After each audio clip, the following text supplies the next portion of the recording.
They decided what we're going to do is do a fundraising. And we will fundraise. Then meanwhile, we do the paperwork, you go get your visa. Then you go to Canada. And then... had your brother flown out? Had anybody else flown out? No. Okay. No. He hadn't. At that point, he hadn't. It's just, as in, yeah. This is global vision. Yeah, it's become too small. Anyway. K2 ain't doing it. Yeah, it's not. So then the Harambee was done. I had the appointment to go for, and we had the money, had the appointment. Obviously, the visa process. They look at how affordable is it for your people here to send you money across. It wasn't a convincing case. I did not get a visa. No way. Yes. Your story has ups and downs. That must have been heartbreaking. It was. You've gotten everything you need. Yeah. This is opportunity. Yeah. It was, and it was, for me, I was looking at it as my big ticket to everything I ever desired. Wow. I thought this story was going to be like, and that's how I ended up in Canada. No. And you see, now I could visualize this. You see what helped me visualize this? Because now I had access to TV when I was, so I could see the life now on telly. I could see the life of the US, of Canada, of the developed. So I desired that. And that's why I guess, because now I'd experienced Nairobi, I was like, I know Nairobi. Can I go experience something bigger? Yeah. So, but then my mom was like, what we do as we wait for you to apply again, how about we use the same money for you to now go to private uni? To either do private uni or you do parallel. And that's how I enrolled in University of Nairobi. Oh. Okay. So I enrolled. I didn't know what to study. I didn't, because I had done a good aspect of comp science. And I didn't want to go and do those heavy stuff again. And also I'd tasted what it means to have money. So I decided I can do this, but then do it as an evening. Because you see, the reason I was going is being able to work. So it's like, now the other version of working while you're in school here is the evening classes. So I enrolled as an evening student. Yes. Studying? Sorry? Studying what? Communications. No, I just went for Bachelor of Arts, not Science. It was Arts. I needed to choose the two majors. I needed to choose what combination. So I started with sociology or social sciences. I can't remember which of the two I chose but they're differentiated. Then I did communications. Communications, I was imagining, because there's communications from an IT perspective. So I was imagining that there's a link to it, only that this is communications for PR and what you guys do. And then the other was economics. So the economics aspect of just how does the economy run and all that. So that was the interest. But all of this was on Bachelor of Arts. And what year is this? This, I believe, is 2002 December. September. September. Yes, it was 02 September. So for context, Kibaki is about to come into power. Actually, yes. At that Which is a change of the economy. Yes, yeah. So the dream I had of going to uni is finally coming to be. Because I've enrolled, I've been called, I've started classes. In my usual self. Term 1, I did okay. As in Sem 1. Sem 2, I did okay. Sem 3, I decided, the Joker's back. What is life? We are in Nairobi. Why aren't we having fun? Then I started going out with my friends. Kendi, your life is so real. Your story is so real. But then, in the going out, and by going out, as in would go to the club and all, but I would go there and I would get, remember I've known what the club is, because where am I working? K2. Yes. In the going out, I'm like, okay, this life is so loud. I'm not at home. I don't feel it. But then it's the best way to socialize. Then because I have left the confined space of home. At a home, even poly. Because remember poly, I was in hostels. And I could make friends from that aspect. But then people have gone their own way. how else are you meeting these friends? And how else are you making more friends? It's by going to the club. So then I started going to the club. I started tasting alcohol. Oh, Imam. Yes, I started tasting alcohol here and there. And school fell off.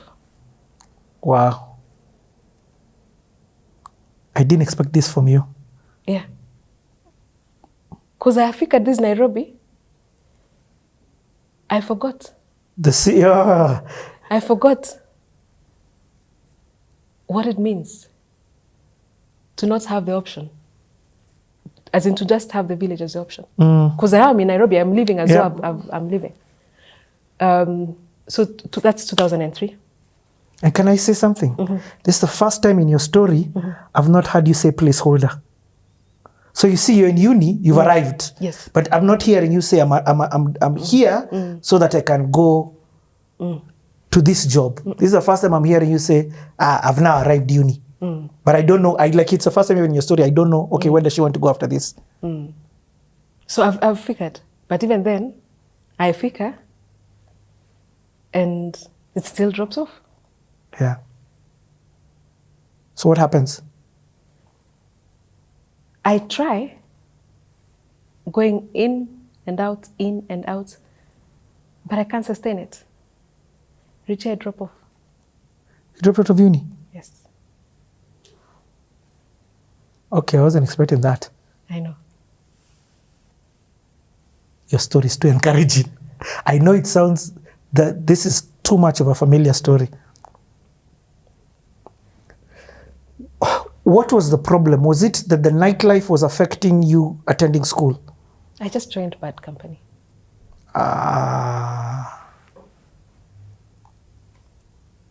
And where did you meet with this company? In Campo? Yes, as in you see, you go, and I wouldn't even call it a bad company. I had people to explore the city with, or to live the hype life,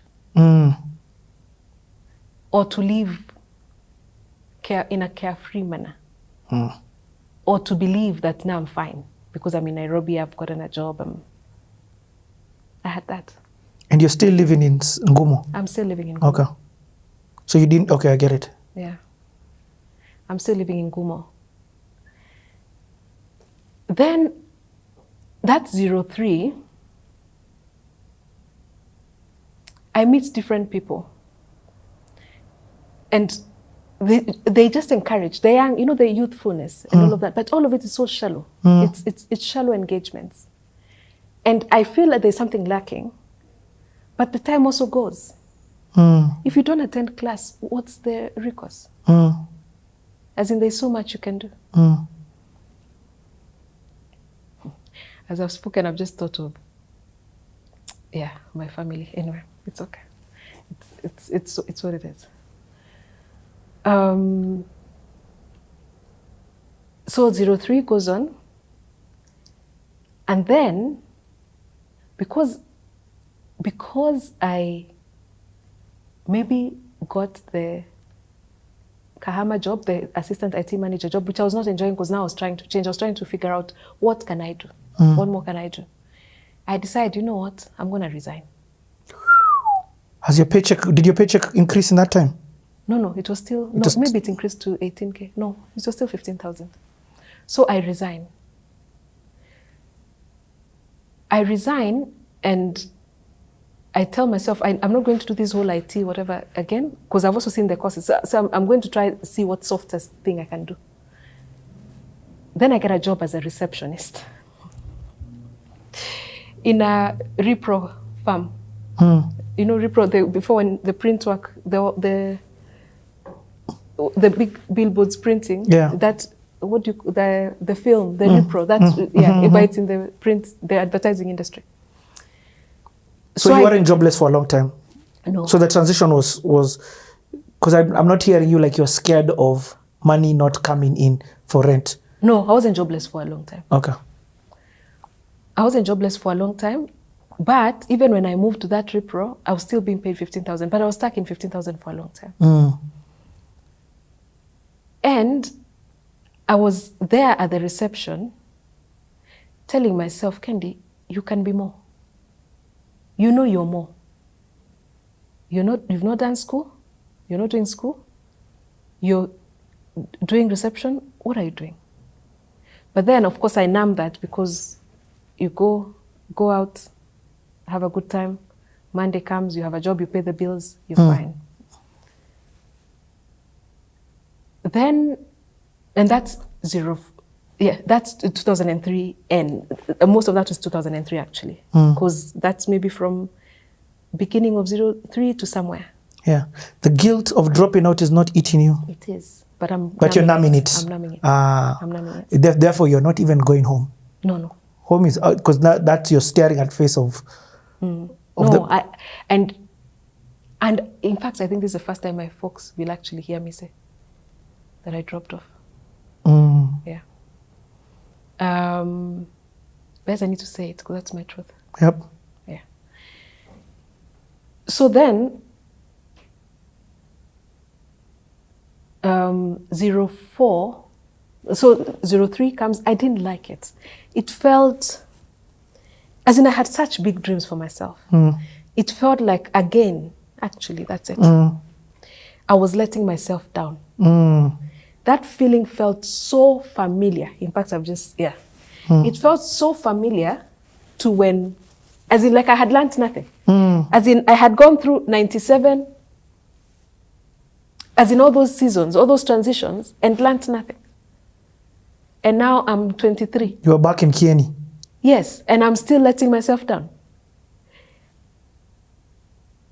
So one of my lowest moments, starting 2004, was a low moment. Actually, then I was fired from that job, the reception job. Fired? I was fired. Out of behaviors? Not behaviors, just. Okay. They just said they can't afford me or something. But they didn't feel like you're adding value? Correct. You don't sound like somebody who could ever be fired, whether or not they had money. Yeah. Because of your posture. But the posture, because of the season I was going through, again, I was back to the person who does not show up for themselves. And I lost that job. So by the time I'm going to 2004, I'm out of a job. I am at risk of being evicted.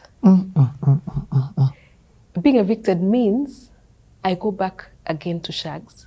But being evicted, what that really means is that I've been given opportunity and I have blown it.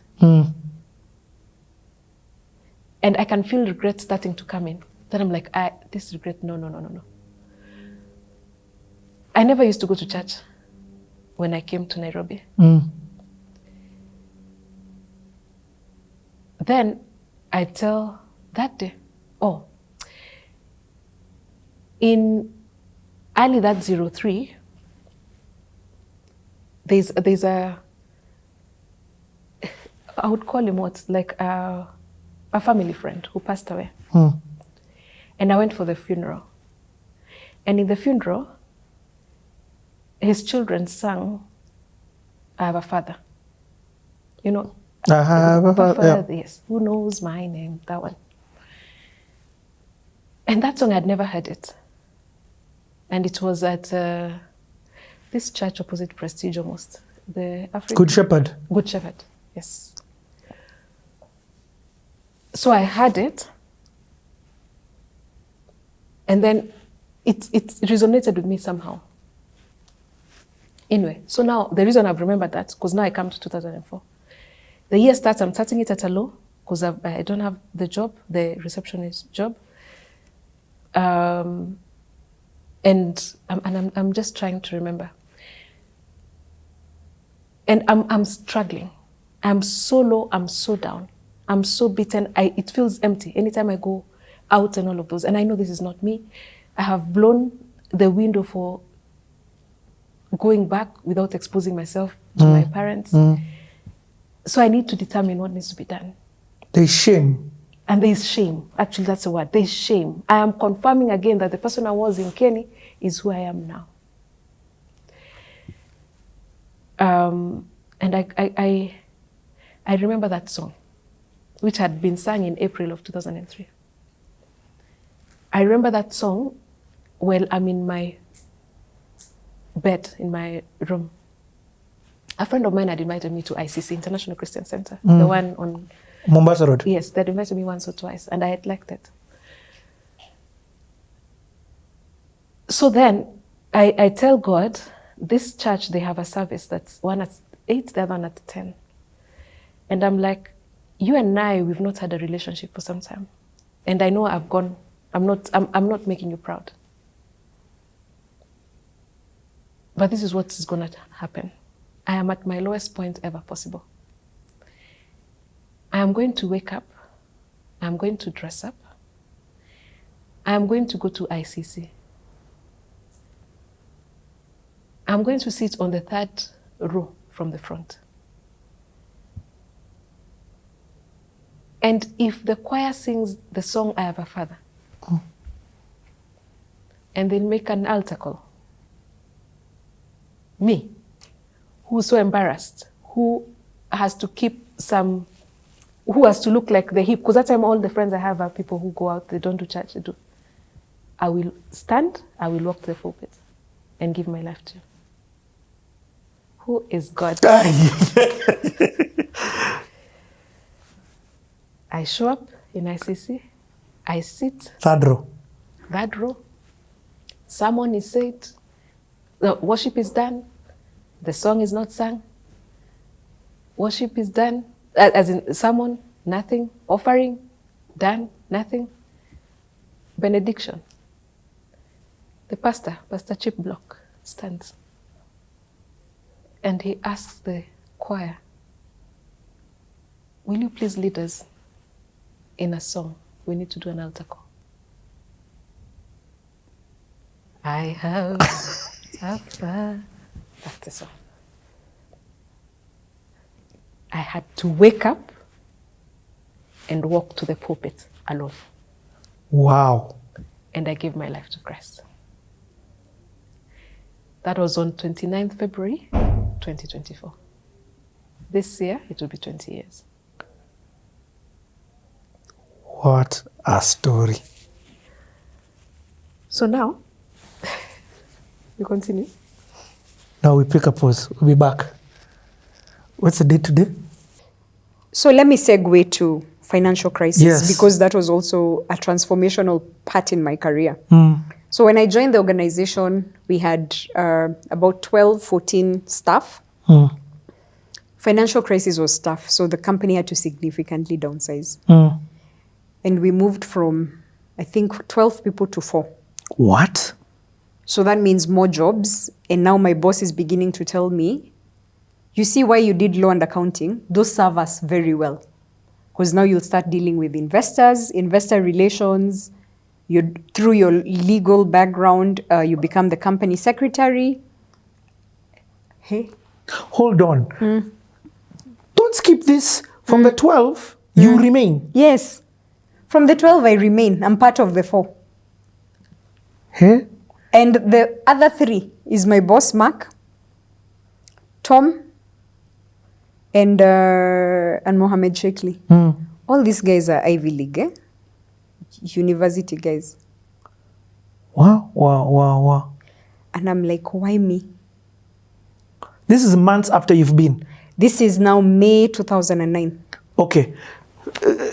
I'm a progressive guy. Don't forgive me when I keep going back sometimes. I use my mental picture to understand where it is that we are so that I can ask the right questions. So I've seen you there. I've seen you starting. I've seen you, how the impact it's having on you. I'm also seeing, like, the picture that I have of you is I've seen you, you know in movies, that one light which is on at night. Yes. And you're just there. Yes. That's what I'm seeing of Yes. you. Yes. Then, but I'm also seeing you beginning to realize your parents were right, your brother was right. Yes. And you're getting a heart for Kenya. Yes. Or Africa, to change it to be this Dubai place that we've seen. Yeah. So you come home with an understanding that I'm going back. They work on your visa. They work on my visa. Once I go back, they Okay. work on my visa. So I get, I think, a 3-year visa now. Okay. Residency. Nice. Yeah. So then now, You go back in probably January of 2009. Yes. I go back in January of 2009. And now... Financial crisis now has hit. Financial crisis.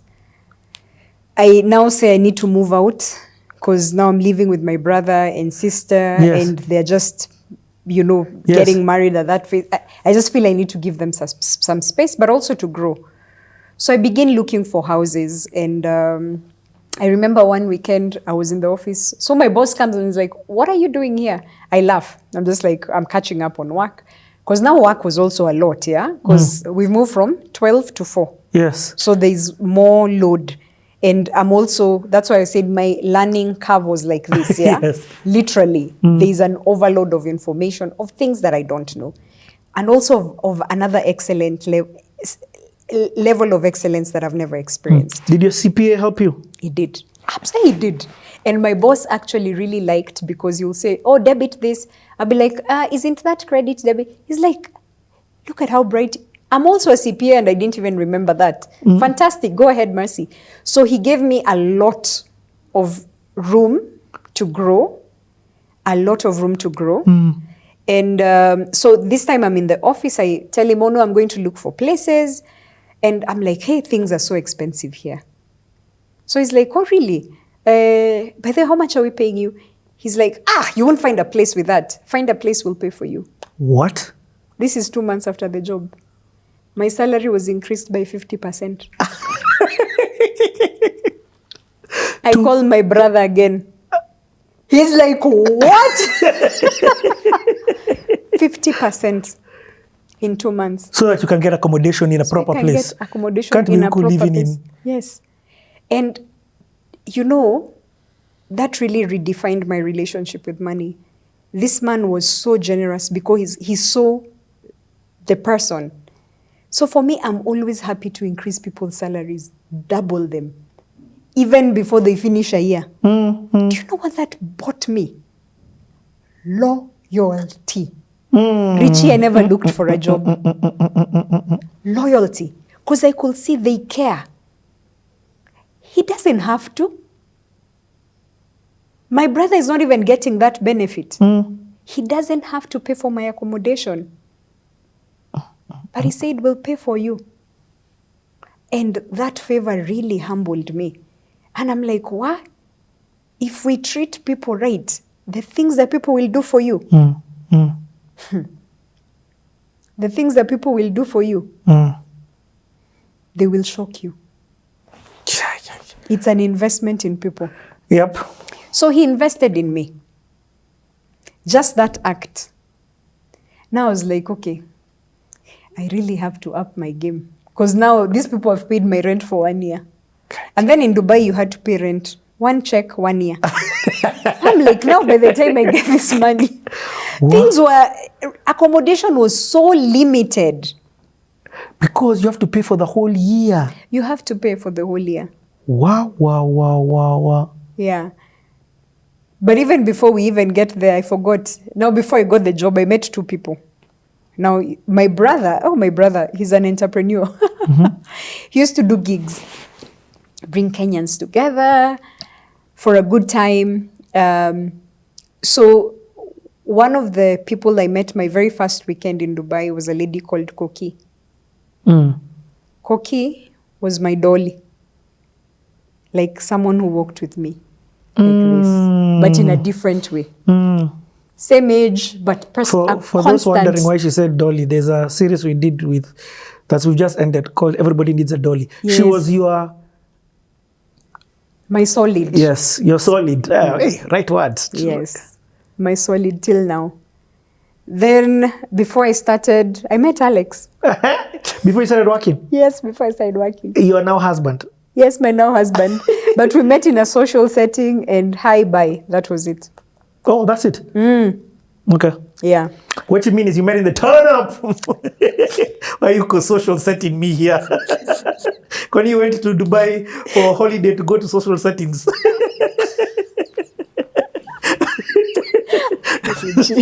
Just kept it nice and PG. Okay, sir.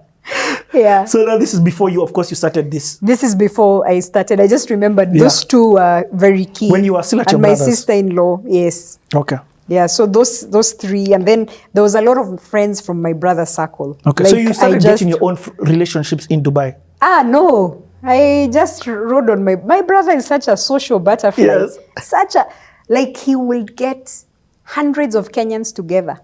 Nice. Yeah, he started this gig thing. He's a DJ. He also does some DJing right now in the States. So he's a DJ. He started bringing people together just to unwind, have a good time, encourage each other as Kenyans. Nice. Yeah, and that gig actually really grew. It grew. We brought... so I now joined the hustle. Yes. You brought who? Which artist did you bring? We brought Waire.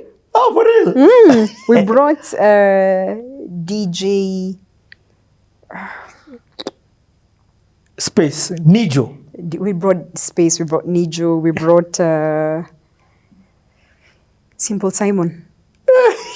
Like, when those guys came, they didn't even have passports. We brought Daddy Konya.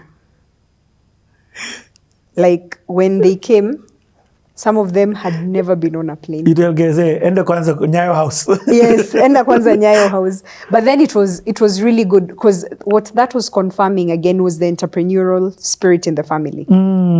Yeah. So let's go back to the professional. This was just something that was happening 2009. Yeah, it's social setting my vibes. Yes, social setting my vibes, yes. Yeah. So you come back working, you're being stretched, you're growing, you've gotten a place now of your own. Yes. I say it, thank God for the transition that God allowed you to have through your brother. It was eased. You were eased into the place. Yeah. You get? Yeah. So you didn't hit it and start with. Yes.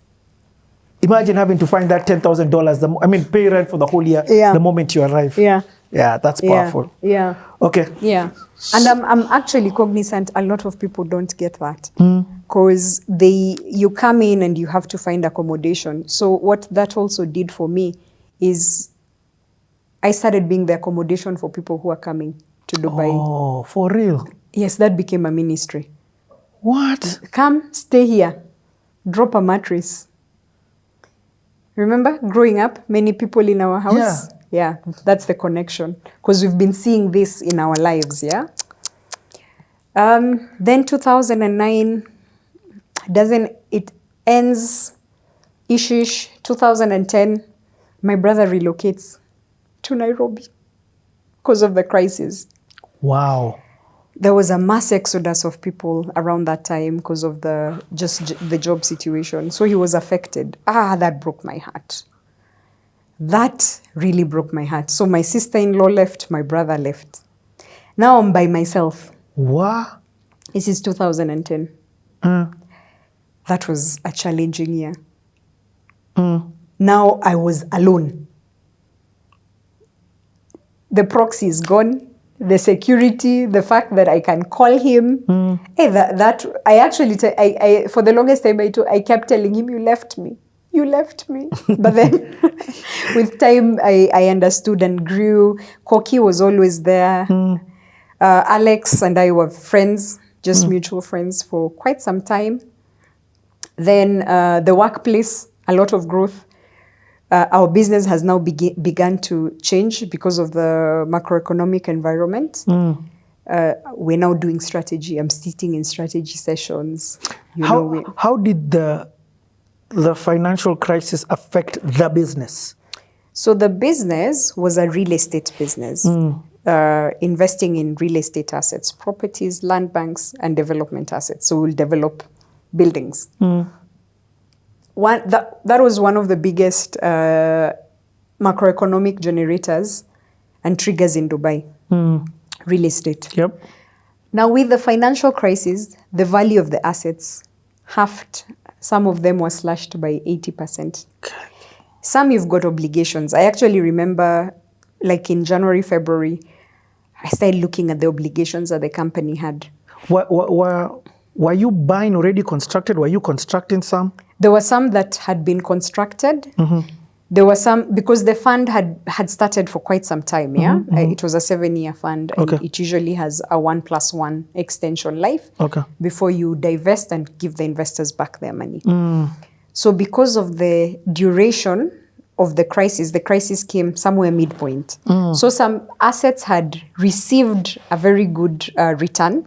Some were midway. Either the company had paid 80% and there was that 20. Some we'd paid 10% on 20. So it was just making a decision, do we walk away? Because if we continue paying based on that payment plan, it won't work. So as the accounts and finance person, I'm looking at all the liabilities and dues that we had. As the accounts and finance person? Yeah. You know, when you said it now, when I hear what kind of decisions you have to make, I'm like, what? Yeah.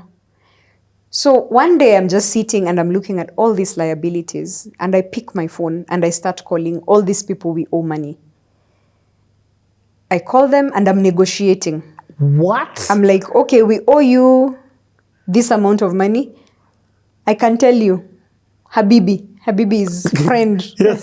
Habibi, we don't have that money. And we will not, with everything that has happened, you can either take 5% and walk away, or you can take us to court, which I don't think anything will happen. It's a limited fund, meaning the liabilities of the investors are limited to the investment, and they've already given us everything. So this is the situation. So I write down, I tick the ones who've accepted my negotiation. Oh, hold on. That is insane. You have picked up the phone. Yeah. Listen, Wamai, I owe you 100 Gs. Yeah. Pole, I don't have the money. It is what it is. Yeah. So what I'm going to do, take this 20 Gs. Yes. And let's call it quits. Yeah. Or take me to court. Yeah. But what I have is 20 Gs. Even if you take me to court, I can't give you that. I don't have the cash. It is what it is. Yeah. You are doing those calls on behalf of the company. I was doing those calls on behalf of the company. With the bosses, your boss told you to do that? No. So I go to my boss. And I show him, I'm like, so this are I don't remember the number. These are our liabilities. These are the people I've called. Some have accepted to a payment plan. He starts looking at me. These ones have accepted, some have accepted, we pay them 5%, they walk away, some have said they want the full. My boss does this. Who are you? Literally. He was like, wait a minute. Sorry, who asked you to do this? I said, nobody. Did I do a wrong thing? He said, sorry, who are you? So when he said, who are you, I thought he meant, like, who are you to do this? Yes. But he's like, who are you? To think like this. To think like this. Did someone ask you? I said, no. Then he says, wait a minute. Wait. Mercy? He's called Mercy. Sit down. So I go sit across from him. And I'm looking at him. I'm like, whoa, you are in trouble. Kimbelembele. It's not a good thing at times. Yeah. So he says, what were you doing before? I told him, oh, remember I was an entrepreneur. So who asked you to do this?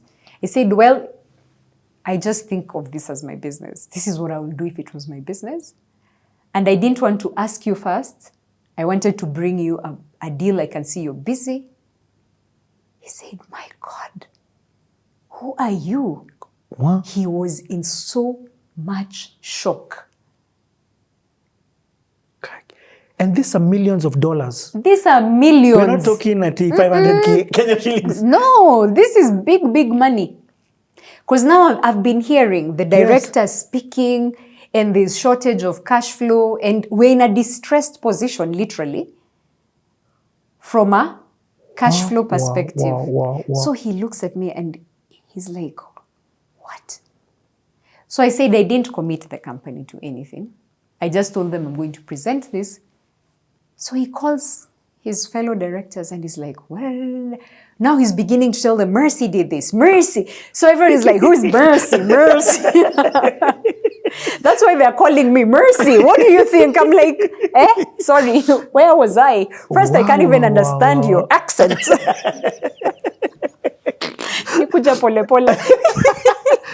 That is insane. That changed. It must have changed completely. the way he looked at you. Completely. That changed everything. Completely. So what does that mean? So we now begin to make the calls together. We negotiate some. We repackage. So this is I don't want to go to class in session. Yeah. But now we repackage the profile of the assets. We look at the good ones. So we just did a good, bad, ugly scenario analysis. And I was so glad because that has really helped me in unpacking situations and just looking at them. This is good, this is bad, this is ugly. Focus on these two. You can move the ugly into good with some effort. So you can move the bad into good. The ugly might take some time. So just choose your battles. It doesn't mean that the ugly is bad. Over, because the assets that looked ugly, fast forward in 2020, some of those properties became where Expo 2020 was held in Dubai. So you just have to have a different perspective in business and say, these ones I'll get the money now. No. But let me not talk about that strategically. You've not gone to school? You see, you're talking investment lingo.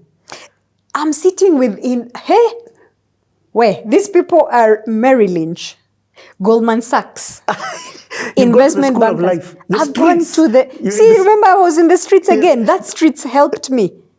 But this is now the Dubai streets. Yes. This is just their version of... Yes, but the Kirinyaga Road street helped me. Because remember when I'm doing this, to the spare parts, I don't know. But then when I come up, I act like I know. So in meetings, I'm writing, I'm taking notes. All these things people are talking about, do this structure. Bad, ugly, the ugly thing, portfolio. I go back and now research for myself. Yeah. Learn. Wow. And ask questions. And then I also learned from my American colleagues. They ask questions. They challenge. They ask questions. They challenge. I find our culture doesn't allow for us to ask questions and to challenge. So at times if I ask you the question and the boss, you might take it the wrong way that I'm challenging you. But I'm asking because, by the way, have you thought of this? You could say, okay, yes or no, brush it off, but you need to understand why I'm asking. So I learned, what the boss says this, they're like, I actually think we need to do this for this reason. I moved from saying yes to, okay, maybe I can have an input. At times you think, but you don't have the boldness to speak. So that environment, I'm seeing young Americans, they're asking, they're challenging the status quo. They're saying, no, last time we did it like this, you told us to do this. Why have we changed? We've worked on this business model based on what you told us. Yes. Now you forgot what you told us. See. And then you want us to start again. You're wasting our time. So they're asking from a good place. So I moved from, my boss is just telling me, and if I have a view, I'll say, okay, Mark, how about we do it this way? Be like, that's a fantastic idea. I never saw it that way. I'm like, oh, I can actually give you ideas and you take them. That's the thing. Yeah. You're saying you had a boss who allowed you to bring your input. It's almost like he allowed you to be an equal on the table. Yes. Wow. Can we take a break? Yes, we can take a break. We will be back. Hey, Mark Disario.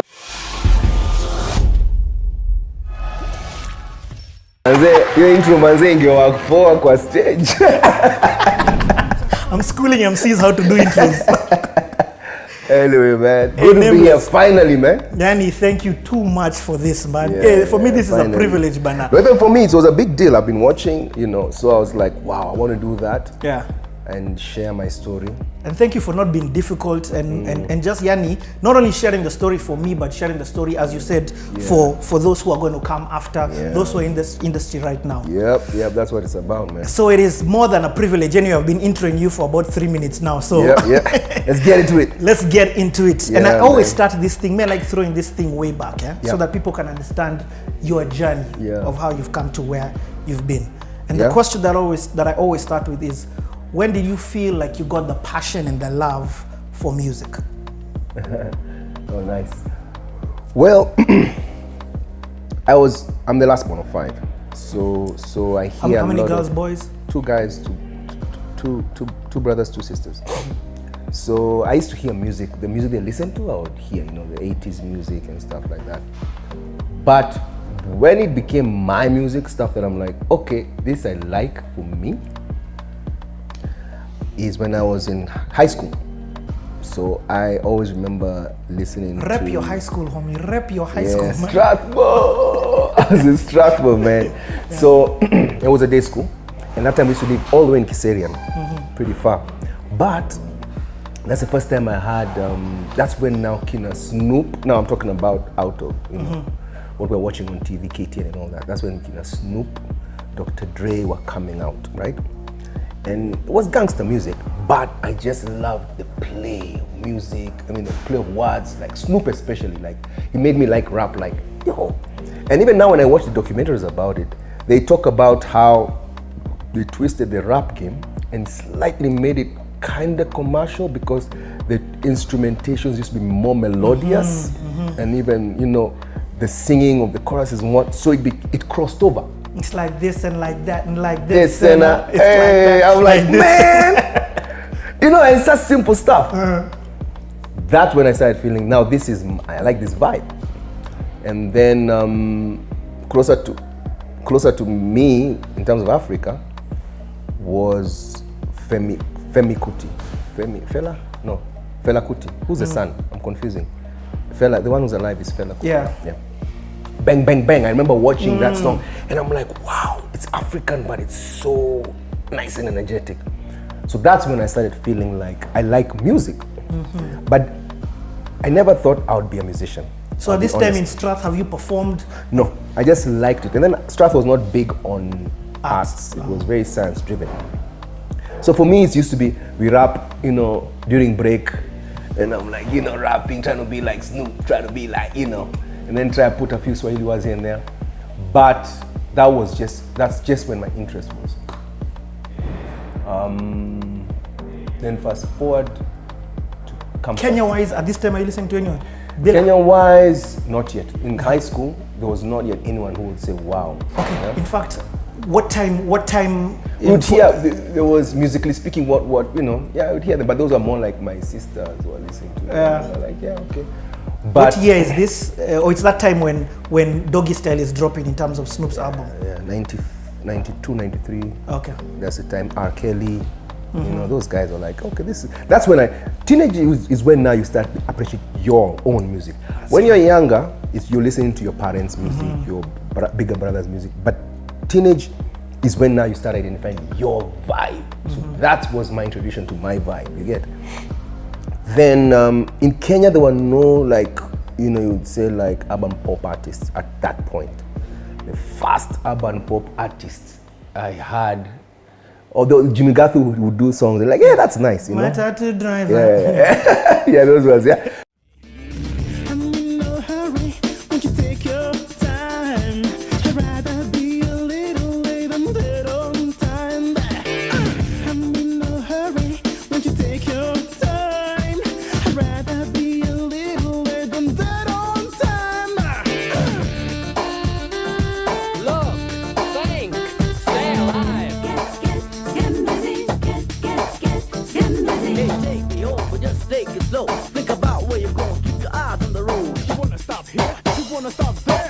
What you doing and take some care. Say, yo, you crazy driver, our lives are in your hands. I say, yo, you terrified passenger, I want you get up, and make a stand. Matatu driver, keep your eyes off my body. Matatu driver, keep your eyes on the road. Matatu driver, keep your eyes off my body. Matatu driver, won't you take? But you know, then when I got into campus, just when we started campus, is when I remember, what are these guys called? Kalamashaka and Hardstone. That's around the time they came. And that's the first time it was now a superstar urban pop artist in Kenya that made me say, yo. And that's when super, like, you know, hype and super. So I was like, yo, these guys are really cool. But in my mind still, I was like, you know, I mean, I was not seeing myself as a musician. Yeah. I'd gone to do architecture. So like for me, honestly, I wanted to be an architect since I was at 6. You get? Like I knew I was a creative, I like to draw and design. So instead at 6 is when I said I want to be an architect. So this whole time I'm like, I like music, but it's not my plan to be a musician. That because there was no one around that were looking at it and say, I want to be like that person. You get me? I get. It's like you can only be what you can see. Yeah. So for me, I'm like, Snoop, oh, that's really cool. But in America, Akoko Jew. yeah, maju, tutaenjoy, tutaimbaimba viduri hapa kimchezo, lakini let's be honest, that can't be a career. So it can be a hobby. Yep. I'll be honest, it was a hobby. A good one. Are you getting me? Yep. So I would write music. Actually, that's the stories like this. The funny stories like this. So would write music to. So my friend in first year tells me, man, he has me rapping like other guys, rap. So he tells me, man, I want to do. It's called Neto. I'm doing a song. You know how to rap. So you rap me a verse. And I was that time working Barclays, night shift, and then day campus. So I go and we record a song. It was called Ucha Nakupenda, and I had a verse. I've tried to remember the verse. I need to find that song, you know. I don't know, well, it's about time I start to rhyme and tell these people in the world about. Anyway, I'll find it. Yeah. So I rap that thing. And for me, it's for fun, right? Then I hear the First final of all, when you product. record? Oh, we recorded somewhere under KCC. There was a studio under there. I'm trying to remember the name, I can't remember. But there was a studio there. So I think I had that song once only in Metro Radio or KBC. Once, you know. That time Kenyan music I used to that much. And what had you called yourself? Now that time. So cause it was just like, you know, it just happened and I'm like, I don't have a name or what. So what used to happen is the guy comes and tells me, man, I've got a deal to perform somewhere. Me, I'm like, I'm not really a type of performer. To be honest, I'm an introvert. You get me? So I'm not those guys who want to go out perform. Me, I'm like, I recorded, now we leave it. He calls me to Grand Regency. Tells me, that time it's called Grand Regency. Tells me, I just come to Grand, you see something. So when I come, there's an event. Me, I'm in sandals. He tells me, so we're next up on stage. Dude, I was so mad with this guy because he used to know. If he tells me, I'll not come. Yeah, not going to come. So now we're being introduced. Me, I don't have a name. So I call myself something. I think I call myself a mechanic or something. Because I used to wear overalls when I used to work. Like, when I finished campus, I worked in a factory or something. Yeah. So I used to have some overalls. So I think I called myself Simitos for the first one. So Neto and Sjihu. I performed. I hated the performance. I'll be honest. In your slippers? Sandals, yeah. There was sandals. Sandals, yeah, okay. They were kind of like sandals. But they were kind of like shoe sandals. Anyway, so the long story is that I perform. Now my verse used to be at the end of the song, right? So I'm on stage, and guys are watching wondering, why is this guy on stage here? He's just there. He's not doing anything. He's not contributing to the song. This is the guy singing. What's this guy doing? I'm already pissed. I'm on stage. I've not been told. So anyway, I even remember the funny thing, the mic cord fell off. I wasn't even stressed because I knew my part is like... You had time to pick it up, quick it back. And wait, my part comes, so I finished it, I didn't like my performance. Anyway, I come out. I go sit, I'm just thinking, man, I didn't like it. Then a chick comes and taps me. Hey, that was a really nice performance. And I'm like, no, it wasn't a nice performance, let's be honest. So, it was nice. So we start talking with her. You know who that was? No, shock me. That was Wahoo. Oh, no. Yes, that was the first time to meet her. So Neto, my pal, used to know Wahoo. They'd known each other from. So I think it was the same event. They knew they were going to be there. So she was also there, I think, to perform also. Yes. Because even her, she was just starting. So so that's how we started now vibing with her. She's like, what? Okay. So I kind of liked her. Like, she's pretty cool. She's giving told me me to encouraging. perform, She's come at my lowest point where I'm thinking myself was bad. Then they're trying to danganya me. In fact, they want you to go back. I refuse. I'm like, that's at your own anchor. Anyway, so that's how I met her. What's the guy called again? Neto. Neto, but thank you for hooking up a brother. Let me tell you how Neto hooked me up as much as he's still my boy till today. He has hooked me up with two important things in my life. He only introduced me to music. Do you get me? He's always forced me to go to a studio with him because me, I was just like, I like singing, but Forget it. Yeah, man, I'm just, architecture. yeah, I mean, he's the one who made me go, and I felt the experience. I was like, I like how the whole experience of writing, recording, and hearing myself later. You get? Yeah. I like that process. Like, that was actually a cool process. Yeah. And then he also introduced me to my wife.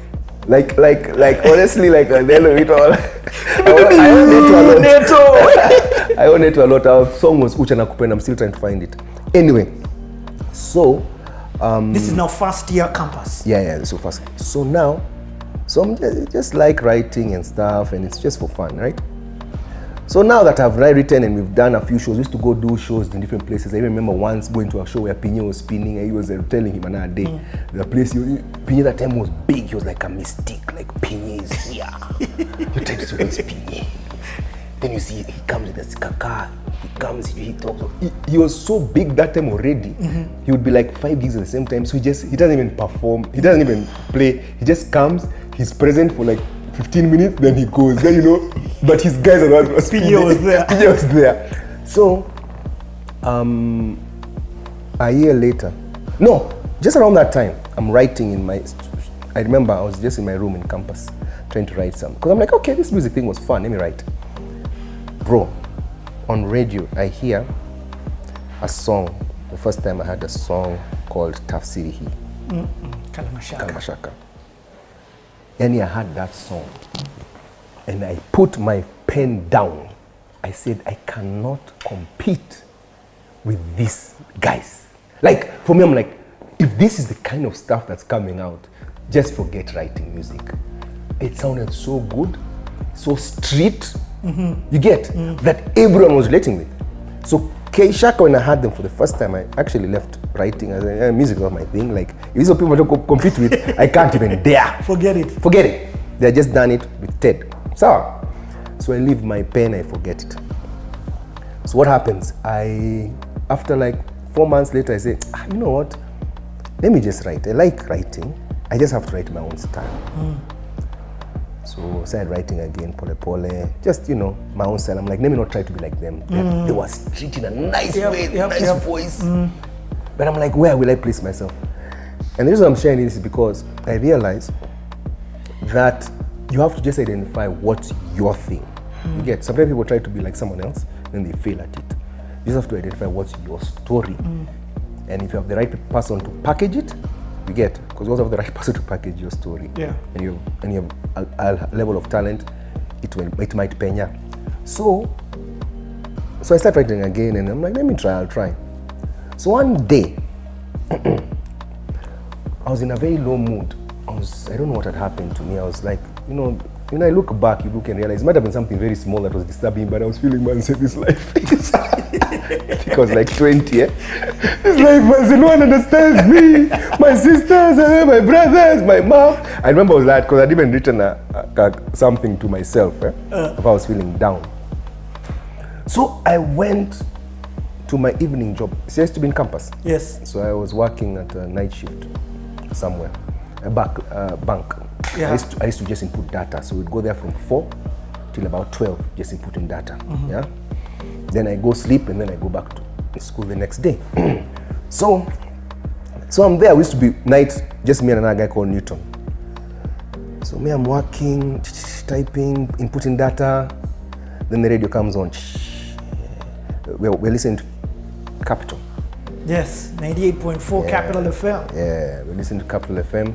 Modoni Bwika is the one who's there, and she has her guest, Ted Josiah, the biggest producer who has produced which song? Tafsiri. Thank you. Yani the guy who just made magic out of Tafsiri. And these are the guys, Gidi Gidi. Yeah? You get those guys are now big. Darling P. Are you getting me? Yep. They're big, so I'm like, Tej is in the studio. What does he say? He says, if you think you can rap or sing, call in and you might win a record deal with Ted Josiah. Are you getting me? Now, I'll be very frank and I'll tell you my personality. In normal circumstances, I would not have called. Like, I was not sure about my talent. Yeah. I didn't like putting myself out there like in a competition to be judged. We tried that 1 year before with with wifey and we were just dismissed. We were told, just go back home. It's bad. So I would not have called. I thank God I was feeling down because I almost didn't care. Because of where you are. I was feeling down like one in what? You get? So I'm here working with this guy. We type used to be sit side by side, just talking as we're typing, yeah? So I don't tell him. May I just hear what they've said? I get out. We used to be like it was a bank, so there were many offices, eh? Yeah. So I come out of that office, I go to another office.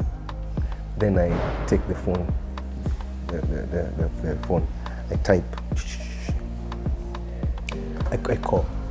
I call Capital. Yeah. They say the number, I remembered it. I call. So they tell me, yeah, so call. I'm like, I've gone through. That was my first time. I know, in fact, I'm like, you went through on the first try. Yeah, I've gone through. So I'm talking. Yeah. So I'm hearing Modoni's voice. Like this Modoni, people talking to me. I'm like, yeah. He's telling me, oh, so you want to try? Yes. Okay. Which beat do you want? I said, give me any beats you want. Yeah. So they give me a beat. So what do I start singing? One of the songs I started writing. Very simple song, easy song, because I'm like, that's the way I am. Asubuhi na mapema na amuka. That it's just a bit. Then I rap a few things. Then I finish. Then Tej is like, interesting. What's your name? Now, in my head I think, I've not decided on a name. Like I kept changing my name every time when I used to work with Sleepy Toes. Sleepy Toes, Mechanic, I don't know what. And anytime I'm called, I'm like, that's a bad name. I change it for the next time I go. And those shows are all free. We used to always beg promoters, let us perform. So I just be like, so I thought, I can't say my real name because if my boss is listening to radio, that time it was only Capital and in Capital, I think 90% of people used to listen. Exactly. So if my boss Especially is listening, heat's not homework. yeah. So I'm like, if my boss, they'll be like, you're using company probably to call. So I can't say my real name. I still don't have an artist name. Dude, I just, from the top of my head, just say nameless. Like, like no name, nameless. So they're like, I hear Ted saying, no, it was Modoni. He said, nameless. No, not Ted actually. He says, nameless. That's an interesting name. Then Modoni says, I like it. Yeah. Then I'm like, even I like it. That's actually a cool name. So they say, okay, call viewers, listeners, if you like what you had, call and vote for nameless. So what do? I come back to the office. When I come sit, now remember, I'm a bit insecure about my music. Is it really good? I'm not sure. I've had songs like Tafsiri, I'm like, I can't compete. So when I come, I don't tell my brother that it's me who's called, right? Yeah. So he tells me, hey, Monski, once you've missed another guy is called Nameless. That guy is serious. I'm like, for real? Now me? He didn't know he's building my confidence. I'm like, for real? How was he? He's nice, man. He's just rapping nicely, polite. He has a vibe, man. So I'm like, this was on a Thursday. Me, you know this? What? This was what changed my life. Eh? This was on a Thursday. So I'm like, how was he? It's nice, yes. I'm like, okay, sir. Then we hear after like 30 minutes, okay, the winner of tonight at the end of the show was Nameless. So the guy says, you see, Nameless won. Now in my head, I'm like, I have won, but I'm not telling him. I still don't tell him. I go Kampong. I tell Wahoo now later. Yes. You guys are dating now, of course. Yeah, we're dating. Yeah. So I tell her, yeah, I didn't tell the party. Yeah, I was So I tell her, like, I'm like, I actually called and I won. So what will you do? I said, I have to write something. Then, because tomorrow is the finals. So tomorrow is going to be the Friday. So I go there on Friday. So now this time you're going to Capital? No. I go to work. Okay, go to work. Okay. So when I'm at work, they announce again. So Nameless, if you're hearing us, call us for the finals. So may I hear them myself? I think they even told me to call at around 7:30. Me, I'm typing. Again, I'm just typing. At some point, I step out. This guy is not noticing when I'm stepping out. I just step out. I go. Him in his head is thinking subconsciously he's gone to the toilet. Yeah. I go. I record. I call, sorry. And then I wrap another thing I wrap. Then I finish. Then I come back. I come and sit. This guy tells me, Boss, you're always missing this guy. This guy is bad. This sounds like Clark Kent and Superman. When I started telling guys these stories, they always die. It was so funny because you know me, you have to remember, I was not secure about my talent. I was not sure. But then it's as if I kind of like trying. So I come, I'm like, he's telling me this guy is serious. You keep missing him. So I'm like, hey, okay, how was he? So he's now building my confidence. So anyway, so they announce. So the winner of the whole thing is who? Nameless. And I'm like, so guys have voted for me. In my head, that was, a reaffirmation that what I'm doing is actually cool. Because I wasn't sure. Me in my head, I'm thinking, Kalmashaka is so good. They're talking about Dandora. It just came out so well. So you don't feel you have no story to share. But it was just a simple story. It was about this campus guy who's just like, it's just simple. So I'm told to go to TEDx. It's just about me in campus. So me, I go. Hold on, the lyrics are about you. Yeah, it's about me, yeah. So I go to TEDx on Saturday because we're told now you go. So Modhan tells me, so you're going to go to meet Ted. I think I talked to Ted, he told me you come. So I go to Ted's studio. I think there. So you're Nameless, yeah. I even met, I think, there are two guys I met there who are also competing, who are trying to compete. I know who one of them is because we were in school together in Brayside. Who? In fact, I know both of them. One of them was Karen Lucas. Yes. And the other was a guy called Murani. Thank you. You know these guys. Murani's in Canada now. Yeah, he's in Canada. Ended up in fact even recording some stuff with Murani. Yeah. So I went around the time they're all around there. Yeah. I think Murani is one I met. Anyway, so I rap for TED. I rap. And that's now I tell you now things like mentorship and guidance is important. Because I'm rapping. He's listening. He's like, okay, this is nice. But he tells me, but where's your hook? So I asked, what do you mean a hook? He's like, I like your flow, but we need a chorus. In my head, I realized I'd not written a chorus. I was just writing Verses. a rap, a story. So I told him why. He says, you need to hook people. You get? Like when you're saying you need to hook people. So I was like, oh, so I need a hook. Yeah. So he told me, go back home and then come tomorrow to record with a hook. So I went back to campus. It was campus. It was a walking distance. Yeah. So I go, now I'm like, I've met Ted first. I can't believe it. I won Kwanzaa. I've met Ted. And now he's told me I need a hook. I need to bring this. so that's how I got the Mega Rider hook. So I was reading, like, actually, this story, I'll just say it's about this Mega Rider ticket. So I come back on Sunday, then I explain to him. So it's this guy, he's this chick, he likes this chick, but he didn't have money. And there are all these rich guys. Because I used to have that insecurity, man. I'm dating this chick, she used to compete in these beauty pageants, and the rich guys used to come like, hey, what's up? Give her a card. I'm like, what? That's my shorty, man. Then I'm looking at her, why did you keep that card? She's like, no, I want him to throw it, but like, relax, I'll not use it, So you have those insecurities, So that's what I'm telling the guy. So I'm like, so what I'm saying with Mega Rider is about this bus ticket, and this guy's telling this chick, I know I don't have a car, but I've Jipangad, because Mega Riders used to be tickets you buy to Jipanga, like every month. So Ted likes it. He's like, oh, that's pretty cool. So we use a beat. I remember we used like we borrowed from a Bone Thugs harmony track, and he changed it.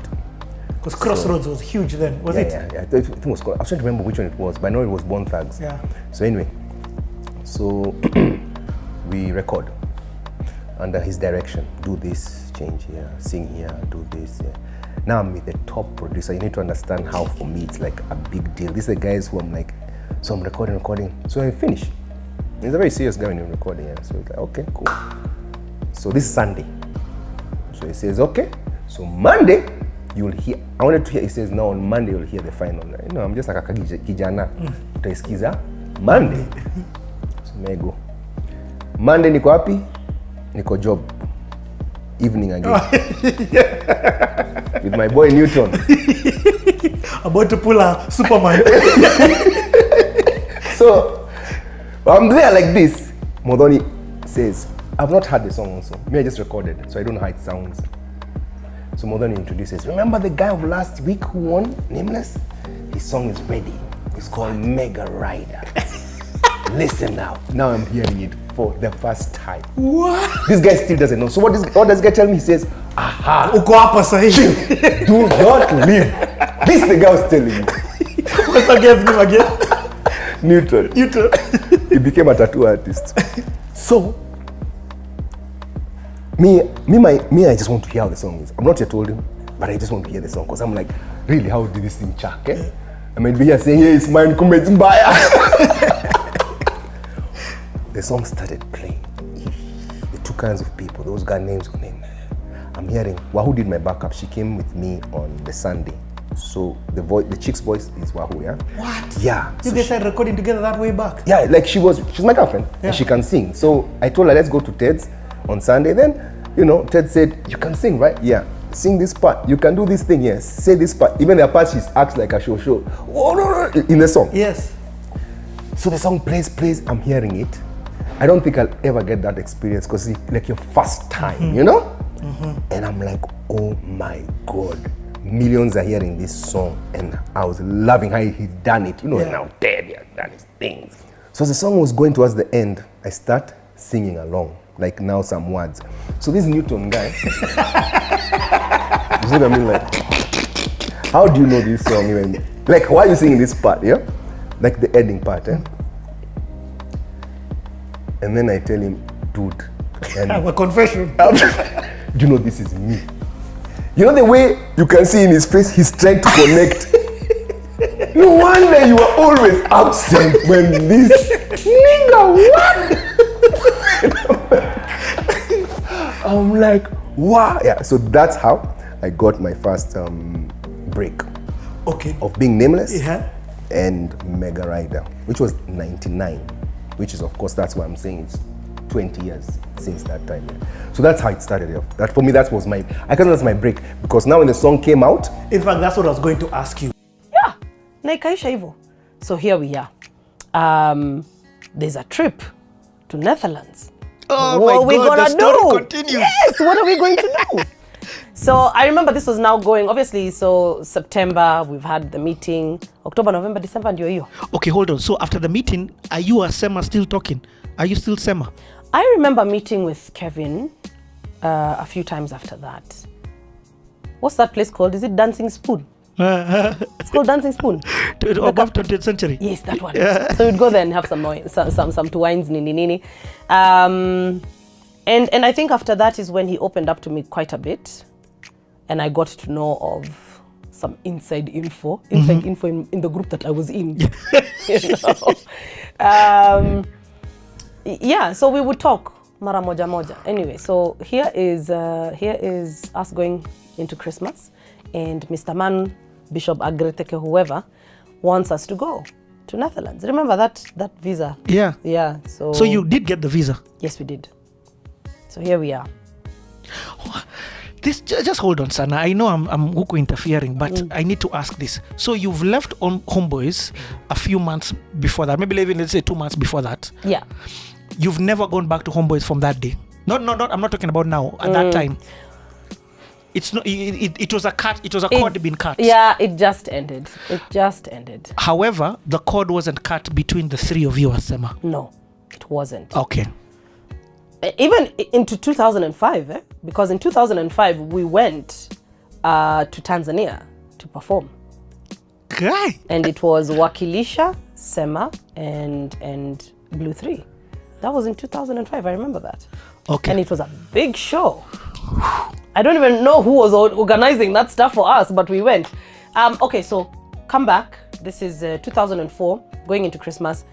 Now the guy is telling us we need to go to the Netherlands for a week. I think it was going on the 26th.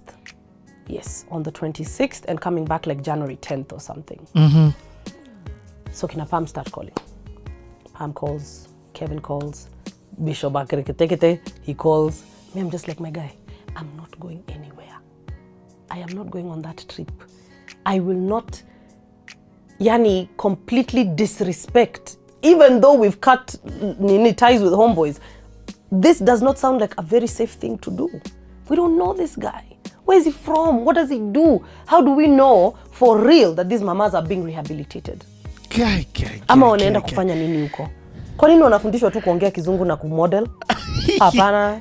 Teach them something else, you know? Fine, teach them English to communicate, but teach them something else. Why modeling? Kwa nini only that one ya show off the body?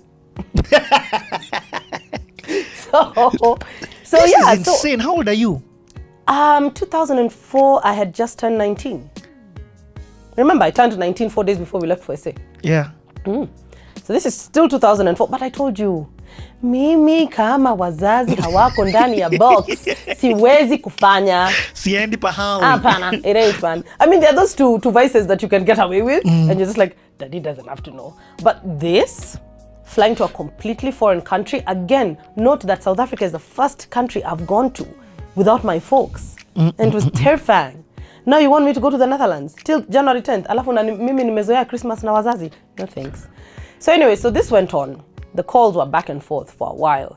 And then I remember this one time, and I don't know why I feel like my mom wasn't around. She was in Costo. And my dad was endlessly watching news. What is so fascinating about this news? I don't understand. Yani those ones of local news imeisha. Let's go to Al Jazeera. Let's go to CNN. So he sat there for a really long time. And that night I got a call from that bishop guy. And we spoke. It was about maybe 1 a.m. or 2 a.m. or something. Because I got up to pick the call, something that I do not do these days. And we spoke. And then I got out of my room and I went to my dad and we sat down. And I told him this is what he has said. He started with, Mommy, any man who calls you at this time and is not your spouse has a problem. What is a man doing calling you at 1 o'clock to talk biashara? That thing was cancelled right there. So it was a no. I just said, guys, you guys can go. Enjoy. Feel free. I ain't going nowhere. Do my part when you are there. And they did. They left. And they went and they performed. Because there was also this thing where he was saying that he'll shop for us. Nguo. Wakaenda na wakarudi. And I know this because in 2005, there was a show that Pinye had put together, I think for the beat. And we performed at that one. Did we perform at that one or did I perform? There was a story with a jean jacket that I really liked that Pam had, and she said she bought it in the Netherlands. So, but you're telling me you did a gig in 2005. So they went and they didn't come and tell you we went and this is how it was? No. See, I think there was conversation like that, but does it matter? Si meisha. Si mulienda mkarudi. Yeah. It's fine. Because even if you tell me how good it was, you'll not convince me to go again, like at the next time. Story That blackout. guy is out. Yeah. And the thing is, with this guy, there was a double spread that was done on him in the Pulse, where he had been exposed. Sex trafficking. Something like that. But the thing is, he didn't buy those houses. He was only renting. Even the car that picked me up with that driver was a very beaten down car. You know, so he did not invest like that in this country. It was busted, pack and leave. Yeah. So I do know that that Pam and Kevin went on to perform in his band after that. And Kevin would, in those moments where we would sit down with Kevin or meet up with Kevin, he would give me a few stories. Horror stories. Not very good ones. Not very good ones. Okay. I'm shocked. I actually didn't know this was the craziness of why Summer broke up. I'm glad to hear it from in The quotes, horse's mouth. It's okay. I will not be insulted. And I say that because you hear rumors. Yeah. So what I feel like you've sort of done is state fact from your perspective. Do you get what I mean? And I can't argue with it. It's what you've told me. Anyway, so 2005. You're no longer in. Are you still in Summer? So no. Let's go on now. The group has broken up. Okay, we're not at a meeting now to do music together. I think Pam went on to try and record as an individual. I recorded a song with Pam. Yeah, nice. How come we've never had it? Or is it me who's never had it? You didn't release it. No.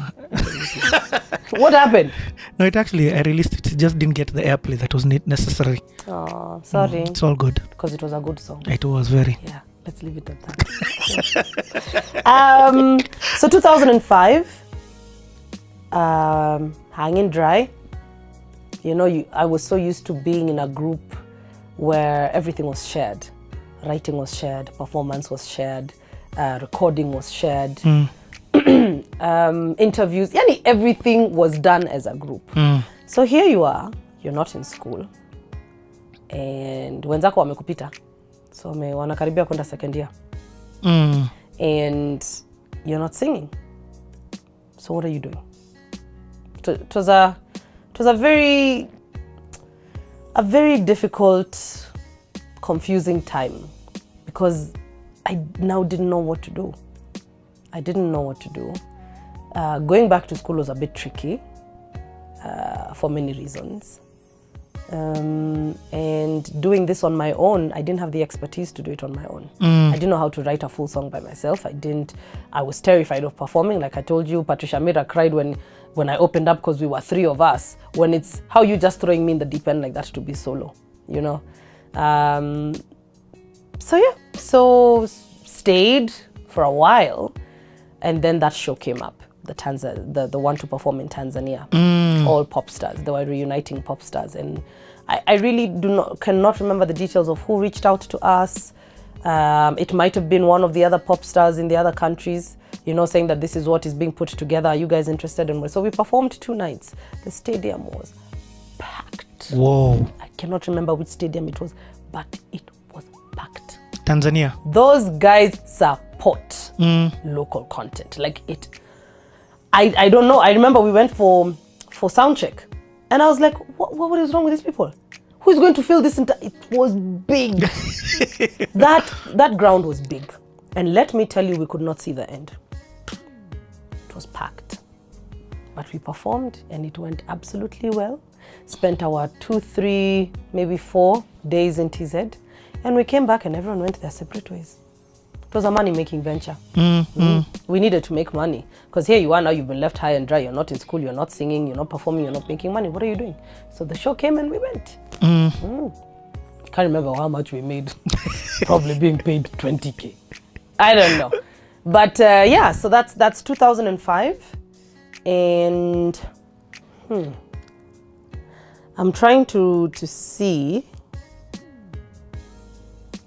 By the time I did my first collabo as a solo artist, which was Kwaheri with Jua Kali, I was already working at Kiss. What? Yes, because I joined Kiss in 2006. Was it 2006? For my probation. I did probation till about maybe November, December.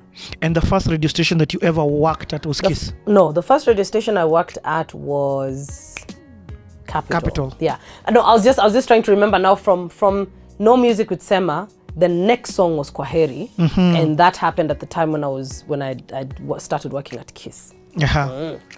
So yeah, so high and dry, nothing to do, and then I happened to go for the interview for QZ magazine. Do you remember QZ? Yep, very well. By Capital. Yep.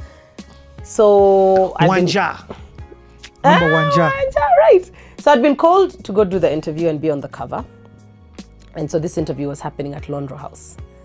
So nimefika, nimeambiwa, okay, so let's go here. We started doing the interview.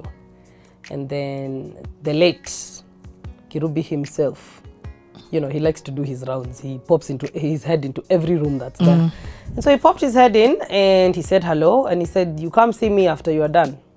Please note, I'd already met Kirubi, because when Sema was unveiled, no, not the stage way. He had jumped onto the chairs with us, because it was such a crowd, people could not see us, so we had to stand like on chairs for photos. And so I'd already met him. So he said, come see me after your interview. And I was like, okay, sawa. So we maliza the interview, I'm trying to sneak out. This chick. I don't know why.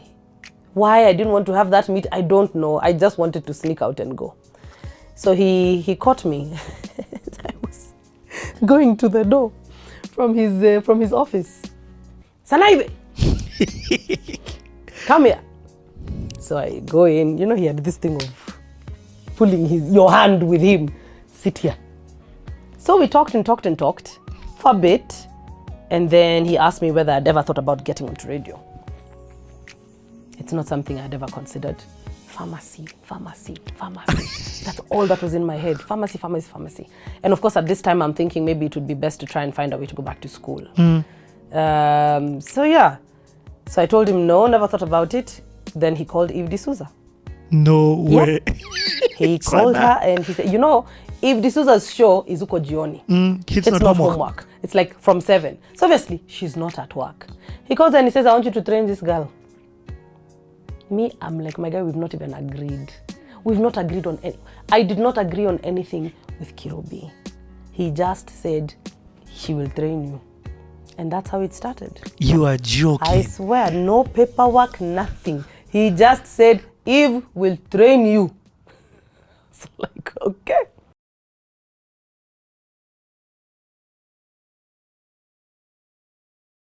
Powerful. So I want to speak a little bit about this path. Now let's talk about your work experience. Okay. Because now you get to start grinding. So your first job was cleaning places. Yes. My first job was cleaning. How was that first paycheck?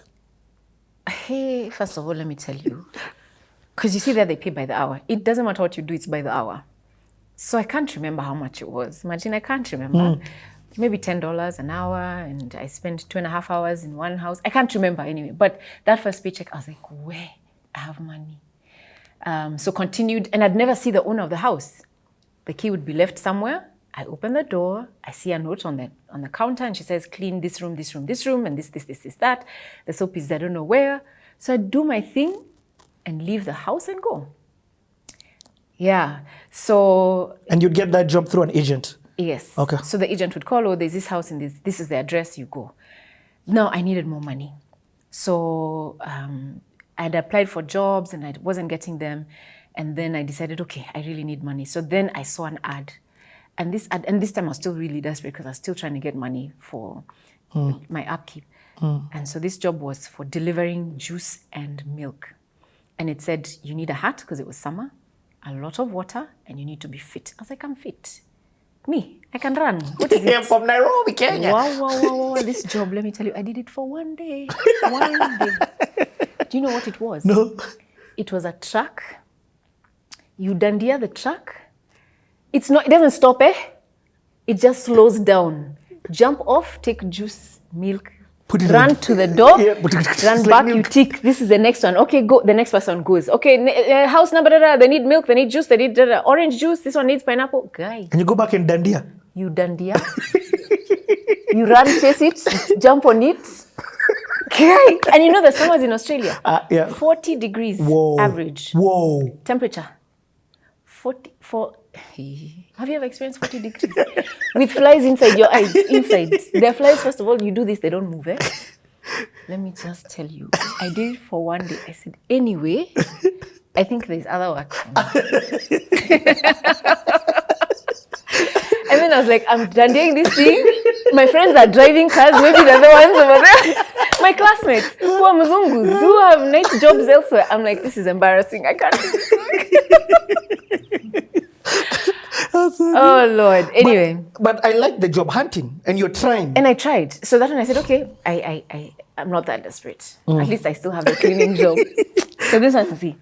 So continued looking, and then one of the things that... And these jobs you do on the weekends or on your every day after So you school? see what happens is that school was interesting because you had classes in the morning, sometimes you don't have in the afternoon. So classes you could choose classes based on how you're working. Okay. Yeah, there was classes in the morning, classes in the evenings as well. So you can sort of pick and choose how you want to have your classes so that you can work also. So it was flexible.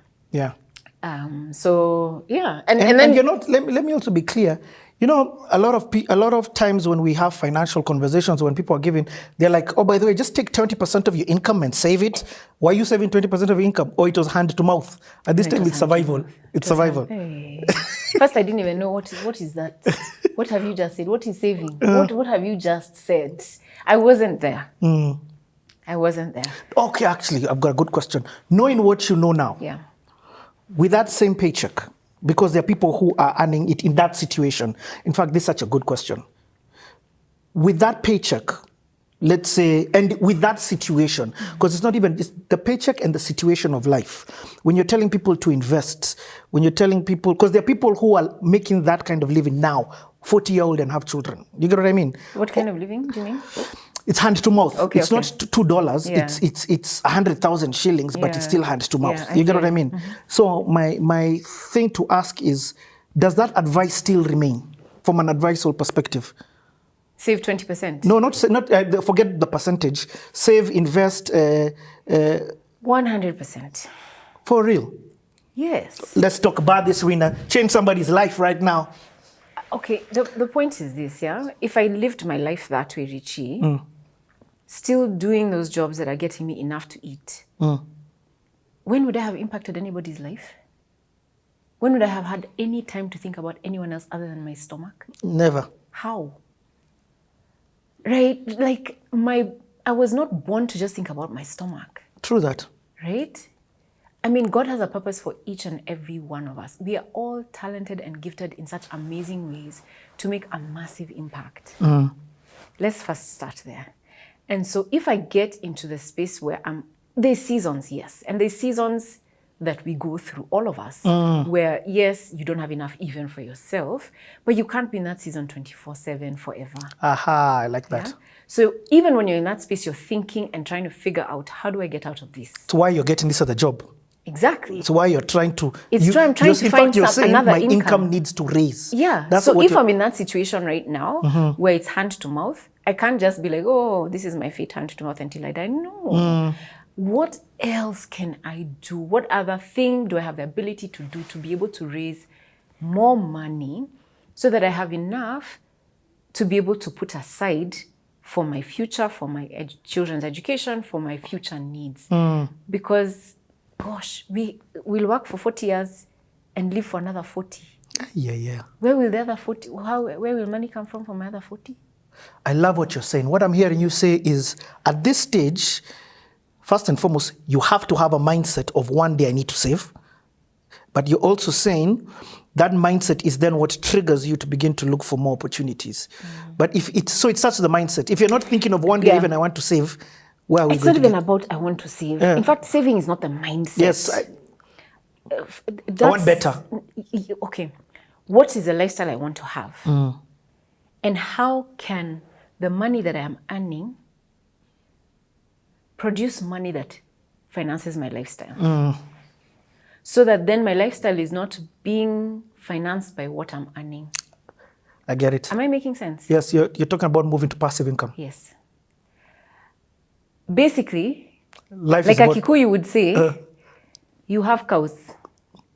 Cindy, you have cows. I can't have cows and then eat my cows. My cows need to produce calves, and it's from those calves that then I can finance my lifestyle. So your income is your seed.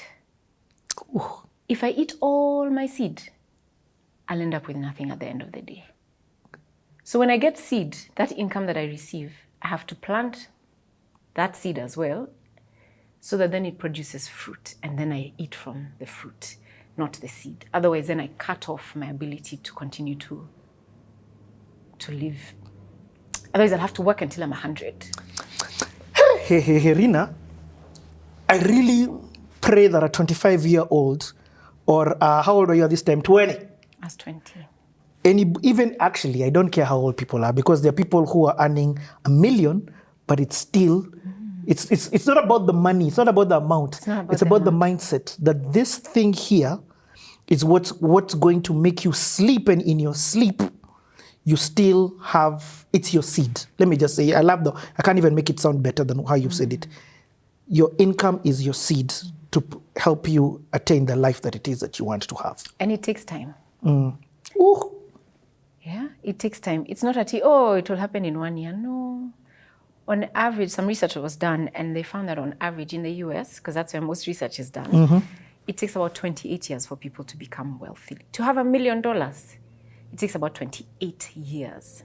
So for you to get to the place where you're replacing your income with income from your investments and your assets, it takes time.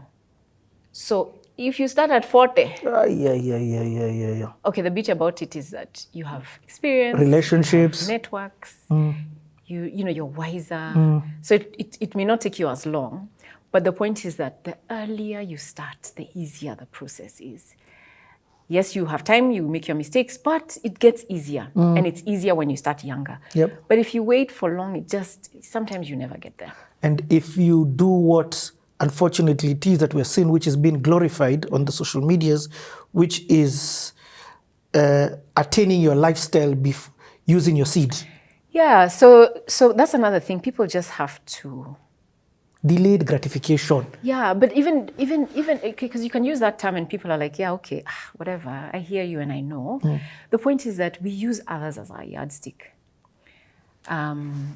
Today, I will walk out, enter my car. We have, I have a small car. I enter it and I drive and I arrive somewhere and people look at me and like, what does she know about money? They've measured me by what I am driving. But do you know, guys, what I have is not a measure. The things you see, where I choose to live today, is not a measure of the wealth I have. And it's a mistake we make. I look at Richie, he's wearing a bow tie, he's wearing this nice tuxedo. And I decide, wait, I need to measure up to Richie, because then it will show I have money. Would you date yangu? Yeah. Would you expenses yangu? You don't know my income, you know nothing. Just exterior has, yep. Yeah, and so we have this social comparison that we do, and that, you can never... Rina, let me just ask it the way it is. And of course, I'm not expecting you to name a single person. You, from an investment banker's perspective, you have clients who have billions of shillings. Yeah. Billions. I don't mince my words when I say that. Can they walk here and nobody knows them? Absolutely, very many. There's some you'll even dismiss because of what they're driving, what they're wearing. Completely dismiss them because they don't look like what they have at all. And that's a big lesson, and I love that I learned that lesson. And so for me, that's you're not my yardstick. You who drives a nice shiny car and lives in a nice shiny neighborhood, you're not my yardstick. This guy who has amazing wealth, making amazing impact, that's who I'm learning from and who I'm watching, because that's what I am. And that's my path. So, yeah, have I answered your question? You have. I know you've not yet answered it for people, but we're still in the story. That's why you keep watching. Yeah. But So the mistake I find we make, especially Black people, whether those Black people are in the US, in Congo, in South Africa, or in Kenya, is wanting to wear our wealth so that people can respect me, right? You want to look a certain way so that people can respect you. But what is wealth for, Richie? What is wealth for you? Tell me. in my perspective, two things. One, to finance my vision and goal. Two, to ensure that I give my kids a leg up. If I can do those two things, I leave, if the finances or the wealth that I have enables me to finance my vision and goals and dreams with ease. You know, I'm not here thinking, oh my God, I have 7 CTA shoots to do, 80 G's times 70, 100, I'm just, and then number two, can my kids go to school? You see that thing that you're talking about, your mom's school fees? If we get sick, there's an emergency, I'm able to do that. If I can do that, but it's taking me a while to get here, then I'm cool. Yeah. Yeah. And beyond that, being able to also worship God with your time, with your talent, right? But also with your money. Because if you're not doing that and just living for yourself, then what is life about? I mean, when you think about time after we've been here and you died today, it's not going to be announced that you lived in such a nice house and you are such an inspiration because you drove a certain car. No, it's about the lives that you changed. That's the impact that's going to leave a legacy for you. And so for me, that's what I'm chasing. I'm chasing impact. And I know it sounds like fluff, but it is not to fluff me. for me. Yeah, I know. Yeah, it's not fluff for me. So whether you think that, oh, it doesn't drive the nice car, by the way, you have no idea how many lives we are impacting as our family because of the choices that we are making. But that for me is what gives me fulfillment. So yes, I talk about money a lot, but money It's a tool. is a tool. It's a tool. Money is a tool that will help me achieve the things that God has set for me to do. It will enable me to bless ministries, it will enable me to bless families, it will enable me to travel and go to places and finance that sort of thing without, oh my gosh, I can't. You know, I can hop on a plane and go to the US and do something for me that I need to be able to do and come back home and didn't burn anything and I'm okay. But now, if I live to be able to drive, what, a Maserati? Yes. Really? And then?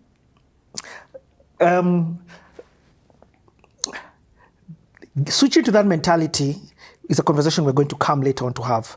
But because you sound like you are,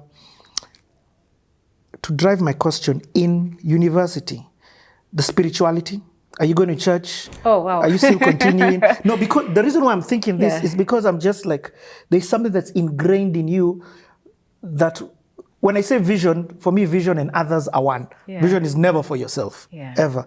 So for you to be where you're at, there's a God thing that is ingrained in you. Yeah. I'm like, in university, for me, that thing was nowhere in the building. Okay, yeah. So my university is very colorful. Hello, hello. My name is Pius Mushiri Mugo, and I'm here in my first class in session, and I'm the managing director of Nabo Capital. And what do I do at Nabo Capital? It's a very simple thing. We are in the business of making people wealthy. That's what we do at Nabo Capital. So welcome to my class in session on investing with purpose. Let's have some fun. So that's a very good question. What does investing with purpose mean? You know, I meet a lot of people out here, and because they know I'm in the business of investing, they ask me, Pius, what rates are you guys offering? And I tell them, wait. The investment profession is like medicine. It's like, I'm like a doctor. If you ever meet any investing professional who just tells you what to invest in, just know that's a quack. Because you don't go to hospital and you're prescribed a medicine without first of all knowing what you're suffering from. So if you come with a neck problem, we sort out a neck problem. What do I mean by this? Investing is not a hobby. Investing is a life skill. So we help people to achieve their end goals. So our purpose is not to help you make 1,000% return, 100% return, 50% return. That means nothing. Our purpose is, how can we help you to achieve your financial goals? What are some of the financial goals that we tend to meet most of our customers with? Education. 9 out of 10 of our customers tell us, I am investing for education. So instead of allowing them to try and craft the solution themselves, we use our financial expertise to say, okay, when do you want yours? Let me give an example. I think it's easier to give an example. We had this colleague of ours who unfortunately passed on in 2006. And he left 2 kids. One was in, I think, standard 4. The other one was in nursery. After we were done with all the burial arrangements, it was time now to distribute the benefits. And he had said, very jokingly, if anything happens to him, please divide the benefits into 4. My wife, my mother, my son, my daughter. So the children were underage. So we need to find out how to go about that. But they were all in school. The mother was taking care of widows and children who had been left behind by his brothers. 9 brothers had passed on. 8 brothers had passed on before him, leaving very many children who had become dependent on him, and now he was gone. And now, this old woman was going to be the sole breadwinner for them. So we said, you know what, let's call them to the office. We called them to the office, we told the old woman, if we send money to you, we think it would even risk your life because everybody will know you have money. Why don't you allow us to form a trust for you, and then we'll be disbursing money to you to be able to pay school fees for these children. She said, tick, I will go along with that. The children, it was obvious we had to also form trusts. So we formed 3 trusts. That was 2006. Then I sat back. I asked myself, this son who was in standard 4, why is he likely to go to high school? Why is he likely to go to university? What are the costs of university? How much is it likely to be that time because of inflation? So we did all the numbers, and then we now put together a plan and made an investment where we were going to get cash flows, and those cash flows were going to be used to pay for their school fees and anything else that they need, like shopping and all that. Fast forward, we're in 2024. They have never touched the money that their father left behind. The principal. The principal. In fact, it is more than what he left behind. Number 2, the son finished high school, finished university, and came and interned at our business for about a year or 2, and went and set up his own business. But even now that he's a major, he is like, this portfolio should continue being with you guys. Oh my. He's a major. Then the other girl, she is, I think, just finishing Form 4, or just finished Form 4 last year. The one who was in nursery never touched her money. Her money is as if their father is still alive.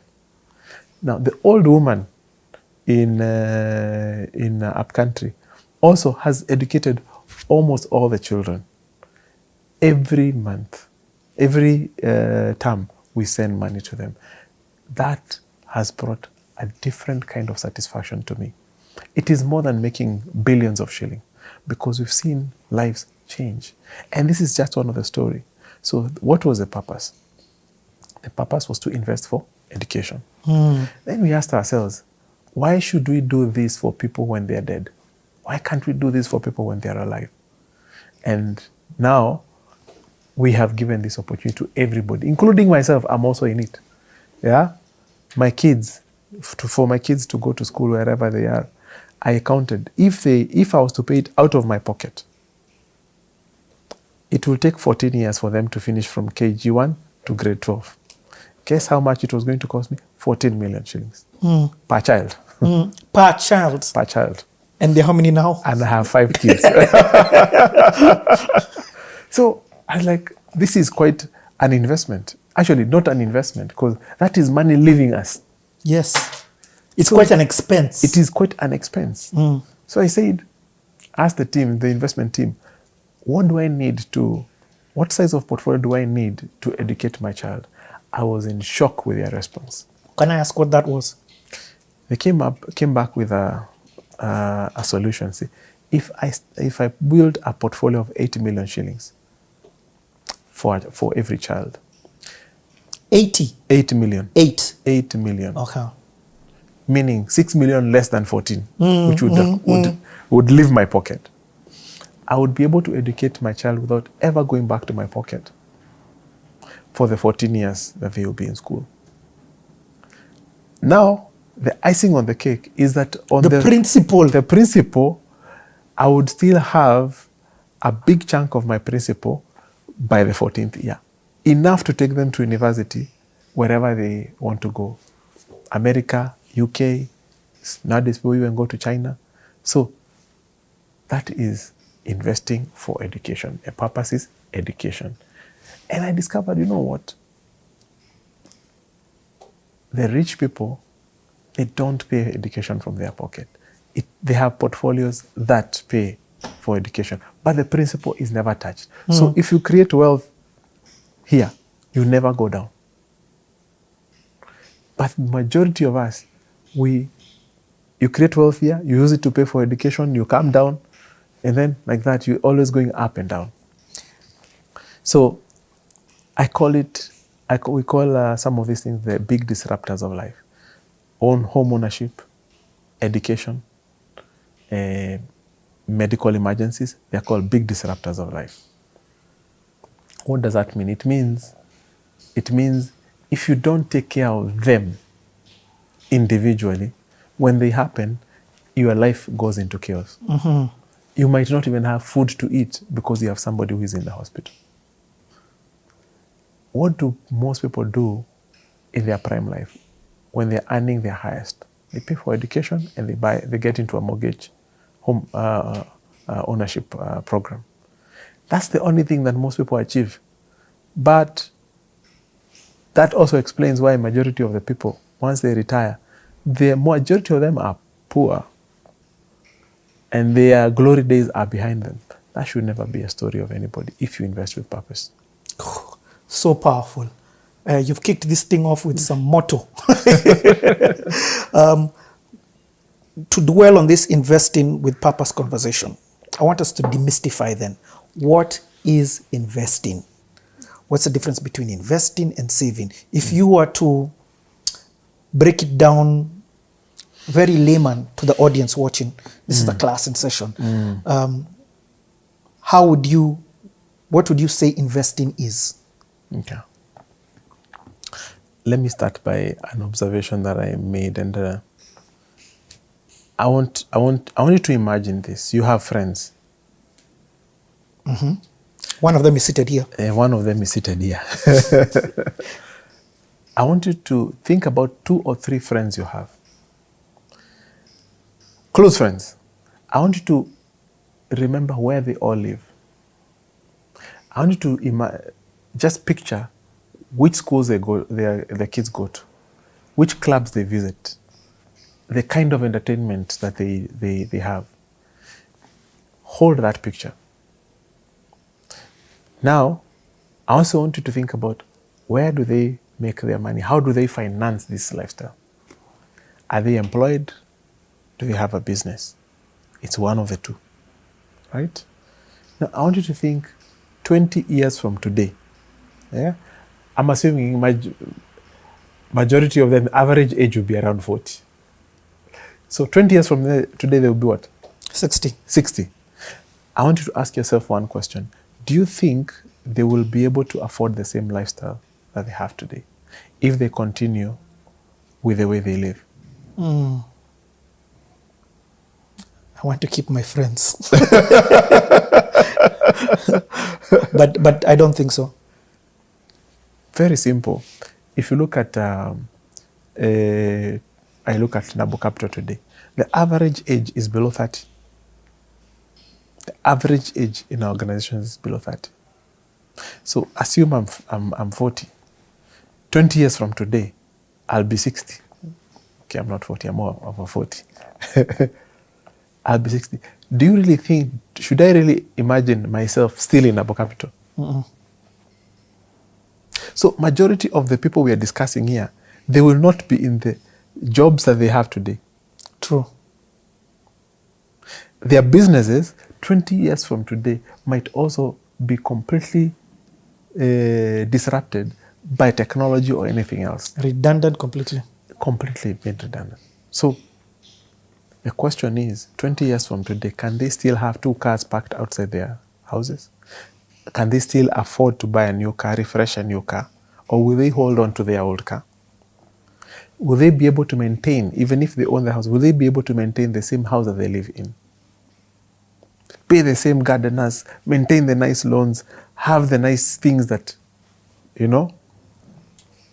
And the sad answer is, for me, in my own observation, as the majority of the people are not prepared for what is to come 20 years from today. Now, here comes investing. Investing is about depriving yourself instant gratification, delaying it so that you benefit, you pay the price for the future today. Whew. Say that again. I love it. Investing is about thinking 20 years from today and doing something today that will impact 20 years from today. It is dictating how your 20 years from today, how it will look like and how you will live your life. That's investment. That's what investing is all about. Investing is not a hobby. Investing is not something you do because you hear people are doing it. Investing is something you do because you must do it so that you see your future, how it's supposed to be. This is so powerful because what I've not had you negate is age. Absolutely. So if 20 years ago I had watched this class in session and listened to somebody say the exact words that are leaving your mouth and acted accordingly and consistently, I would be now reaping the fruits Absolutely. for every sacrifice Absolutely. and delayed gratification that I did along the journey. Absolutely. So let's come back to investing. Investing has only one purpose. One purpose. To help you to make money while you're sleeping or while you're doing the things that you love to do every single day of the year. Investing is about helping you to make money while you're on holiday, while you're taking care of a loved one, while you're doing other things, while you're pursuing, even this one that I love the most, while you're pursuing your ultimate earthly assignment. Investing is about generating one thing, passive income. And that's what we call passive income, the money that you make while you sleep. Investing is about changing the whole rhetoric about money. It's about money working for you instead of you working for money. Majority of us, if you didn't come from an extremely wealthy family, at some point you had to work for money. But that is not sustainable. And that's why most of us, including our friends, will not be able to maintain the lifestyle that we have today 20 years from today. Because if you are still working for money, if you're still working to pay bills, if you're still working to pay education, if you're still working to do all these things, and if you don't do them, they will not. If you're not working, those things will not happen. Then that means you're living on active income. Active income. You're living on active income. And that is not sustainable because we have agreed 20 years from today, most of the people will not be doing what they're doing today. With how technology is going, 20 years even feels far. I am just being extravagant here with time. But if you are 40 years today, 20 years, which is a very short period of time, you'll be 60. You cannot be looking for a job when you're 60. You'll be the oldest, you'll be the slowest guy in the team. Unless you're in this career that mature like wine, you're a doctor. Okay, you're an investment professional like us also will get to mature. If you like wine. talking on camera. Yeah, if you like talking on camera. Yeah. But we don't know. This thing that we are doing today that is called, that we are shooting, we don't know how this will be happening 20 years from today. True. Yeah. People will just be pressing a button and they record themselves. And it comes out the best. No human being can be able to do that. We must be prepared for that future. But the thing is this, investing is about putting down the money that you would have used today aside and in putting it somewhere where you demand a return from it. And then that return grows, which is what we call passive income. And then you start living on that passive income instead of living on active income. Everybody must make that switch. I love the conversation already. So insightful, so much value.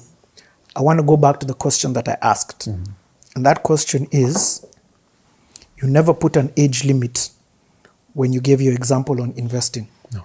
So, investing with purpose, who is it for? Who can invest with purpose? Is it for, actually, I just throw that to you. Investing is not for some people or some organization. Investing is for everybody. And I keep saying again, investing is a survival skill. So investing with purpose is for everybody.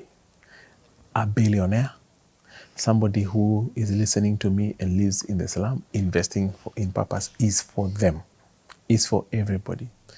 And we look at investing like building a house. If you're building a house, you start from foundation. Yep.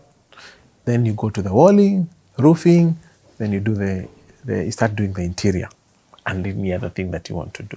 But you must start from the foundation. Now, this is what I like about investing with purpose. Whether you're a billionaire or you come from the slum and you come to me, I'll ask you, if what you do today to earn a living was disrupted and it no longer it can no longer provide for you, how would your life look like? Can you sustain the lifestyle that you're used to today? And as long as you have active income, The answer is no. The answer is no. So we ask the question, how much do you need to survive if everything else that provides for you ceases? How much do you need to still live in the same neighborhood, drive the same car, go to the same clubs, have the same friends? How much do you need? Take your kids to the same school. How much do you need? And by the way, it's funny enough, even billionaires just tell me 100 to 200,000 shillings. Others, they will also have their goals. Someone from who is not as privileged will also have their number. Maybe 20,000 bob, or 30,000 bob, or 10,000 bob, whatever that number is, we make it our goal. How do we start a portfolio that will provide that 10,000 bob every month? That 100,000 bob every month. And that portfolio, we have a name for it. We call it lifestyle portfolio. Let's break down this conversation. What is then a portfolio? What is a portfolio? Thank you, that's a very good question. A portfolio is a combination of assets that we have put together that can generate the passive income that is necessary for you to be able to maintain your lifestyle or whatever goal you have for a very long period of time. So if you look at, for example, the family that I gave an example of my former colleague, there was a number we came up with. If we can have this number every month or every quarter when we need to pay for school fees, call it 200,000 bob. We can be able to educate these children until they finish, and they will still leave the inheritance untouched. And that's exactly what happened. That was an education for them. But now for a lifestyle portfolio is, if you need 100,000 to pay your bills, pay your rent, pay everything, we'll say, you probably need, 5 million, 10 million, bob, whatever it is. What's a combination of assets? Maybe we'll buy some treasury bills, we'll buy some bonds, or whatever it is. That combination of assets that generate that cash flow is what we call a portfolio. It is your secret sauce. It is what uses your principle to then create it's a combination of assets. Yes. Sticking to this portfolio. So I can give an analogy. Okay, give an analogy. When you go to hospital and you're suffering from malaria, the doctor, you see, you have a purpose. The purpose is to treat the malaria. You have symptoms of headache. And then there's the malaria itself. You may not be having appetite to eat. When you go to, when the doctor listens to, he puts together a combination of medicine, a combination of drugs that will sort out the headache, will sort out the appetite, and then will sort out the real issue of malaria. Yes. Those three drugs are a portfolio of drugs. But they sort out one big issue. So for us, when you come, your problem is what? Lifestyle. If anything, if things get disrupted, you can't survive. That is a problem we set our eyes on. So we put together a combination of things that will give you the income just enough for you to survive when your business is disrupted, or when you're told at work your services are no longer required. That's a portfolio. I'm going to stick on this portfolio conversation because suddenly it's opened up my mind to the amount of different types of portfolios you can create. Yes. Thus, the amount of different people who can use portfolios. Let me give an example. If I'm in the diaspora and I know it's January, but I know in December, I want to come to Nairobi, I want to go to Mombasa, I'll need about 300 Gs in cash. I want my tickets paid for, or even my tickets, I'll pay for that. It's okay. Can a portfolio be created for that? That is what investing in FAPA is all about. There is no goal that I cannot help you to achieve. I even had a client who wanted to buy a Range Rover every 5 years? See, I hate driving old cars. So I wanted to put together a portfolio that I can always buy a new Range Rover every 5 years. I sell the old one and I get a new one. So you say, how much does a Range Rover cost? It costs X amount of money. Okay, fine. So how much will you put in the portfolio every month? X amount of money. And by the 5th year, if a Range Rover costs 25 million, we'll have 25 million shillings ready to buy a brand new Range Rover. He won't even feel it because we've been buying a Range Rover for 5 years without knowing. So if you want to go on a cruise, I had another group of women. You see, ever since they got to 50 years, every so often they go and do a cruise, all of them.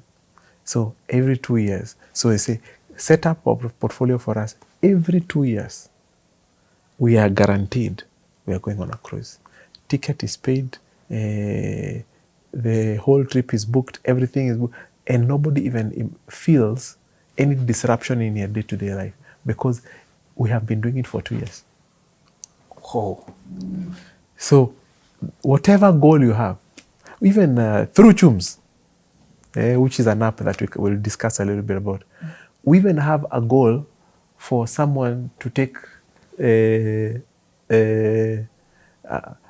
date on a nice restaurant, a 5-day goal. I'm saving up.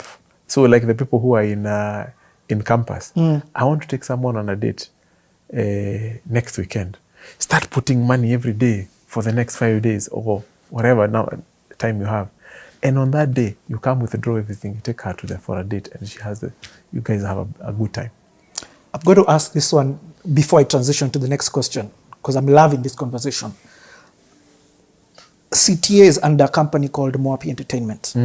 Moapi Entertainment has expenses that we pay constantly when we're doing a shoot like this. Venue, there's our good friend Izo equipment, there's all these different things that are needed in order for a shoot like this to happen. Moapi is not an individual. Moapi is an institution. Can institutions then create portfolios? Absolutely. We do it every day. We have one organization that, just to give an example, we have one organization that came and said, you know what, we have this amount of money.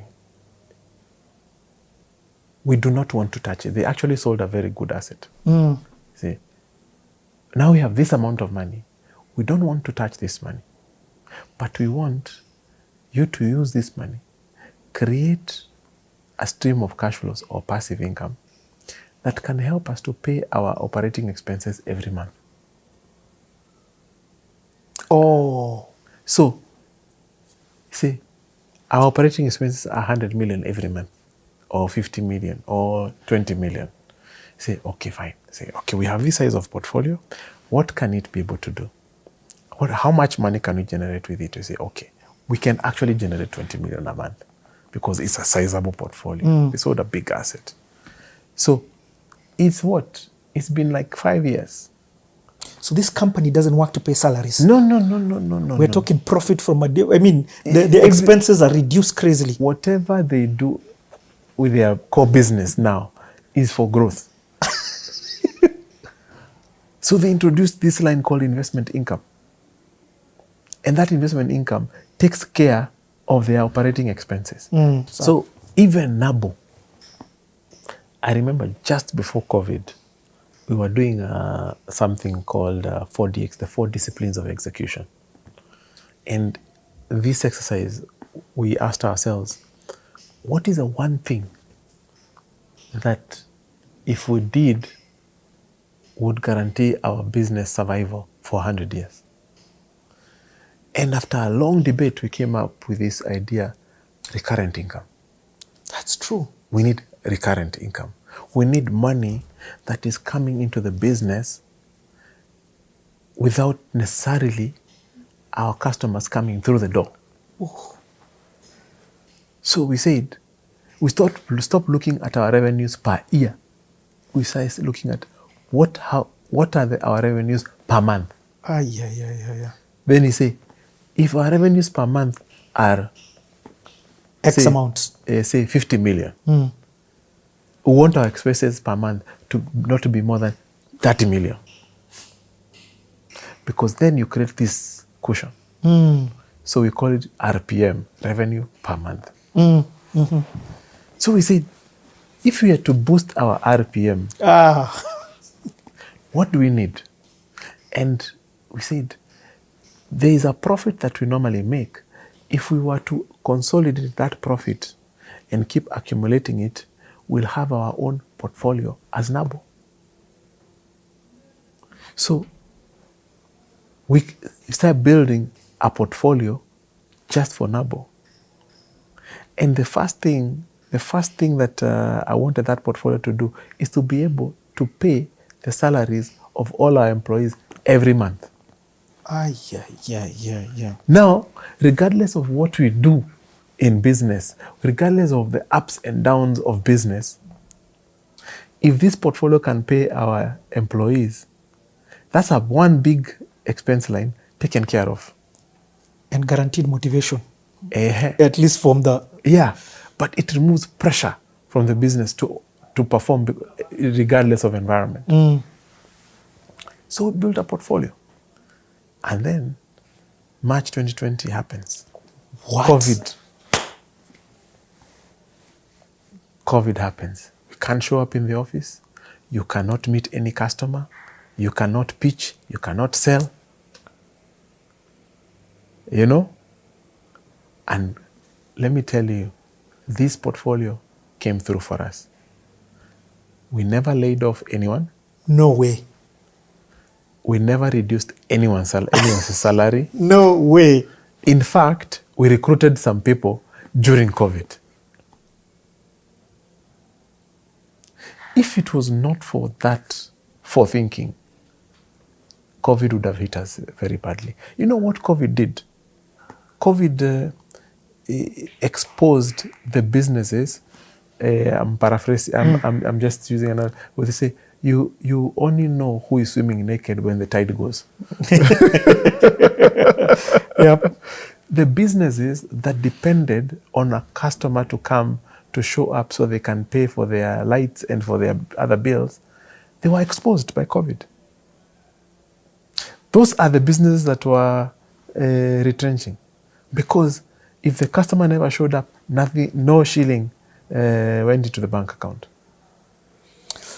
Pass, are you trying to tell me that businesses are in the job of creating a profit to build a portfolio? every business should have a portfolio and should have an investment income line. Because what do they do with these profits? They must create a portfolio where things can do, they can be able to create investment income line. And when future opportunities come, they can dip into this portfolio and seize opportunities. And then those opportunities generate more cash flows. And those cash flows continue enriching the portfolio. In fact, forgive me, So it's a cycle. it shouldn't even be considered as profit. It shouldn't be taken from profit. It needs to be looked at like rent. Do you know how you look? It is the same financial principles of individuals apply also to organizations. Uh-huh. We tell individuals a person must live within their means. Within their means means below their means. So that you have headroom. Organizations too must live within their means. They should not spend all their revenues. This cushion that is created, where does it go? It is not created just to sit in bank accounts. It is created so that you form portfolios, and those portfolios start generating investment income line as you look for more opportunities. And when you find these new opportunities or expansion programs that you get into, you dip into this portfolio without having to ask for your shareholders for more money. And then you boost more revenues, and then you create more cash flows, and then cash flows still continue pumping back into the portfolio. Yeah. So if I see a business that has investment income line, it draws my attention. Let me surprise you. Insurance companies, where do they make their money? It is a known thing that insurance companies make underwriting a loss or a break even. You just go look at the accounts. We are in first quarter of the year. Where insurance companies make money is investment income line. The best insurance, if I want to know which insurance company to go with, I look at the investment income line. That one is unlikely to disappoint me when my claim crystallizes. So, even a business has purpose. Yes. So some businesses, they give us their portfolios to grow their shareholder wealth. So we continue growing it fast, and they only are left with just what they need. Others, they say, please manage this portfolio, and we'll be coming every month to withdraw some amount of money so that we can pay for our expenses. That business, imagine the kind of freedom we give them to take risks and experiment and do amazing things. They are operating with a completely different mindset, because they're not trying to capture customers to pay bills. They're trying to capture customers to solve real human pain points. Those businesses are positioned to completely blow away a customer, because they don't need the customer to survive.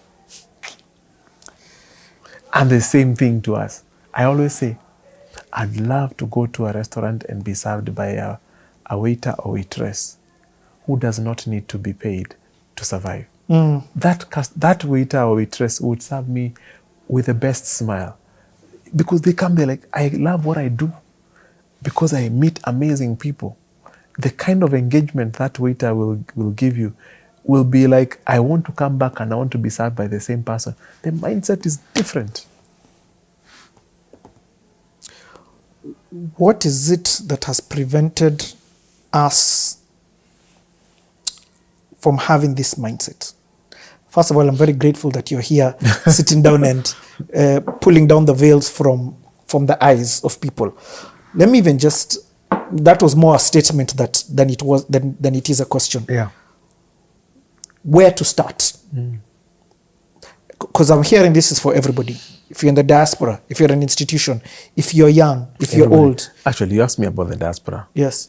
We have customers in diaspora who tell us amazing things.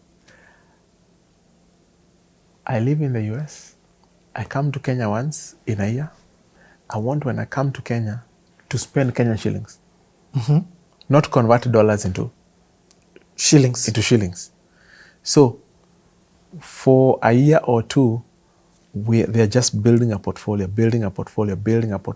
And are they necessarily building this portfolio in shillings or In shillings. Okay. So when they're coming to Kenya, they say, I'll be in Nairobi 2 weeks from today. Please fund my account with 300 or 400 or 500,000 bob. When they land, they find 300, 400 or 500 bob in their bank account. And that is what they use when they're here. They buy presents for people, they gift people, they do all manner of things. Zero pressure. Zero pressure. Others, they say, I support my parents, 20,000 bob every month. Can you create a portfolio that can be able to support can be paying this 20,000 every month? We create a portfolio and we start paying whoever the beneficiary is, or 20,000 shillings, maybe their mother, their father. You know what that does?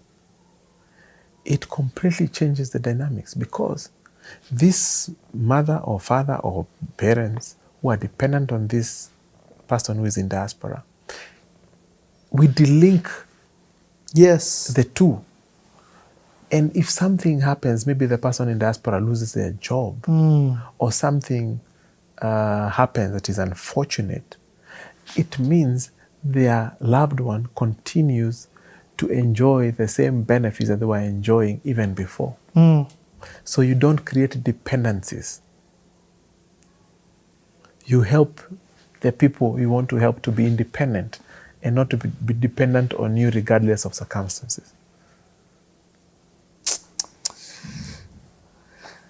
And that's what investing with purpose is all about. So the reason why people are not doing it is because our mindset of investing is the old way. How much return is Nabo Capital generating? Which fund manager is generating the best returns? Which is a big thing going on? Bitcoin, people are buying land. People are just investing haphazardly.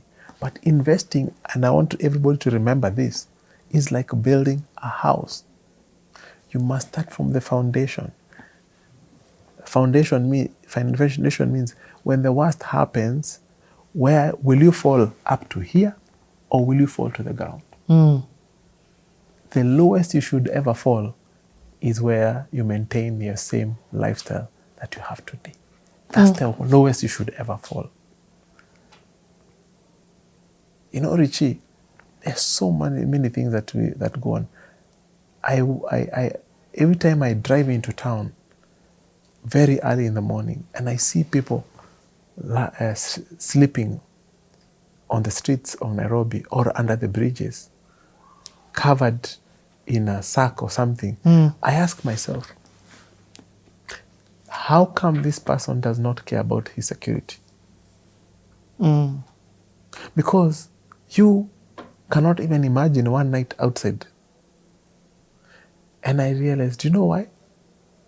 When your lifestyle falls below a certain level, you lose your human dignity. And when you lose your human dignity, you no longer care about security. In fact, you acquire like animal instinct. You know, you lose human dignity. Investing should start with that foundation to make sure you will never ever lose your human dignity. You will be clothed to you and your children. You will have food on the table. You will have a roof on top of your head. Those basic things. Whether you are a billionaire or whether you live in the slums, you must take care of them. And it doesn't take a miracle to do them. So forget returns. Yes. Let's make sure if the worst happens, you will never fall below the minimum And if the dignity that you deserve. And if the best happens, And if you're going to have so many portfolios. And now there are more portfolios. To enable you to achieve all these different visions and dreams that you have. Freedom. Okay. We're coming back to the next question. That's just the first question.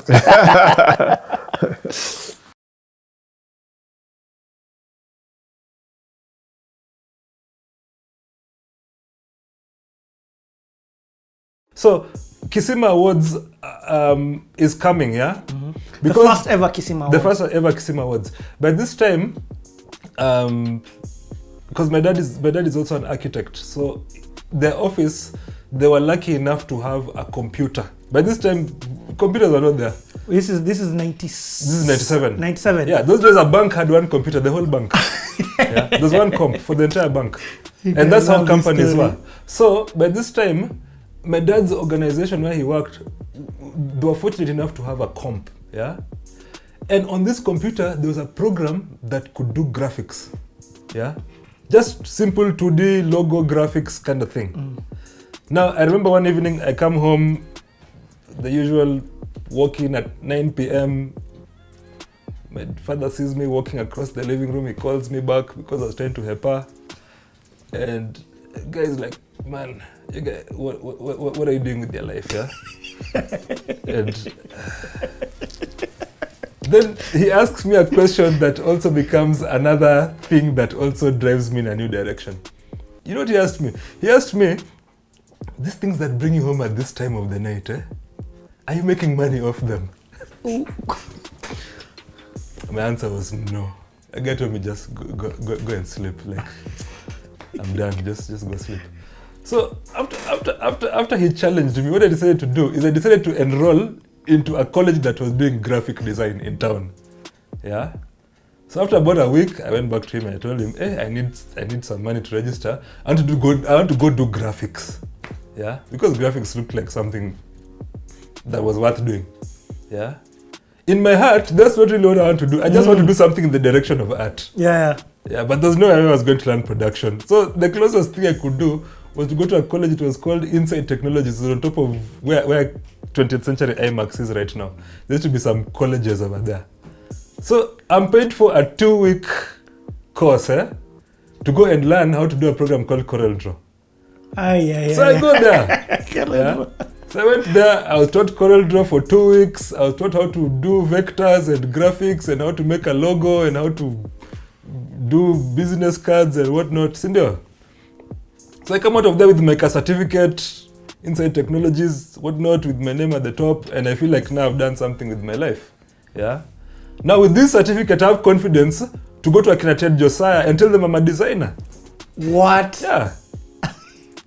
So Ted Josiah by this time was working with David Muridi. He's now moved to AudioVault. No, they were working separate. David Muridi has a company called Sunset Promotions. So I told David, do you have a business card? He says, I told him, let me design for your business card. I'll not charge you anything. I just want to do for your business card. You see. Yeah? So I designed for him a business card. I take it to his office. His office was somewhere near I&M building. So I go there, I meet him, and I give him the design. And he's like, whoa, this is nice. Yeah, Kumbe, you can design. Okay, very good. Yeah. So now, I'm talking to David, I'm talking to Ted. And these were the main guys in entertainment in that year. So you see, for me, I'm feeling like I'm already somewhere. I'm inside. You see. So, Kisima is coming. Then one day, I happened to be at their office and they're discussing graphic design and concepts for the award. And Kisima. Because Ted Josiah and Dave Muredi are the ones who came up with the concept for Kisima Awards. Correct.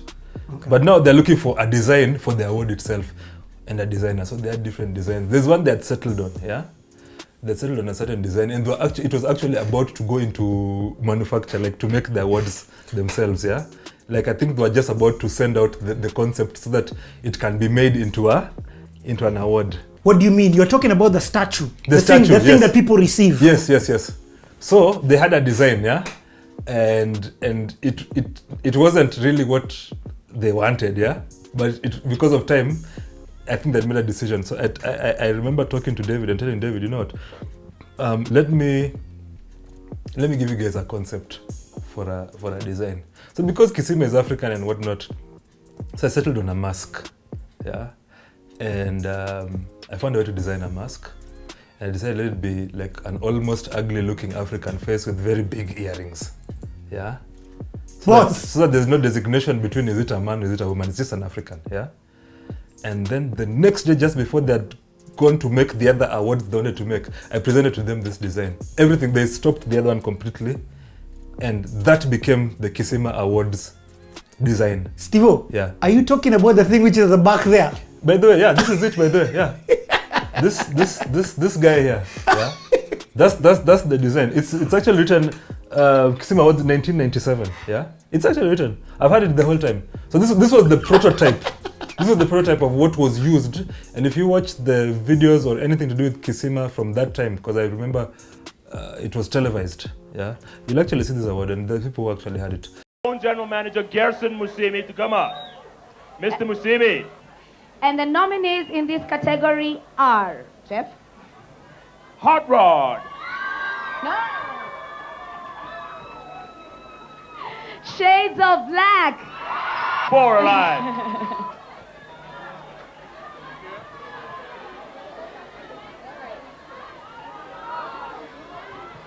And the winner is, ladies and gentlemen, Five Alive.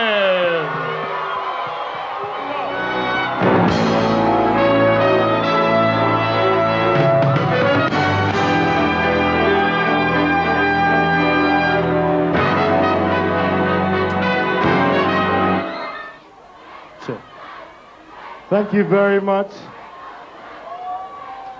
We're very grateful to our loyal fans, those who've supported us. Thank you. This would not be here if it wasn't for you.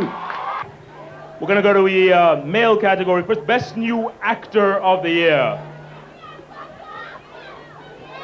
The nominees are Tony Njuguna and Ian Mbogwa. You have two guesses.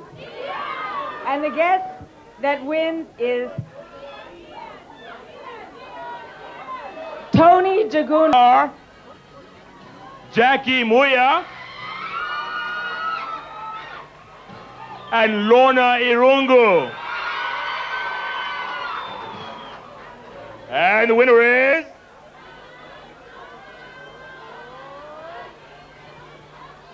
Here we go. And pressure, pressure. this is exciting.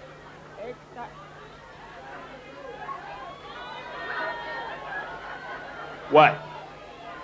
And the winner is Jackie. Thank you to you all. Thank you.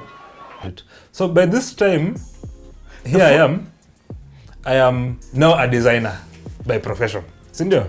Because Wait, Steve-O. Yeah. In 1997, Yeah. the first Kisima Awards, I was there. you're the one who designed. And I'm the one who designed it. Yes. This time you're not at your producer. I'm You're not not a I'm not musician. producer.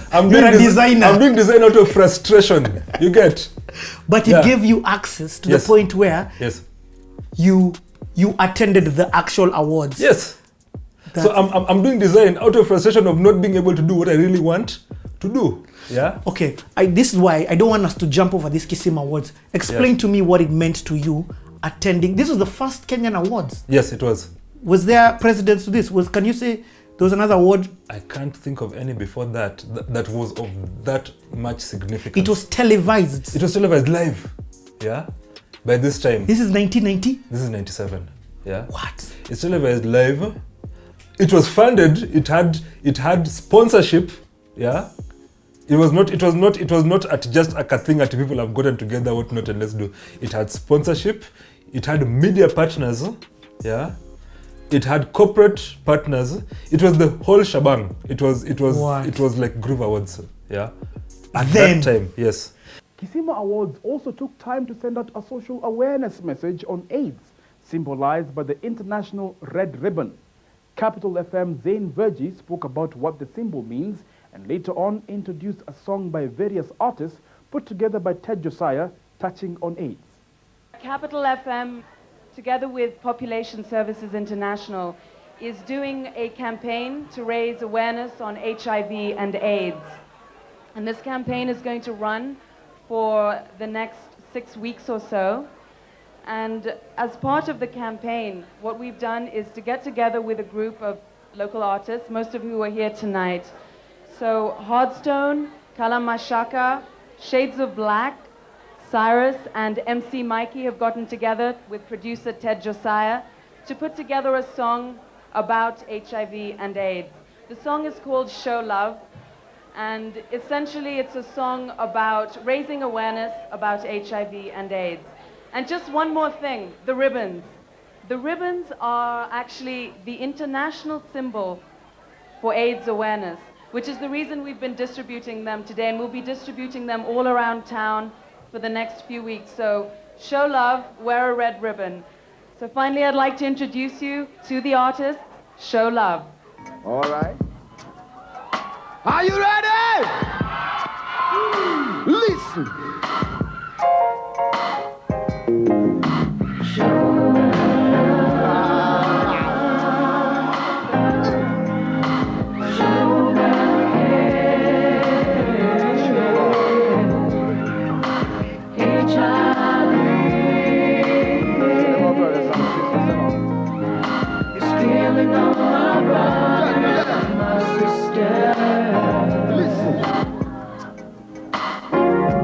People who no listen what me say unto you. Life can be good and life can be bad. Life could be a joy or it could be a sorrow. You can see today but you can see tomorrow. It's just another HIV big time monster, wiping out my brothers and my sister. Your mama and your papa left done in a sorrow, in a sorrow, in a sorrow, in a sorrow.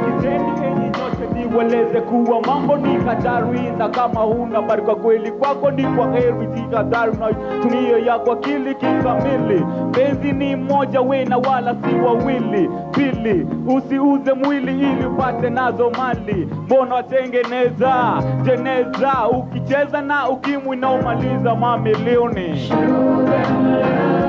Hear that? Hear that? Show them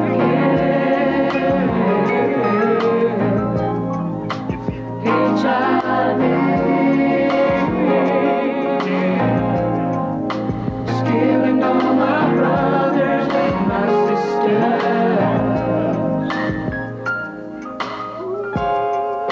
Listen. Sasa tukueleze, seti mambo akilini we usiteleze. Njia zetu tutengeneze, kama sisi sote tusiomboleze. Mambo haya tulikanywa tangu zamani, tusichove kwenye asali kwani mwishoe ni ajali. Yo, wengi walijidai majabali, wako wapi waliodharau ya wazazi? Yabidi sasa tujichunge, njia zetu tengeneza, na tukiweza kujichunga basi sote tutaweza. Na pendekeza wacha kucheza, manake kifo cha kupata twa kuona kwa jeneza. Mipango yako na wenzako hukuweza tekeleza. Sasa mimi nakueleza, ukimwi kweli ni hatari, wengi wameomboleza. And this was a concept that was purely birthed from, I would say, 1 or 2 people by that time. Yeah. Ted and David, yes. And there's a plan for its longevity. I'm Ted Josiah. I'm David Moradi. David. And we are just a small part of the organizers of Kisima. There are a lot of people who are dressed in black and white, who are our ushers, our arms, legs, and everything. We'd like to thank them so much for what they've done for us. Thank you very much. I want to let you know one thing. Kisima is going to happen every single year. What we're trying to do is motivate the Kenyans to have a Kenyan spirit. We can do what the Americans can do. We can do what the British can do. Yeah? We have it. We have it within us to create a generation that, you know, people won't be looking into LA. People will be looking here and saying, you know, I want an actress from Africa, and they'll come here. I want a singer from Africa, and they'll come here. I want a producer from Africa, and they'll come here. Forget about them. We can do it ourselves. We are Kenyans, and we should be proud to be Kenyans. That's what Kisima is about.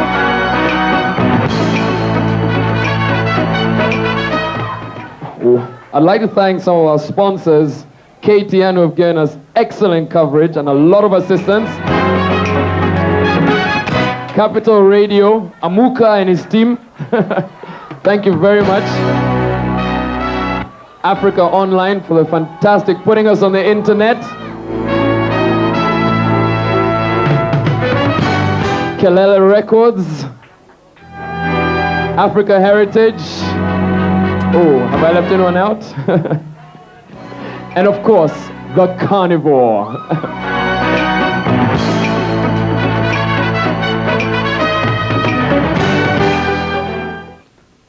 A night of glamour, happiness, disappointment, and a self-promise to work even harder. But there was a lot of controversy about the nominations for the awards. David Muredi, one of the organizers, explains the nomination process. We put out questionnaires, effectively, out at various points within the city, and we asked or invited people to literally nominate the people they think deserve these awards. So, and you know, as the presenter said earlier on, this is not a competition, it's a recognition. So everyone's a winner. All the nominees are winners. All the people who weren't named are winners. And maybe next year they'll be named, maybe, you know, but we were saying effectively, the nominations, as we were saying, was sent in to the Kisima offices. We had a crew, a team of 10 people who were putting all the stuff onto the computer effectively and, you know, churning out whoever had the highest nominations, okay, effectively won. I mean, it was the people who voted. We had nothing to do with the voting effectively.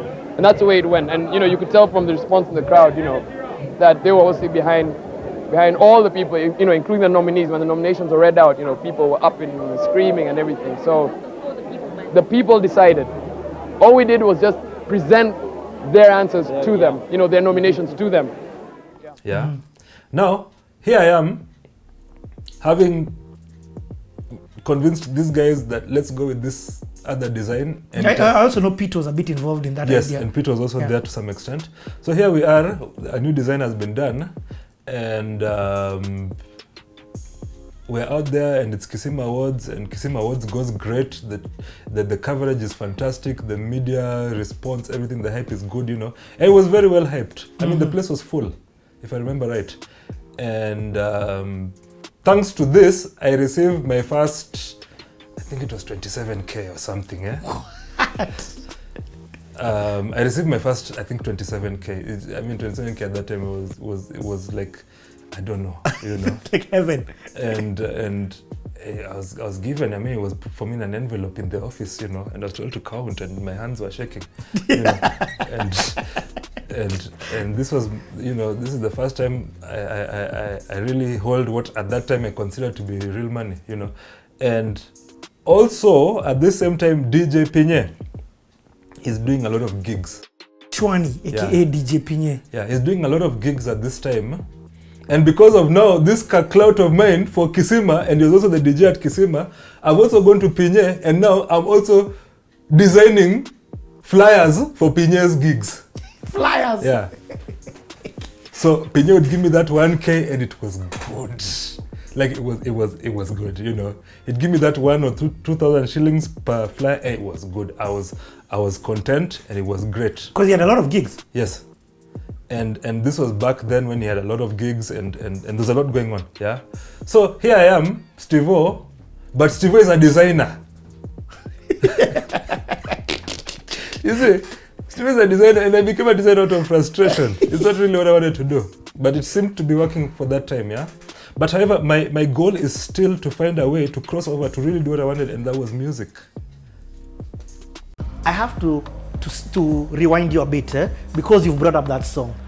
The place where I saw this song is on the Kisima Awards being performed by Hardstone, Kalawashaka, and I don't know even some ladies who I don't even know. So let's go back to Kisima Awards. Was because Nikki there in 2? No. I think it was the first Kisima Awards that you guys did. In 2 might have been yes, part of that performance. Yeah. So let's talk about Kisima Awards, because again, I need to know. That's what it was called. And Atemi was in it for sure. I need to know about and there was an American boy on it at some point. Yes, oh my. Okay, it's coming back. Just need to jog that memory. So it's coming back. So Kisima Awards. Kisima Awards, my goodness. Kisima How Awards. did it even come to be? Actually, Kisima Awards was really birthed by Pete Odera and Ted Josiah. They had done the first Kisima Awards, a smaller version of it in '95. And it wasn't as big, but they had done a version of it. And then Ted, when I met Ted, in fact, soon after meeting Hardstone, he told me about the Kisima Awards. It's like, So I went about putting together my event management mind, and we designed this thing. We said, no, let's get an award ceremony that really honors people who've young people, or people working with young people, or who affect young people in different spheres of the creative sector. So from comedy to fine art to music to dancing. And out of the Kisima Awards, actually quite a number of people came out of it. And remember, I went and got sponsorship from Capital, from a whole lot of other people. Went to the Carnival, they really supported us and put it together. And people You've had a long relationship with the Carnival. Huge, long. And actually that was the first major show we put up at the Carnival. Kyoko Mwitiki, who's one of the best known metal art creators probably in Africa actually. We had recognized him then, and I remember I used to be a teacher at Upper Hill back in the day, even before my time, I think, or after. And he was just so shocked that he was recognized. And he was so thankful. And I remember he wrote us a letter, and I have to find that letter actually now. But he wrote us a letter just saying how thankful he was and everything. Now he's big time. You know those metal ninis you see near the airport? Yeah, it's those all animals. This guy is international rolling. He has a whole, he has a gallery in Lavington. He's big. He's a big deal. Nice. Then, if I have to invite you to my birthday party. And then we had people like, I remember Hearthstone performed. He won. It was controversial because, hang on, we are organizing. But the votes, we actually, hey. Explain, how did guys used to vote? I have to tell you this. This I have to tell. Okay, this is an interesting story. Kisima Awards was the first award ceremony in Kenya where people could vote online. Do you remember kelele.com? Yes.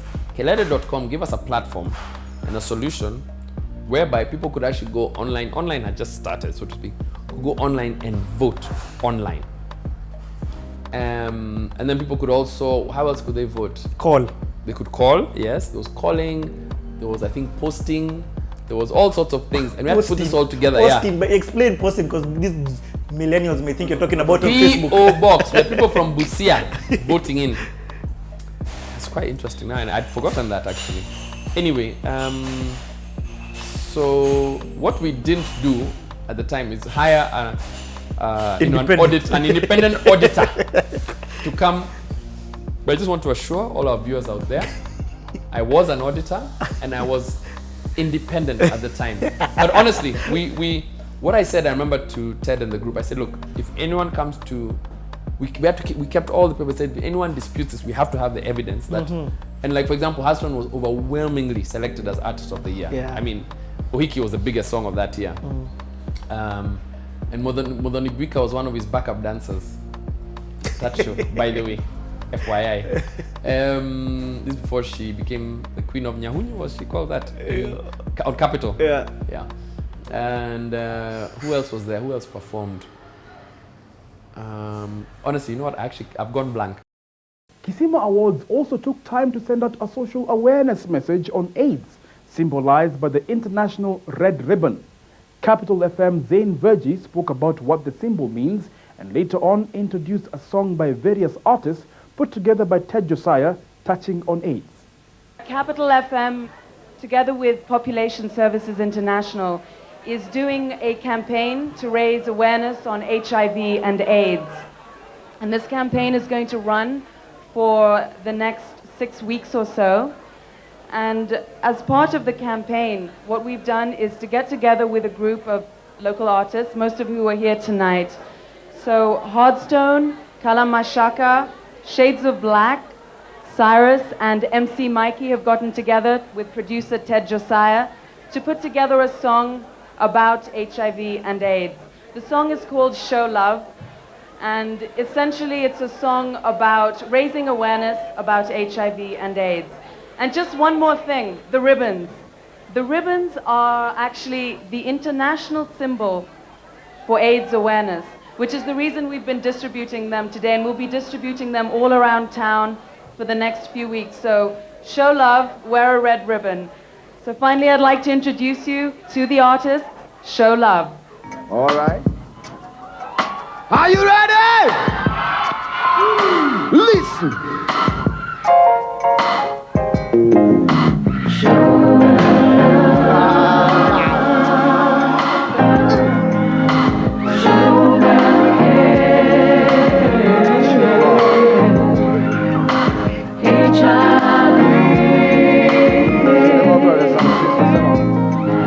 Stealing all my brothers and my sisters. Listen. People who no listen want me say unto you. Life can be good and life can be bad. Life could be a joy or it could be a sorrow. You can see today but you can see tomorrow. It's just another HIV big time monster, wiping out my brothers and my sister. Your mama and your papa left done in a sorrow, in a sorrow, in a sorrow, in a sorrow. Kiteni enyi nyote niweleze kuwa mambo ni hatari, na kama huna baraka kweli kwako ni kwa heri. Jihadhari na tumie yako akili kikamili. Penzi ni moja wena wala si wawili. Pili, usiuze mwili ili upate nazo mali. Mbona watengeneza jeneza, ukicheza na ukimwi na umaliza mamilioni. Hear that? Hear that? Show them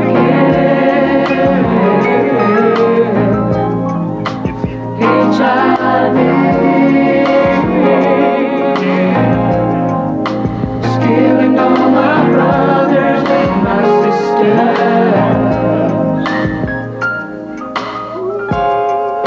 Listen. Sasa tukueleze, seti mambo akilini, we usiteleze. Njia zetu tutengeneze, kama sisi sote tusiomboleze. Mambo haya tulikanywa tangu zamani, tusichovye kwenye asali, kwani mwishoe ni ajali. Yo, wengi walijidai majabali, wako wapi waliodharau ya wazazi? Yabidi sasa tujichunge, njia zetu tengeneza, na tukiweza kujichunga basi sote tutaweza. Napendekeza wacha kucheza, manake kifo cha kupata twa kuona kwa jeneza. Mipango yako na wenzako hukuweza tekeleza. It was what was interesting about Kisima Awards, it was at the end of the year when they're doing the roundup, usually about the year, they said it was the second most covered in the media entertainment event of the year. Actually, even a year later, we're still getting coverage. I remember we got so much coverage. What people don't know is that we just broke even. I think we made a profit of about 2,000 shillings, which we used to buy burgers and congratulate ourselves, and that was the end. We did not make any money off Kisima Awards, but it was such a phenomenal break into the industry because that set us up. I wouldn't lie to you, that set us up big time. Yep. And that's when my father started talking to me again after 3 months. What? He saw me on TV, so he associated it with making a lot of money. So he said, hey, nyewe. So this thing you went into wasn't that bad. So he started talking to me again. He had to stop talking to me. He used to send emissaries saying, I think my son is on Bangi or mad or something. I sent him to the UK to come and audit Nini. Look what he comes with. Then he now, because his friends would say, hey, we saw your son on the newspaper, on TV. It's like, maybe, just maybe. so maybe this is the trick. If you want to, Nini, Get on TV. get on TV. No, anyway. A night of glamour, happiness, disappointment, and a self-promise to work even harder. But there was a lot of controversy about the nominations for the awards. David Muredi, one of the organizers, explains the nomination process. We put out questionnaires, effectively, out at various points within the city, and we asked or invited people to literally nominate the people they think deserve these awards. So, and you know, as the presenter said earlier on, this is not a competition, it's a recognition. So everyone's a winner. All the nominees are winners. All the people who weren't named are winners. And maybe next year they'll be named, maybe, you know, but we were saying, effectively, the nominations, as we were saying, was sent in to the Kisima offices.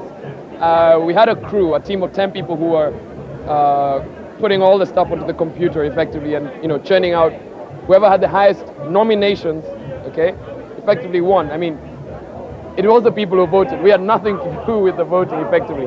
And that's the way it went. And, you know, you could tell from the response in the crowd, you know, that they were also behind all the people, you know, including the nominees. When the nominations were read out, you know, people were up and screaming and everything. So the people decided. All we did was just present their answers to them, you know, their nominations to them. Yeah.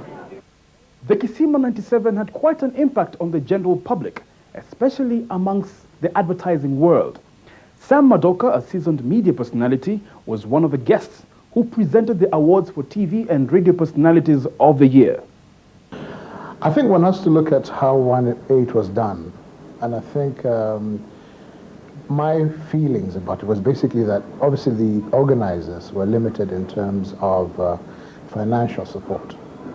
And they could only do it, although I had nothing really to do with it, but they could only do it in a small way. I think what needs to happen is to be a little more national. I think for a launch of the event, for one of the first of its kind, it concentrated within Nairobi and its environs. And I think the results were expected to go in that direction.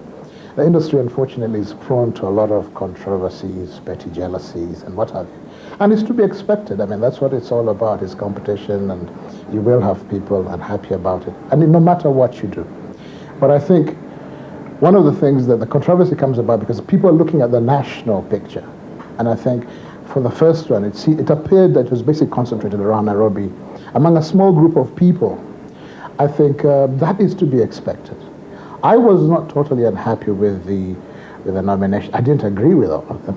But if that's what the people chose, that's what the people chose.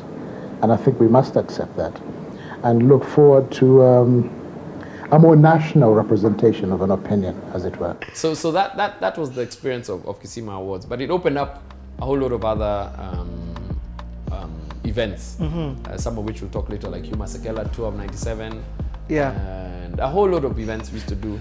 So I don't even want to go into the 2000s. I want us to first chill in this pre-2000 era. So expend nothing better than that Hugh Masekela connection.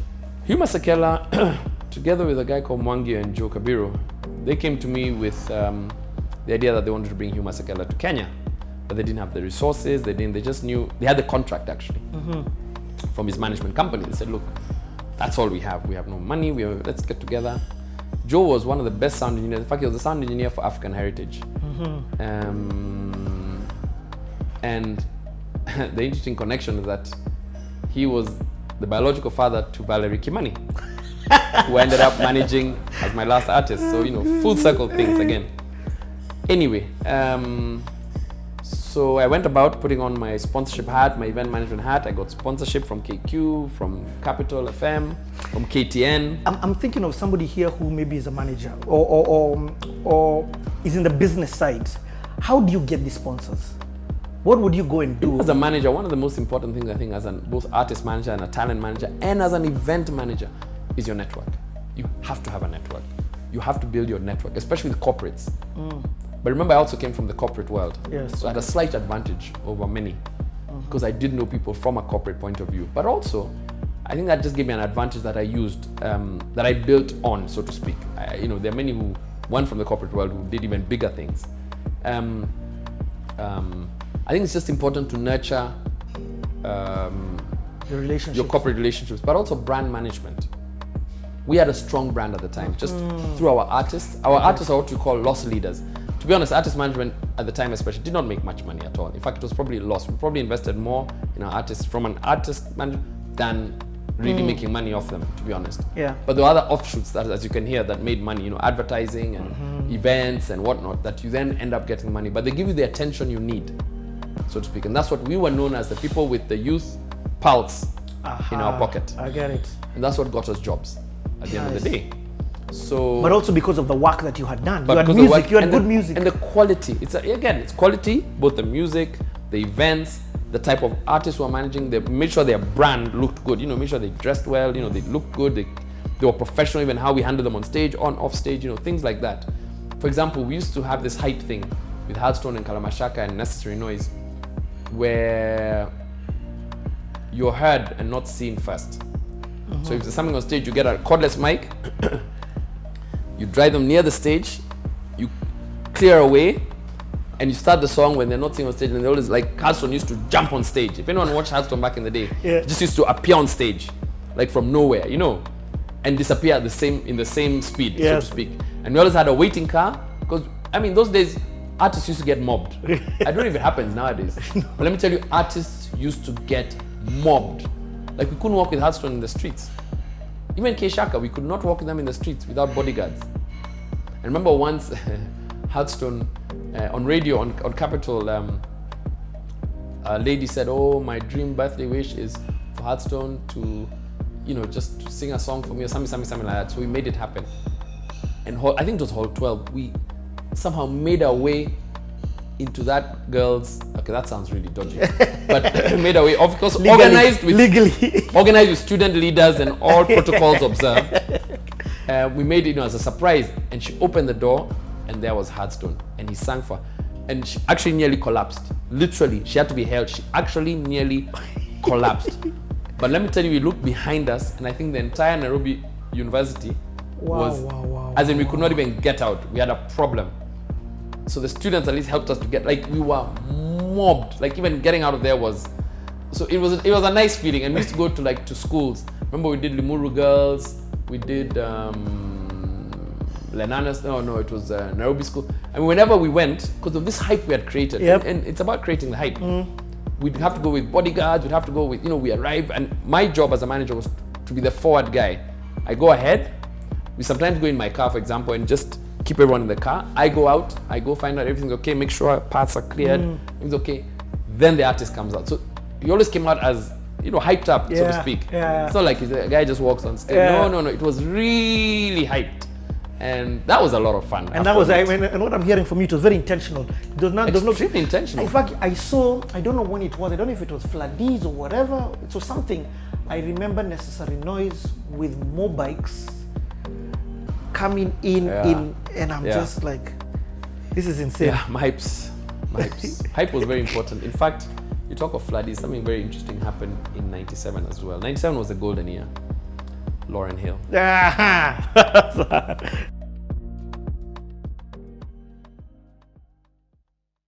3, 2, 1.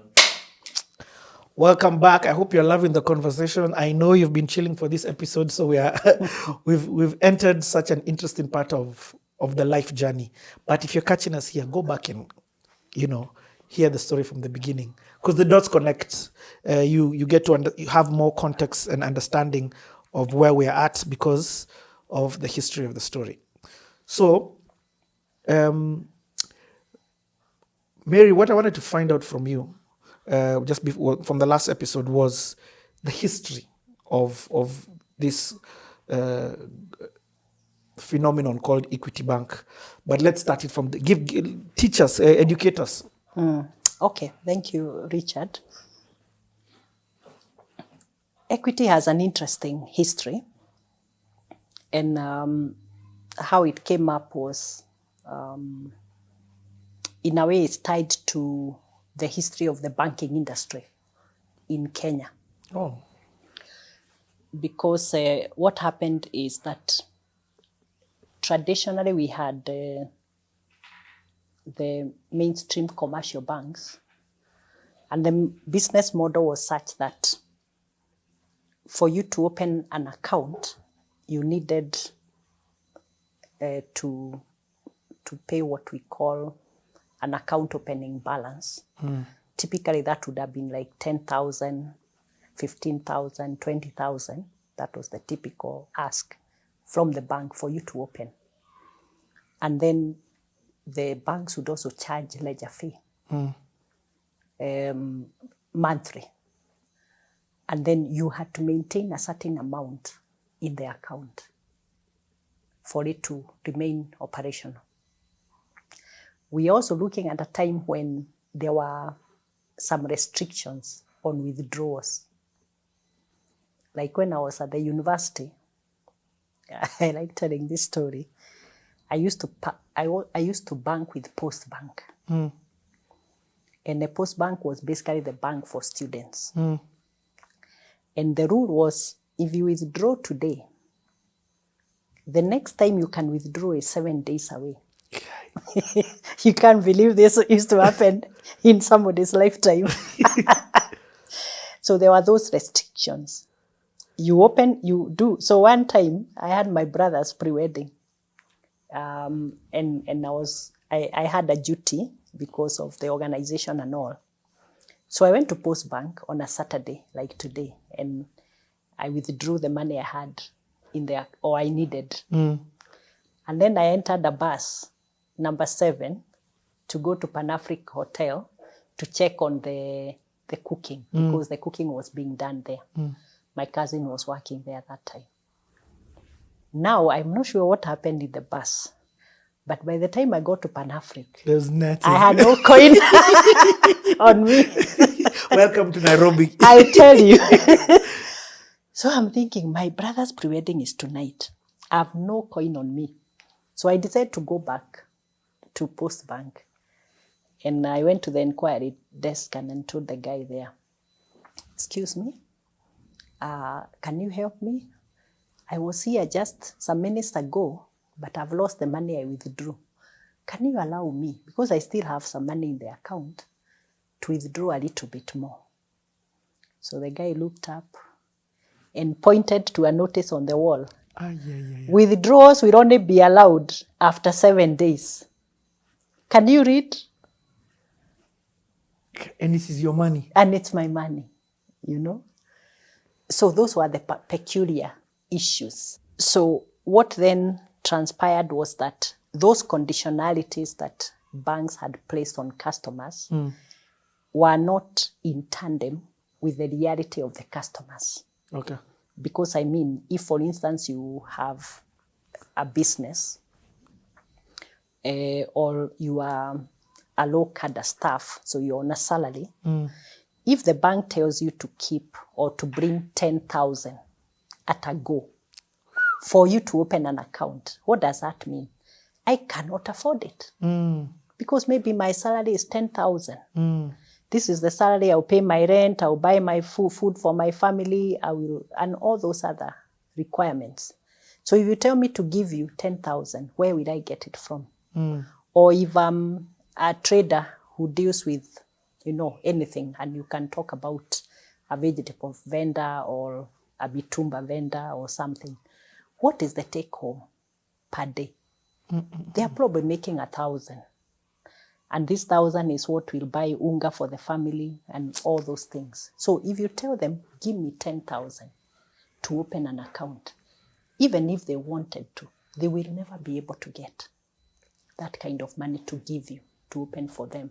So what did that mean? It meant that in the 90s, we only had 5% of the bankable population banked. Of the bankable population. And bankable here means that I'm earning an income of some sort, either through employment or through a small trade or other business. 95% did not have, actually it was 96%, did not have bank accounts because the conditions were too tough for them. What then that meant So is how are they that getting their salaries? they would, some of them would get their salaries in cash. But remember, some of them, the traders, it's a cash trade. So they just make some money. And that is where now we say that, where do they bank? And they bank under the mattress. Under the mattress, yes. And mattress here might mean physically the mattress, or a tin, or another place. But they don't take it to the bank. That was the reality. They kept their money with them. Exactly, yes. That was the reality. So 96% were bankable but not banked. Now, Equity was started in a village in central Kenya. And that was just because the farmers would get some produce money from, you know, the cooperatives and all that. And they would get paid by checks. But then they don't have bank accounts. So they used to, the founder chairman of Equity is from that region. And What's his name? Mr. Peter Munga. And so they would take for him the checks because he used to work with the government that time. So the farmers figured out, or because this guy works with the government, he knows how to convert these checks into cash. So they'll bring all the checks to him and tell him, okay, we don't care what you do, just give us the cash. And then he decided, I don't think I want to do this for too long. It's too cumbersome. So that is where the idea of starting a bank that really understands the needs of these people came. Wow. And that is how Equity was founded. But because they will not have the 250 million to Yes. get a bank license, they opted to do a building society. That is why it was a building society. Wow. So it will still be able to do savings and loans. So after 10 years, the business model did not sort of do well because they were not able to grow the business. They were not able to create a strong brand because, you know, also for banking, you really need to have a strong brand that people can trust. Mm. So it was technically insolvent in 10 years. It was started in 1984. By about 1993, it was technically insolvent. Did it have non-performing loans? 54%. That's More high. than half of the loans That's were very high. non-performing. The liquidity was way below the requirement by central bank of 20%. It was at 5%. It was making losses. Shareholders' funds were totally eroded. Wow. So it was not doing well. It was on the deathbed. It was on the deathbed. Yeah. Actually, the central bank wanted to close it, but they were given one more chance to reopen on condition that they made some changes. So at this point, the business model was changed. And they said, how can we target this 96%, which is not banked?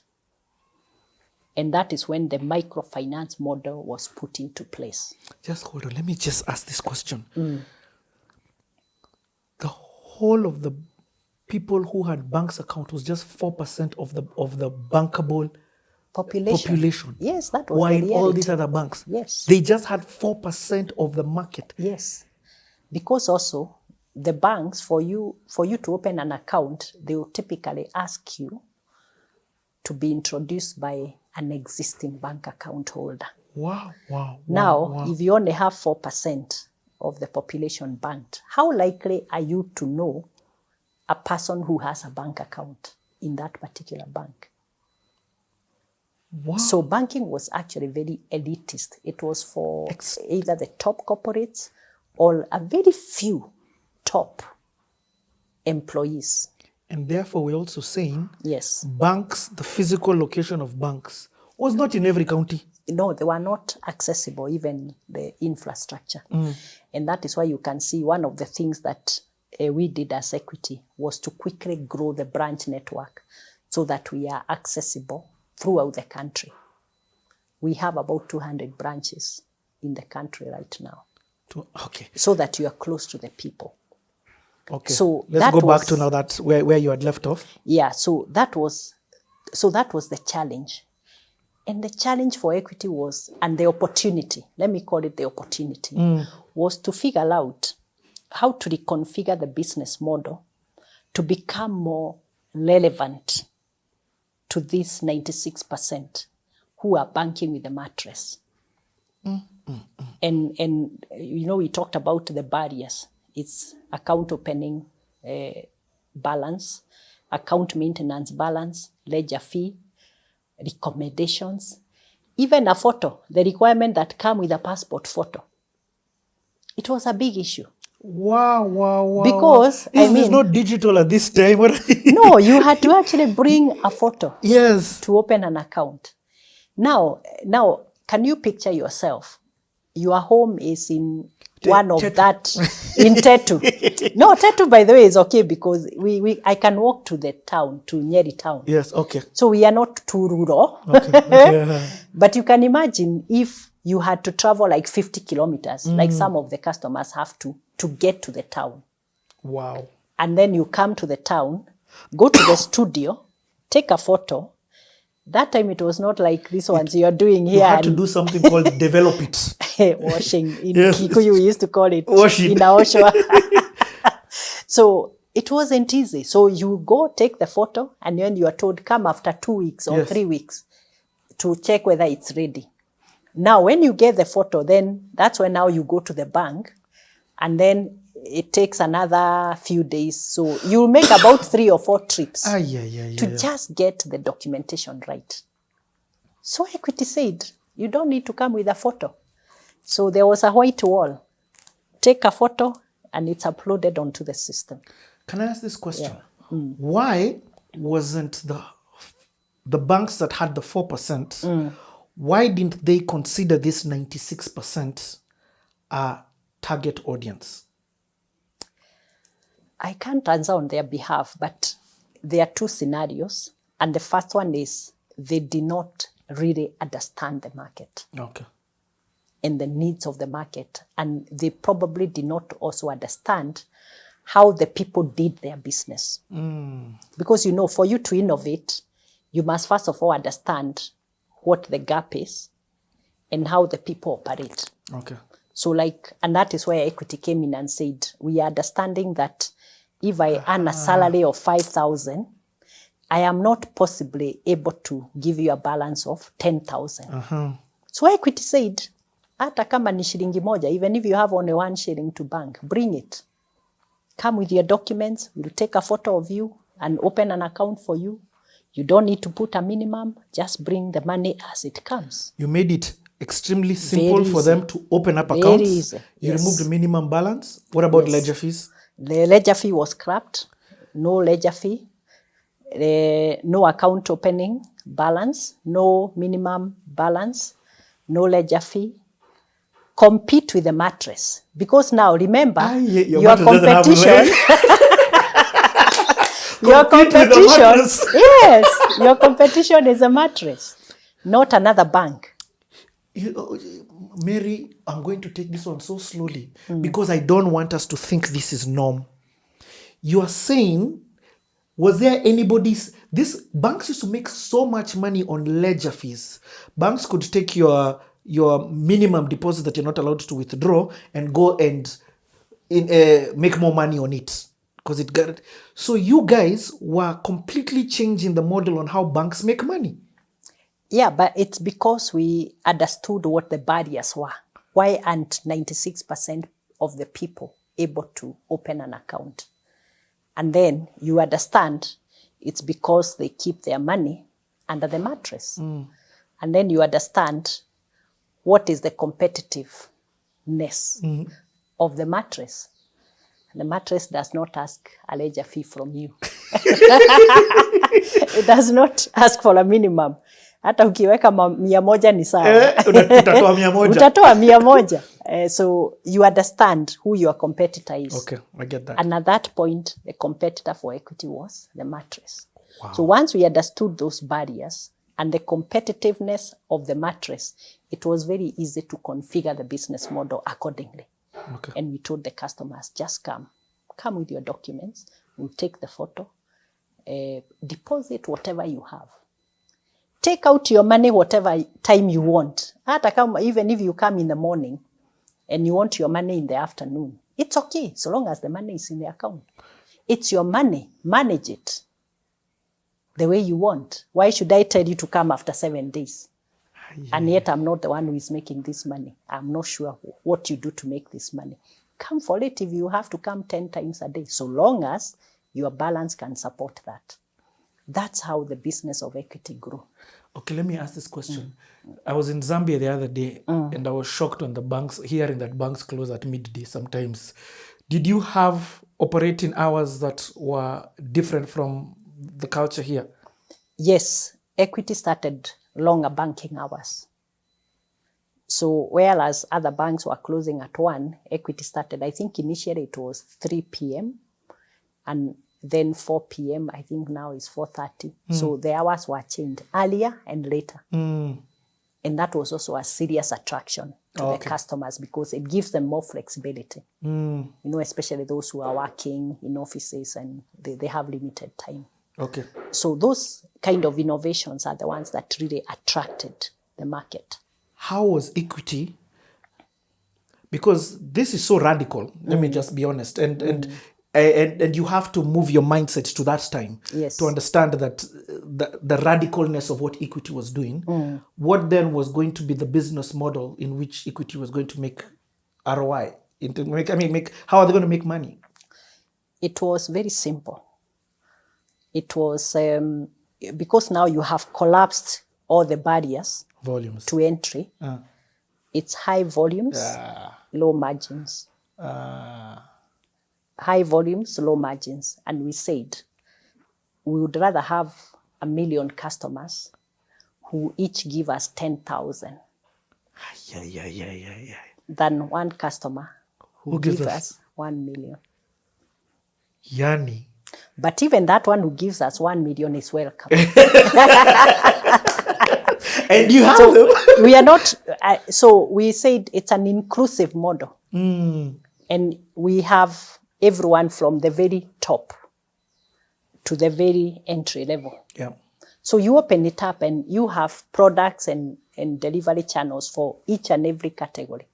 So whether you are top executive, there's a product for you and Yep. there's a delivery channel for you. We have the supreme branches where that category of customers is accommodated. Yep.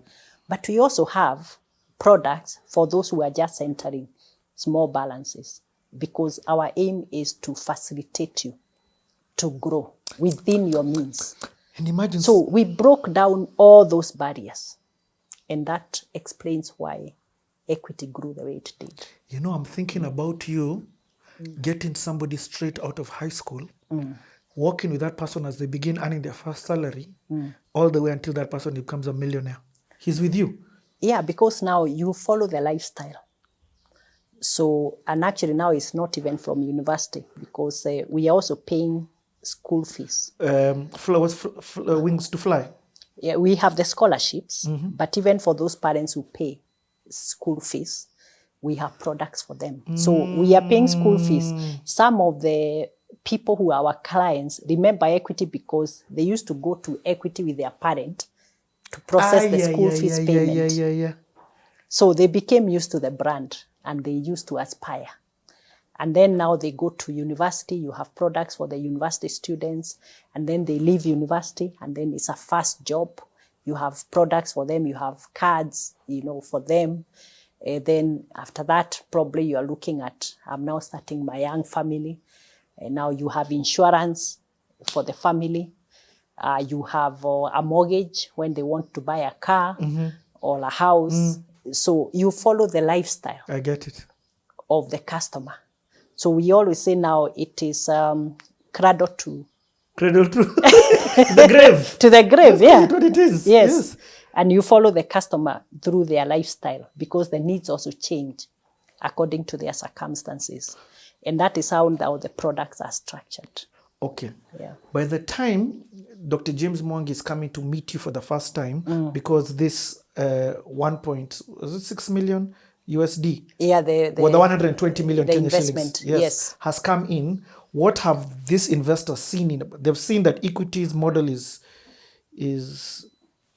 it wasn't a grant, it was them investing into the company. It was them investing, and they were investing because they have understood the potential for very significant growth. But partly it was also because they want to support that move, to financial inclusion. Yes. So there was that double-edged Banked and model. banked. Banked and banked. So they want to support that. Okay. But they can also see huge potential for growth. Yeah. Because, you are looking at this highly fast-growing population, and you can figure out these guys will need banking. Yes. And financial services at some point. Uh-huh.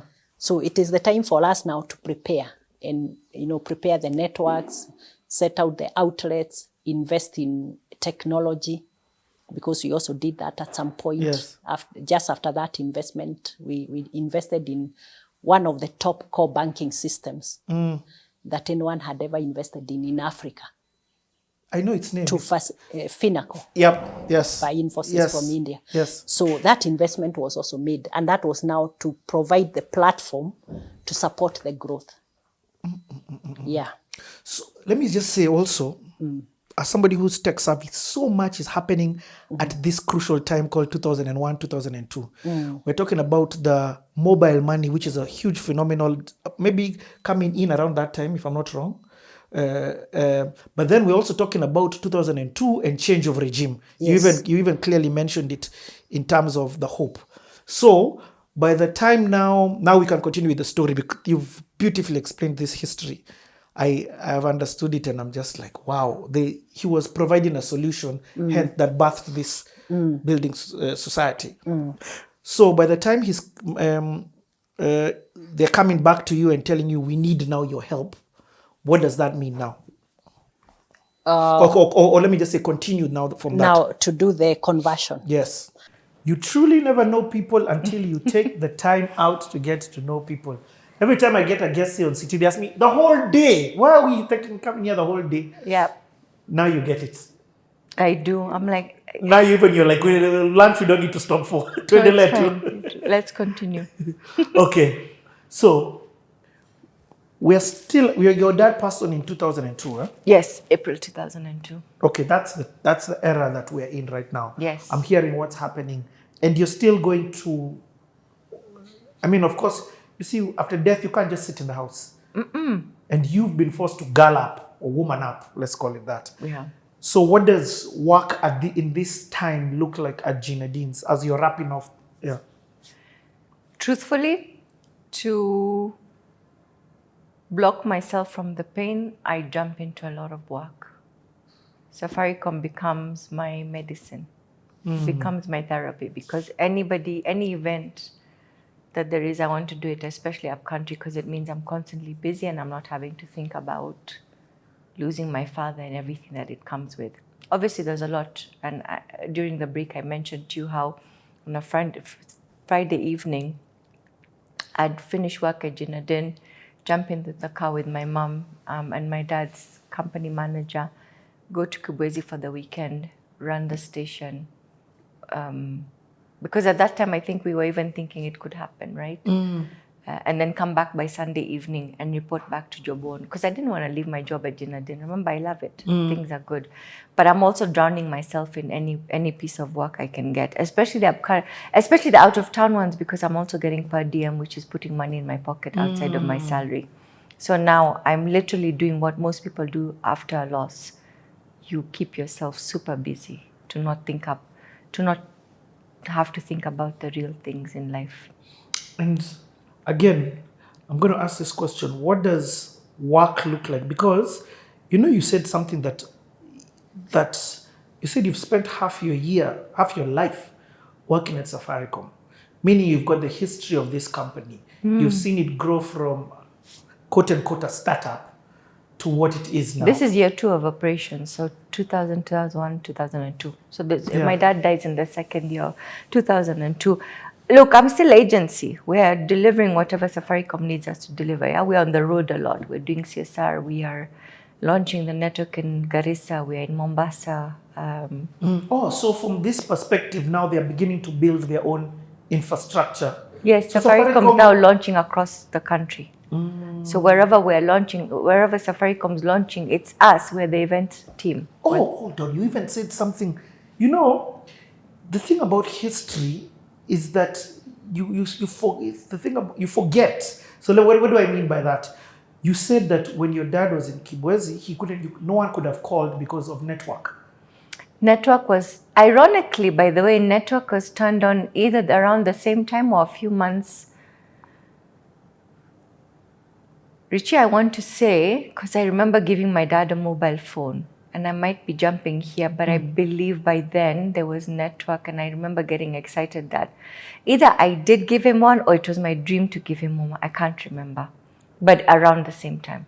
In the Mara, Safaricom has a mast. Yes, at Serena. Yeah, they have a tree that a mast that looks like the 2 now in Serena. In Serena. Yeah, 2. But that was it. It was made to build, so it was supposed to look like a tree so it doesn't stand out in that environment. So what you're saying is you're going to launch, you were there for the growth of the network. Yes. And let me also be real, part of the reason a lot of people are on cancel is because it worked.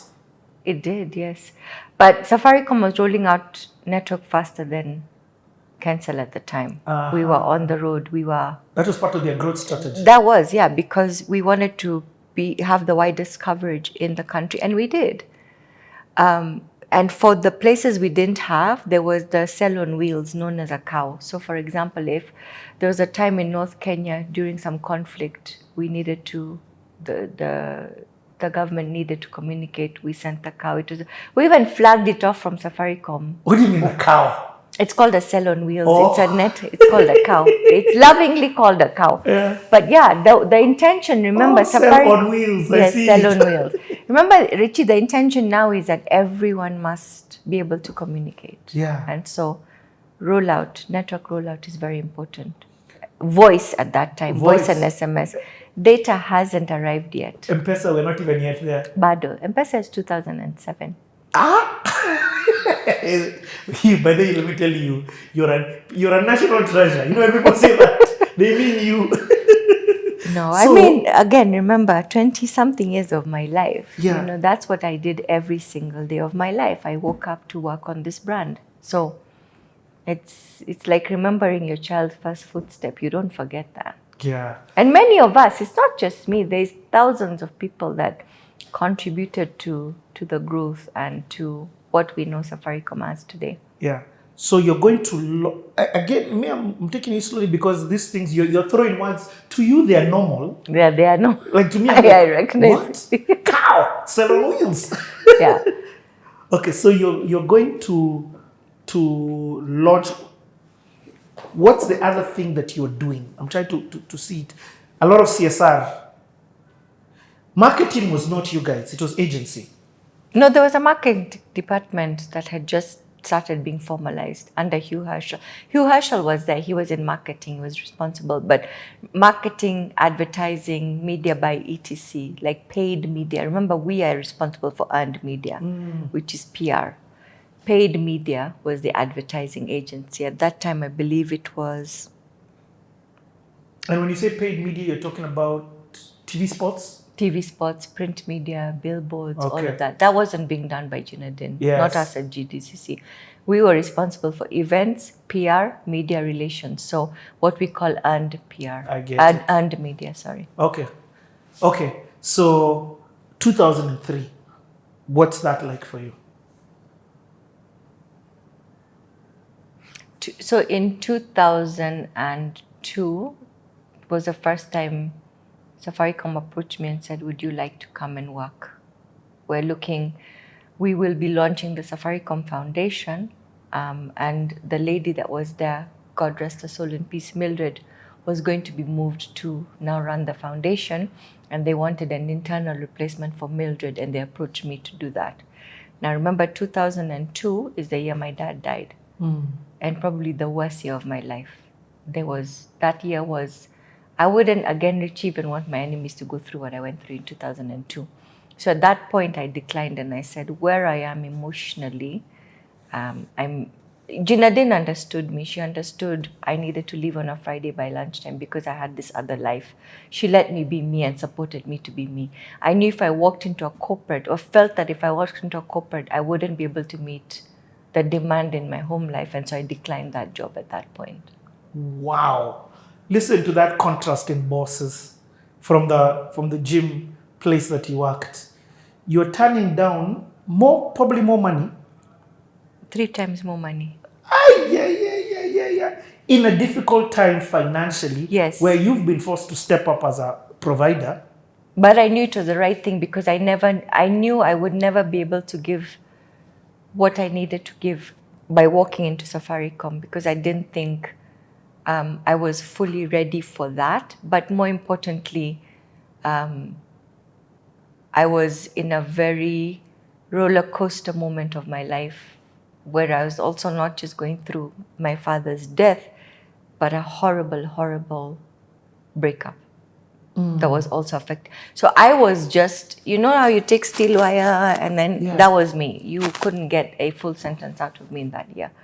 So 2002 also saw my uncle and my 1 year older to me cousin die. So that was, yes. So that was a really, really horrible year. 2002? Mm-hmm. Wow. You know, somebody once said people go in threes. They really do. And unfortunately in my family, it seemed to have taken, in every family, almost you'd argue the person that they loved most. So in my family, my dad, in my uncle's family, my uncle, and in my cousin's family, my cousin. So, hey, Richie, let me tell you, I think I even stopped believing in God that year. I said, God doesn't exist because this doesn't happen. This shouldn't happen. This is not, this God that I pray to every day cannot possibly be allowing this to happen. So my uncle died in August and my cousin died about 10 days after coming back from one of the prayer days in a road accident on the way back from Narok. He was hit by a truck, lost control, and unfortunately died on the spot. It's not something everybody in the family speaks about. I think it's a lot of, I think everybody still struggles with that in a really big. But yeah, that was then. So there's then Safaricom saying, come work for us. And I'm like, no, no, I'm not where I need to be. So I was, you know, and I'll always say Gina and Captain treated me like their own child because what those guys allowed me to be and feel and is something you can only ask for through prayer. But those guys really held me, and it's something I'll forever be grateful for. Yeah, so I wasn't going to leave that for more money, whereas I knew something would fall apart if I did. You know, you've given such beautiful advice to somebody right there. You know, a lot of times we're chasing the bottom line, or we're chasing the money, and it's needed. Oh my goodness, life has Richie, demands. I needed that money. I needed that money desperately, but I would have taken, if I had gone to Safaricom then, I'm very sure I wouldn't have lasted. And I would have done a lot more damage to myself by going than not going and figuring out how to survive.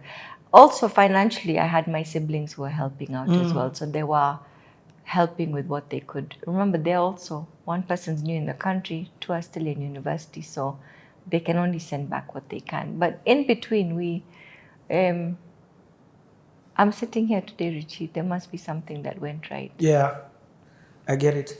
And let's also be honest, Safaricom was an extremely high pressure company. It was. They were trying to get, I mean, even now it is a high pressure. No, it was run.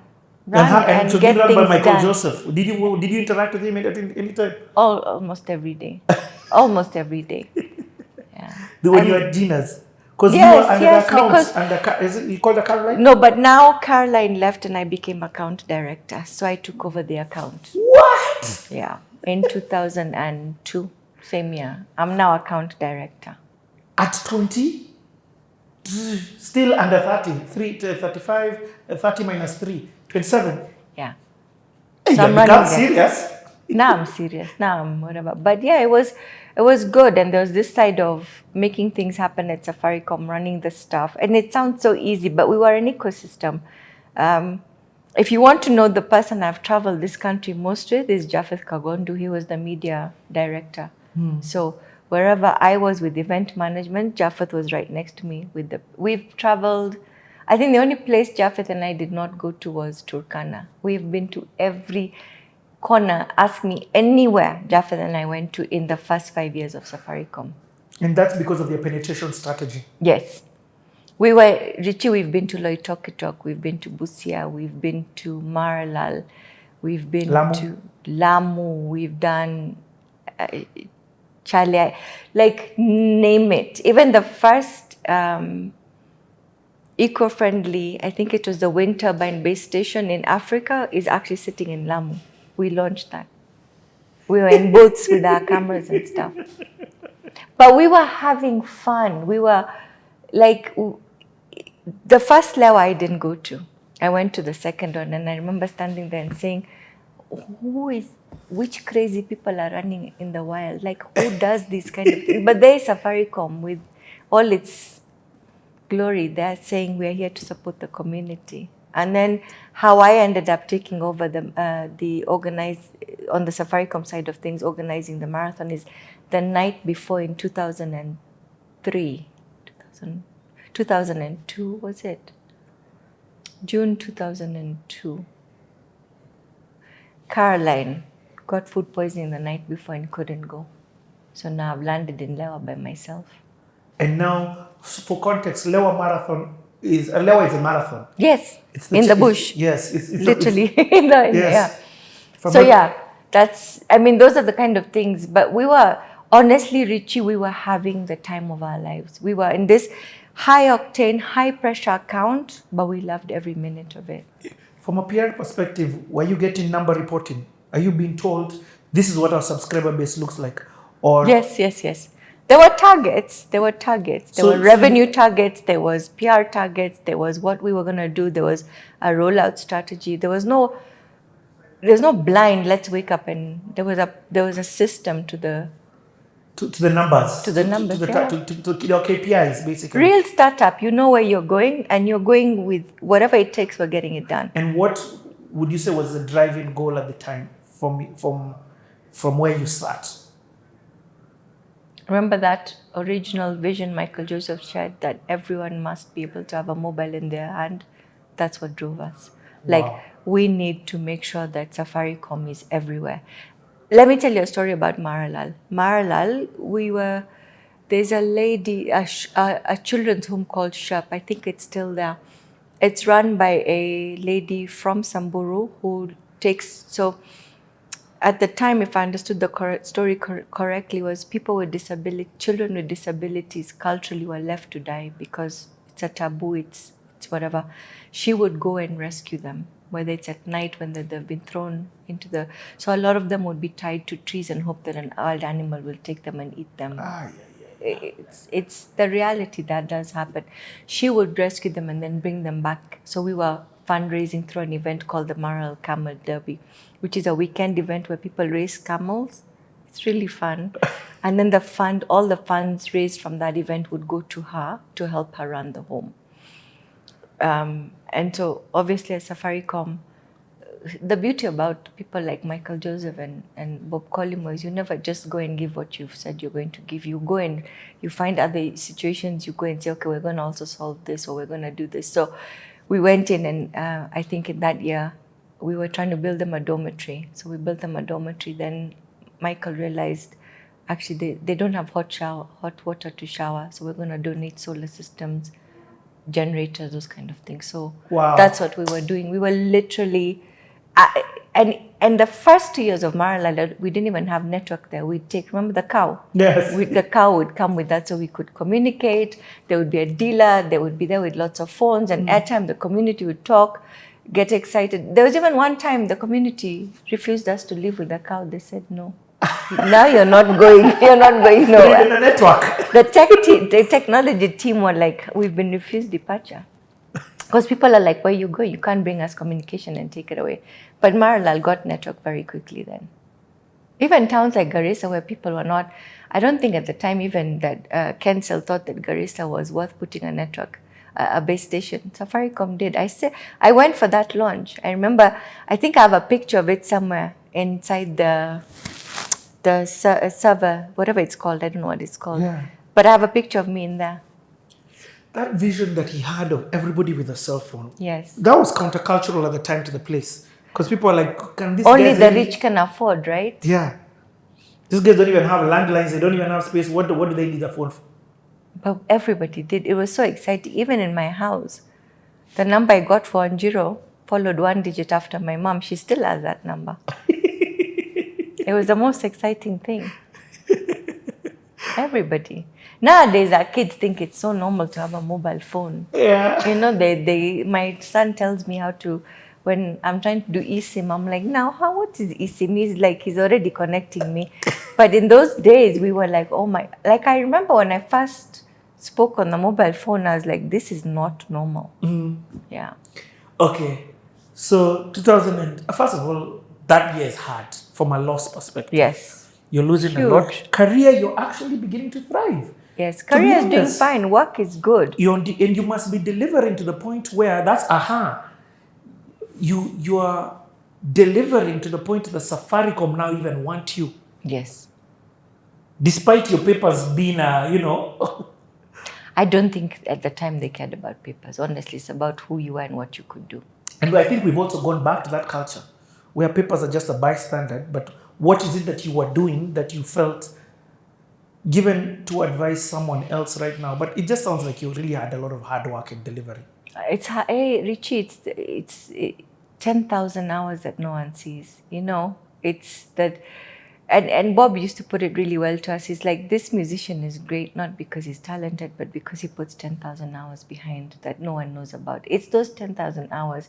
By the time, let me give you an example of what we've just come out of, Soulfest. People think Soulfest is appear the week of the event and these beautiful things happened on stage. We've already started working on Soulfest now and it's in December. It's Wow. 10,000 hours. It's an entire ecosystem of people who are in their areas. The guy who's going to do the stage this year is already thinking about the design. The production team is already thinking about who they're contacting to be on that stage. Security is already thinking about what are the learnings from December and what are we going to do better. Ticketing is looking at what new technologies are. Soulfest doesn't happen the week of Soulfest. Soulfest, it's those 10,000 hours that no one is seeing. Oh my God. So when people come to me and say, I have a concert next week, I'm like, hey. No. And I like what you did at Soulfest. It's 10,000 hours that no one sees about. And I say 10,000 just because it's something I learned, I picked up from Bob. But it's true for everybody. Nobody becomes an overnight success. It's a lucky few. But people are putting in hours and hours and hours of work before somebody realizes, actually, hang on a second. So yes, paper matters. The paper does. I think we're still very much in a world that thinks or demands that degree and stuff like that. Lucky are the few who don't have a degree and make it for whatever reason, but we still work in a society or live in a society that is still driven by paper. I'll give you an example, Richie. We don't have a formal office per se, not until recently. We just built our own structure last year, May, and it's not a humongous. In fact, when I left Safaricom, people were like, okay, so are you going to be a big agency? Are you going to have like 20, 30 people in your team? And and I was like, hey, I'm barely, can you allow me to step out of this big building first and I'll figure it out? And I was very clear that I was going to do this inch by inch at a pace that I could handle. Most businesses fail immediately because you've gone and taken on all these things that you're trying to keep up with. So I remember we pitched for a job, and part of the pitch process was the supply chain said they were going to come and see our offices in order to verify whether we could do the job, not that we exist. Look at the difference here, right? Do we exist versus can we handle the job? And so when they called me, I'll never forget, it was the supply chain department, and they said, we'd like to visit your offices tomorrow. And I said, we don't actually have an office. So if you need a meeting, we can meet somewhere. I can set up, we can go to a Coffeesy or Carnival. Carnival has been very good to me. They always give me their boardrooms or gave me when I didn't have an office space. We can meet there. They said, no, we want to see your employees. I said, we don't have an office. They're like, okay, then we don't think you can do the job. So I said, what does me being in a building, sitting at a desk have to do with the fact that we can deliver this as a team? Richie, for some reason, they gave us a job and we delivered this conference for them because I told the guy, I said, come. And if you're coming, you're going to find my team works in my veranda at home. That's where you're going to meet us. So if you want the genuine side, the non-hidden, the non-pretentious side of who we are as BE, please come to my house. You will find my team meets in the veranda, or we meet at Carnival, or we meet wherever we are. And he said, okay. They never came for the meeting, but they gave us a job because he said, you know what, Zah, at least you are honest. He was, I'd never met the gentleman until the actual conference, but he said to me, at least you are honest. You didn't pretend that you didn't go and hire an office and pretend this. I said, but it'll catch up with you. But it's interesting how COVID should have taught us that the world has changed. None of my clients today are demanding for an office space. It's there now. We were fortunate enough to have built a space for ourselves. But the clients who valued our, never did Kina, Sauti Sol, Moriasi, or any of our other clients come and say, where's this office? We met wherever we needed to meet. And so we always say work is a space, not a place in our industry. I get there's some industries that need the space, the equipment, etc. But it's interesting how people are looking for different things in what they believe is that truth, that reality, that must happen like this in order for this to happen like that. But I So like- back to your thing about having the degree, I don't think Safaricom even to this day knows what degree I hold. That's not what they were interested in. They were interested in who's best for the job and how can we get the best at what they're at. And I'll want to find out later on as you're progressing within Safaricom whether that degree becomes an issue. You know what I mean? But I mean, you've answered it because you progressed. To answer now, no, it never did. It never. Ever. I don't think anybody stood there. You know, Richie, the fact is for the people who said, this isn't going well, or this person doesn't understand this because she doesn't have a marketing degree, were probably stuck in the fact that they had a marketing degree. And so whereas, but those are, I don't think it changed anything, to be real, to be honest. I had not gone in to want to be a marketer, to sit on the advertising side. I had gone into the event side, which is what I was very passionate about. So even when the growth opportunities came, I never wanted to go into segment marketing or to be the head of marketing. I never chose that path. I was very much in love with the brand side of things. And it's spoken for itself. I don't have regrets. 25 years later, growing. This is just such gold. First of all, thank you so much for coming. And then thank you for coming in the right posture. I keep saying that, and I'll keep thanking you. So, 2002, you get offered this opportunity in Safaricom, and you turn it down. And you keep working at Genius, yeah. I do also have these other clients that you're still also... Yeah. Life has to happen. Life continues. Yeah. Nobody's waiting for you to finish. I mean, people allow you to grieve and stuff like that, but the world is moving. By the way, that's so The true. sun is rising and the sun is setting. Yeah. Nothing's paused. You know, of late, I've had a lot of friends who've lost people, and I've also lost people. In fact, when you said they come in threes, I really got a deja vu moment because we lost in threes. Yeah. But life doesn't stop. Richie, I've seen. Traffic is still there.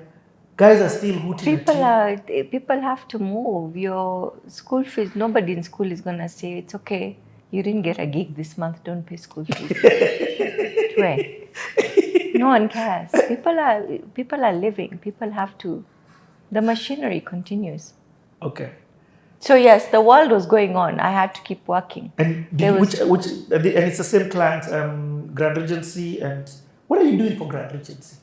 Just PR. At that time, it's PR. So just PR, right? And they'd opened a restaurant called CTA Restaurant. So they wanted that to be, it was an Indian restaurant they had just launched. Yeah. So they wanted that to be the kind of put out there, etc. A lot of ad hoc clients as well, but Safaricom was now my baby. Once you are with Safaricom and on the road constantly, at some point I think I'd even said, I can't take on these other ones. It's too much. I'm not able to focus. I had other accounts, but those were like once a month things that I could balance. But Richie, when you think about Safaricom, and actually when we re-signed the contract, I was now based fully in Safaricom. I was no longer reporting at Gina Din. Now this time when yes. Is she called Still Caroline? 2002. Yeah, when Caroline left. She left to so move on. now you become executive. Account director. Account director. Executive was what I was, yeah. Now I'm account director. I'm in charge of the account. But you're based But at now Safaricom. I'm based at Safaricom. So you're a Gina Din employee. Coordinating everything every day. And what salary are you looking at? Can you share that? You don't have to, but... Hey, do I remember well? I think it was after tax 27K. Why are you laughing? It was good money. Richie, this is 2002, 2000. Why are you... I'm not sure you're laughing. My God! I know it's 2002, but that's a good weekend. But this is... we're now in 2026. You can't compare. Wow. But yes, it was industry... It was fit with industry payment for the world we were in. That's of course minus per diems, hence why you like travel. Per diem is where the money was. Yes. It went up. Wait, I did get more money when I became account director. Yeah. To give you, Okay. This time you're based now, so you're a Ginedine employee who's based at Safaricom. Yes. So Monday mornings at 8, I go for the weekly GDCC meeting. Finish by 11. By lunchtime, I'm in SAF. Then I belong to SAF. What SAF says, we do. Wow. And where was Safaricom at this time? The one year, sorry, it was called SCC, Safaricom Care Center. It's still there now. Our office was on 6th floor. So I was based on 6th floor. Hold on, the one near sorry. Oh yes, that's the first one. It's not the other one up the. Up Those ones came later. Yeah.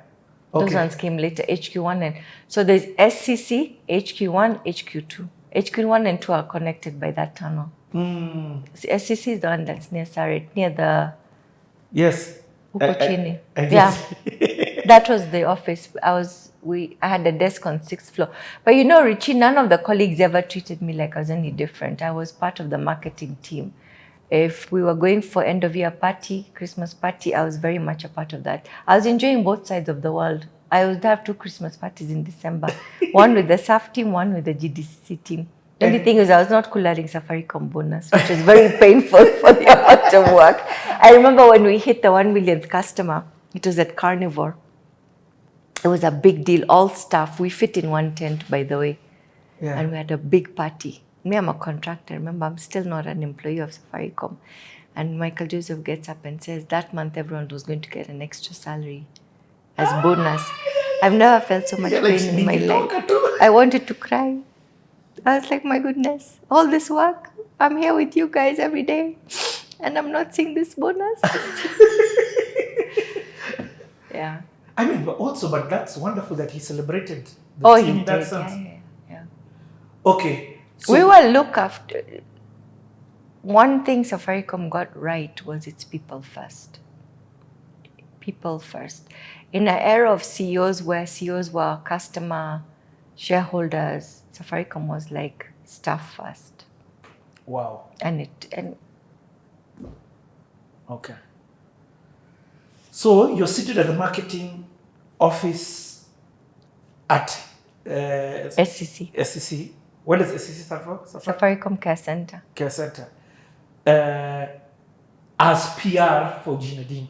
Yeah, events more. PR was being handled by Dennis Chebitu and Jaffel. Okay. I was doing events. But my job as account director was to make sure everyone knows where they're supposed to be. Okay. Yeah, So I'm responsible for, today we're in Maralal, we need to send a camera crew. I get That's it. happening. It's easier once you're at Safaricom. Oh yeah, because you're the not making pulse. phone calls. How else do you know the brand? How else? You can't run it from, you have to be part of the brand. You have to understand it so that when you know, you can't be learning the brand You're a from. Safaricom employee without a Safaricom contract. Yes, And bonus and salary. Basically, yeah.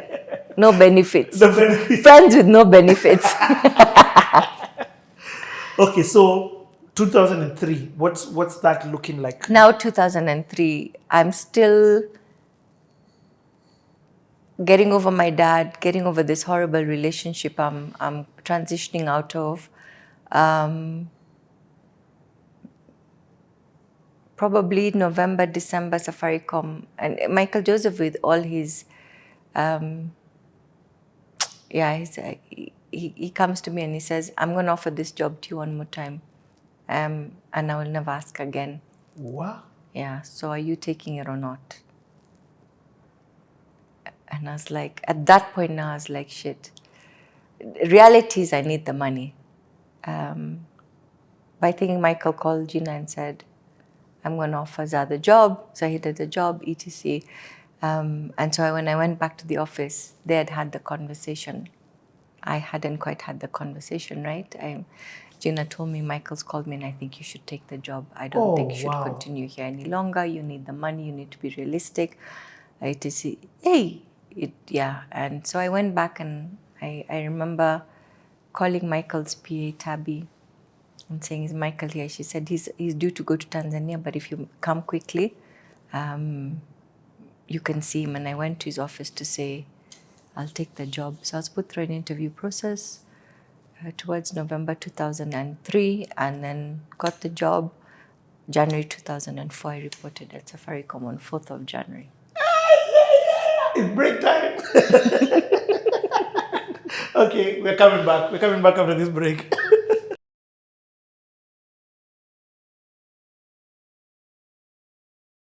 Kroba is giving us his life journey.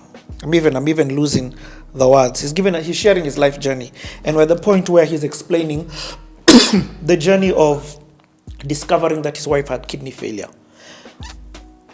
Every time we've started this video over the last couple of things, I've just felt a conviction to remind you to give to ease a burden. You can already see from the story mentally what it's doing to him, the weight that it's on his family, and just the strain that it's causing.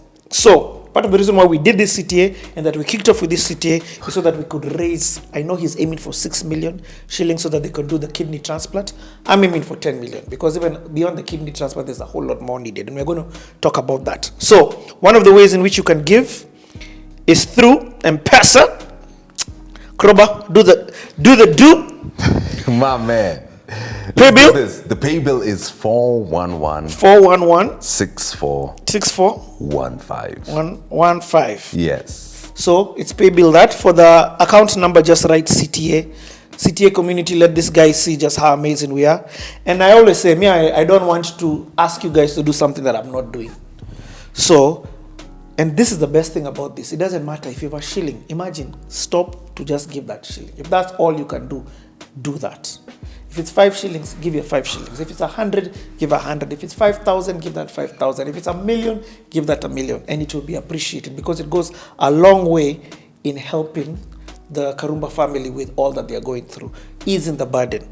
So for me and my wife and my 2 children, we have given our 2,000. Thank you, bro. And I'm sure that you've appreciated it. Sana. Yep. Remember, let me just lip this. And then we can continue with the story. Talking about giving, where the story left off, yes, it left off at a very difficult place. Okay. Insurance can only cover so much. It can only cover so much. Uh-huh. And it's good to understand context. At that point, we are out of the hospital. So we are now using our government insurance. And this is the point I'm going to tell people. Pay for your NHIF. Yani, I don't know how to emphasize this. Pay your NHIF. This is how NHIF has come through for us. 1 dialysis session is 9,500. 1. My wife does 2 in a week. Multiply that by 4 to get 1 month. That is like 80 Gs. On top of that, there is a medical test my wife has to do for Hold on. Let me just do that maths quickly right now. So you said it's 9,500 times 2 times 4. 1 dialysis is 9,500. Yes. Times 2 times that's 4. 19 Gs times 4. 76 Gs. 76 Gs. And that's just what you're paying the hospital. Not me. That is what the insurance does. That is what NHIF does. Wow. If they don't do that to you, my friend Munazi come to. Whoa. And people have gotten sick with no NHIF and they have died. You know, this NHIF thing looks like it's a scam. People have stolen money. And people have. Let's call a spade a spade. Let's call a spade a spade. But when it works. It works. When it, like for me, when it has, me I know for sure for until the day the good man comes or takes me, I will forever pay NHIF. Because I know what it has done to my family. If it works, it works. Other expenses are, there's a test my wife has to do every month. That one is covered. What is not covered is medicines, supplements. You know, people with kidney failure, their bodies can't process some things. Let me give you a nice, simple one. If you go there and bask outside on the sun tomorrow morning, your kidneys have capacity to process vitamin D. Oh, man. If my wife does that, that is nonsense to her body. Her kidneys can't do that. So you have to take vitamin D tablets. Have to take some supplements here and there. If you see my wife now, she doesn't look sick. She doesn't look sick because of 3 things. 1, she's never missed a dialysis session. She's faithful to her treatment. 2, people with kidney failure can't eat what they want. Have to watch their diet. Diet change is another expense. Yeah. Communicate. It's another expense. She can't eat what you guys are eating. So when meals are cooked, hers is a different ballgame. And then 3 is those supplements and other medication. Kruba, Yes. in South Africa, this wasn't what the life was. Now, you see, SA was tough, but SA equipped us to a measure for this season. Oh. To a measure, it can equip you. So we were equipped. We were equipped for this season. One of the hardest things to go through is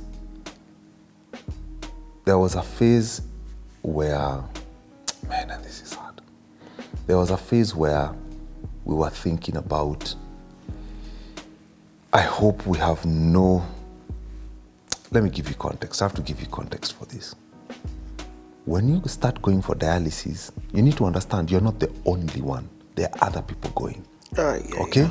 So, there are other dialysis patients and their caregivers become your friends also. Because you're all meeting on these 2 days. We were all meeting on Mondays and on Thursdays. So the patients become friends and the caregivers become friends and all of you get to know one another. But there are times when you come and then you find out that other guy you used to know That's going to be the Lord. Has going to be the Lord. Oh my God. You know, or like an example, let me tell you something difficult that happened was one day my wife went for dialysis and I'm not angry at this. The nurse was a trainee. He or she was learning how to do this thing, and I understand. And they made a mistake, a genuine mistake. They were not malicious. But there was an air bubble that came and it entered my wife. And my wife collapsed. When she was in the hospital, she collapsed. And thank God she was in the hospital. There was an emergency and took a while, but they revived her and she lives. We live to tell that story. Oh my God. And an accident like that, if not properly managed, you're talking something else. And so dialysis being a success is a miracle by itself. Aniket. So with that in play, I had to get to a place where I had to explain this all to the kids. I had to explain how a kidney works and what it does. How old is these kids that you're talking about?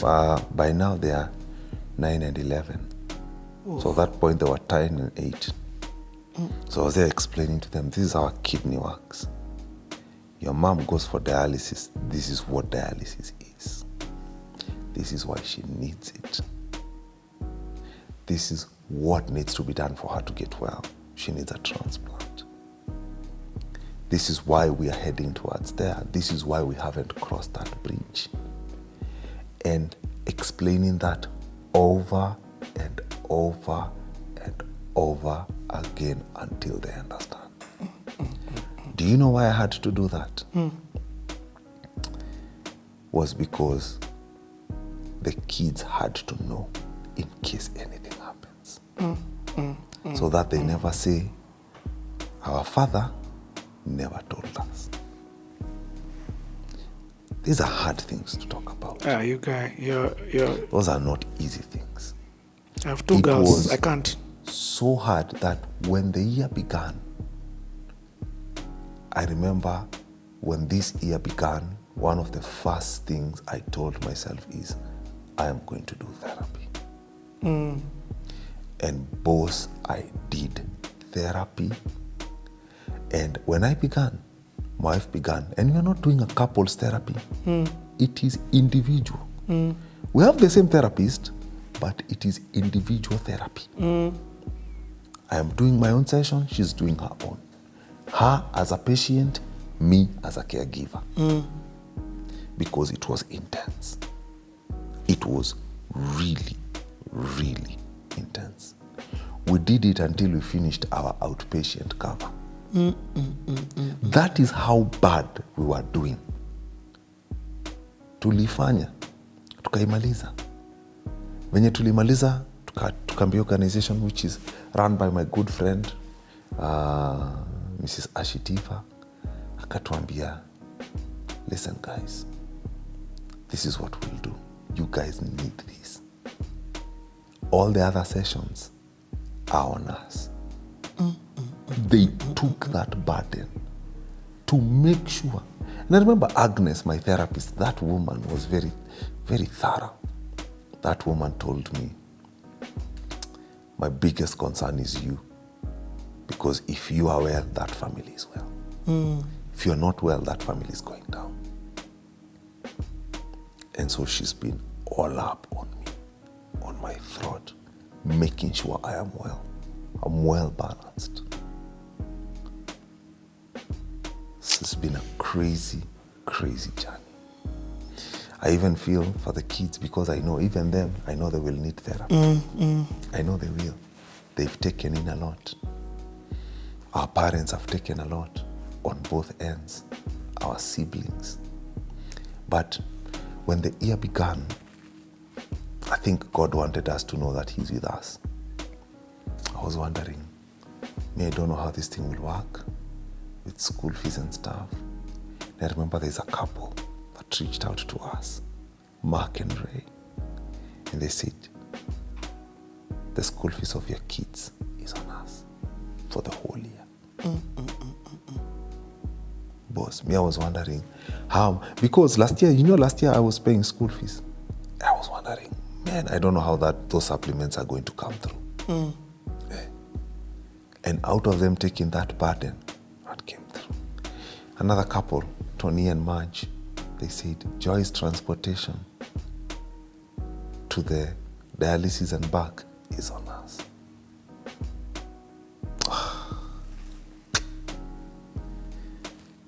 You know, you go through these tough things in life. Like let me tell you something crazy that happened just the other day. The other day, my wife tells me she's not feeling well. And she tells her doctor, and her doctor is Dr. Soki. And Soki tells her, okay, why are you not feeling well? When I bend down, I'm feeling like this on my chest, I'm feeling like this, like that. The doctor says, okay. Do this, go do this CT scan, and then come and tell me. It's known as CT venogram. It checks how your veins are. And, man, you remember that catheter I was telling you? Yeah. So see, there are two things hanging outside, and then from here it runs inside your body, goes in, then it enters the vein. So it's inside the aorta wave, which is a very big valve, like this. Very big vein, very close to the heart. We're speaking 2 or 3 inches to the heart. At the tip of that catheter that is now taking blood and bringing in blood, there was a blood clot that was seen of about 2 centimeters. That's a very big thing. 2 centimeters is like this. It was 2 centimeters by 1 by what? It was a very big blood clot at the tip. And so my wife, just the other day, she's on blood thinners. And we're just hoping that clot thins out. Wow. So And you're just hoping the next test you'll do it at Utambiwa, it has thinned out or something. Richie, these are hard things. These are hard things to go through. And I'm not special that I'm going them through alone. There are other men, there are other women handling similar things. And so,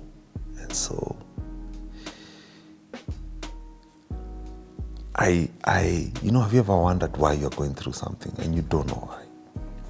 Me, I don't know why. I don't know why this is happening to me. But I'm gonna give you something funny. Last year, another lady known as Moyo paid us a visit. Moyo and his husband Masha, we were their best couple. And when Moyo paid us a visit, Moyo said, "Hey, can you play us your wedding video?" And I said, "Oh yeah, it's somewhere on my Google Drive somewhere." And I remember clicking it, connecting the laptop, and I remember us watching it. And I remember when we went to bed, and I noticed my wife was crying. Either way, we go to bed crying many times. And she said, "I'm crying because you said in sickness and in health. And I just want to tell you that you've kept your word. Thank you for keeping your word." And that hit me very differently. You know, by that point, Joy was just sick like 4 months. That was the first time she was telling me, "Thank you for keeping your word." Yeah, watu wachwa, bro, watu wachwa. You know, in this journey, you know, now we are going into the transplant route.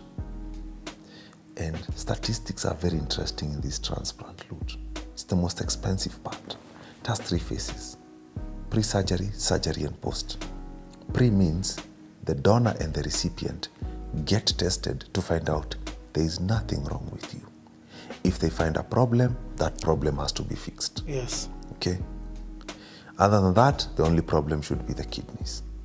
Then the next phase is the surgery, straight up. Organ is removed there, placed there. Third part is the post. The recovery. Hey, recovery doesn't happen in a week, bro, here. That thing shocked me. That thing takes months, bro. And it is so very expensive journey. And that journey, my friend, has messed up families. Marriages have ended 2 or 4 years down the line because of post-surgery and how expensive it is. Most of that 6 mic is for post, bro. The surgery has a valuation of 1.9. The testing has a valuation of about 800 Gs. Most of that is for post.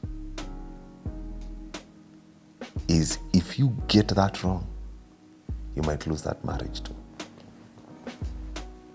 And the reason the post is expensive, let me give you context. Fragile. This is what happens. Let's assume this is the immunity of a kidney patient. So during the surgery, before the surgery, they start lowering their immunity. They lower it up to around here. Then the surgery happens. Okay? Why do they lower it? Because of antibodies and white blood cells. They will kill anything that is foreign. So you lower immunity so that when the organ is put inside, it doesn't. It's not killed by the body. Okay. Then they start lifting the immunity while checking. So how does that go? Is surgery may happen 10 days later. You leave the hospital. You go home. You stay for a day. You come back. You get tested, stay for a day, come back, get tested. That happens for about 10 days. Then after that, you stay for 2 days, get tested. 2 days for another 2 weeks. Then after that, 3 days. All this is monitoring your immunity so that it doesn't kill the organ. As we are lifting. Goes to 4 days test, 5 days test, 6 days, 7 days, all the way up to we get to 30 days test around there. Then they will find a nice balance your immunity will never go back to 100. So it has to stay at a certain level. That level is where you need, all this time you are on heavy immunosuppressants. So immunosuppressants means medicine that suppresses immunity. So it will reduce up to a certain place where they find a balance where this medicine will now keep your immunity at that level so that it doesn't kill the organ. That takes between 6 to 8 months. And there's something. Okay. And so that whole process, if you get it wrong, if you don't take your medicine on time, if you miss it, joke, you're back on dialysis. And on top of that, because your immunity, as you have said on your hand, is at the bottom, yes, you can't just come and chill with us. Make a cough on you. You've seen you that. You can't just go and chill with kiddos who are coming from school with. Because of that lowered immunity, my wife will not live with us for about 2 to 3 months after the surgery. She's living in a bubble. She has to live in a bubble because a simple sneeze can kill. Even the traveling from the hospital in a car, it's that trip is a very careful trip. You have to double mask. You have to make sure that car is well inaitwaje, like sterilized. Yes. Is that the right word? Yes, it is. Then you go, mkifika hospitali, mnakuja kama mmerukishwa line. You go straight into the lab, removed blood, out of the lab, out. You don't stay in the hospital because there is a lot of infection there. Car back. It's not a joke. If there's a doctor's visit, it's a few minutes, done, gone. Because they have to check that. It's a crazy journey. And now here we are, we have kids. Now imagine telling your kids you have to prepare them, they might not see their mother for a while. These are absurd things, man. Man, you know, let me say this. The financial is not even your... Kwisha. Now you're starting to see it. It is the mental wellness that is important. Your mind needs to be in a certain place. Even my friends have noticed that I'm now quiet. Going to a place, you just keep quiet. Unakaa unanyamaza tu. I was like, hey, Karosh, hey, Kosan. Because you have nothing to say. If you open your mouth, you're just talking about shocking things. So you just keep quiet. Because even me, I don't want to be a problem to people. I love my community. I love them to the moon. And they love me. And they'll do anything for me. And I know, and I don't want to be careful with them. But I love them. Unanishika. And they understand my journey. You know, and they're the ones who are noticing this, that when we are hanging out, I'm awfully quiet. Even the other day, it was very interesting. My kids came and said, hey, Dad, you're very quiet. And I went like, my kids have noticed. Way. So, So let me say this. Yeah, man. Let me try my best. Not even let me try my best. Let me have a conversation with somebody watching this. Yeah. On your behalf. Can I? Just give me a second. Yeah. So, you guys have had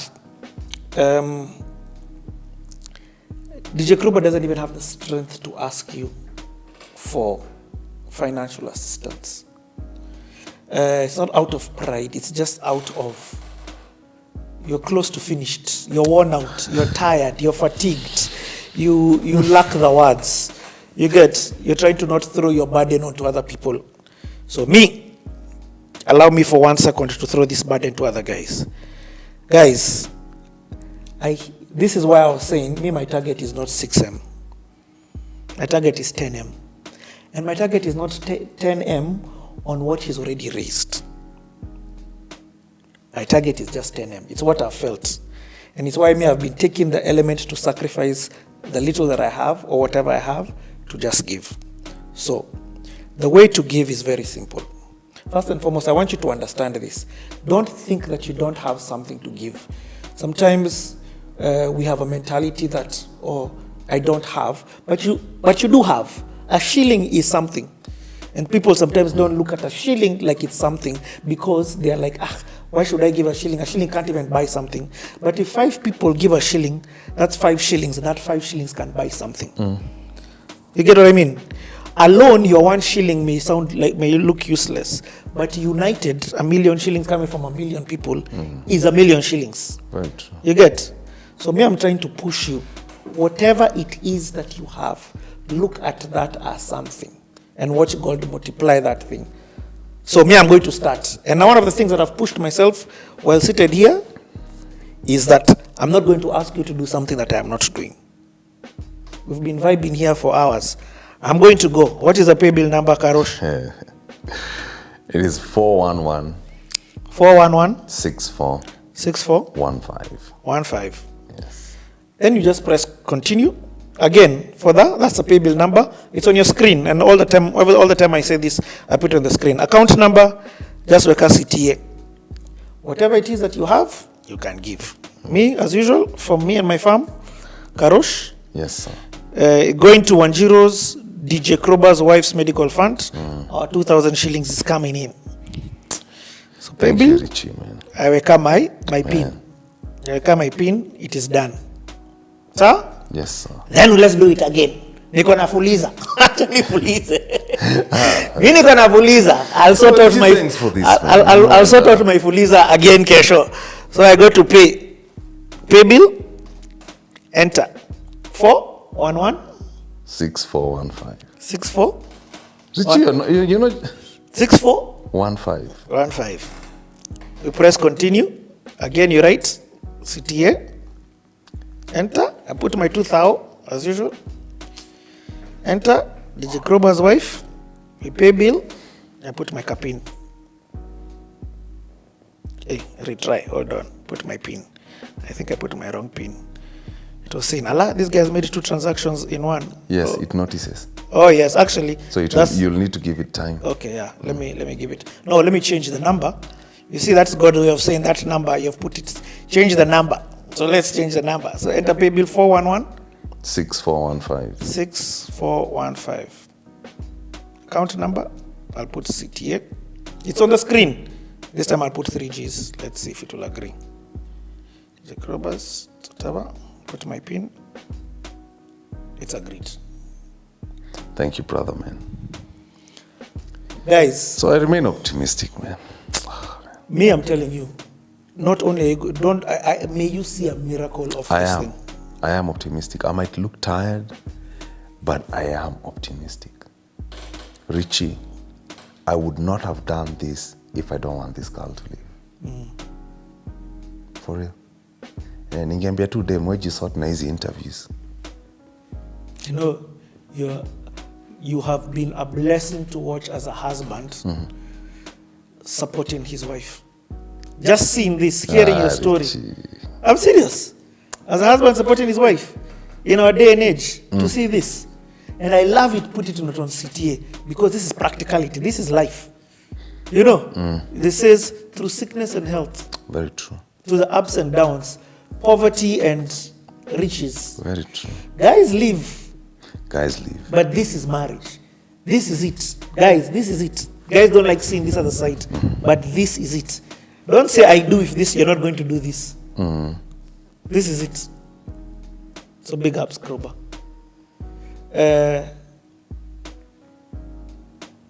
How are the kids? Well, the kids are holding on. It's a mountain on them also.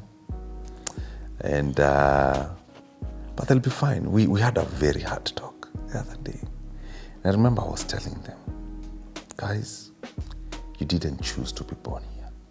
This is where you were born. This cup that is in front of you, God knows you have capacity for it. I told them, don't feel sorry for yourself. Don't. Refuse that place. Don't allow your mind to go there. Don't feel sorry for yourself. Life moves on. we can't dwell there. Have I stopped working? Then they said, no. Do you see me work? Yes. So we continue. Do you see your mom work? Yes. The day she's strong, so you see her do something? Yes. There you go. Tuendelee pia sisi. Let me ask you this Yeah. question as we transition. What do you want people to know? What do you want people to do for you? Minus the, I mean, how? Wow, that's a good Yes. question. That's a very what do you want people? Yeah, what do you want people to know? Or what can we do? Of course, is the giving part. That's a good one. Mm. What I want them to know is Welcome back. If we fall asleep, it's because we've eaten. And eaten well. Adele, how did you find the Sarova lunch?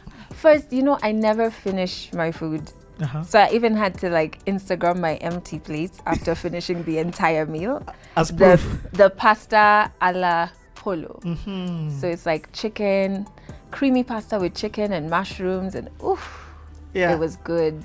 You notice I didn't offer you guys it. You guys offered me yours. I was just by yourselves. Yani, I was so full from breakfast. All I had was chicken wings. But Yeah. still, It still hits. Yeah. Yeah. Derek and Nick enjoyed the scrumptious. What did you have? Pork chops. Pork chops, yeah. Nick, this is behind the scenes. So yeah, amazing. A big thank you to was so Sarova good. for just the amazing meal. The amazing meal. Yeah. By the way, every Sunday at Sarova, the video that just played in the beginning of this, every Sunday at Sarova there's a brunch. Amazing food, different stations. Yeah. Salad bar, sushi bar. There's got meat like crazy. Wow. Prawns, nyam chom chicken, name it. There's the kids side. It's just, if you're looking for a place to biryani, Wow. shawarma, to name but a few. I can't even finish mentioning Yeah. everything. I've not even talked about dessert and the rest. Right here at the Sarova every Sunday from 12 o'clock to 4 o'clock. Okay. This video I played it in, I started getting a lot of phone calls. Guys, Nesenda Sarova Kesho, Kukula. Yeah, because I'm you see food, you just get hungry. So the meal we had today is actually from the restaurant, which is downstairs, so that you Wow. can come anytime Yeah. and just have. But the special, trust me, you want to come for the Sunday brunch. Just call, reserve, all details in the comments and description. Let's continue with this amazing story. Yes. But I had to always say a big thank you. Yeah. And I thought, still on your brunch, I actually made a mental note to try and figure out when to come for it. Yeah. When I watched the Big Ted episode, one of the Yes. videos, you mentioned the brunch, and I was like, okay, I need to come. Note I need to to self. come for it. Yeah. So let's continue the story. So where we left off this story was a bit of a sad place. So I want you to take it on from there. So now Yeah. things are getting a bit difficult or confused at 1FM. Yeah. Vision wise, and then suddenly then your mom passes on. Yeah. And I think even it happened in the reverse. I mean, I knew there were certain things going on in 1FM that I was like, where are we going? Whatever. But I think I still had that naivety of, I was like 22 now. And I still was a bit naive about workplace and what I want as an employee, what I want from a career, you know what I mean? But then my mom was, as I mentioned, had been diagnosed in 1999 with breast cancer. So she had fought it on and off all of those years. And this time it came back a bit too rigorously, and it spread. And so I remember, my mom passed away on the 31st of March 2012. And I wince while saying that because I've learned what my mind does is with dates that have trauma, it erases them. So there are moments where I can't remember the actual day. There are times I'd have to write it down so that I keep remembering, or save some things that has the date, whatever. And so which was it was a Saturday morning. I still remember it was Saturday morning. She had traveled to see my grandmother. So my ancestral home is in Ugenya, Siaya, which is 1 hour or so away from Kisumu. Yeah. And so she had traveled, and I remember I'd called her because she was still going through treatment. And I'd called her and I was like, is this really the time to be traveling? And I was kind of like being the parent in that moment, and she just like laughed it off and whatever. But I think, I don't know, I sometimes I think that she knew, you know, what was going on. And so she went to see my grandmother, and she developed complications. By the time they got her to the hospital in Kisumu, she had already passed away. Now, at this point, my mom was now not working at Kenya Breast Health Program anymore. She was working at the National Commission for Integration and Cohesion. No, National Cohesion and Integration Commission, NCIC. And she was the vice chair. So now she's doing a lot of things nationally. And even like a couple of days before she died, she had gotten various leaders like Raila and a few other key people to sign this Kenya Kwanza kind of like petition or whatever, to say that they were going to put Kenya first, which of course they're still failing to do, but here we are. But that's who she was. She was working like to the very end. So it's Saturday. I'm at home in Langata with Amanda, my sister. And I'm getting ready to go for my first yoga class with my then boyfriend. I've convinced him. Like the things we make men do. I'm ready. I still remember even everything I was wearing. And then Amanda gets a phone call. And when she comes out of her room, she just keeps saying no. And then I knew. Like, she didn't have to articulate the words. I just kind of knew. And it's funny how shock works with different people, because I went into like rationalizing things. So I just grabbed a duvet. So I knew, one, people are going to be coming to the house. So I grabbed a duvet. Then I was like, I don't want people to worry about me, so I'm not gonna get into bed. I'll go downstairs, but I know, I'll be there for a while because there'll be so many people coming. Let me take a duvet so that in and out of people coming, I'll be sleeping and I'll be warm. Literally, I have just found out my mom has died. These are my first thoughts, right? It's weird how the mind works when you're in shock and when but then again, there's no right way to receive such news. So, went to the couch, and then family started, trooping in. The days before her burial were like kind of like blurry. All I remember is like my Auntie Jane, making sure there was food around me all the time. Because when I'm not okay, even to date, I don't eat. Like literally my emotions and my appetites are like this. So if I'm not okay, I literally will not eat. And I won't be hungry. It's not even that, oh, I'm so hungry, but I don't have the energy. There's just no hunger, right? So I remember her constantly, like, there was just constantly a plate. Yeah. You like chicken lollipops, samosas. I still remember that. I remember my other aunt getting rid of all my painkillers. I mean, I wasn't abusing painkillers, but she didn't want me to develop any sort of, need for them. That was clever of her. I still remember, and I remember afterwards being like, Auntie Betty, do you know how much that whole pack of Betapin was? And I just remember so many people coming to our house. I remember Raila came to our little house in Langata. Whoa. We're not from, I think it was a time when I realized my mom wasn't just my mom. I was like, what? We got a letter from Kofi Annan. What? Then of course Yvonne Chaka Chaka flew in. Yeah. Yeah, I remember. Came to Kenya.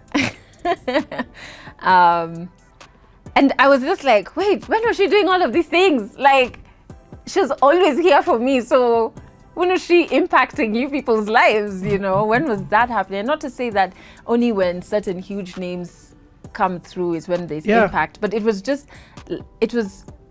was like, what? This woman was, what? This is crazy. But the funeral, before the burial, there's a lot of noise. Everyone is around you. Everybody's checking up on you. People are sleeping over. there's always someone around, so you don't have a chance to understand how empty life is going to be without this person.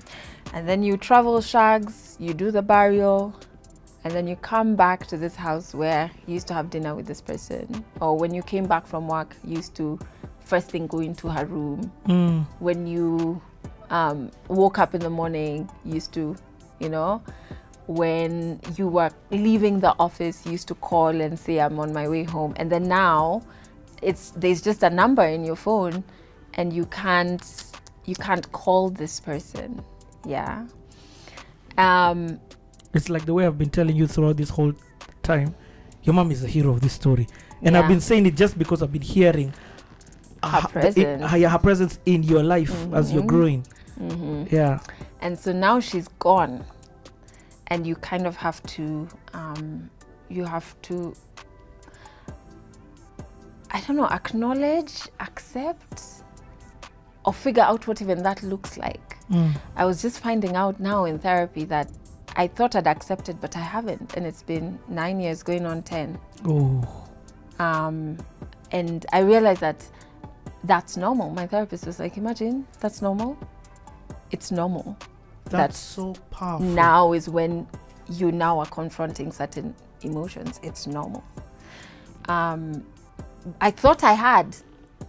And then last year, I really just, the grief took another hectic turn that it felt like it was day one. Last year? Last year. And when I say last year, I'm not talking early last year. I'm talking like late 2021. It felt like day one. So now I was like, what? Am I not making any progress? I did everything. Like, I read all the articles. I did everything I was meant to do. But grief is so tricky. It's so tricky, you know? Abel, when I went to Zambia, I interviewed Abel Chungu, and he said one of the most powerful things.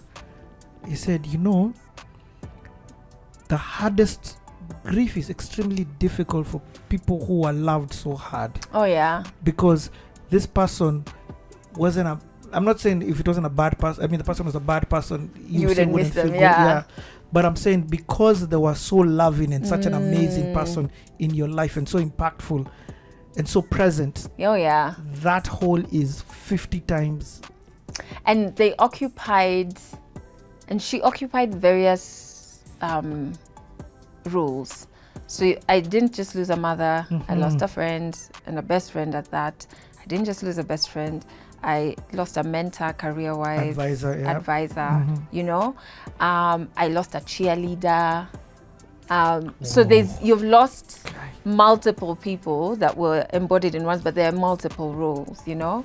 And just even to show how close I was with my mom, when I came back from Botswana, and now I was in Saints, my mom was those ones of like, she's not gonna buy you a cell phone. You either work for half of it or half of what the phone cost. And remember back in the day, phones were super expensive. Or you just don't have a phone. So while I was working to save for my half of the phone, I was sharing a phone with my mom. And because the 3310 I had in Botswana, their system is different. Like it's locked to the SIM card.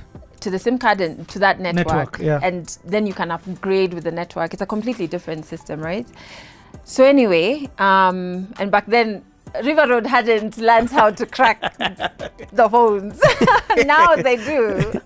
But, so I was sharing a phone with her and I was in a relationship with that black tie. Ooh. So she knew when we had our first kiss. She knew. And it was not at I sent you to school to read and these are the things. No, it was just like, how are you feeling about it? Are you comfortable? Those are the So that's how close we were, you know? That's close, man. The guys who call SMSing you, Leo, baby. I don't think you even knew. Boy, poor young man. I got you, girl. Right? When you coming over. It's both of us. Look at this guy. Look. Oh my God. That's crazy. Oh, shucks. That's a best friend. So that's a best friend. And so that's what I lost, you know, and then also the media industry is so you don't get to be a human. You don't get time to be a human being. So I think even after, I struggle to remember how much time I took after the burial, but it was 1 to 2 weeks. But even the burial, what I remember, which was so interesting, is first and foremost, it took us like 3 weeks. Django, in true Django fashion. We have to mourn dramatically for a while, so it took us like 3 weeks. But I remember we had a mass here at Don Bosco, and the church was so full. And obviously, as a family, you're sitting at the front, and I gave a speech where I read a poem. I read a poem because I wrote a poem, and I read it. And when I looked up, I still remember, this is why I'll always have time for Sauti Sol. All 4 of them were seated right up there. I don't know why. I don't know, because we were not BFFs. Like now I'd understand, you know? Not that to say we're BFFs, no. But it's like, okay, BFFs. so my people, Daniel insult me. Jesus. But like, I remember seeing them and I was just like, oh my God, how comes they're here? You know what I mean? Like, and it's, I still remember that moment and seeing like my boss, seeing a cleaner from work, it was just surreal, you know? But we did the burial, which Can I ask this? I know Django's bring the body. Yeah. Did they do that for your mom? What do you mean bring the body? Sometimes they bring the body to the house. No, but in Shags, here no. Oh, here no. Huh? Here no. So in Shags, the night before the burial. Were you in Shags at the time? Yeah. So did that help? I don't think anything can help at that point. Okay. I get. I don't think anything helps at that point. You think, and also because there's so much to help you run away from reality. Oh, I get. My friends were there, and like, you know, they're also trying to get you away from thinking about it by talking about completely other things. Then there's so much to be done, you know. There's so many things, and sometimes, like even now, I now have 2 nieces and a nephew, and one of the things I'm just like, damn, they never got to meet their grandma, and they would have been best friends. So I try and like save all from YouTube, all interviews she did, and in doing that, I found footage of the funeral. And I was watching it, and I was like, I don't even remember, when did I buy those shoes that I'm wearing? I was like, this is like an out-of-body experience, because I don't remember this. I don't remember that. So the burial happened. I'm so glad that you get to show them that. Part of the reason why I love CTA is that fast forward down 20 years, 50 years, your story is there told by you. Exactly. For the next generation. Exactly. And things like that. From your own mouth. Yeah. This is so important. I wish I had, you know, now there's so many phones I've been through, so I've lost SMSs. Yeah. I still remember her number, and I'm bad with numbers. Even my own cell phone number is saved in my phone as me. Like, and not as Adele, as me. M-E, right? Because I go blank. But I still remember my mom's cell phone number to date, you know? So I wish if there was a CTA then, it would have been so nice to have had her on it and had that as a family to hold on to. It's been so weird because 1 or 2 people have called me, actually not 1 or 2, a couple of people. They're like, I want you to interview my dad. No, don't put it on YouTube. You just come and sit down and talk to them. Yeah. And I'm like, but I understand it. And you know what's so important before, and why sometimes I think my mom knew that this is the end. She wanted to do 2 things. One, she wanted us all to take a trip to India. I don't know why. Like a girls trip. We were just like, India, we want to go to Vegas. Turn up. Not be cultural. And then she organized a photo shoot for all of us, my sisters and her, with Barbara Manishi, a fantastic photographer. Yeah. And we had a makeup artist. So you did it? We did it. Oh, wonderful. And my sisters and I were laughing, especially Amanda and I used to like poke at my mom and we used to call her, hey, Sonkores. Because we're like, hey, gonna makeup, hey, Sonkores, you're paying for all of these things. But at least we had that. That was like a really nice last thing for the four of us to experience together. And she had this close to the time she passed. Yeah, very close, very close. Yeah, so you know, the funeral happens and there's so many distractions and these politicians, so you know, there's a lot of distractions and useless speeches. But then you come back home and then you're faced with that reality. And I don't think I really fully, I don't know if there's a way to prepare for it, because I wasn't prepared for it either way. And I remember I bought huge shades, like huge. And I would drive to work. This time I'm doing the show alone, and what I alluded to before is that I think I only took, after the burial, 2 or 1 week, which in hindsight was not enough. Yeah. But then again, what is enough time? Yeah. So I went back to work and I'd have this huge shades and I would just drive crying. I remember one song that used to always make me cry without fail is Dance in the Rain by, 2 songs. Dance in the Rain by STL. I don't know why. To date, even like if I'm listening to music in the car and I'm put it on shuffle and that song comes, I quickly change because it takes me back to that. It always used to make me cry. And then Pata Pata by Miriam Makeba, that was my mom's favorite song. It was her ringtone, everything. So that song, like, it carries so many emotions for me. But I'd get to work, Barclays Plaza, literally be crying in the lifts, I'd collapse with the receptionist. She was doing admin stuff at the time. Her name was Susan. I'd like collapse crying. Not I have a show, I'm about to go on air. Yeah. Go on air. Hey, OneDrive, welcome to OneDrive. Zima the mic, cry. As the songs are playing, as people are jamming to the big tunes I'm playing for them, I have cried Yangu Yote, then come back on. Oh, I hope you enjoyed that song. Cry. It was hell. What? It was hell. Isitoshe, I come back to the show, to the station. We've been given different roles.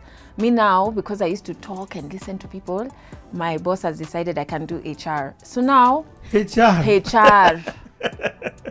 Now I'm checking, I'm Googling. Mope?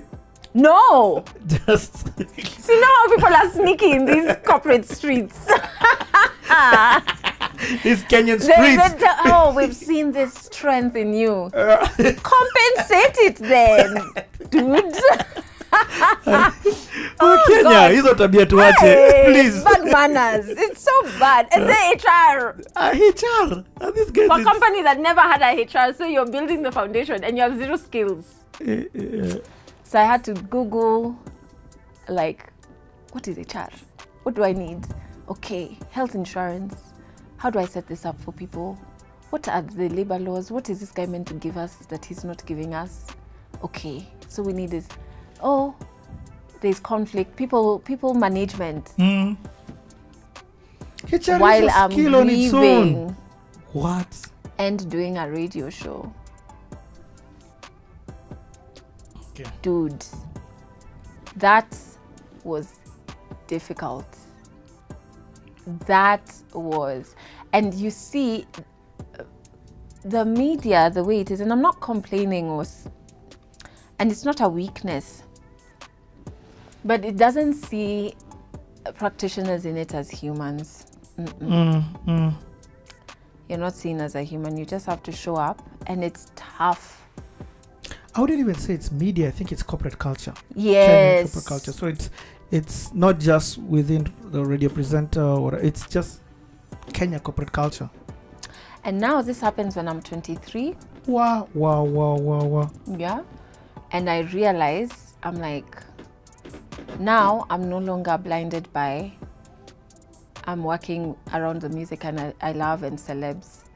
Now I'm like, crap, I have to adult, you know. I have to think of bills. Not to say we weren't shipping any bills, but like I have to actively think about bills. I have to actively think about, you know, health insurance. I have to think about all of the adulting things that you have to think about. So even my attitude towards this job changes. So I started having conversations with my boss about, you know, better compensation. By this time, he's increased my pay, but that's not enough. I'm like, what are the benefits, you know? What is the... Where is this job going to go to? Am I going to be on as a presenter throughout? So where is your company growing to, so that I see where I fit in, where I fit into that plan? And if I don't, I need to figure out what my plan is, you know? And you're doing all of this while I've lost my confidence, the person who tell me, ask for this, do this, in a work setup. And it's tough. And you have to, then at 3 p.m., you have to turn on the mic and sound happy. You have to sound happy. It was, it was very tough. It was very, very tough. And I don't even know how I negotiated it. I don't know. I think I was just putting one foot in front of the other and taking every day as it came. And in Langata, by the way, are you living with Amanda? Any of your sisters, or both of them are out? I'm now living with Amanda. Okay. Because my sister by the time was married, and my elder sister was married and living elsewhere. But we were very still close. Yeah, because they're the only other people who can understand what it is that you're going through. And even with grief, it's so weird. Each of us had a very different, because my mom met each of us where we were at in terms of personality and who we were. So we each had a very different relationship. Unique relationship. So that made, and still makes, our grief very unique. So it's really a lonely journey. No one can work it for you. So it doesn't matter whether this person had the relationship with this person. No one can work it for you. No one. And I keep saying it to date, I would never wish the death of whoever your primary parent is. I would never wish that on even my greatest enemy. I would never. It's, I mean, 9 years on, and here I am feeling emotions as fresh as day one. 9 years. A kid has been born, they've gone to class 1, class 2, class 3. Here I am, you know? So that was very difficult. So she died March 2012. And then towards the end of 2012 is when I think I'm driving to work. Then I get, now I used to do this thing. Uselab nimbaya. I used to do this thing that I don't pick calls from numbers I don't know. Adulting. Because there's just some days nowadays I don't do that, but it's not out of, it's when I'm having a tired day or like a, you know, now with business, I pick every call. You don't know who that person might be. Could be your next advertiser, you know? So I didn't pick. Also, I was driving, in my defense. See you, celeb, only. And then I get an SMS. Hey, it's Caroline Mitoko. Please give me a call when you get this.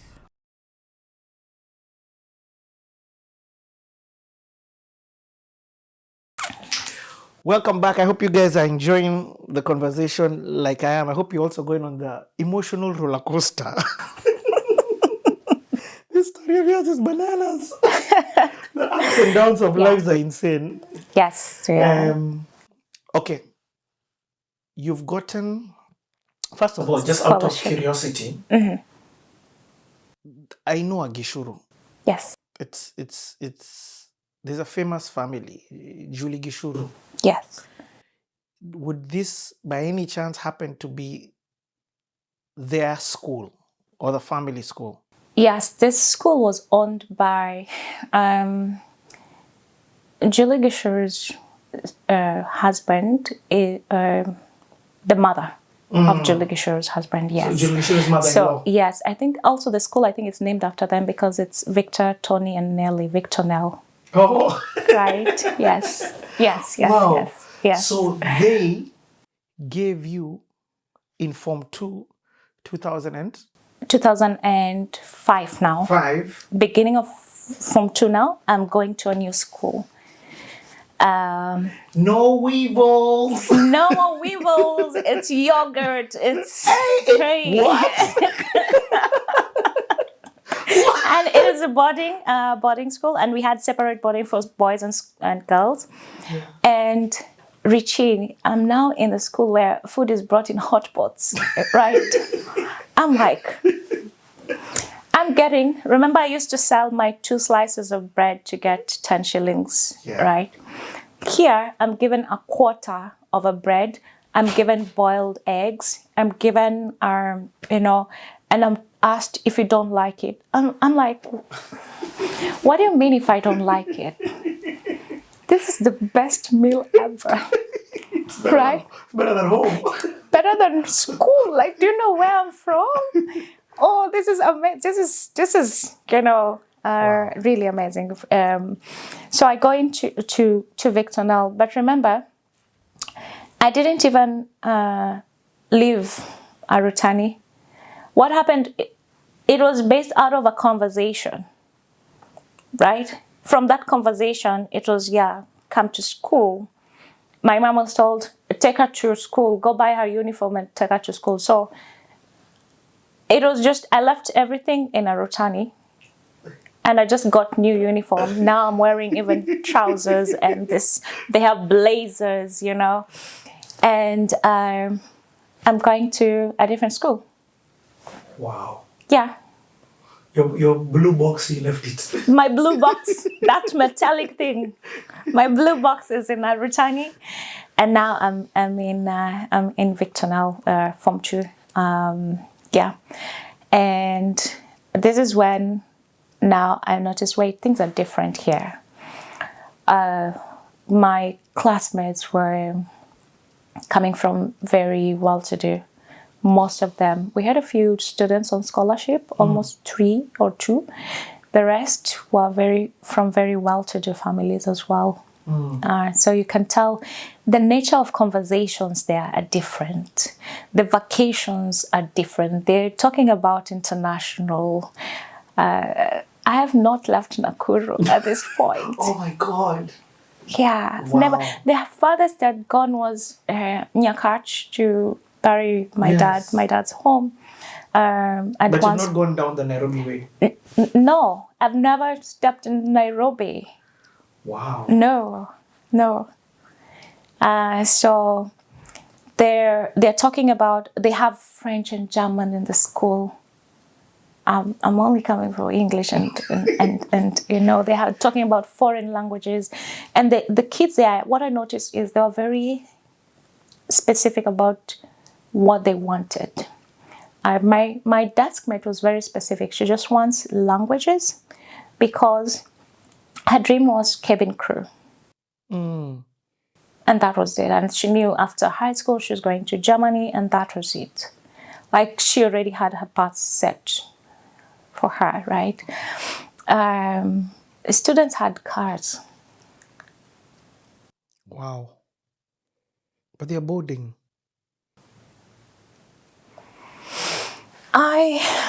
Students had more expensive phones than our Motorola. You remember my mom's Motorola that had to be on speaker for it to work, right? I saw expensive phones back then. We didn't have touchscreen. There were the flips. There were and I'm like, I'm just used to the nice Motorola, right? So it's different. It's a change. Is there discrimination? But then also, are you fitting in? I'm fitting in. Okay. Because no one knows where I'm from. I'm fitting in very well, and I'm smart. And I'm answering questions in class. So everybody like, oh, okay. So I'm fitting in very well. And then no one cares about where you're from because they all are coming from somewhere. Yeah. In fact, the assumption is you're also from somewhere. Exactly. So everybody's assumption is everybody is from well-to-do, and that's it. So there wasn't a struggle to fit in. The only struggle will come in when the students would complain, it doesn't have yogurt. The porridge doesn't have yogurt. There was a time they threw away the food because it was cold. And I was in shock. I was in shock. I was going to have my food. Like, what? Why are you doing that? Because for them, they're coming from a totally different standard and totally different background, right? For me, I know what it takes to have this food here. So I'm appreciating my experience to the maximum. I don't even have to buy a mattress to this school. That's how cool it is. Wow. So, and then, the one thing I've not heard you mention throughout this whole story, from primary till now, apart from one person, is friends. Oh, yeah, friends. So I had friends. Remember the people we studied with in our kindergarten, in our nursery school. Let me call it. It was called nursery school, right? That we transitioned into primary school. So I still had them, but they were not that close. We were not very close because every family is going through its own struggles. Yep. But I remember I used to have a desk mate, Izo. His name was Izo. And one thing he used to tell me is, you don't fit here. Here being where we were living. Yes. Yeah. First of all, I used to be told I have an accent, which I can't tell. I just didn't fit the environment, which was a struggle. I didn't fit the environment because I was being prepared for a totally different environment.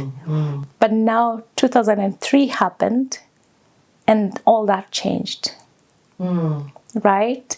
So, Richie, I wasn't even looking at doing uni in Kenya, right? At that time? At that time. You're already dreaming like that? Yes, my dad was preparing me for, you're not studying here, you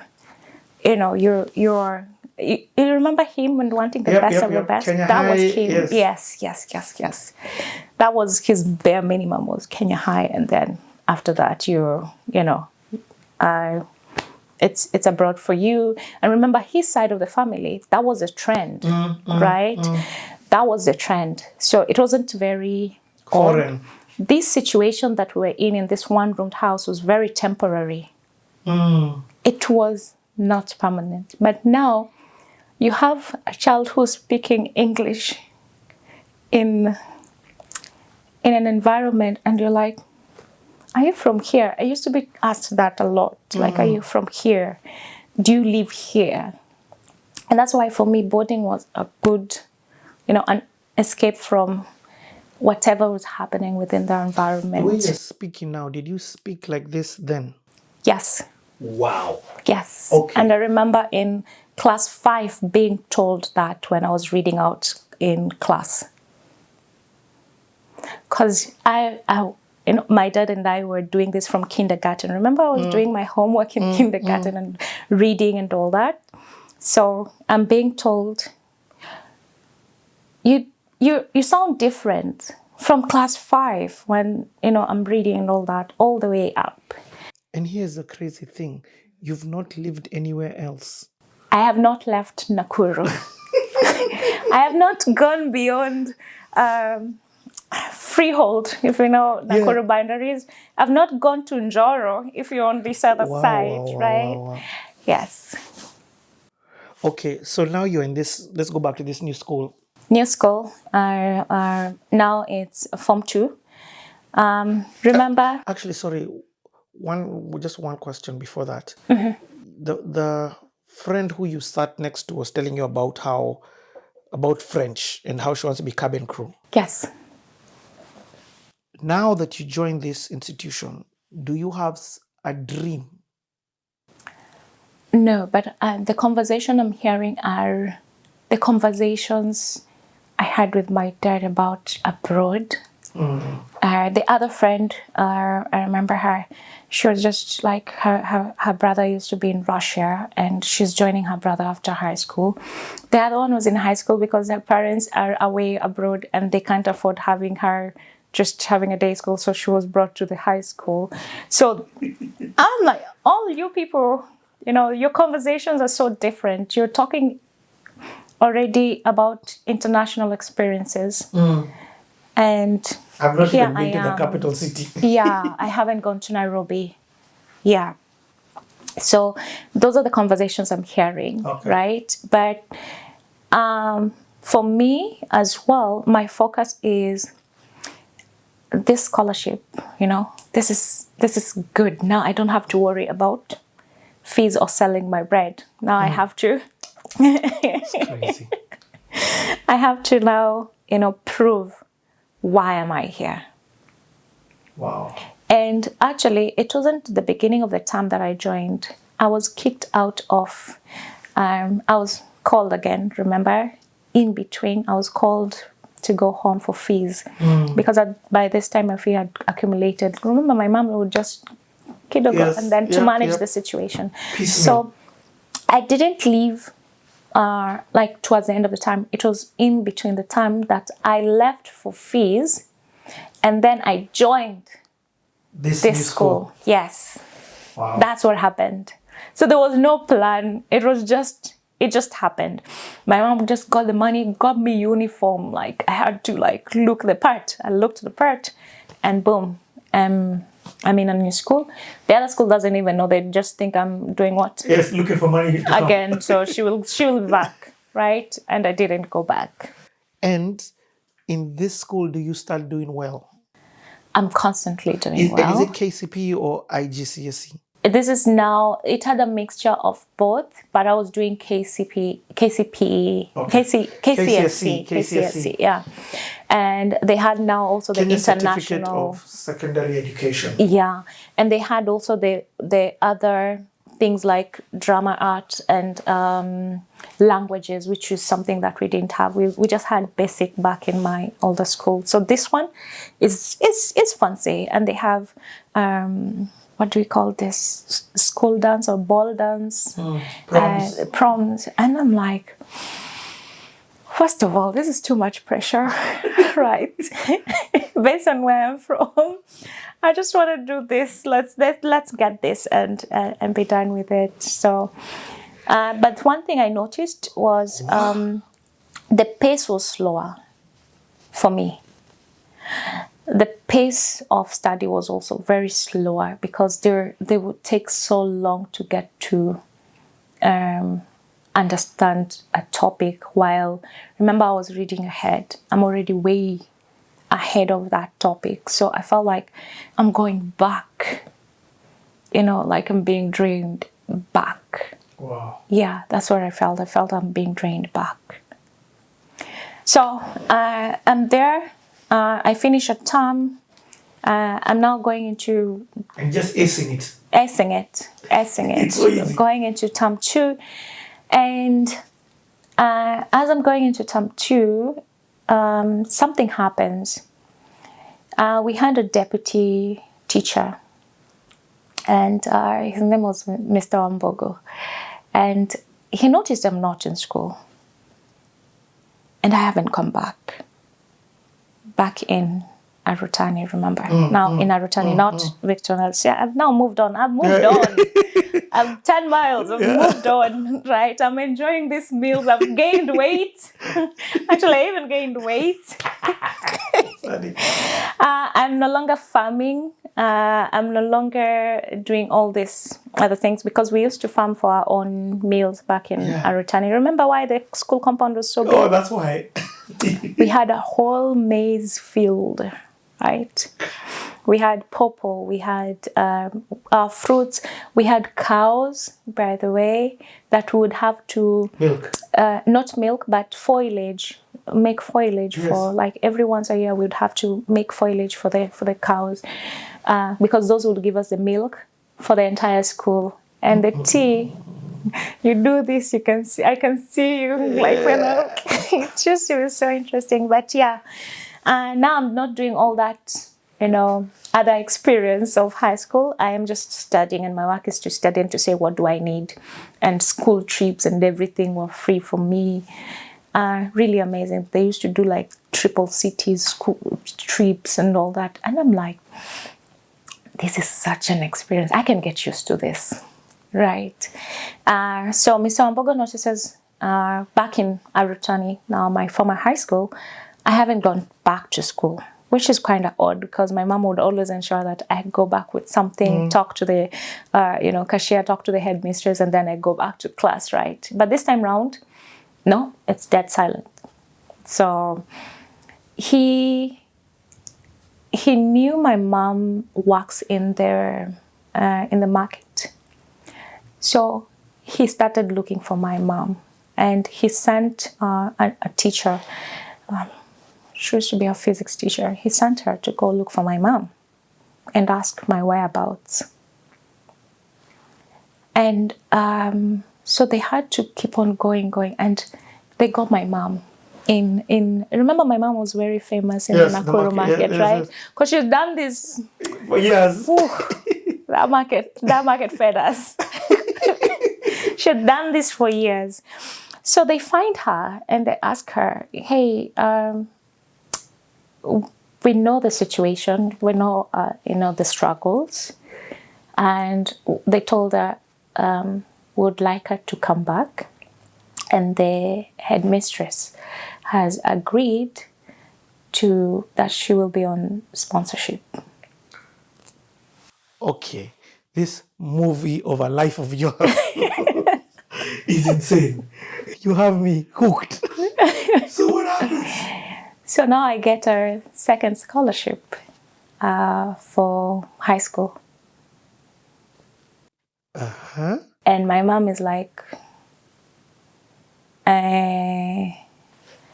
what do I do? So I have to make a choice. I'm approached and I'm asked, what do you want? And Richie, so I have this posh school, really amazing, facilities amazing, right? Great food, great different experience. And then I have the a missionary school, right, which is very strict, to the T and everything. And I'm being told to choose between these two. And so I sit down and I'm looking at the pros and cons of each side. And I make a decision based on purely just in terms of academics and which one would give me the pace that I wanted, right? Wow. And Richie, I chose to go back to Arutani in Form 2. God, you are incredible. Mm. We have to stop. This one is for me again. We have to stop. Oh my God. I'll keep repeating the tagline on CTA. It's you truly never know people until you take the time out to get to know people. Can I shock you, Peter? I once interviewed you. Yes. I'm like, I can see no, you like, no, what? no. I'm trying to think when. I interviewed you. I was the host for Bays Creators Garage. So there's an event. I think you had just become CEO. So we did an event at Carnival. I remember now. Yeah. And me, you, Joakali, Aviad. Yes, I remember. I remember. I don't know, there was much leaner. Yes, I remember. Anyway, we continue with this amazing story. First of all, thank you so much because I say you have to come to CTA with the right posture. You have to come to with CTA with the posture of authenticity, vulnerability, and giving of your life story. And when you do that, other people then take the value. I really feel like you are doing that. So thank you so much for honoring the platform. No problem. So we are at where you are no longer an accountant. I'm like, what? Yes. What Now is this? that is history. I kind of thought that I'd moved on from being an accountant when I moved from audit to consulting on the professional side. Yeah.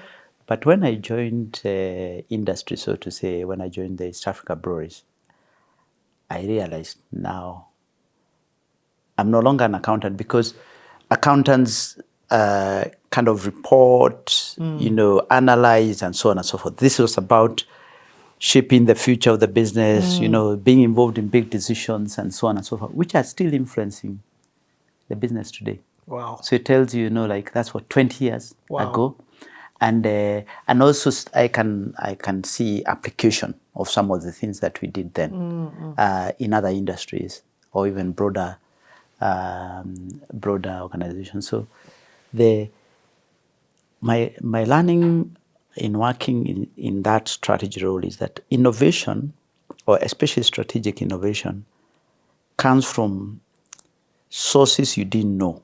Like this thing of me going to sit in one room place to observe how you sell drinks, if I may sanitize it like that, yeah. And also to think that also that's a businesswoman who eventually probably became now a keg kind of retailer. So I love the fact that you came up with a whole different distribution line for this because of the cost analysis. You were able to say, this we can't apply with the same route that we've been using. We can't afford. The customer can't afford. So sometimes when people say, oh, yeah, the cost is too high, you kind of say, look, no. Focus on the price the customer can pay and then work backwards. Wow. Yeah. So the accounting piece allows you, it gives you some help. But the business side is what actually allows you to, because how do you think about going to government to talk to them about tax remission, Yeah. So actually, it was an eye-opener. And then it was, I was still not happy with, because my intention was to go to become a CEO. And Hold on. Yes. I've just heard you say that for the first time. At this time, or rather, to run a business. Okay, yes, to be general, what they used to call in the business, they used to say the general management path, the commercial stroke general management path versus functional path. I get it. So now so as soon as I went into industry I was very clear I didn't want to go into a functional. I get it. So because I could also be strategy director for Africa, finance, all these things. But I kind of knew that I wanted a path that was different. But I knew I had a problem. What's the problem? The problem is I had mostly an advisory background. So you are advising clients, even internally with strategy, you are still advising, I didn't have an operational, an operational background.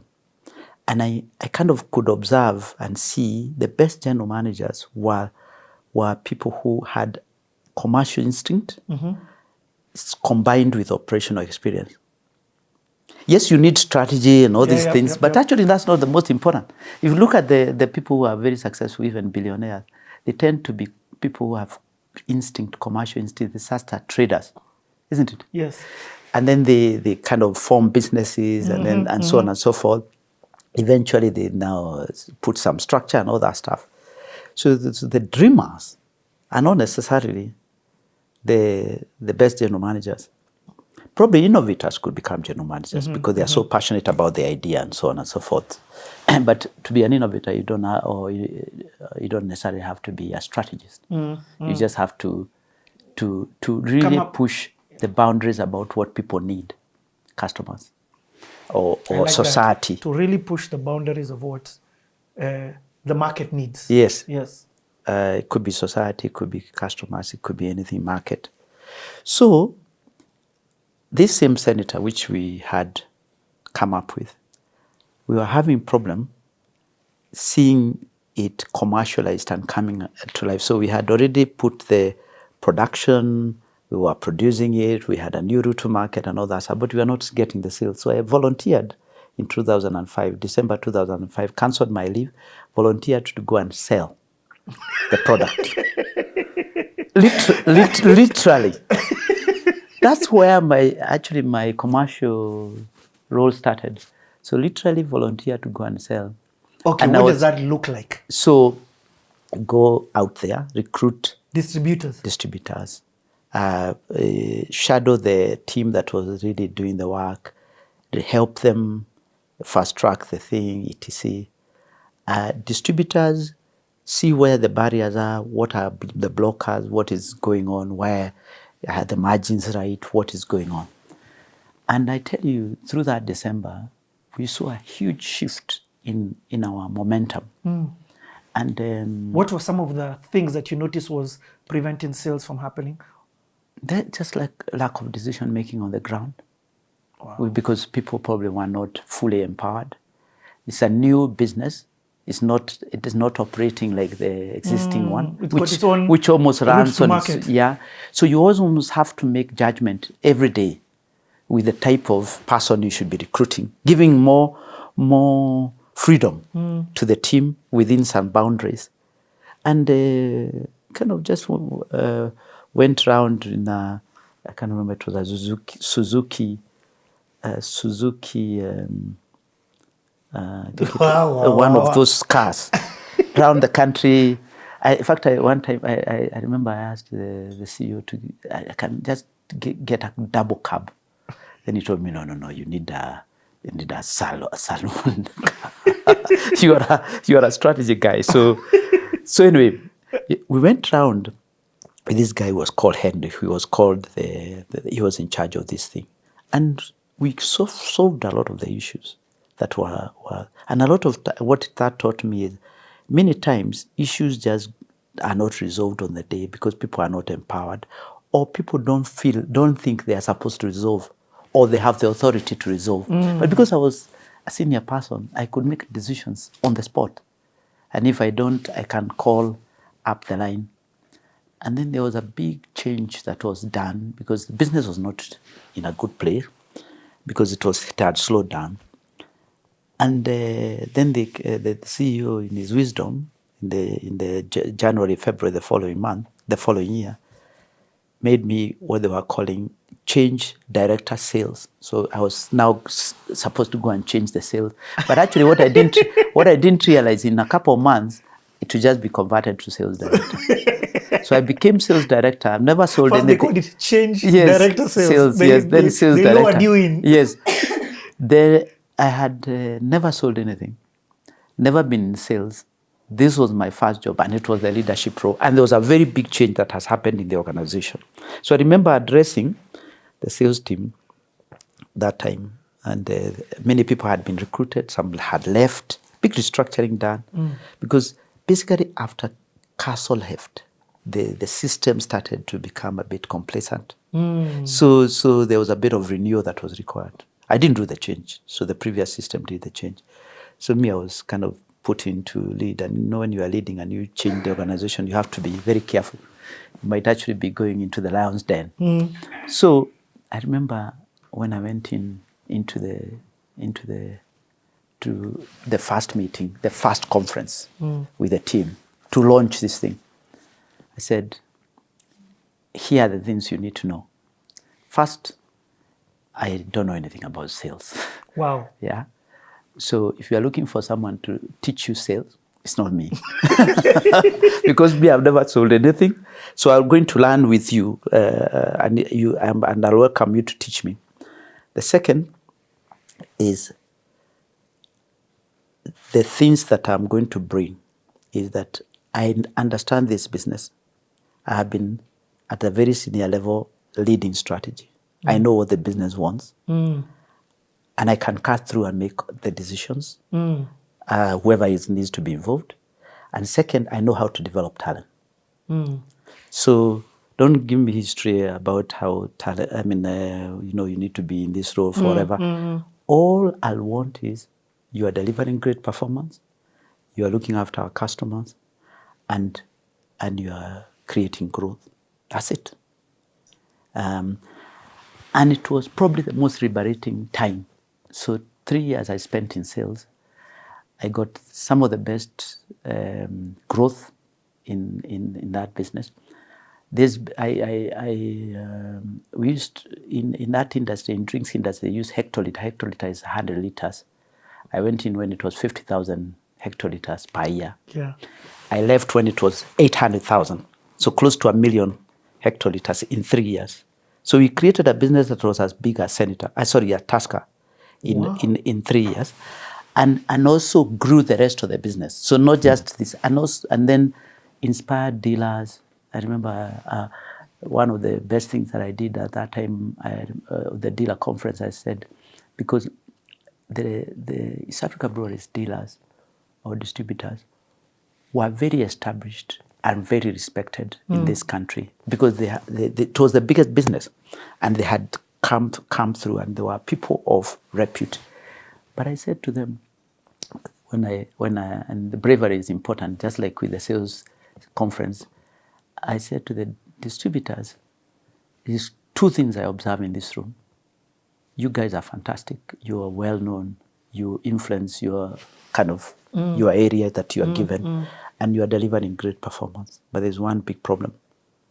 You're all above a certain age. And within a couple of years, say 5-10 years, if you don't bring your sons and daughters, your business will die. Wow. Because I said I've been consulting businesses and so on and so forth. The biggest issue is succession. And I tell you, when I speak to some of the guys, they tell me the thing that they remember me most of is that I asked them to drive succession planning. So many of them, the following conference, half of the people, of at least the following 2 conferences, half of the people came with their sons and daughters. And many of those dealers are now run by kids. The next generation. The next generation. So there was a big transition that happened. And many of them said to me, by the way, I knew I was not, I didn't know what time and all that stuff, but you actually, the minute you said our business could die, and it is a business you've created from scratch, we had to do something. And then, so after, then I learned about customers. I was very patient in learning. I spent 70-80% of my time in trade. And I remember one time I got someone from London who was the sales director for Diageo. He told me, I asked him, what's your advice? Because the sales thing. He told me, spend time in shops because shops don't lie. Don't spend time in the office. Because I knew about strategy. I had developed it. Now it's about execution. So I could think on my feet, etc. and all that stuff. So I would just go to trade. I would visit the whole country. I knew everyone by name. And then all I did was to resolve problems, develop talent, look after customers. And the business really, really grew. And then I remember, and also made some tough decisions. Okay. Here is the tough decisions. There were those people who are not doing their job, dealers or internal people. And I said, here you'll be rewarded if you do your job. You deliver your targets, you get even more. Whether you are an employee, and I measured the people had the same targets, the employee and the dealer. So if you're in charge of a dealer, you have the same target. And I took some of the decisions that people had taken a long time to take, and I actually said to the CEO, by the way, these decisions I'm going to take, like terminating a few, yes, releasing some, and etc, and then I'm sure there will be lots of escalation. And I said, I'll let you deal with that. And I actually dealt with it. So basically, I empowered the team to feel, actually, I have authority to do all these things. And so again, a bit of common sense, but also humility to learn new things. And also one of the things I learned was because I went through an assessment before, and we were using a company called YSC, which is a kind of psychology. You are assessed for your fit for role and all that stuff. I didn't go for assessment for this role, but I did it after I got the role as a development assessment for how I develop in role. One of the things they said is that when you don't know an area, you listen. When you are an expert in an area, you actually don't listen. So if I was working in finance or in strategy, I would not be listening. Yes. But because I was working in sales, You listen. I listened. So I listened and actually learned to listen. And it was a very significant growth time for me Can I ask professionally. Can I ask about the... I don't want to skip this one because I'm sure with every CEO or with every role or every leader, let me use the word leader, making tough decisions. How do you go about making tough decisions? First of all, what's the psychology about it? Because granted, even every day in Safaricom, you have to make some tough decisions. True. You get, what's the psychology and how do you deal with the backlash? I can imagine you're taking some distributor's region away from him because he's not performing. He can decide to now block you from ever entering that region or block his replacements. So I'm just trying to understand it from a leadership perspective. How do you go about tough decision making, the hard decisions? Yeah. In a way, you learn. You have to learn. It's an art. It is not something that you are born with. So you kind of have to learn. So like I told you during our audit days, that you have to actually learn tough messages. With people. So you kind of emotionally have to learn tough messages, but with still ownership of the person you are landing the message. You get what I mean? It's very difficult. It's very difficult. However, the most important that I have learned generally in making tough decisions is to extract yourself from the person and actually focus on the issue that you're dealing with. Because you see, if, for example, you have a whole country and you're in charge of sales, you can see which areas are not performing, and you can see what is causing for those things not to perform. Maybe there's dealers who are not performing, maybe individuals within the business who are not performing in any business, and it could be other issues. You have to have made an assessment in a fair way what is causing the problem, and actually be clear. Here are the criteria for good performance, and given people enough time to have to deal with or to remedy the problem that exists. Because you can't just come and clean up. Because first of all, you don't know. Like I didn't know what was going on.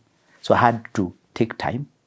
I had to address people. I had to say, here is how we'll measure performance, both for your success, but also ours. Both for the people who are working for you, but also the people who are working, your customers. And also have a higher goal, which is we all want customers to love what we do. We all want to grow as businesses.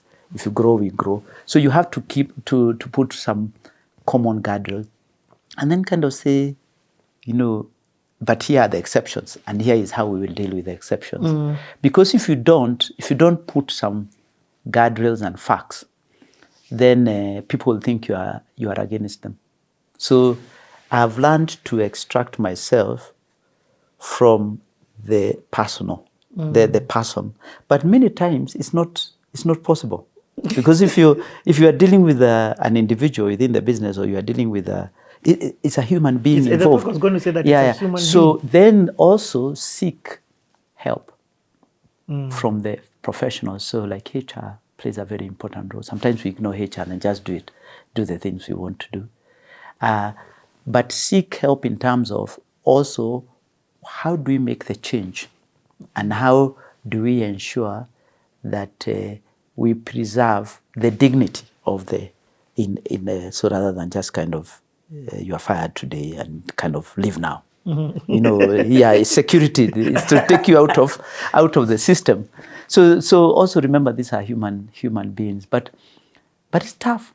Yeah. It's tough, and as the more you senior you get, the worse it gets, because there are fewer. It's more only at a leadership level. But I think if you feel you are doing the right thing, so there's an ethical thing here. If you feel you are doing the right thing, because you're given a responsibility.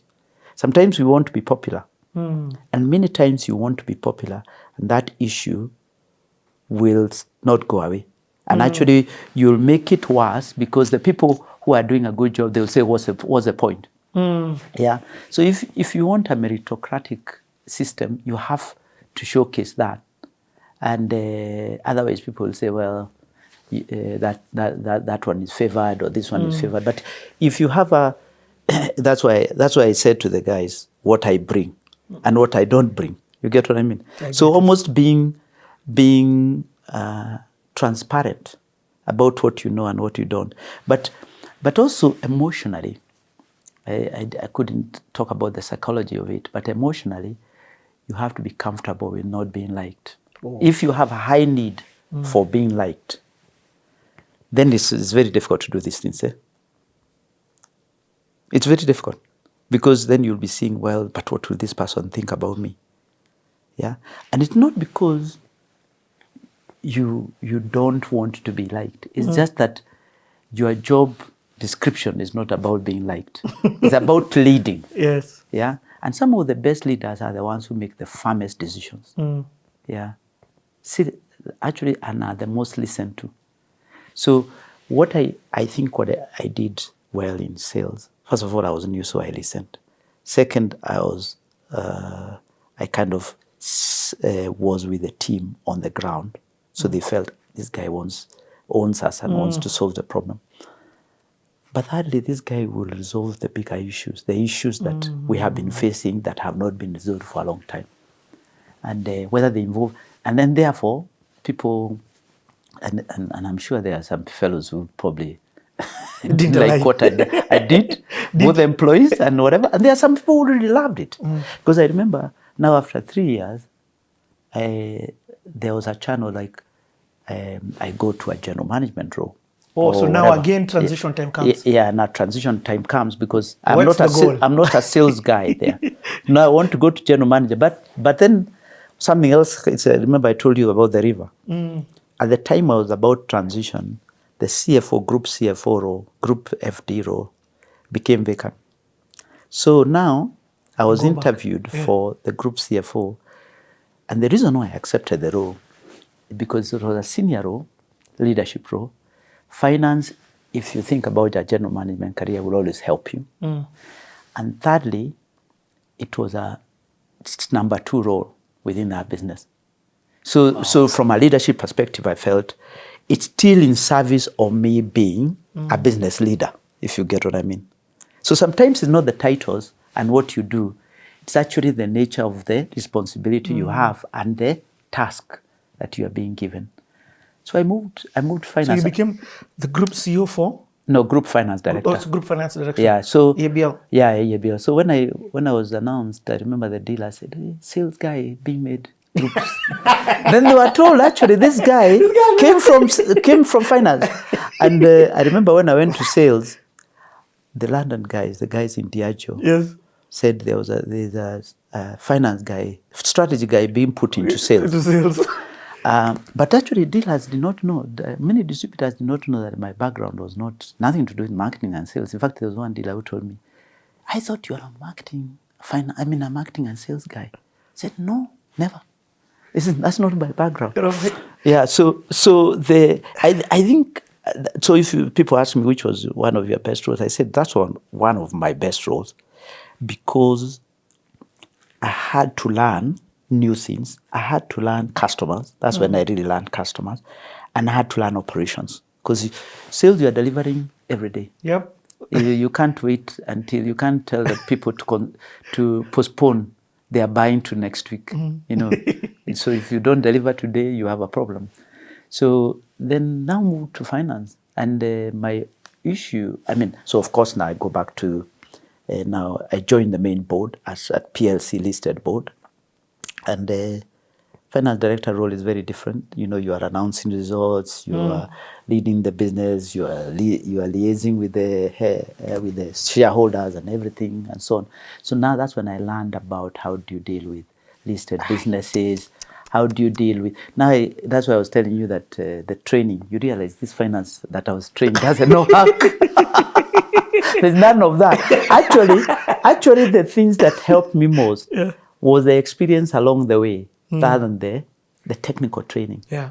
Because you're But the technical training opens the door. No, the technical training open, and also functionally you cannot not have it. Yeah. Because then how will you lead finance people? And but I remember actually the people in the parent company, which is Diageo, saying I was a very different finance director, even in the Africa finance leadership team. Like if you put all the finance directors there, because I was not trained in finance in a traditional way. I was trained in a roundabout way. I also had commercial experience. I had strategy background. So therefore, I was a more commercial finance person. So therefore, every time, like even internally, when we had a crisis, the marketing and sales guys would come to me, and they knew they couldn't BS me, because I'd tell them, but I know what you are doing. I know all the tricks you guys have, and then I had commercial judgment, because I had tested it, in the field, and I had made mistakes. So you have to make mistakes, and then now I was learning to be a finance director, because the thing with the finance director and also being on the board is, if performance doesn't show up, there are only two people who will be dealt with: the CEO and the CFO.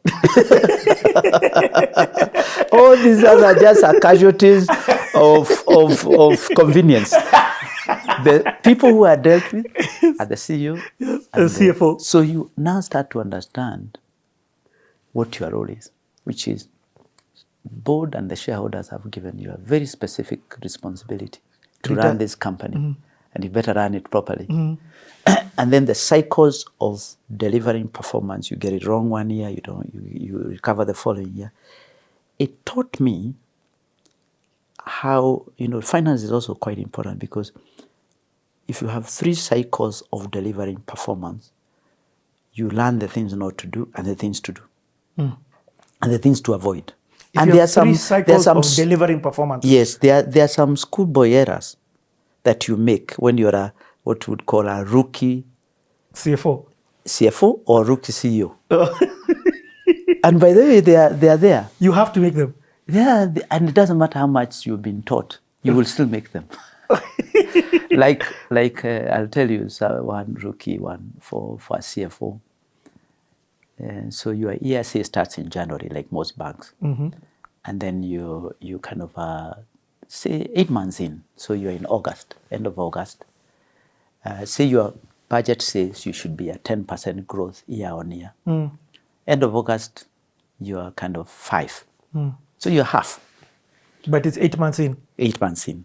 Then you are told do a forecast for the balance of year, because you're incentivized not necessarily financially, but emotionally and professionally. You're incentivized to deliver performance. You're told to do the forecast and tell us how you recover and what will be the year-end thing. So now, all of a sudden, you've been delivering 5%. Oh. All of a sudden, you promise 15% for balance of year, so that you catch up a bit, isn't it? Yeah. Because you think at the end of the year, you want to be closer to your 10. Every rookie CFO makes that mistake. Rather than saying, let me bite the bullet. Yeah. The trajectory is 5. Let me accept 5. Yes. Call 5 for balance of year, unless there's something else that is telling me it's not 5. Yeah. And then now I have time to work a plan that is an alternative plan, isn't it? Because it won't prevent you from working for something else, isn't it? Yes. Then if you delivered 10 for balance of year, it's fine. It's actually a bonus. Rookie CFO. And what's a rookie CEO? Or we'll get there. No, we'll get there to the CEO. Rookie CEO. But then the following year, now you've had your stripes. Your stripes. The guys push you to give a forecast. They say year 2, They give you are off track. They give you, they tell you, please focus. You tell them, no, this is what I'll deliver. Oh, no. So now you learn how to pass bad news. Even if it affects you because you basically are putting your job on the line. Yes. Yeah. And I'll say, well, don't mind to be in the naughty boys' corner or girls' corner, but here it is. Yeah. They take the bad news, And then even when you're talking to the market, that's the same thing. Sometimes you might promise something to the market that actually makes no sense. And in a way... Did you ever have to tell shareholders that this year there's no dividends? No. You didn't, eh? No. But just, of course, then from the other element, then there's the element of reduced dividends. If they're used to a certain amount, share price, it's gone down. Yeah. So for me, during my days at East Africa Breweries and later when I went to Diageo in West Africa, but that time as a CEO, although I ran listed businesses, yes, there were issues. There were times when we didn't have, we had challenges, but because we were announcing results on a regular basis, you could manage the shareholders based on what they are seeing. Okay. But being honest was actually quite important. But the worst feeling is giving bad news to the market or to the board. As in bad news on performance, not bad news on an issue. Of course, you have to give bad news in many times. But it's when you're a CFO or CEO, it's a very difficult thing to do. But that's why I also experienced, in a way, coming from a commercial background helped me as a CFO to actually understand more. Because sometimes when CFOs are trained in just this channel of finance, they don't understand enough on the commercial side. So sometimes they make bigger mistakes. So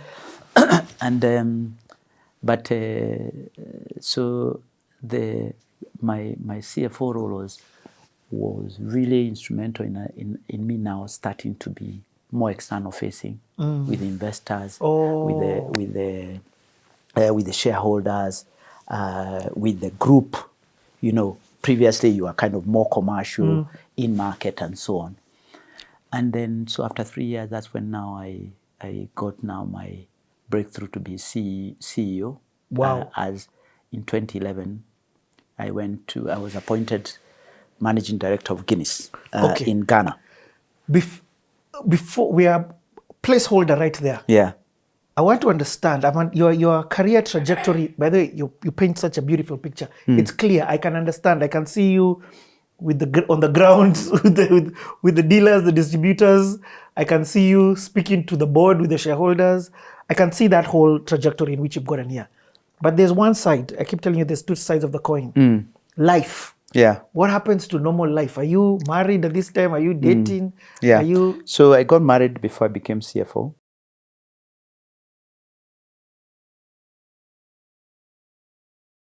We took a slight breaks there. just Leo nafikiria asubuhi ndio address aje lakini anyway. Uko sawa bro. Anyway, guys, we took a slight break there to just indulge with the meal. If you're catching us, imagine going start from the beginning. Don't just continue this conversation here. So, Sam, you're telling us about Mr. Gashui, the amazing James Gashui, and the impact that he's had on your life. So, ulikuwa nasema ati story alikupeleka Lodero for the first time. Hey, mazee, yani sikuwa najua place kaizo zina exist.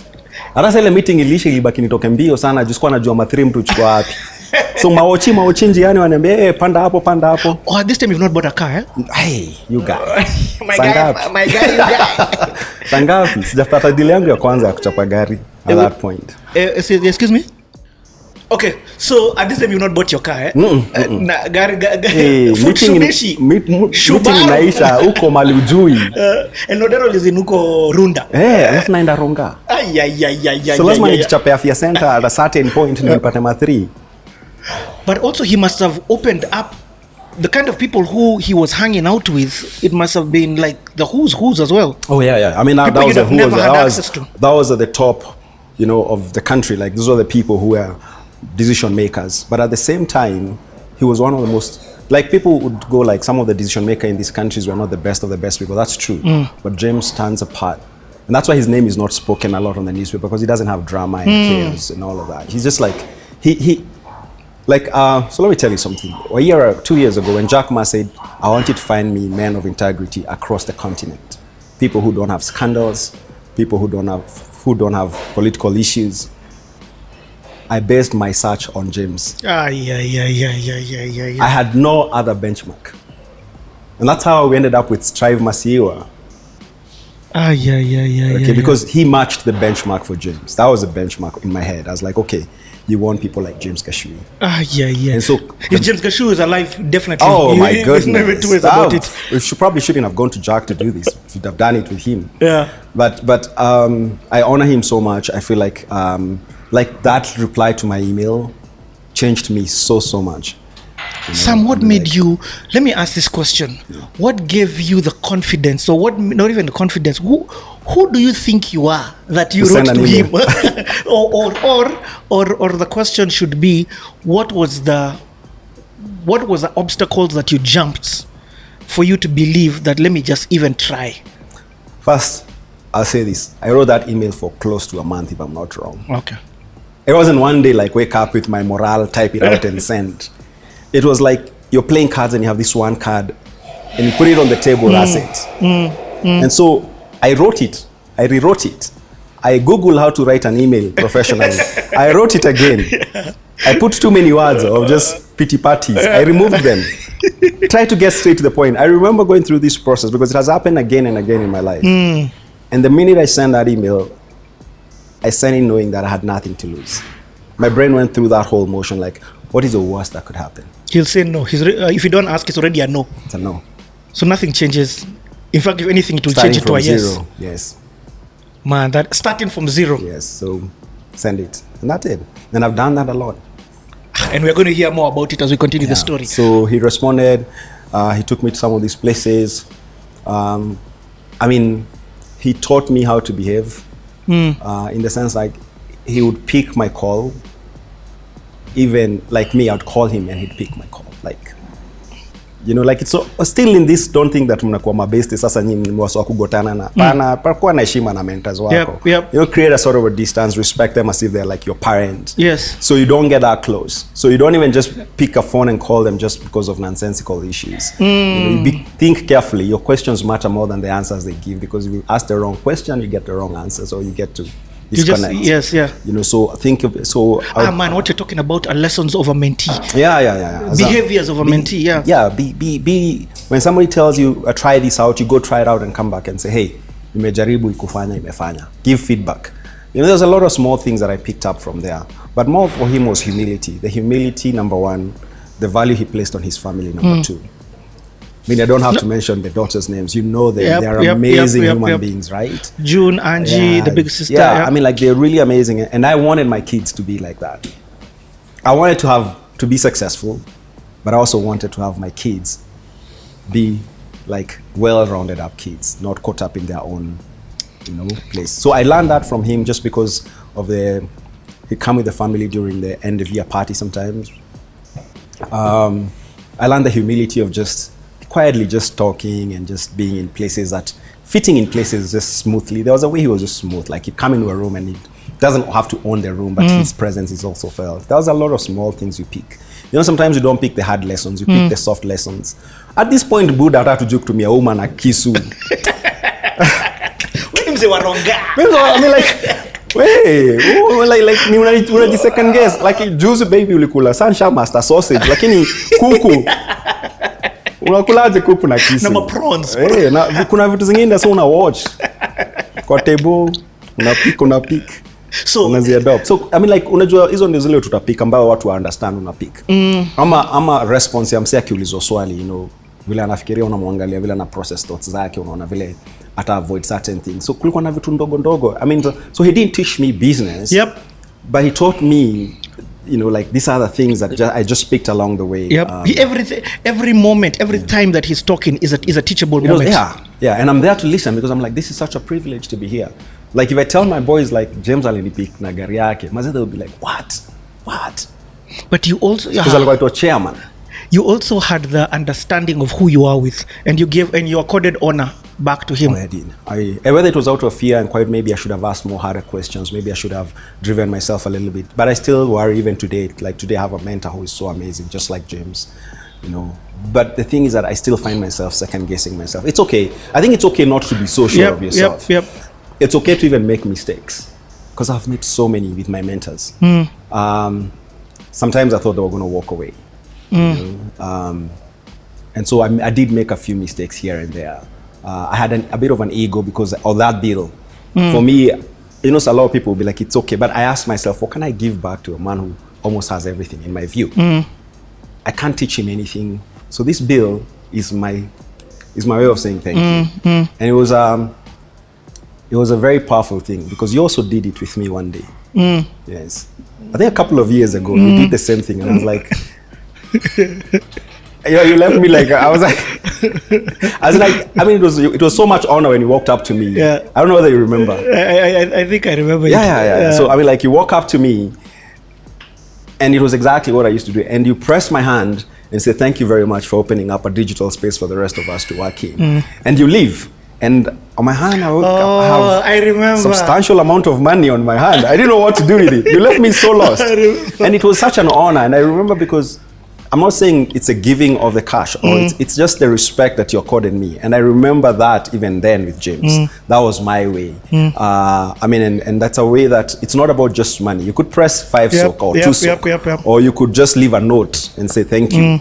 Do you remember that day? I do, because very few people in my life have that type of respect that I have met that is genuinely and had never interacted with you. There's a lot of entitlement to the younger generation that they don't feel like they could even write a thank you note, or that could say something that makes you think, oh, whatever I told you was useful. I mean, like, it also, there's a feedback loop that needs to happen. Not financial, just that information that oh, what you did with me worked, so we can increase that with other people. Anyway, so James, that was for me and James. James, like, let me just put it for this particular moment, that having to pick the right type of person to listen to, or to sit on the feet of the right people. I don't know how to put that statement. It's a really powerful thing. It's so powerful. Remember Willis Owala? He started me off with the magazines and then mentored me. What I didn't mention to you was that when I got the job with for Sahanet, I hired him. Yeah. I remember I paid him $500,000 Kenyan shillings. Oh man. And he came through for me again. And he was older than me. He's the one who got me those PC magazines, got me to tell my mom where I could go to college, got me my first job in the company where he was a senior manager. I left. Later on, I hired him. And you didn't hire him because he did those things. You hired him also because he was the best. He was the best of the best. He was smart. He was clever, strategic. We sat down. And he delivered. Oh yeah, totally. And so, that's crazy. I have always sat down to listen to what he has to say. And then there was James in my life. And then remember the pastor before that. There's always been all this. So one of the things I can tell you, there's no self-made person. We are made up of pieces of other people. Whether they are the best pieces or they are their worst pieces, depends on our circumstances. So again, who you choose. Some people are made up of the worst people they have ever met. Anger, issues. Other people are made up. Other people are a combination of both. That is that must have been an amazing period. And this happened for a period of time, huh? Yeah, it happened for about, actually we didn't go for more than 5 meetings with James. Okay. But we talked a lot on the phone. He was accessible. Yeah, he was accessible and had a question. Yeah. Like, no, I don't think that's the right thing to do or whatever. So he holds my hands and takes me to a Rotary Club, Langata. And he hands me over to somebody I also respect a lot. It's called Alex Nyaga. I know Alex Nyaga. Yeah, he says, Alex, this guy is your responsibility now. But then Alex was the president of that Rotary Club, if I'm not wrong. Yep. But he was one of the founding president. And so there's this group of men who are older than me. Now suddenly I was listening to them more. And then I joined that club, and then I was appointed to the board. My first appointment to a board in that club to serve. Amazing people. All of us were young, all of us. Now suddenly, that's how I found myself in the network of some of the most ambitious people I've ever met the first time. I've met a lot of networks, but that was my beginning of meeting ambitious people. And so everybody, we were not driving, The one guy there, and friend of mine up today, gave me and a few other of my friends a lift to town in his Mercedes. We had never. I remember James' car was not a Mercedes. I remember it being because I remember being in a Mercedes now. Hey Buddha, alitudropigi pale hivi, alituuliza to drop wapi. You are like that smell. Tumeka hapa na mabesto wangu watatu. Tunaenda Ronga. Oh no, that time msendi Ronga. That time naenda Ngong Road. Hawa wanaenda Langata. If I'm not wrong. Ulishuka pale hivi Kimathi Street pale hivi. Tukamwangalia kidriver lakini alishika hapo ndo tu access matheni. Tukasema Buddha. One day was this Sido. Hey, I'll never forget. And now he still laughs at it because he doesn't realize him giving us a lift was such impactful to us. But the club had such amazing people. I mean, I'd mentioned their names, they know themselves. And when I was giving up in business, they'd tell me, "Where when I give up, Nini?" You know. So always being in a network of people. This and now this one is almost just slightly older than you. So almost your peers. They were older than me. Most of them 5-7 years old. Oh, sure. Yeah. So Rotary was powerful in that it showed me how to work and serve. Like we'd be in Kibera, we'd be where I was Mugumoini in Kibera going to support football clubs. So there's something about Rotary that I picked back into my business at NILAB later on. It was just that service to humanity, just being with people, helping them with knowledge, information, encouraging them, bringing guest speakers. Rotary taught me that. So I was the director of vocational services in Rotary Club. And I'd encourage anybody who's young, join a Rotary Club. Your mind will change about wealth and service above all. Because sometimes I'd work until 11 o'clock. And then from 11 to 2, I'm in a school doing talk with Rotarians. Then we have lunch and go back to the office, wrap up and go. So which means I had to wake up quite early. Learning how to be in a board meeting. I didn't know how to be a board member before Rotary. Now I knew how boards are run. So when I got into a board, it was not difficult. It was a smooth transition. I mean, Rotarians have normally they don't have this barrier. So even James was a member there. There was other people who were powerful in Kenya who are members of Rotary Club. You just meet and say Rotarian who. I love that experience. Find yourself a social club that you can join that can help you, if you're young, that can help you open up your world. Even when you're broke, even you're the only one who's not driving, the one who lives in your one-car bedroom and everybody else lives in Karen, just go there. Some of these people are very accepting. And you will get to learn a lot because you're not there to compare cars, you're there to actually do service. And anybody can do service. So I'd encourage people for that. So that was my Rotary experience. So now you continue with business. You're in Moy Avenue, you're saying? I'm in Kenyatta Avenue, Uganda House. Oh yeah, Uganda House. So where does this, well actually now at this time, where is the landscape, the digital landscape of Kenya? It's growing. Right now it's growing fast. Cyber cafes are there. People are putting internet in apartments. It's moved from dial-up. It moved from dial-up. Wananchi came over and made dial-up really cheap. And now it's also on phones. Okay. But it was expensive. Safaricom, I believe, was a bit expensive. I think now it has opened up. And what about the tech space? Or is there other elements of tech now cropping up? At this point, we don't know what's where because everything has spread out now. Okay. There are a lot more players. Yeah, it's no longer a bubble. It's no longer just, all the players. And then a friend of mine says, there's a meeting being held on Ngong Road in a place called the iHub. Have you been there? I was like, no, I haven't been there yet. It's like, yeah, they just opened a month ago. Come over. Let's meet there. Just the usual. Me, I was like, okay, are they techies? They're like, yeah, they're techies. You like them. Man, I walked in there at the iHub. There was a meeting. I found my world. And then breaking down. Okay, I want to know where this story goes on to, because by the time you're seated here talking about that, you don't sound like you're there. You sound like right now the person seated here talking about that is a very different person from that person. So what happens now? So therapy, do you do it the whole of 2019? The remainder of it? Yeah. So I did a couple of sessions. Also because therapy can be expensive. So I did a few and then I'm like, okay, now I have to figure myself out from here. Yeah. And I kind of I gave myself time to detach. I kind of detached from life.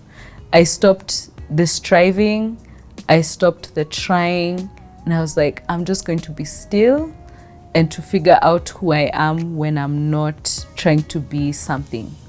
Who am I if I'm not an artist? Who am I if I'm not a failure? Who am I if I'm not trying to succeed? Who am I if all these things are taken away? To kind of just be like, wait a minute, what's going on here? What's really going on here? And I just stopped and retreated, and I was like, I'm just gonna take my time. I'm gonna let go of music. Yeah, I like to think I went into quarantine and then the world joined me.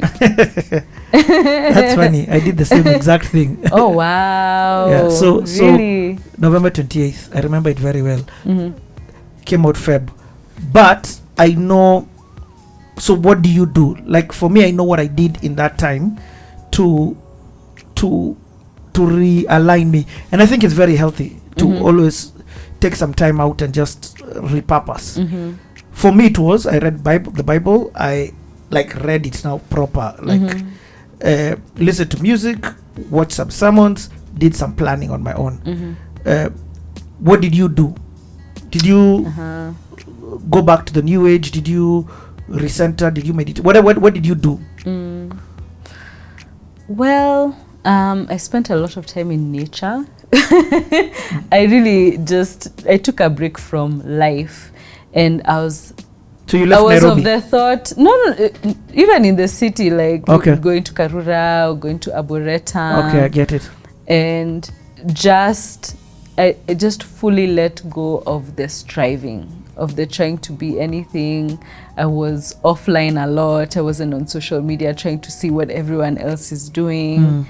And so the comparison is crazy. Yeah, the comparison is crazy. I was praying a lot. I was reading a lot. I was watching lots of videos about the soul, about the spirit. And that's really when I got into like a new earth, the study of consciousness, of being, of stillness, of understanding that there's two of you, that there's the ego and then there's the higher self.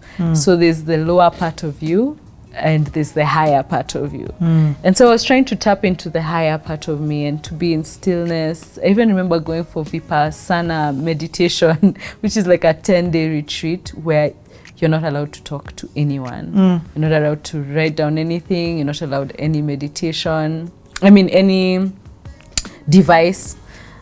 You're in complete silence and stillness for like 10 days. What I realized now is that I was looking for God. I was looking for God. I was looking for healing. I was looking for a solution. I was looking for a way to transcend my traumas, to transcend my past, to transcend my wounds. I was looking for what was going to liberate me so that I could be a healthy, functional human being. Yeah. And did you find that? I did, and I found it in such a strange place. I found it back in Jesus, which was like, wait, hold up, what? Okay. Like excuse me? We left that. But like I got to a place of darkness that was so bad, I remember not wanting to live. Whoa. I remember not wanting to live. And the only thing that kept me here was the fear of God. I was like, okay, I might end my life, but how do I know what's on the other side? What if the truth of what's on the other side is what I learned in church? What if it's not a given that I would find relief when I die? Like, what if I don't end up in heaven? Just what if? Just what if? It was the what if that kept me, because I was like, I might think that where I'm going there's relief, but what if there's no relief? What if it's torment? So that kept me here. But I remember writing letters. I allowed myself to go that dark. Like, let me write letters to everyone I love.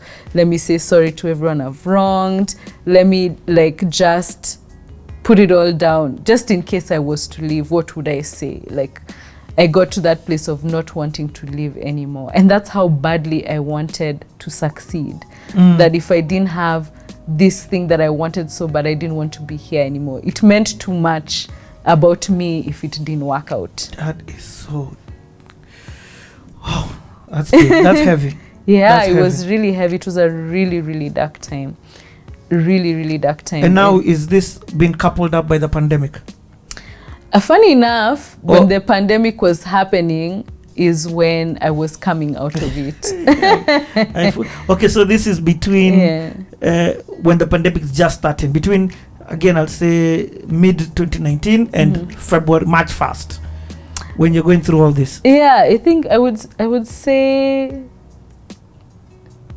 yeah, I'm really going through the bulk of it in 2019. Of course, when you start a new year, when you're wrapping up a year, I would say it's easier to come out of darkness because there's the hope of a new beginning, right?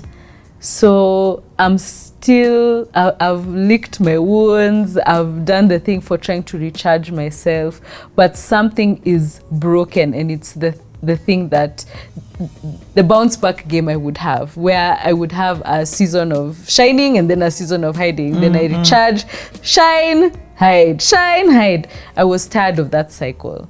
So as much as I was coming out of I didn't feel like I was coming out of the season of hiding, but it felt like I'm not as badly off. I'm okay. I'm gonna be okay. I just don't know what I'm gonna do, but I'm gonna be okay. We'll figure it out. And then the pandemic happened. That's crazy. The pandemic happens, and I remember there was so much lack in that period. Like, things just weren't flowing to us. And I remember some friends of ours who are Christian, and they're like a couple friend. The girl saying, there's something wrong in your home. You guys are not supposed to be broke. There's too much wealth in your home. There's something off. There's something off. And when they'd come to our house for like a birthday party, she said she felt like a darkness or a presence. And I was just like, what the hell? What are you talking about? And so I started to get curious. I was looking at my 20s and all this energy I'd given to manifesting my life and creating my reality, and remembering how easy things would flow to me when I was in the house of God. And then being like, yeah, that felt really effortless. It didn't depend on me. It wasn't up to me to create my world, to create my reality. What if I've been on the wrong path? Because clearly the fruit of my life is not showing progress and growth. I'm not getting better. It seems like I'm getting worse. So I started getting curious, and I found out one of the mamas that I really followed in the New Age, she went Christian, and she was denouncing all the works she had made. She was recalling like all the angel cards, which I still had in my house. She was recalling all the things she had made and she'd been in the New Age for like 27-30 years. Whoa. And she was like, she found Jesus, and she was like, oh my gosh, that stuff is demonic, get it out of your house. I'm sorry for everyone I led astray. And I'm like, wait, Mama Deas, what? Tash is the one who's saying this is what? And so now I go on a trail of finding, oh my gosh, I forgot Richard Njau, I forgot. Tell me. So before that happened, a really good friend of ours called Eric Thimba. Yeah. He is like one of the CEOs of MOOC. Adulam. Oh, you know, of course you know Thimba. Yeah. So he's in Mudhoni Drama Queen Circle. So one of Mudhoni's friends has a dream that we've all congregated in a house and Thimba is preaching. So she calls this meeting and she's like, guess I had a dream. I don't know what this is about, but Thimba was preaching. So all of you come to my house, I'll feed you, Thimba preach. And so Thimba, and this is like at the end of 2019. So Thimba says, guys, taste and see that the Lord is good. That was the message of his sermon. In fact, there's a WhatsApp group called Taste and See. So taste and see that the Lord is good. And he was like, what if all of us or most of us are thirsting and hungering and it's because we don't have the word of God? Like, what if the word of God is the answer to all of life? What if? And at that point, I was so desperate for anything.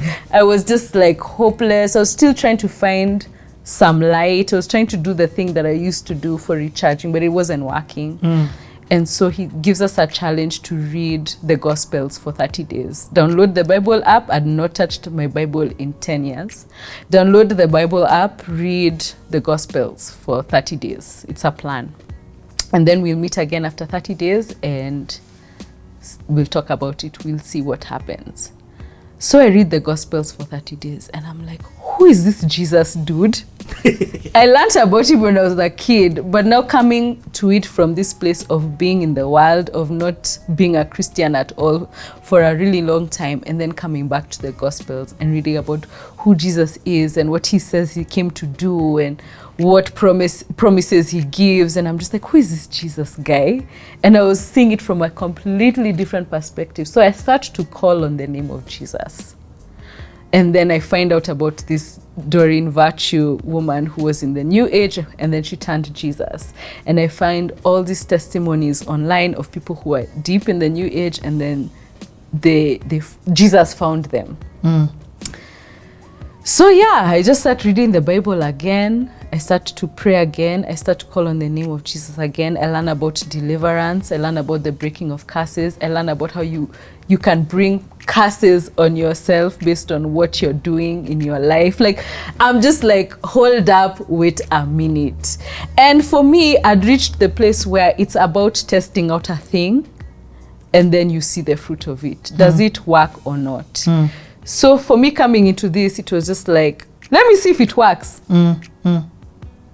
Let me just see if it works. What happens when I call on the name of Jesus? What happens when I pray?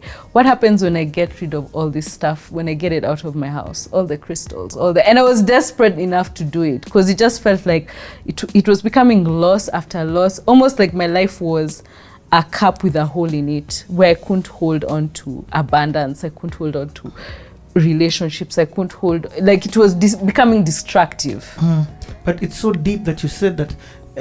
I'm in the process of reading about Abraham, and he always talks about building altars. So the reason why I'm saying that, by the time you're putting all these different artifacts within your house, intentionally, you know you're not putting this as a beautiful rock, but this is and okay, and this is the place where I don't want to demonize or villainize anyone who's doing it, because there is someone who might watch this and they're really into crystals and that's their thing, and they sage their home and that's their thing. But understanding how everything has an energy to it and an intention behind it, and you might not even know the repercussions of it.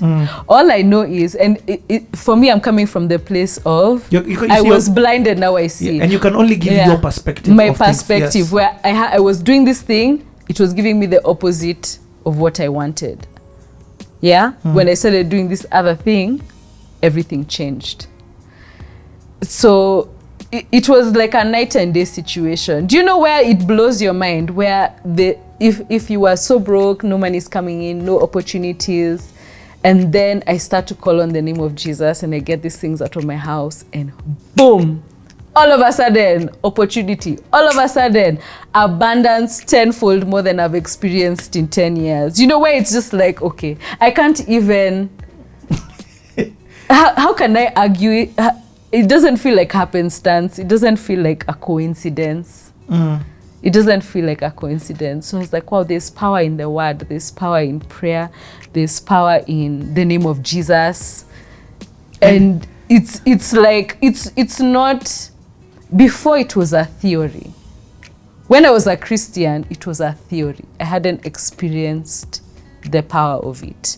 I was in the house, but I hadn't experienced the power of being in the house until I left it, lost it, and then went back, and I was like, oh, this is what salvation means.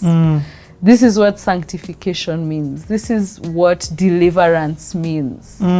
This is the power of the cross. So is this real? So before, Jesus was like a story or like a fairy tale, or this thing that I had learned but I had not experienced. Now it's very practical for you. It's is it even practical? Yes, practical. I would say practical. Yeah. And then, so this is now happening within the way this new feeling becomes. It starts coming during the pandemic. Yeah. And you begin to ask, so what does this mean for music? Or bigger yet, forget even music. There's something that you talked about, the self-worth thing. That was the whole journey that led to this that you're feeling. Yeah. So do you now feel the self-worth, or do you not feel it, but you're still like was that answered? Ooh, I want the words for this. I'm wondering where to start with this. Okay, so it's a constant renewal of my mind. It's a reprogramming of my mind. It's an understanding of who God is and an understanding of who I am, right? And that comes through, faith comes by hearing, and hearing the word. So the more I spend time in the word, the more I spend time seeking God, the more I spend time trying to understand God. Right now, my aim is to understand or to grasp the heart of God, to know who God is, right? Because if I know who God is, I believe I'll be able to understand who I am. And why the brokenness was there is because I did not understand who God is, and I did not know who I was. Yeah, so it's an identity issue that God is healing. That's so powerful. The other day I was looking at the moon, and I felt God saying that was me, and the moon was halfway. So it was half illuminated and the other half was kind of in the dark, but it's not all in darkness anymore, if that makes sense. Oh, powerful. It's moving from darkness to light. It's moving from darkness to light. So even as the moon is moving and the phases are moving more, it feels like that's the journey I'm on, of illumination, of sanctification, of letting go of the unhealed version of me. So for most of my life, I've operated in the unhealed version of me. And it's like God allowed me to live and try to heal myself, only to realize where the true healing was. And so it's a process of renewal. And so every month or every day I'm dropping something. Like I think I was sharing with you how just last week I was like at a ratchet gig. And for me, I didn't stop doing the ratchet gigs because now I've been calling on the name of Jesus. I wanted to understand why I'm letting go of the ratchet gigs before I let go of them. I'm not doing it out of religion. Yes, I get what you mean. Now it has to be out of understanding. It has to be out of relationship. I have to understand why it is I'm doing what I'm doing. So I'm still gaining understanding because hey, there's so much to this life. Understanding there's a kingdom of darkness and there's a kingdom of light. Understanding that there's a war going on, and I did not even know that there's a war going on. And so that is Are you just a pawn that's being used without you even knowing, or do you understand that you're on a chessboard and there's, as you said, a war going on? A war going on, and it's a battle that's so much bigger than us. We do not battle against flesh and blood, but against forces. That verse, principalities and things like that. Yeah. So just understanding the magnitude of what's going on here. That's my prayer. God, help me understand what's really going on here.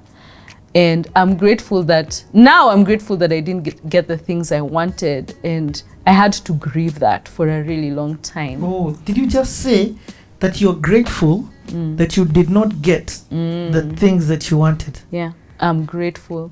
I'm grateful because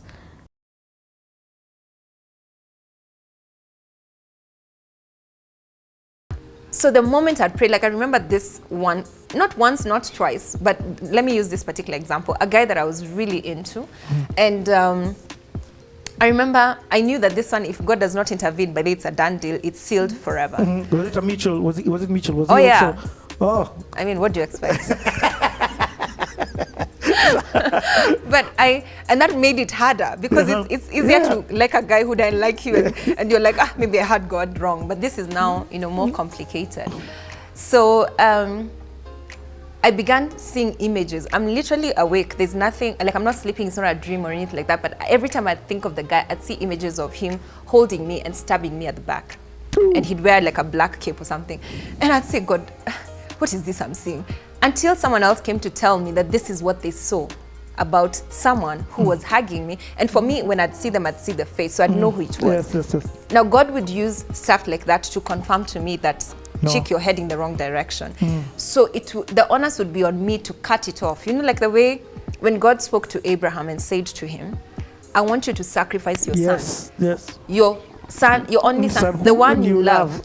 Not Ishmael, not the one that you just got because, not those other extra servants who serve you, the one that you love.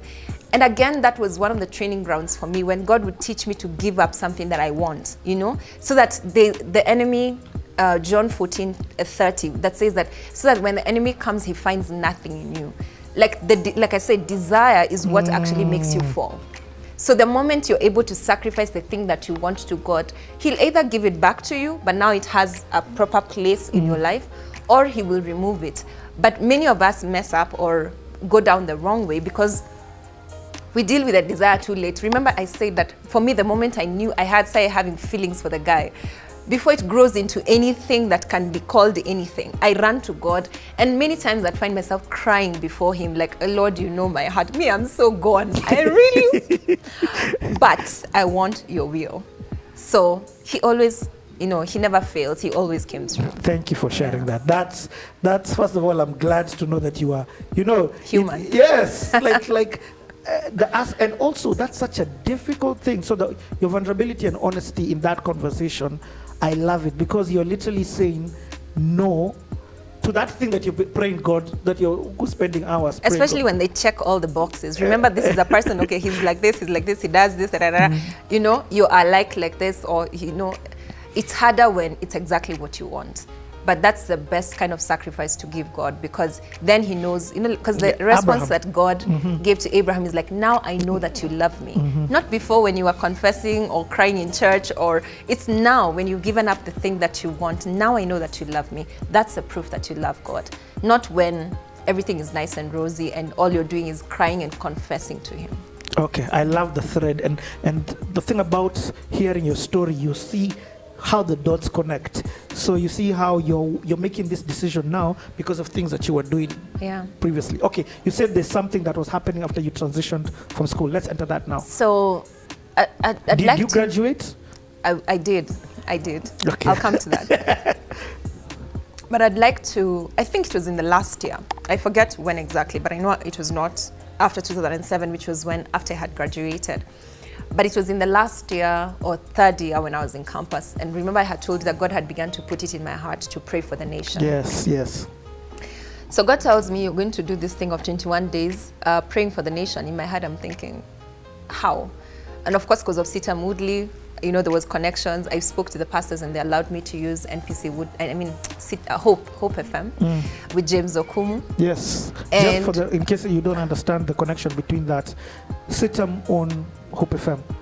Yes. Yeah. So at that time, NPC. Yes, NPC Woodley. So I spoke to my pastors and I told them this is what God had been telling me. Now, because I had built credibility with the pastors and they had known me, they had seen God at work in me and all that, they knew by the time I was going to tell them that this is something that God had put in my heart. It wasn't just a flimsy, off the top of my head sort of like thing. So I met with James, we agreed. So the programs used to start at 6 a.m. In Hope FM. So because there was no slot, we said we'll introduce a 5 a.m. slot for those 21 days to pray for the nation. I used to live in Kibera. So I'd come from Kibera all the way to Valley Road every morning to be there on time for 5 a.m. to start the prayer session. I didn't know that there was such a huge following of guys who were actually joining us in prayer for the nation at the time. Now, remember, I'm following God out of obedience. But then it's creating a whole other following online of guys who are actually joining. So by the time we're done with the 21 days, I knew God had done something in me. I knew that I had lived out something out of obedience. And I remember James wanted to go back to 6 a.m. and he was still, no. we are we are good with 5. Yeah, we start at 5. The rest can join at 6, you know. And that's how Hope FM shifted their program into 5 a.m. because of that experience. But again, for me, these are the kind of things that God has used over time to show me who I am, to keep giving me snippets of, you know, of who I am and what He's doing with me. So that had to do with the nation. So fast forward to I graduate. This is now 2007. Luckily, when I finished, I had a job offer. You already had a job offer? I had a job offer. How did that, what was it and how did that come? Well, thanks to my mentor at the time. Uh-huh. So she had gotten me a job offer or a job opportunity with a certain company. And I had even started working with them, like sort of like part-time in my last, what is it called, semester, because I had done an accelerated program. So I only had like two classes in that last semester. Uh-huh. So I finished. This is now 2007 and 2008. I became Miss Tourism towards the end of 2007. And at the beginning of 2008, God tells me, you're not working. Uh-huh. Yeah. He says, you're not going to any job. You're not going to work. And he said, you're going to do ministry, which at the time was like worship in church, what I was doing. And then he says, and you're going to model. Now imagine you going to tell your parents that. Everyone is finishing campus with the thought of tamaking or looking for a job. You have a job offer. You've already started. And God says, no. You're going to model for the next 1 year and ministry or whatever ministry was at the time. I didn't have a problem with that. Are you okay? You're already you're okay to remember, rise, kill, eat. It's a difference between walking with God and knowing His voice versus what will people say. This is the thing that society expects of me. I remember my sister was in the States at the time, and my dad called and said, "This girl has gone nuts."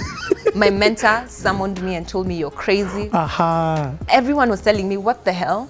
In fact, the words I was being told was, "Just because now you think you're Miss Tourism, now you're not going to work. You think this is a job. You know, it's gotten to your head." I got all manner of insults and backlash because of that position.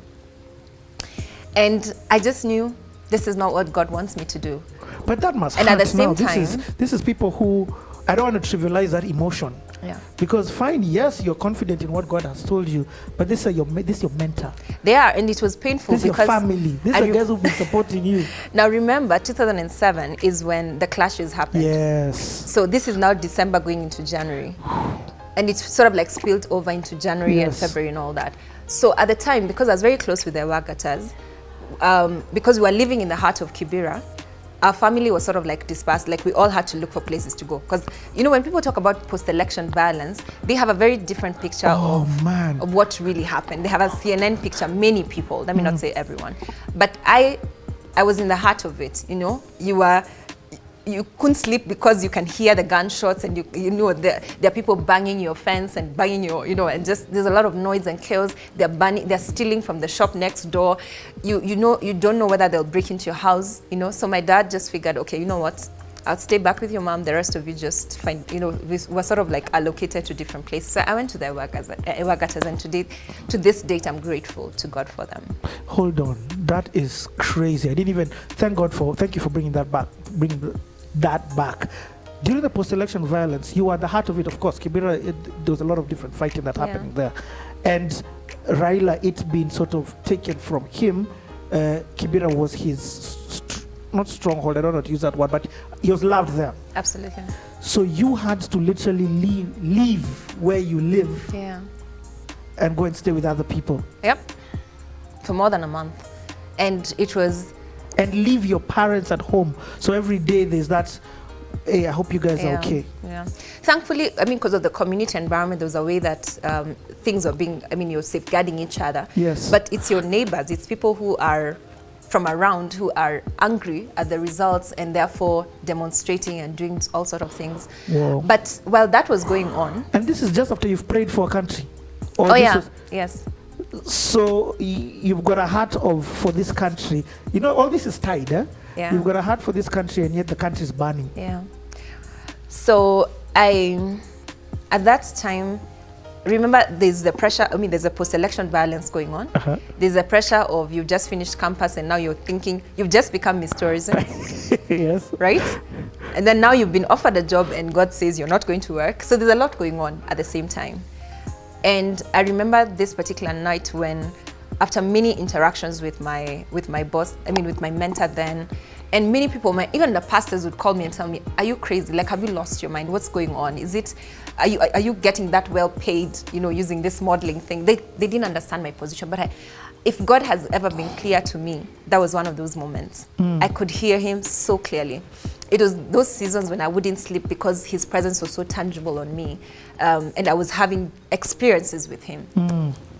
And so I remember you're telling them. I said, God says I don't work, and they're like, what does that even mean?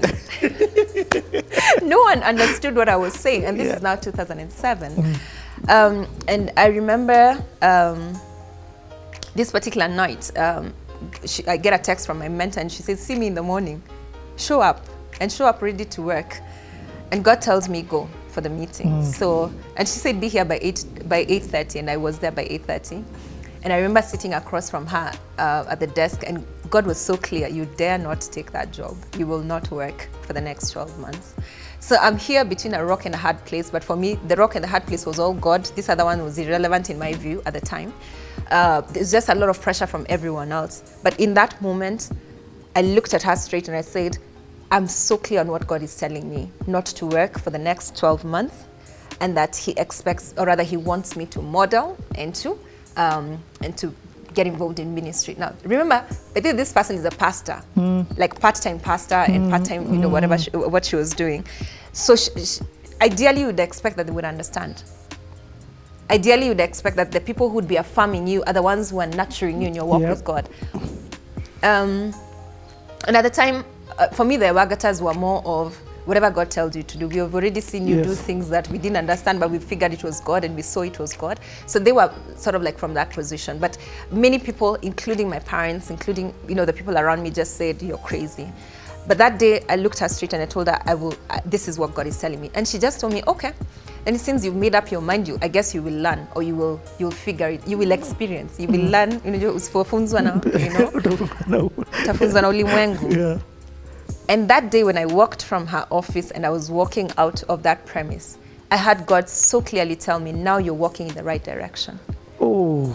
Contrary to everything else that everyone was telling me. Popular belief. Contrary to what everyone else was approving, I had him clearly say, now you're walking in the right direction. And I knew I had struck something, and I didn't want to let go of that experience with God. So it only emboldened me. Yeah, I'm like that. There's something about your character that has definitely not been, but has been formed by him, because you are making an extremely difficult decision by doing that. Let me paint a reality. It means you're going to lose some friends. It means you're going to lose the respect that people may have given you. It means you can lose a mentor. It means there are people who are just waiting for you to fall. And I'm not trying to put down anybody. I'm just talking about the reality that happens when you sometimes decide to follow God over the popular opinion or the thing that looks good. So what happens now after that? Okay, first of all, on that note, I think that's what the devil uses to make people not obey God. It's normally a threat, and his threats don't come to pass, and he will only try. But it's when you wilt that what are you really safeguarding? How many, let's say I even safeguarded. Do you know most of those people are no longer in my life right now? So 10, maybe 15 years later, what was I trying to safeguard at that point? And that's the thing that the enemy always tries to make us focus on, to preserve what is inevitably going to pass with time. It will inevitably rot, it will be stolen, it will pass, it will decay somehow. But that's what he makes us focus on and expend our energies on.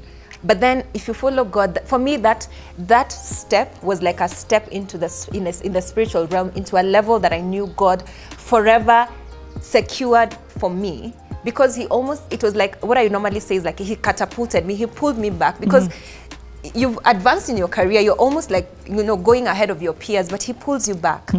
But it's that pulling back that if you've done fair, the way we used to A catapult. Yes. It's the farther you're Not pulled even a back. catapult, like fair. A fair. The farther you're pulled back, by the time that bladder is let go, Yes. I mean, you will even surpass, and which is what happened to me. Yep. When I track my career and my walk with God, Yes. I know beyond a shadow of doubt that that moment right there was one of the defining moments for me. When I said no to everyone else, or rather many people, and obeyed God, and seemingly lost, but it was only a threat from darkness, because first of all, I didn't lose anyone in that sense, because they admire you. Yes. Many of them want to do what you want to do, but they don't have the boldness to do it. Yep. And they just think, damn, I wish I could do it like you. And they see and they watch God at work in you. And to date, they can actually testify, many of them, that that thing that I did was actually the right thing, because I would never have predicted how my life turned out many years later. So do God.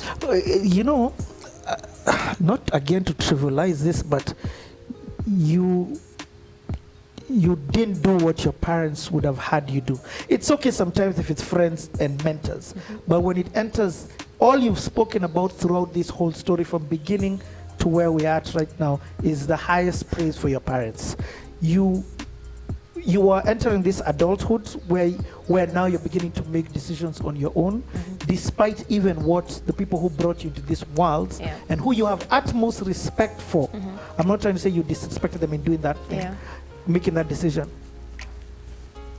That's still crazy. Let me tell you what it is actually. Do you remember when Christ was in the temple at the age of 12? And like, his response. Don't you know I would have been in my father's house? I'm about my father's business. When you have clarity. Please know this a 12-year-old telling his earthly father. Precisely. I mean, it would have been considered rude, dishonor, all that stuff. But in God's eyes, he was actually doing the right thing.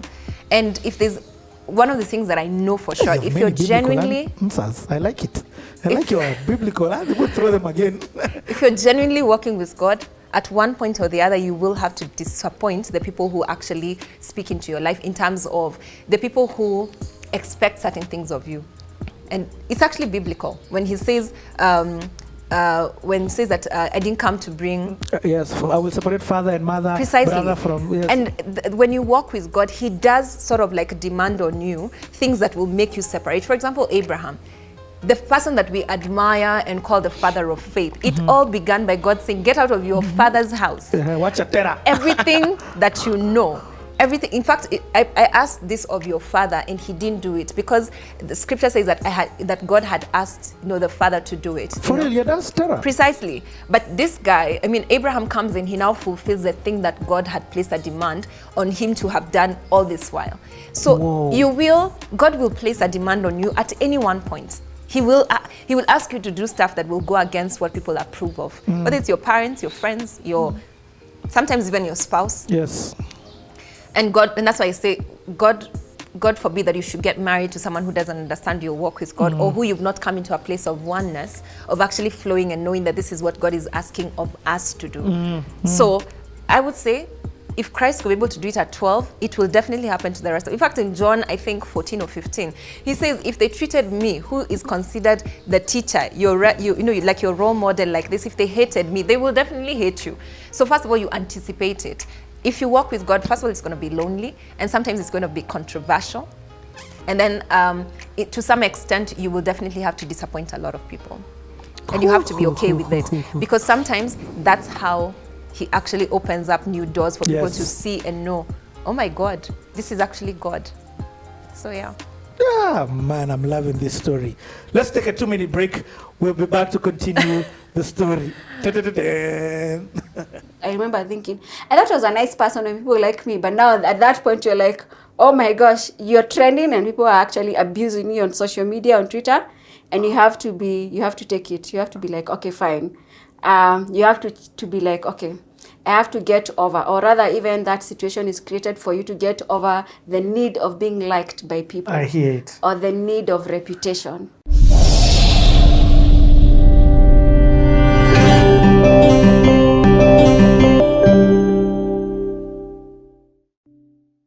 Same year, where I meet this person on Twitter. So they seem like they're doing stuff for startups, and I'm interested. So their story was they had invested in a couple of startups in Kenya. And I was like, oh, I'm interested. I'd like to represent this brand. Because remember, I'm also, at that point, I'm working with... Why are you laughing? Because I know this story. It just hit me. It just hit you? It hadn't hit you? No, it hadn't hit me. So at this point, I'm working with... I'm excited about the tech PR, and we're talking about it. Viber, we are working with Viber, the real estate company, and also now the health brand that we have. And then I'm still doing off and on with artists, in particular the musicians. And then I need to remember, I did something for a politician in it was later. Okay. So 2014, towards the end, I come across this individual who is posing as the youngest billionaire in Kenya. And we have a conversation, and I'm like, okay, fine, I can actually represent you. Hashani without the silver. Super. God.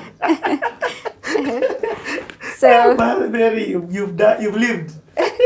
You've lived. I'm not 36. You're not 36. You've lived 3 lives. So, okay. So I meet Hashani Silva towards at the end of 2014.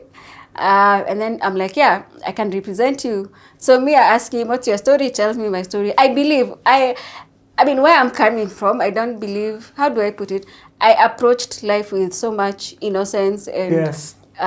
So I could not imagine someone can lie to me. Like, you understand what I'm saying? Or can pretend to that level. No, I've emptied the story. Anyway, No, you're not. So I meet him, and I'm like, okay, I can represent you. And we start working. So the thing was, so I tell him, you know what? I have an idea. Let's start doing hashtags. So hashtags are, each and every month, I'll be putting together like 100 entrepreneurs, and then you'll be speaking to them. Then I told him, you don't even have to pay me a retainer for your PR. Then he's like, yeah, that's fine. But, then he's told me for the events, I can be getting 60%, and then he gets 40%. I'm like, wow, what a kind guy. What a kind billionaire. So I start putting, first of all, before that, I need to remember, first I call everyone. I'm the one who called Jeff Koinange to take him to Jeff Koinange live. You are so good at your job. Yes. No, this guy was everywhere. I put him everywhere. I put him everywhere. When I met him, and then I believed his story, I called everyone. JK Live, he was on JK Live. He was on a show on Monday evening that was being done by Julie Gishoro. He was everywhere. Literally, he was everywhere. Wow. Yeah, I called everyone. I believed his story. Okay, like I need to separate two things. Yeah. There's his lie of a life. Yeah. But there's your job. Yeah. To put him, your job as a PR agency. Yeah. Was incredible. Yes. I mean, this guy was everywhere. Yes, he on was. social media, noisy like an nonsense. Noisy. Yeah. Trending a lot. Yeah. For good things. Yeah. And at every event, I remember going for an event and he was invited. Yeah. And we're just like, yo, this guy's here. We're going to get chums. Yeah. Yeah. Chums, nothing. Yeah. Yeah. So I didn't know you were the engine behind this. Okay, go on. I was. But I had met him. So I met him, I am not the one who put him on Young and Rich. So he had just done Young and Rich. Okay. And he had just been listed on Forbes as one of the top 30 most promising young people. Okay. So I believed, the fact that he was on Forbes, I believed the story. Wow. Anyway. But then from there, I picked the story from there and and amplified the story. He was everywhere. I remember pitching to Jeff. Jeff like, yeah, bring the young man. Took him everywhere. So we started the events, and we were doing them monthly. Were people paying to come for those events? Yes. Okay. And then now we'd pay the venue, we'd pay everything, and then would do the 60-40. But now you are the one who's doing the event. Yes. Organization. Yes. So now you've entered eventing. Yeah, it's part of, PR concept for Remember, it's a concept I've come up with. Let's Yes. do hashtags. Let's position you on social media. So event, it's not, I mean, you can do PR without events, but you Yes. cannot do, like, it's part of I get it. fulfilling the bigger goal. Yes, but then what I mean, all this time in your story, I've not had you organizing events. But I was organizing at K Crew. I was part of. Oh yes, yeah, yes, yeah, you are. yeah. But what I mean is your own. By the, your own with Glass House. Yes, Yeah, with yeah, Glass House. yeah, Okay. yeah. So. So the only money you're making, because you've told him you're not going to be making tunes from him, he doesn't need to put you on a retainer. Yeah. Is from this event. Yeah, and it wasn't even much. After expenses are paid. Yeah. Wow. And now when he's talking. So when he's talking,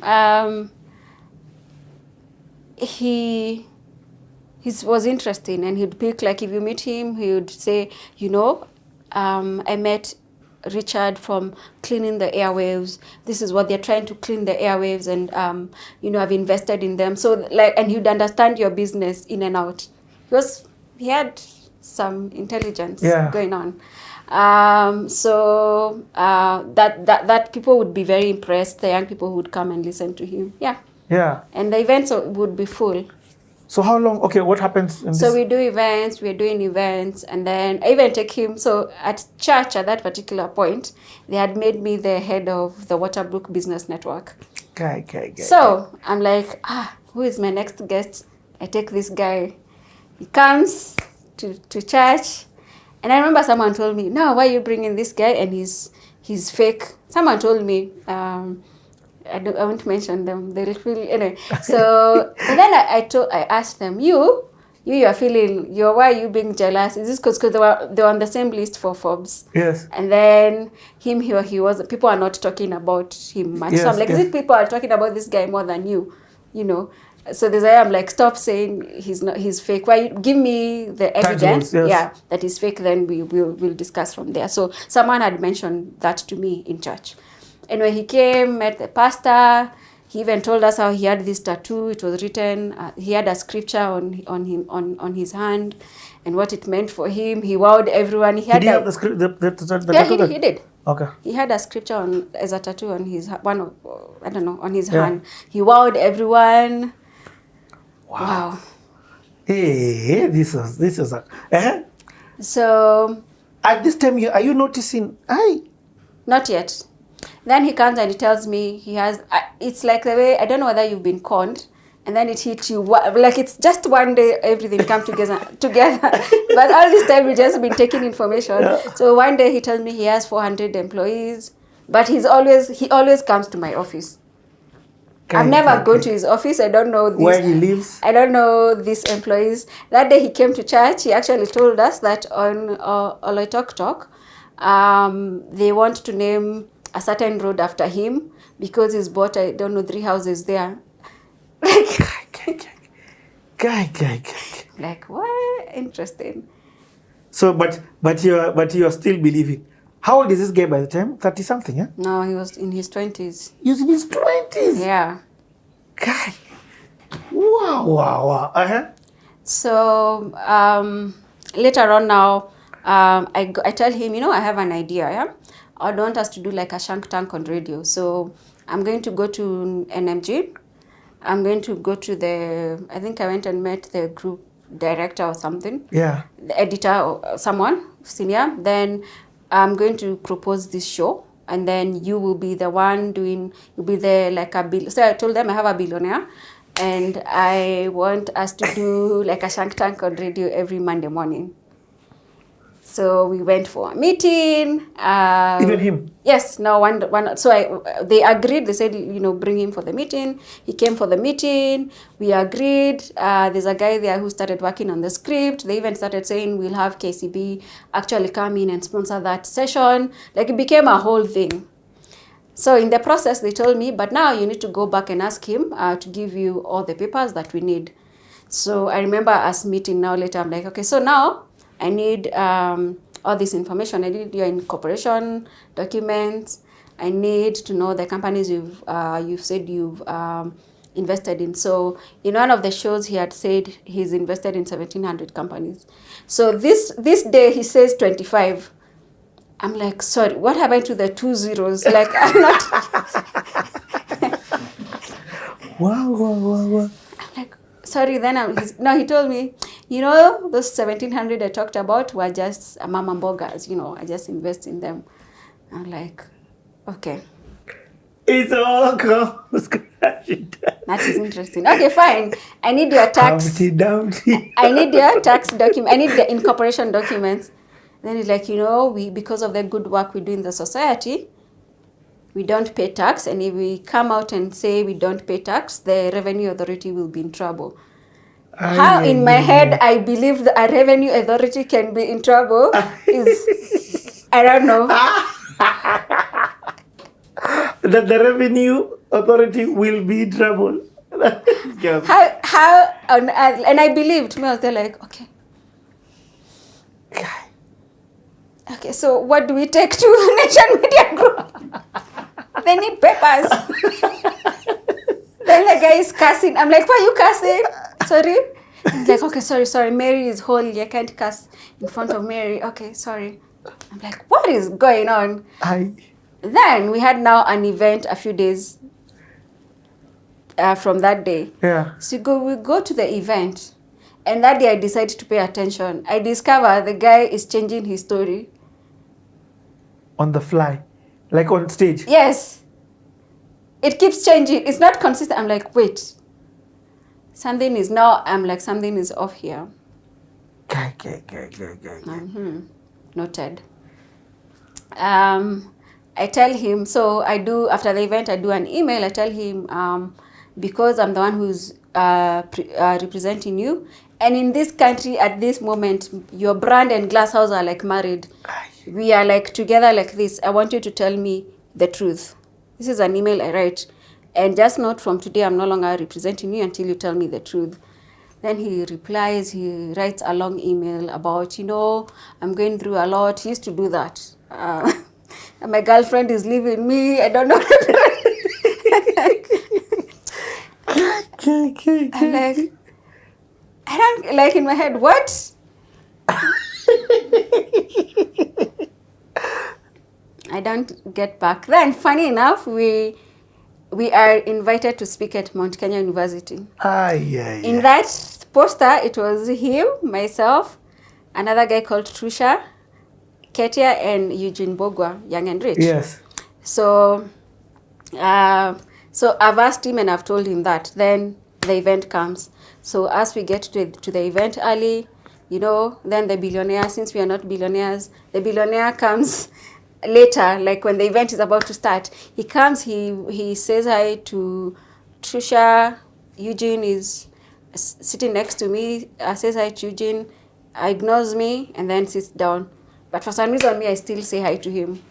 So I don't know what is going on. Like, I don't have any This intentions. is a predator square.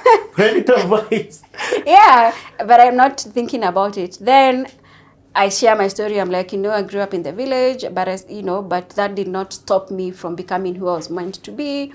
And I grew up with a single parent, but that I did not blame her for my life. I still created a life of my own. Yeah. Then the guy, when he starts speaking, he starts saying that his mother grew up in the village. We're like, okay, how is this story? Then each time he's talking, these two people are laughing. I'm like, why are they laughing? Anyway, so he finishes, and then he's busy. Yeah. Immediately he walks. He says, hi guys, I have to go. This is my number. He announces his number in a hall full of students. You don't call me, just WhatsApp me. I'll get back to you. And then he leaves with his PA. As we are left there, we're like, okay, we're not busy. So I turn to these people. I'm like, why are you guys laughing? And then now Eugene is like, when I did Young and Rich, I didn't know the story was a fake story, but I came to know it's a fake story. Then even now, all of them knew, but it's only me who didn't know what was going on. Wow. That's why they're all laughing and they're finding it funny. But me, I'm there like, I'm still not believing. At this point, I'm like, can you please tell me the truth? I actually want to hear. I wanted him to tell me the truth. I wanted him to tell me the truth. Anyway, so a week later, I tell him I need to meet with you. Then he says, yeah, I'll come on Monday. So he comes to the office, he comes to the boardroom. Yeah. And then he's in a hurry, he's even standing. So I ask him, okay, tell me, how many companies have you invested in? He said 17. And I'm like, okay, give me the names. He tells me a name of someone I know. I'm like, oh, that's Nani's company. He's like, oh, and then he says, no, we haven't yet converted. I'm like, I don't know what triggered in me. After that, I went home, wrote a press release, and I was writing to the people I pitched him to. So the press release was it's online, it's here. Me! And one first Monday decided to put that press release on Twitter. The press release had my number. This press release was to certain people who I had pitched him to, like Kina Jeff Konange, etc. So I think I slept in, so my phone was on silence. I don't know what happened that night. I know I woke up with 60 missed calls. And I was trending, Glasshouse was trending. But I'm like, and people are like, it's so unprofessional for you to disconnect yourself with a client in the public space. But in my mind, I'm like, if I did it quietly, no one, and I was sending it to the people I had communicated to or pitched him to. But also, if I've done it quietly, who would have believed me? Even, you know, so there was a lot of backlash, how this company is unprofessional, etc. There's a lot. And at that point, I had to deal with the issues of, being liked or not liked. Because I remember thinking, I thought I was a nice person when people like me. But now at that point, you're like, oh my gosh, you're trending and people are actually abusing you on social media, on Twitter. And you have to take it. You have to be like, okay, fine. You have to be like, okay, I have to get over, or rather even that situation is created for you to get over the need of being liked by people. I hear it. Or the need of reputation. Wow. Yes. So that's how God decided to deal with it. I'm trending, but at least some people are calling me, they're on my side. Others, I can see them telling him the way they're praying for him. Oh my God. And then Larry calls me, he's like, is it Larry or Dan? Dan calls me and he's like, can you come to NTV today and read this press release on air? I said, I'm not coming. Wow. That day, the press release was read on air on NTV. Who are they? Glasshouse PR is becoming famous. We've never been on, what do you call it? Prime time. We're on prime time. We're on prime time, so we were on prime time, and guys were, and they were like, today Glasshouse PR disconnected themselves from, this young billionaire. They said his brand is not authentic, etc. That's all I said. Yes. You'll see the press release. Then, immediately after news, he sent his own press release. He said he did not, the reason that PR firm is behaving like that, it's because he fired them. My God. This, ni kama movie, ni kama video. Drama. Yeah. It's like he fired them. I'm like, what? This guy still has hope to continue the lie. Yeah. But at least I remember Dan calling me, he's like, don't worry, that's the norm for someone to do, like, I fired them, that's why they are behaving like that. Yeah. But then after a few days, and someone did a story for him on Daily Nation. They were still believing his story or whatever he was saying, because even in that story he said that he fired he fired Glasshouse PR. That's why they acted like that and did that. Wow. Yeah. Okay, can I ask, what was this guy's deal? How do you lie about being a billionaire? I don't understand. What was the end goal? What was the con game? Have you ever wondered? It's to fake it till you make it, I guess. And was he a Kenyan? Or is a guy who had come from a different country? I think his parents were Indian Kenyan. I've never understood, I don't know. Yeah. But he was believed also more because of the color. Yes. It's true. Sorry to say, yeah. No, it's a fact of the matter. Yeah. Because if Gashaja just came out and started saying this, whatever, man. Yeah. Let's do the research on you. Yeah. So, it went all to the point, what did this, okay, I've heard what it did for you in terms of it broke that need for human being validation. Yes. And being liked. And being liked. Which is huge in terms of the leadership growth. Leadership growth, you need to get over being liked, you need to get over reputation, and I'm in the reputation business. But then you need to get to the place of being of no reputation. If you're required to be something or to do a particular thing and go against the grain, you need to go ahead and do it, despite what people will say about you. That is not easy because we're human beings, emotional beings. The need for connection and the need to be liked is... So rising above being a human, which is possible. Talk that talk. So, does this crisis, first and foremost, the reason why I like bringing a certain age group to CTA, there's a couple of young people who people have asked me to interview in CTA, and I'm like, there's a power of time in life. Time and life throws you all sorts of lemons. You get what I mean? And this is not to make lemonade juice. It is to start crying, to help you with your tears. It's because of the ups and downs of life. If you watched Phil CTA, I talked about the pit, the prison, Potiphar's house, palace, not in that order, but yes. This is now you as a company. You get what I mean? Yes. What does that lull do for you? It's the making of a leader. Okay. Hey. Cucumbers. It was required, especially the madness I saw on Twitter, which came again in 2018 because Twitter started doing what we call, what do you call it? Memories. Can you imagine? So it's a making of a leader. And you have to get these things to be able to stand as a leader. Wow. Yeah. You know, there was one time I've trended as a gospel musician. I trended in Gafla, days of Gafla. Yeah. So I understand that, but you loved me. You loved me yesterday. Yeah. Like, how are you not loving me today? Yeah. It's something that's very difficult for people. And I see a lot of influencers going through that thing now. Yeah. When you say the making of a leader, just expound a little bit more. And do you have to go through a crisis to still learn those lessons? You know, you were talking about the human nature, and we are going through, for me, my journey has been going through the journey of overcoming that.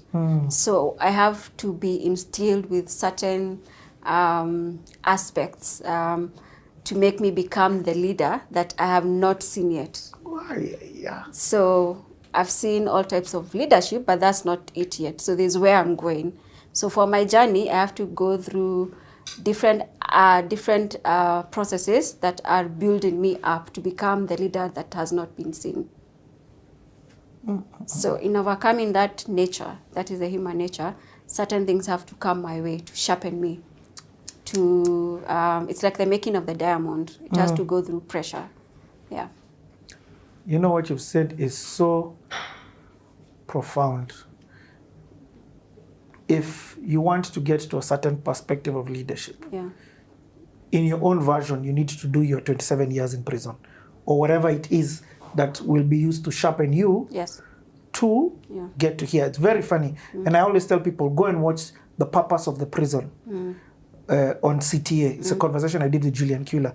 And he says the prison for Joseph was the final sharpening point of his life so that God can now write the story of his life using him. So for you, this crisis, PR crisis, association with a person of bad character, and how you would handle it, and all that would come your way was part of the things using to sharpen you. Yeah, and making sure that I didn't go spinning or telling a lie, but also presenting that story in integrity. Because now, from there, I learned that because they would teach us, or they'd say that, you know, in PR you have to spin a story.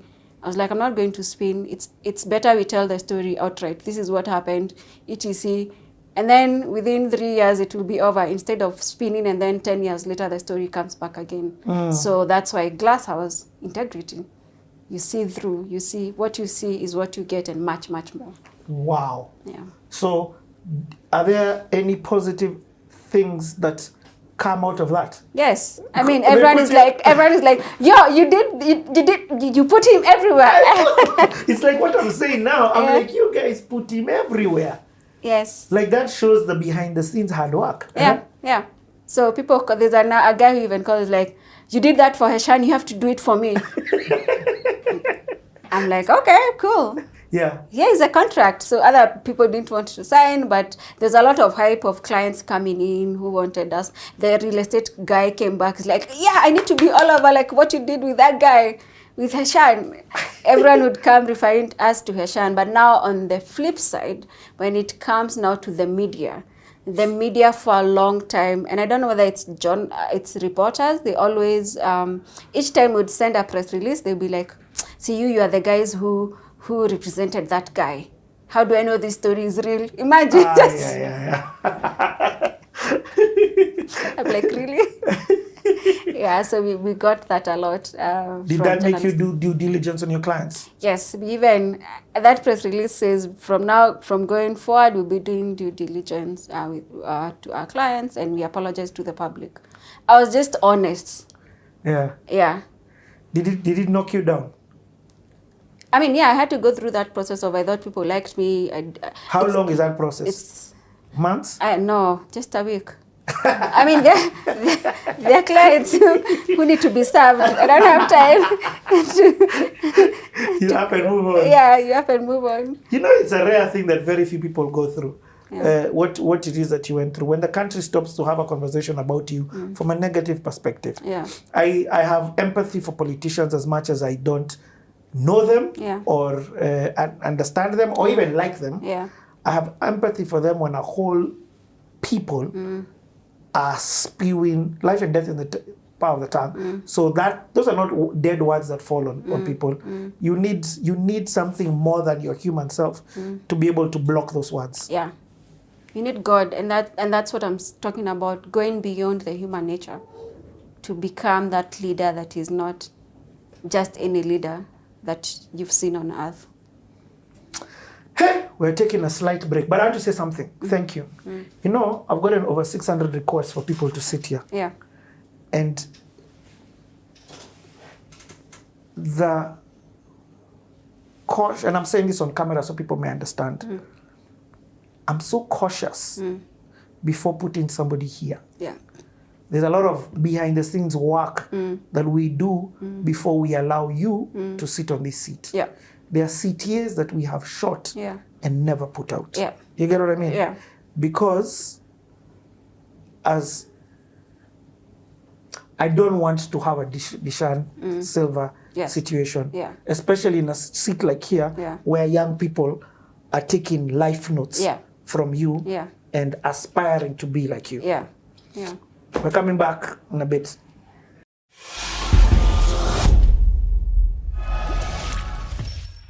CTA with Honorable Kadri, Video 8. You know, the thing about interviewing leaders is that sometimes we need to stop because they're leaders and they have engagements and plans. And I've noticed the difference when I'm interviewing leaders and when I'm interviewing other people. With a couple of the CTAs that I've already done, there are times we've had to stop because there are engagements that have happened.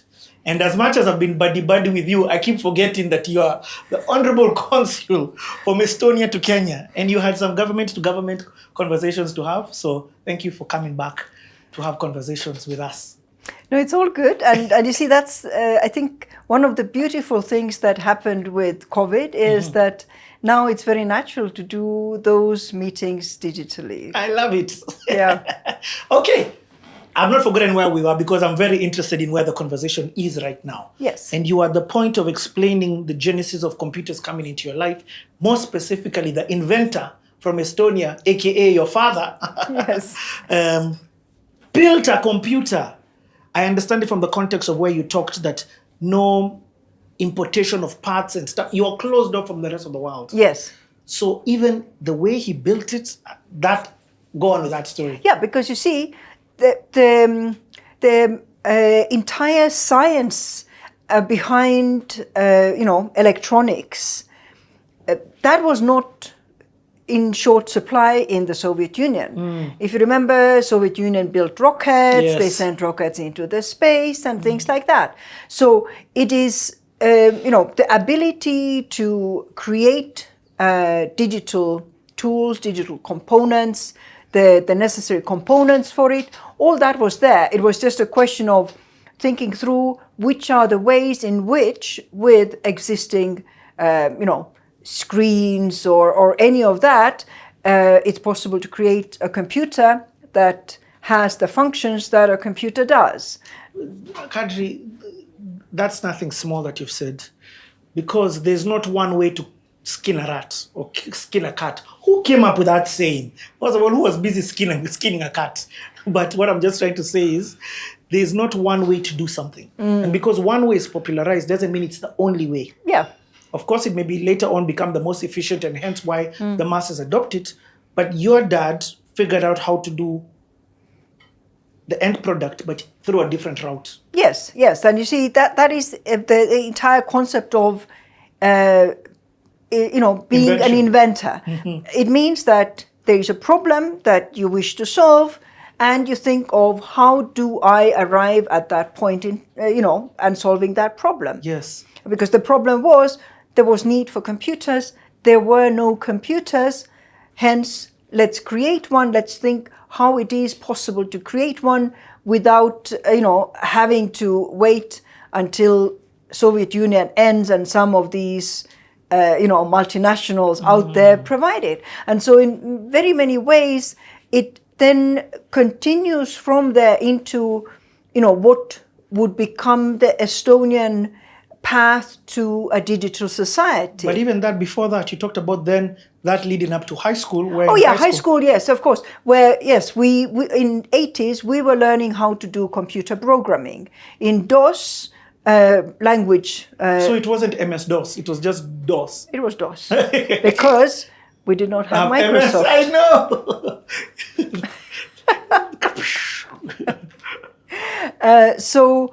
So then being able to, make use of what you have, being able to develop that. And one of the other things is Estonia was already a center, even during Soviet time, for different aspects of digital, crypto, cyber, being able to do various computations that were necessary. And so with that, when the Soviet Union left, the Estonian brains, the Estonian academicians, their knowledge, their ability to take on the next steps. My father was just but one of those players. He was not alone. And, there are many others in all these various fields who were able to then look at, where are we? What have we achieved? What capabilities do we have within? And what do we want to achieve as a country? Okay. And that, the mindset of what we need, we will create, and we will create with the most economic manner. Yes, because it's not like you have banks of wads of cash just chilling for you to buy everything and anything. No. So even going digital, I keep saying in trainings, digital is a way to make things faster, easier, cheaper, more agile. But the word cheaper is what I use. Think digital first, because you're allowed to, the same end results, you can achieve them cheaper. Yes. So cheaper was one of the pillars or reasons as to why Estonia was looking to go the digital route. Yes, because as you correctly say, our economy was not doing well. We needed systems. We needed, like, for example, now if you say, okay, we need to cater for the country's need to gain services from the government. And you're looking at, okay, how many offices do we need to build vis-a-vis, let's create digital. how many people do we need to employ into, multiple offices vis-a-vis, let's go digital. Wow. So it was very, very clearly the fact that we needed to go digital, plus it was also the fact that our population is small. And the only way you're able to multiply your population is through digital tools. This was the perfect storm. Estonia was found themselves in a very difficult position, and that difficult position created an innovation and a solution that has catapulted them to be the leaders. Now, why I say that is because in every country's life, they are constantly faced with perfect storms. So this is not unique to Estonia. It's just an example of what Estonia did in a very difficult time. I mean, you are so poor. Finland was saying, oh yeah, don't worry, we've got old phones which, don't worry, they're not as old as your 21s, but they're old. While we upgrade, let's give you the handouts. Okay, in this time, 1994, I don't want us to pass 1994 to 1996 because this I feel like is a foundational time. Between 91 to 96, what's happening here is extremely foundational to Estonia's frog leaping. But where are you in life at this time? Oh, so in 1994, I was briefly in Estonia because I got married. And wait, Meg told me to make sure I ask this one. So she's like, tell us about the Mr. Man that you met. Okay, so he was doing his master's degree in urban planning, in architecture in Finland. Wow. And so he finished his course before I finished mine because I was doing bachelor's. Yeah. So he came back to Kenya. Oh my God, that's the kind of resource we had in urban planning. Yes. Okay, go on. And so he came back to Kenya, and I came to Kenya to do my research in social anthropology. What year is this the first time you 92. come to Africa? Yes, I came to Africa, to Kenya in 1992. I was 20 years old because why not? Okay. Country, you're going to jump to 94. Hell no. So I want to understand what, honestly, at that time when you come, are you blinded by love? But even despite being blinded by love, what are your thoughts on Kenya as somebody who is arriving from Estonia, Finland, America, of Kenya? So because you see, if you think it was 1992, Estonia average salary was what? 5,000. Estonia was going through severe poverty, food shortages, etc. It was for me, Estonia and Kenya appeared the same.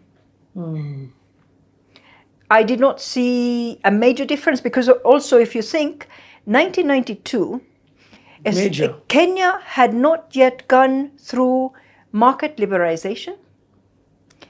When in Estonia you had one type of tomato sauce on the shelf, so did Kenya.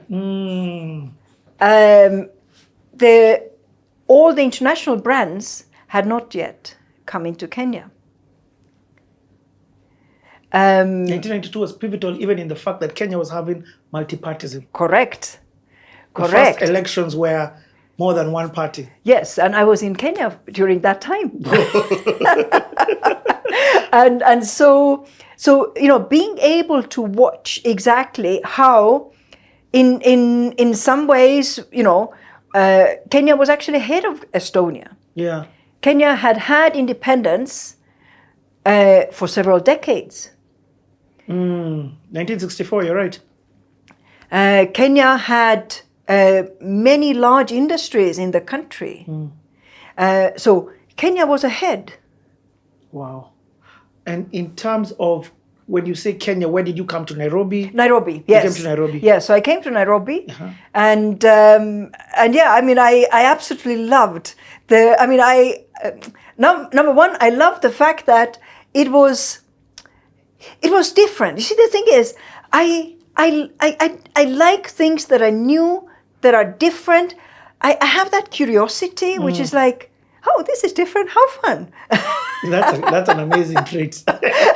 And so, like 92, 93, there were some heavy rains.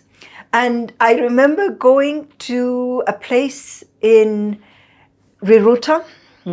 Satellite. There were no roads. And so you walk through mud, and every now and then your shoe gets stuck in the mud, and you fish it out, and you carry on walking. And I mean, this is something I don't get to do in Finland. I love it. And so I had absolute blast. Yes. Let me ask. Yes. How was it for you telling your parents, your friends, that you're going to Kenya? So what was that? Even that you are dating an African. So because I didn't make it a big deal, I did not see a reason to sort of prepare, guys, prepare, please, I want to warn you ahead of time, you know. I saw no read for that. And so I really did not have a need to explain, because, I mean, why? Wow. But mentally, didn't you just think and be like, okay, I may not have a lack of understanding, but I'm aware other people may. Or you were just like that? But I don't care if they do. I mean, it's their problem. It's not my problem. You're unique, country. I'm being honest. I'm just like, I love it, and I love the mentality of it. You know what I mean? Not too many people are like that, and I wish more people are like that. In all things, because it would make the world a much better place. So, but did you get questions, and how did you then, if you did, how did you then, from friends, family, how did you get over that? So, I don't, okay, so number one, the first time when I was now coming to Kenya, because I was the one who had earned the money, I was the one who was paying with my money. Yes. Why would I need to explain it? So that's number one. But number two, it was also, I think, and you know, this is where the one that probably struggled with it most was my grandmother. Okay. And let me explain why. Okay. So it was like this. So when I was small, I was probably maybe 4 or 5 years old there, because my grandmother also, I mean, she was amazing. She was doing tailoring and I mean, she had amazing skills in all of that area. And so when I was 4 or 5 years old, she made for me a doll, and the doll had dark complexion. The doll looked like it was from Africa. And so for the longest time, my grandmother was, oh, can you imagine? I made for her that doll, and now look here.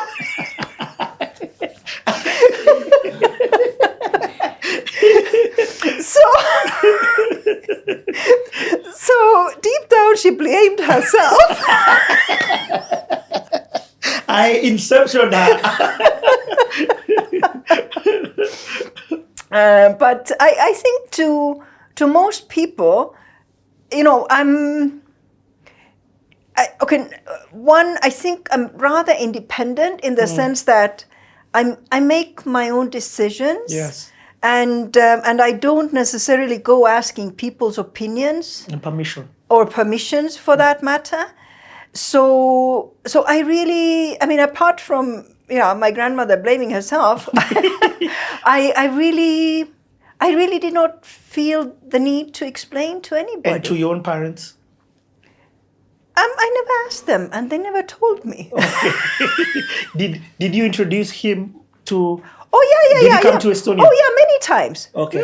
Many times. In fact, he absolutely loved going to the summer cottage and being helpful there. And I mean, yeah, he was absolutely part of it. It's sad that I have to ask these questions, but I ask them understanding that people have different opinions, and hopefully you sharing and you talking can, one, help people in interracial marriages, two, give context to people who may not be as open. And I'm not even talking about as open to in terms of entering relationships, but just from a judgmental perspective. Mm. So it's I love when I hear love wins. That's what I'm trying to say. Okay, you come to Kenya, you come home. This was the beginning of a long time that you're home. So the first time you come is 92. Yeah. I stayed for about 3 months to do my research, etc., etc. I went back to Finland. Then he came back to, Finland for some time. Then we were in Estonia briefly. Our son was born. In Estonia now? In Estonia. In what year? 93. 93. Did you get the... but were you working in Estonia? Wondering, did you get the 1.5 years? Well, or was it implemented yet? You see, the thing is, I was a student. Yes, okay. Yeah. But then when our son was born, we actually, even ahead of him being born, we made particular agreements amongst ourselves. And so the agreements were, number one, that each one of us will speak only our mother tongue with our son. What? And we made that agreement before he was born, because it is necessary to make those decisions ahead of time, so that the first time you speak with the child, you already speak with the language you've chosen. Because it then becomes very difficult in one's own mind to keep saying, okay, today I spoke in English, today I should speak in Estonian, today I should... it becomes confusing for the parent, and then it becomes confusing for the child. I've never even thought of this. It's amazing. Okay, go on. And so, it refers to one of the books here, because in Estonia there are more and more parents who grapple with that. Is a multilingual child a good thing or a bad thing?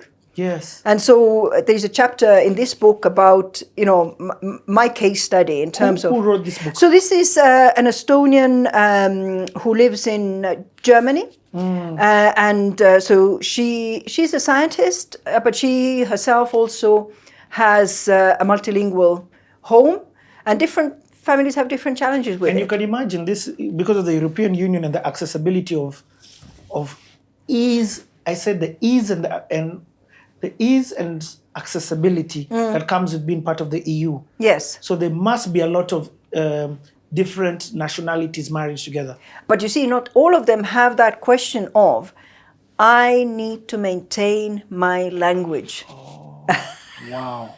And so this is why, even when we knew that at some point we will move to Kenya, I knew that in Kenya, I would bring up my son with having Estonian language. Yes. Even when there is nobody else in the entire Kenya for him to speak with in Estonian language, I will make sure he has the language. Did you even know of another Estonian who had come to Africa? No. Do you know any who's been here as long as you in Africa? No. I believe I am the Estonian who has lived the longest in Africa. Wow. I've lived in Kenya for 30 years. Yeah, you are a Kenyan. You're more Kenyan than Meg. You're older than her in terms of time you spent here. And yeah, so that was one of the decisions. I love that intentionality in parenting, especially from the... So he would speak to him in Luo, yes, and you would speak to him in Estonian. Yes. What did you call it in what's its purest form?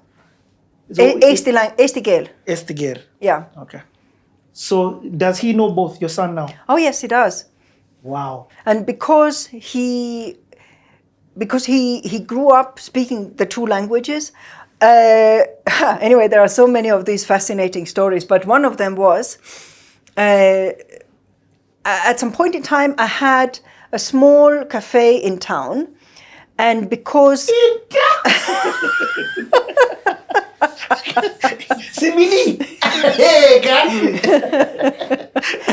And because one of the other decisions we made was that the first 3 years of our son's life, I will not hold a job, because the first 3 years of a child's life is the most important for their the person they become, the intellect they develop, basically they Even are the EQ, a the emotional, sponge, yes, exactly, yes. all of that.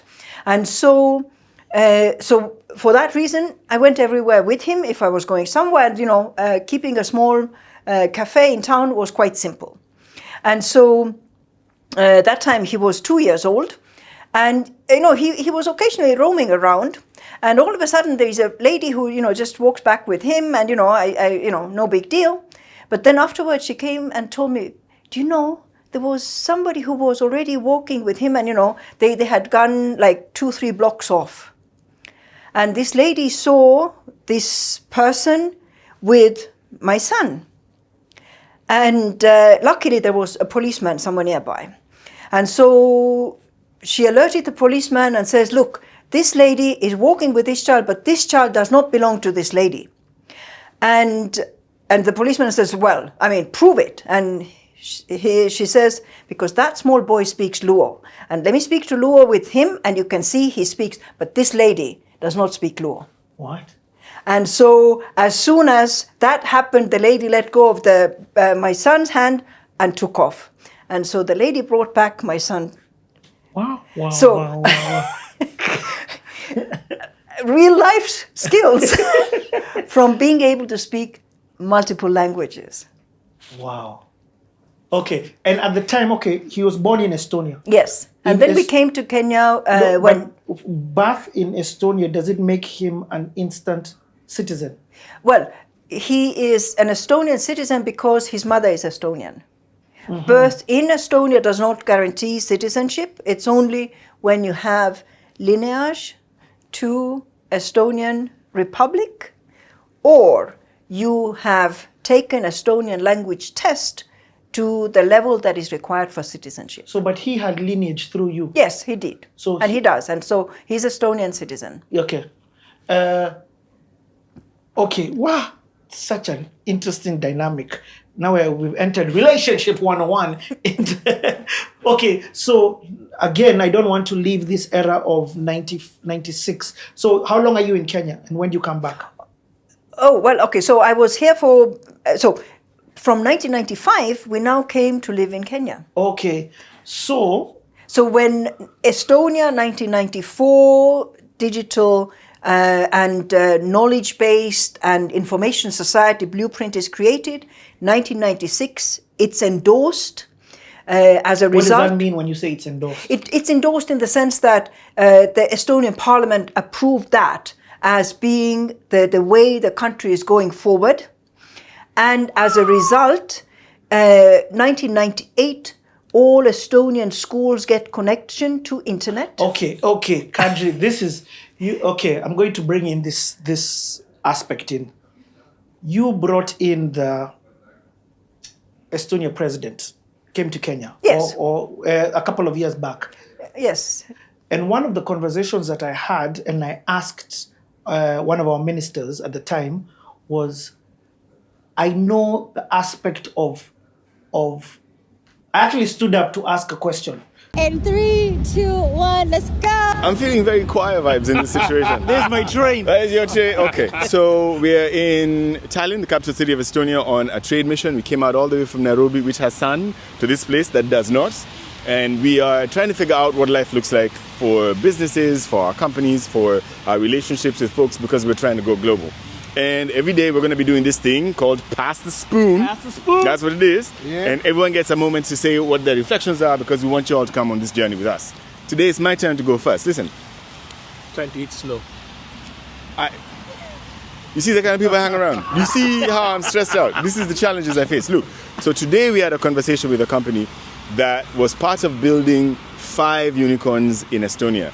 And their perception of building something global and successful is different from mine. Yeah. Like, you know how it feels like a task? Yeah. You're looking at it and it's like a distant hill. Yeah. The way our Kamba brothers say, Nova, but you know it's like far away, it's at distance. Yeah. That's how I've always perceived it. But these guys didn't perceive it that way. In fact, the way they are perceiving it, and he told us this when we were in the room and you were there. Yeah, yeah. He said, we're looking for the 6th unicorn to build. Yeah. They have a mindset where possibility isn't something that you have to think about, discuss, negotiate, look into, or pray about. None of that. Yeah. All of those things are nice, but they're like, this is possible. We've done it 5 times before, doing it a 6th time is easy.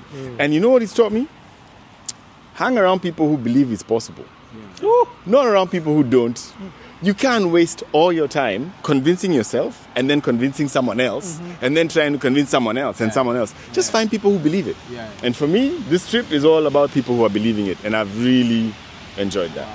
Pass the spoon, bro. Pass the spoon. Who wants the spoon? I've taken the spoon. I love what he said. First and foremost, in case you're wondering why this bunch of weird guys have all come together, it's because we have the same mindset, man. We have the same mindset, which is an I can mindset. Unbound. I can. Unbound. But I just want to say a big shout out to each and every single one of you. We are reading your comments. We are loving the feedback, and it is the heat, the motivation for us to continue. So today I left you guys. UK, what the heck? I'm sorry, you were saying something. UK, what the heck? I've never done that before. It just came to me. I enjoyed it though. I enjoyed it. You were saying. You were saying. Okay. So I was talking about mindset. That's thrown you off. It's thrown me off. No, it's not thrown me off. Okay. You have this, bro. Let's do it. I left these guys. I went on a whole different tangent today. So I left the group and I went to a public school. I went to a school, not a group of schools, not a Breba, not a Braeside, none of that. I went to a proper local government-funded public school. And you know what I learned? What did you learn? Today. Yeah. This guy start early, bro. Whoa. That mindset thing that you're talking about, this guy start from the very, very beginning. Yes. I went to this school, this would be a Kilimani in Nairobi. Nothing against that. I'm just trying to give context. Right. I don't want you to think that I'm going to a Braeburn. Right. Full door indoor court. Right. Yeah. And it's not just the infrastructure. I entered a class. In this class, these guys were learning, and then they were learning VR. So they were learning about London. After learning about London, they then go into the VR class and they travel to London. The teacher started showing me about now robotics. How these guys, they don't start with the Legos in kindergarten. No. They start with small robotic Legos. All the way, by the time they're in class 7, they've moved to chips. Wow. I mean, this thing Like was microchips, mind-blowing. like chips. The teachers have autonomy. They have more power. They're able to look and say, we're not teaching this right now because we can see how it's affecting the mental health of the kids in the school. Let me just say what I learned, minus the digitalness that we know Estonia about, there's a value system, there's a start them off early mentality that these guys have, and these guys are extremely intentional about. Pass the spoon? Pass the spoon. Pass the spoon. Who wants the spoon, man? Give me the spoon. All right, now, you know the Kenyan motto is Harambe. Yes. And the Kenya Sacco movement has really brought about development in our country. Right. It has done what banks were not able to do. I veil credit to that. That's right. But that thinking of cooperative movement is actually evident in these guys. And even in the meetings that we saw, there's an ecosystem in the sense that we met this company, they say, yes, we know that person. Yeah. And because they share different things with one another. They are sharing, and they share resources, they share contacts. Yes. Collective thinking. That's collective. And even when I'm connecting me to you, you know the way us guys say, oh, we've connected me to you, you know, so what's my share in my connecting? It's it's a value for them. You know, it's something that they say, if I connect you to this person, I'm not going to ask for anything. Mine is, they have helped you to get to where you need to be. That cooperative thing, I'm just saying, we already have it. I just don't know how we can leverage it. Harness it. Yes, we can harness it. All right, pass the spoon. Pass the spoon. Pass the spoon. Pass the spoon. Pass the spoon. Today's my lesson today is just on one word. What's the word? Futuristic. Right. Futuristic. Yesterday we came here and we said Estonia is the most digitized society in the world. That's true. It's no lie. But what I heard today, they are not thinking about today. They are not happy with where they are today. They are thinking about many years from today. Right. But there is one thing that will make a difference in the future. Right. Yeah. Data. Data. They are obsessed with data.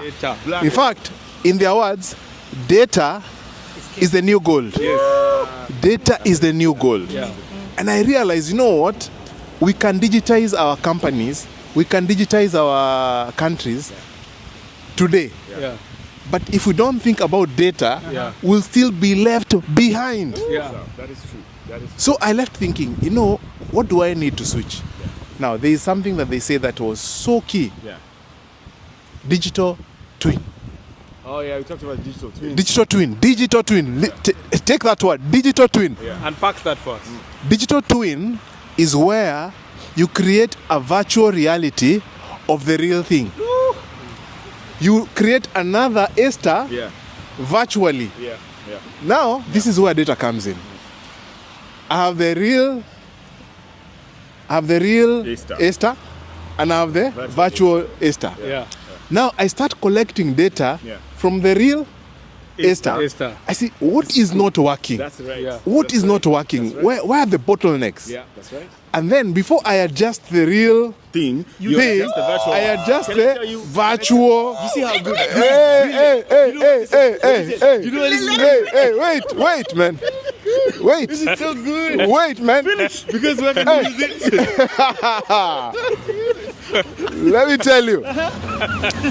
You start testing the virtual before you implement. You start seeing you start seeing the future Esther virtually, and then when you perfect it, you go and sort out the real Esther. Bro, I'm not even cold. That's too much heat. You're breaking You know, me in the warmth right now. you see all these cities here. You see all these buildings here. Over 40 buildings. All of them. They are in their 3D images. They can take you virtually through this city. They are changing the roads. These guys are so good that they even know which dustbins are filling up faster than others. These dustbins, man. My God. All right. You know what? I'm So, getting cold. Wait. So this is the lesson. This is not about Estonia. This is about our companies and our country. And our data. And our data.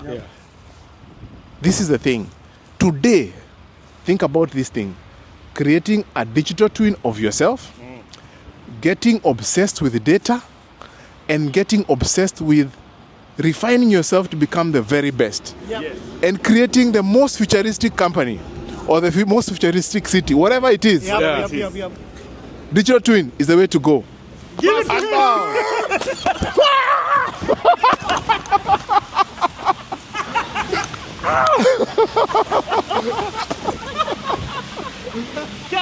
Digital twin, unbound. The tagline on CTA Cleaning the Airwaves is you really never know people. You truly never know people until you take the time out to get to know people. We are here seated speaking to Julie and getting to understand her. We're getting to understand this side that we've seen yesterday or that you are going to get to see. And we're getting to understand the history of where that started from.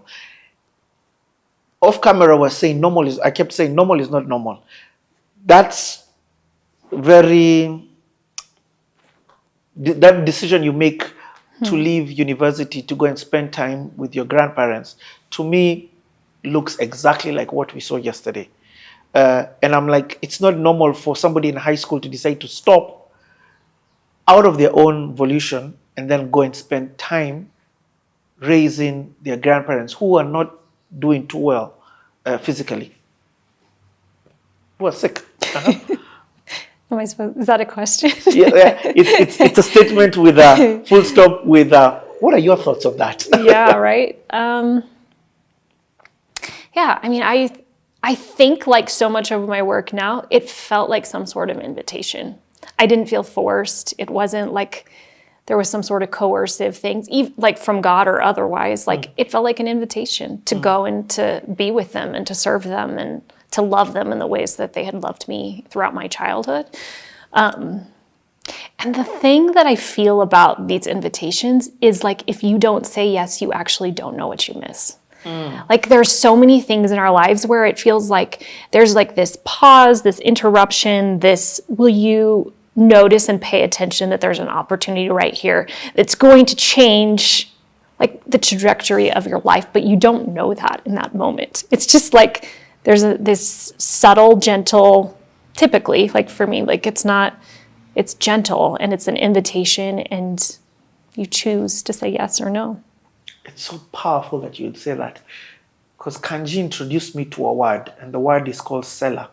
And Sela means pause. Take a moment to pause and see what this thing is happening here and then make the decision. So that interruption in your life, you see, it can look like inconvenience, it can look like a stupid decision in the normalness of life. In the not even in the normalness, in the logical. Because I had scholarships, I was already settled at university, like there were consequences for the choice as far as like what could be lost. Wow. And like I actually look back and I think my parents were really gracious and like they trusted me as I was making this decision. Like somehow they trusted me as an 18-year-old that I was paying attention to like an invitation from God, which is like really interesting as I look back on that. Yeah. Because now like as I'm like parenting and trying to guide my kids and wanting them to make good decisions and decisions like that will lead them towards life, you know, and success and hopefully like a generosity within them. So okay. You are in LA, you are in a Christian school in LA. That is now it's urban to the core. Yeah. What was that like? I feel like you're sheltered though, because of the school. I was. Were you in? And it's a certain like population at that time within the school. You know, like mostly Christian professors, like a beautiful campus within a city, like a Azusa. Like there's a lot of. I mean, there can be violence like within the larger city, like a lot of lower socioeconomic people living within that. And then in the university, I mean, it was a sheltered place, I'd say. But a place where I had a rich experience and a experience when I came back. So I came back starting my second year of university and got to just what year do you go back after your grandparents? What year? So I finished high school in 97. I started university like in August of that year. I moved in December to be with my grandparents until May of 98. And then I came back like in August or September to go back to university again. Okay, so let's continue from that. So what's that experience like? I'm hearing you saying that the course that you're studying is also as part of the practicals, opening up opportunities for you to go to other hospitals to work. Yeah, so I mean, I would go Tuesdays and Thursdays all day to work in the hospital. Monday, Wednesday, Friday were classes, and I'd study a lot because I needed to succeed. My junior year, so my third year, is when, this is how I remember the story, and it's how I tell the story, is that a friend of mine from nursing school wanted to go on a summer mission trip, a short-term trip to Kenya. And my sister was getting married that summer. I didn't think that I could go, but my friend didn't want to go to the information meeting by herself. And so I told her I'd go with her, and I did. And in that meeting, again, I felt like this, I don't know if invitation is the right word, but like, I felt like I was supposed to go on that trip, and I did. And my friend didn't end up going on the trip that summer. And I came and worked with... Hold on. At this time, do you know of Kenya? No, no, not really.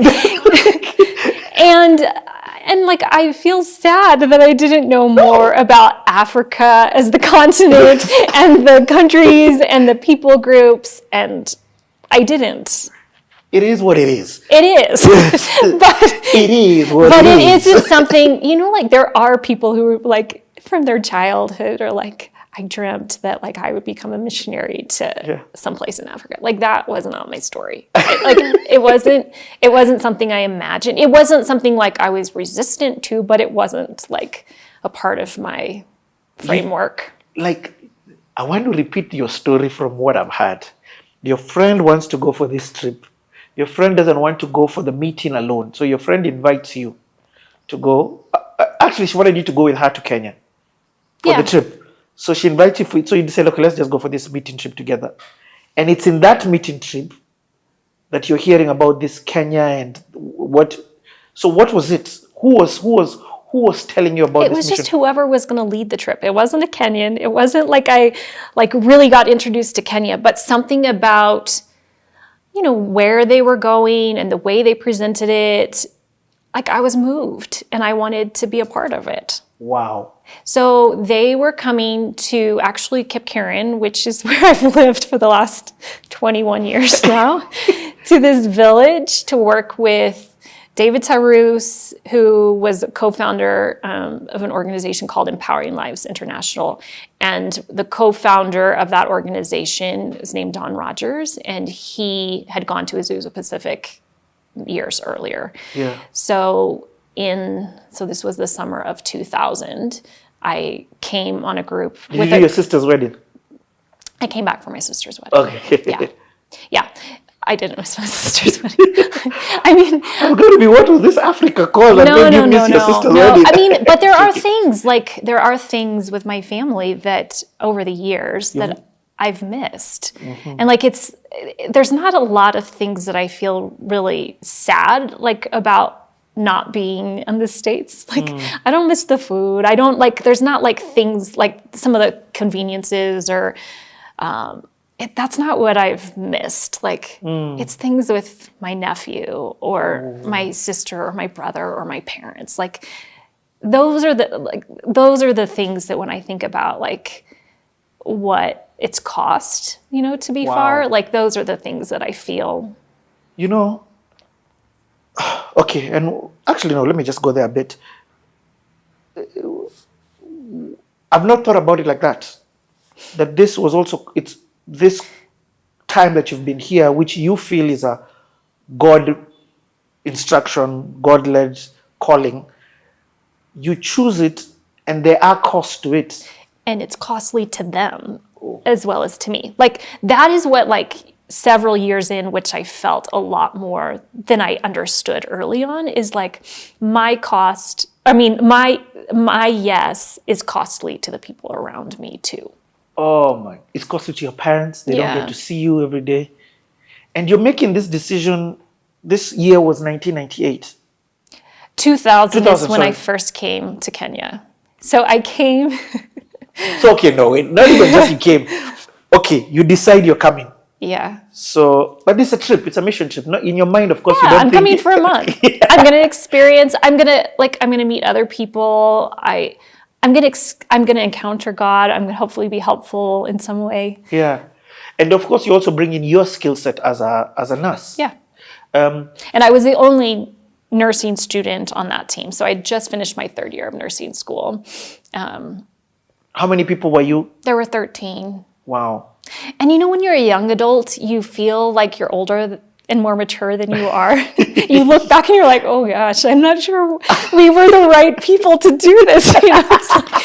And that's not actually to put down young people. I'm not putting down young people. I just look back and remember some of the things that at the maturity level that I could understand things and where years and experience have taught me oh gosh, thank you for grace, because that was not always the best, That's funny.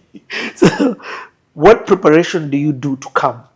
Do you now start educating yourself on Kenya? Yeah. Are you a bit scared? Yeah, but I feel this is where in short-term teams where I think there is rightfully some critique of you're being taught by people who are also not from Kenya. Uh-huh. So their understanding is it's limited. It's limited.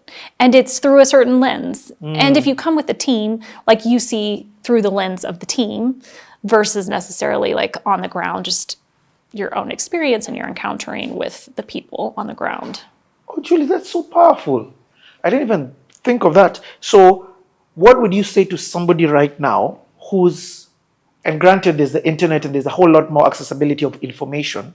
And I think there's like, over the last 25 years, like I feel like there's been room for more critique and like to say, okay, this right here is probably not positive. Like the intention might be good, but the impact is not.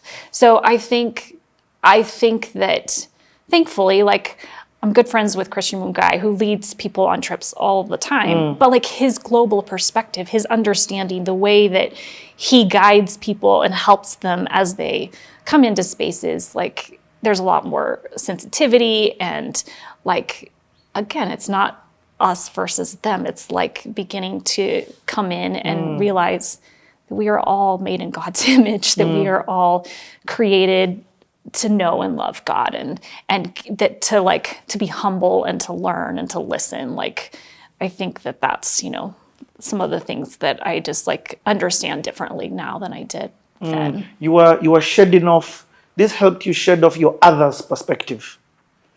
I think my Kenyan friends, like after my first trip to Kenya is what did that.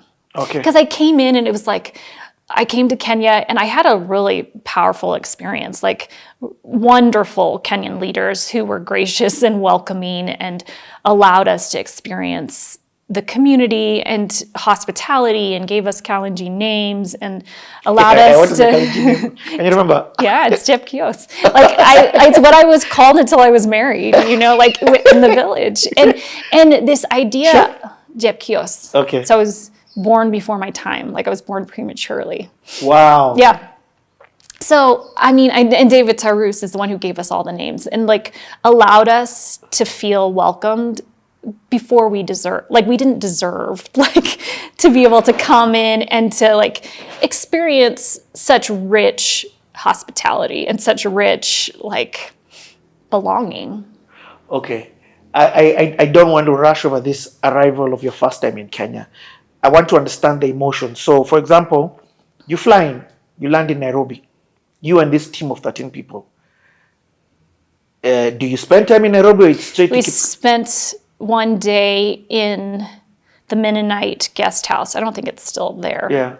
So we spent one day there and then we took a bus and we like, not the full-size bus, but like this white van bus looking thing that could hold like 20 people or something. And David Tarus had been at the airport ready to receive us. Okay. And maybe Samuel Tamuge, who's the other co-founder of Empowering Lives.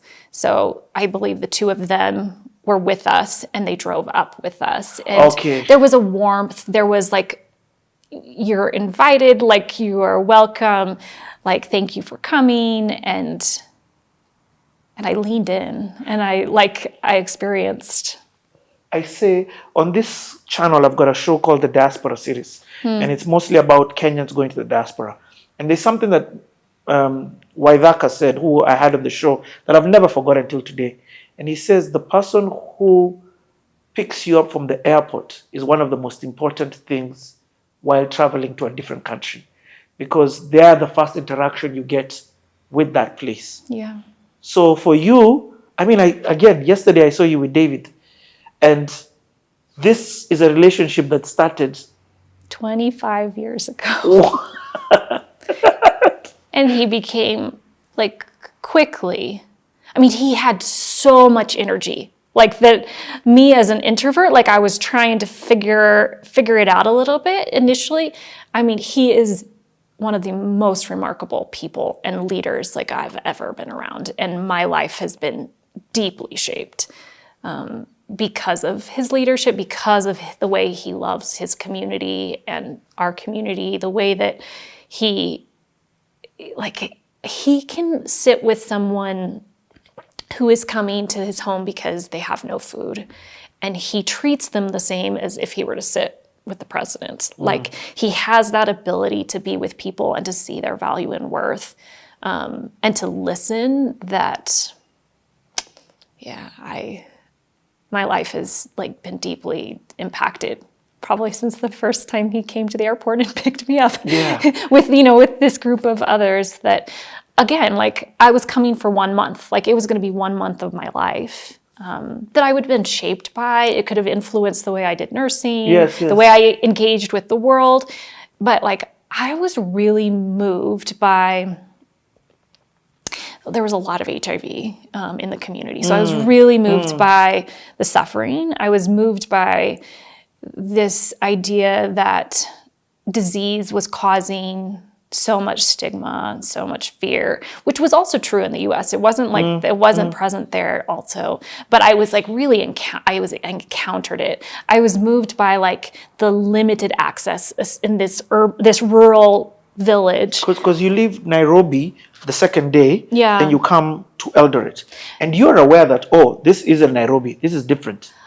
Because we didn't just come to Eldoret, we went to this village that wasn't even Chippewa. It was this other village where we slept in tents, where I tell David this often, like we slept in tents, we had, the showers we took were like, they had put mabati like on 3 sides, and the 4th side was open to the maize field. To the people. And I was like, there has to be a 4th side. Like, this is not right. But from morning to night, like we were going into homes, we were visiting people in the community. We were like, it just felt like very, very different than anything I'd ever experienced before. And not in like, I don't know, it wasn't, there was not like pity, there wasn't like that kind of emotion, but I was deeply moved, and I was like so, I was taken by the people of Kenya. Like joy, prayerfulness, celebration, but also like there was a level of suffering that I had not experienced before with people who were dying from HIV and like on the floor of these, at the time, you know, like mud huts or just sickness without access to treatment. Like I was really moved by that. You know, there can be some judgmental aspect of the perception of the others. And I'm going somewhere with this. But what I love about Americans, especially at a certain age, they have this thing where they leave their country to go and get, especially this university stage. I've met so many who backpack. In fact, that's where I learned about it. I learned the phrase backpack from that. Shout out to Jeff. So I learned about backpacking through that. And this is why I'm saying this. You left America to come to Kenya, not to go to holiday in Mombasa. Are you getting? What is that mentality when a lot of Kenyans are leaving Kenya to go to other countries? It's holiday based. Well, I mean, I think there was something like within the Christian universities, within the churches, where there was this mission-mindedness, this short-term mission-mindedness of going to another place, and how could we help? How could we, I mean, and there's been critique of it, you know, of like this white savior mentality of like, we can go and we can take Jesus to the people through Vacation Bible School, or we can do it through medicine, or we can do it through these different things. So, I mean, it's not all bad or wrong, but there are aspects of it that I think really have to be like evaluated and processed, and like, you know, like, with the evolution that's happening, especially because now it's Africans going to, which we need. Yes. You know, so I think like the older I get, like it's not really, hopefully it's not really being judgmental, but it's being more like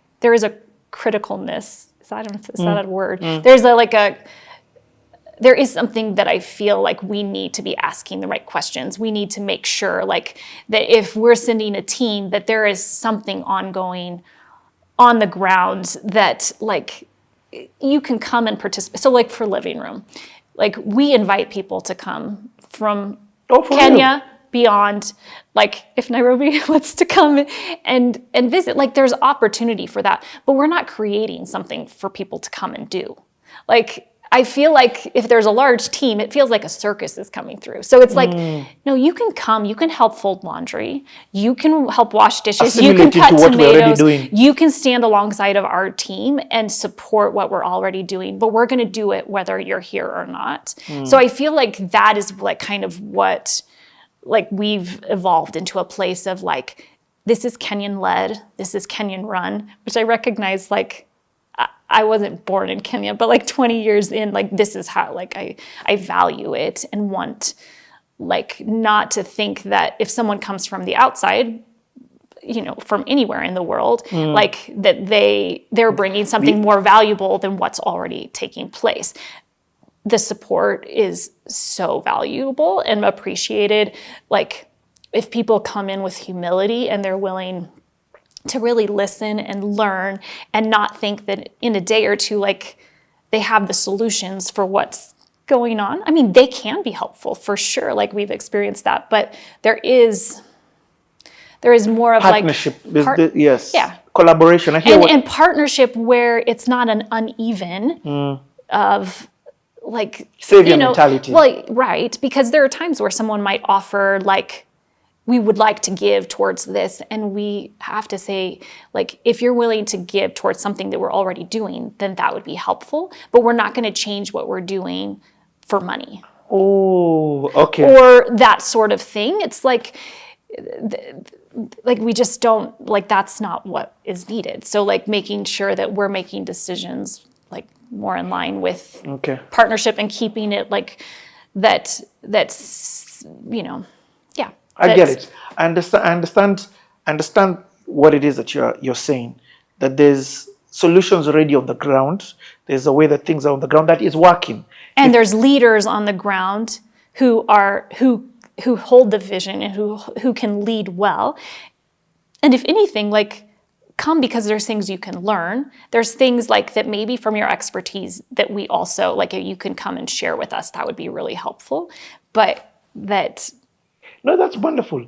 You've explained to somebody today, have it be Kenya to the world or have it be the world to Kenya or Africa. And what I'm trying to say is you have explained the posture with which you need to go.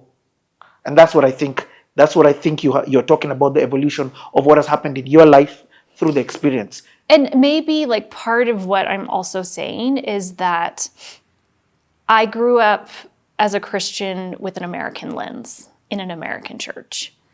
And that was my lived experience.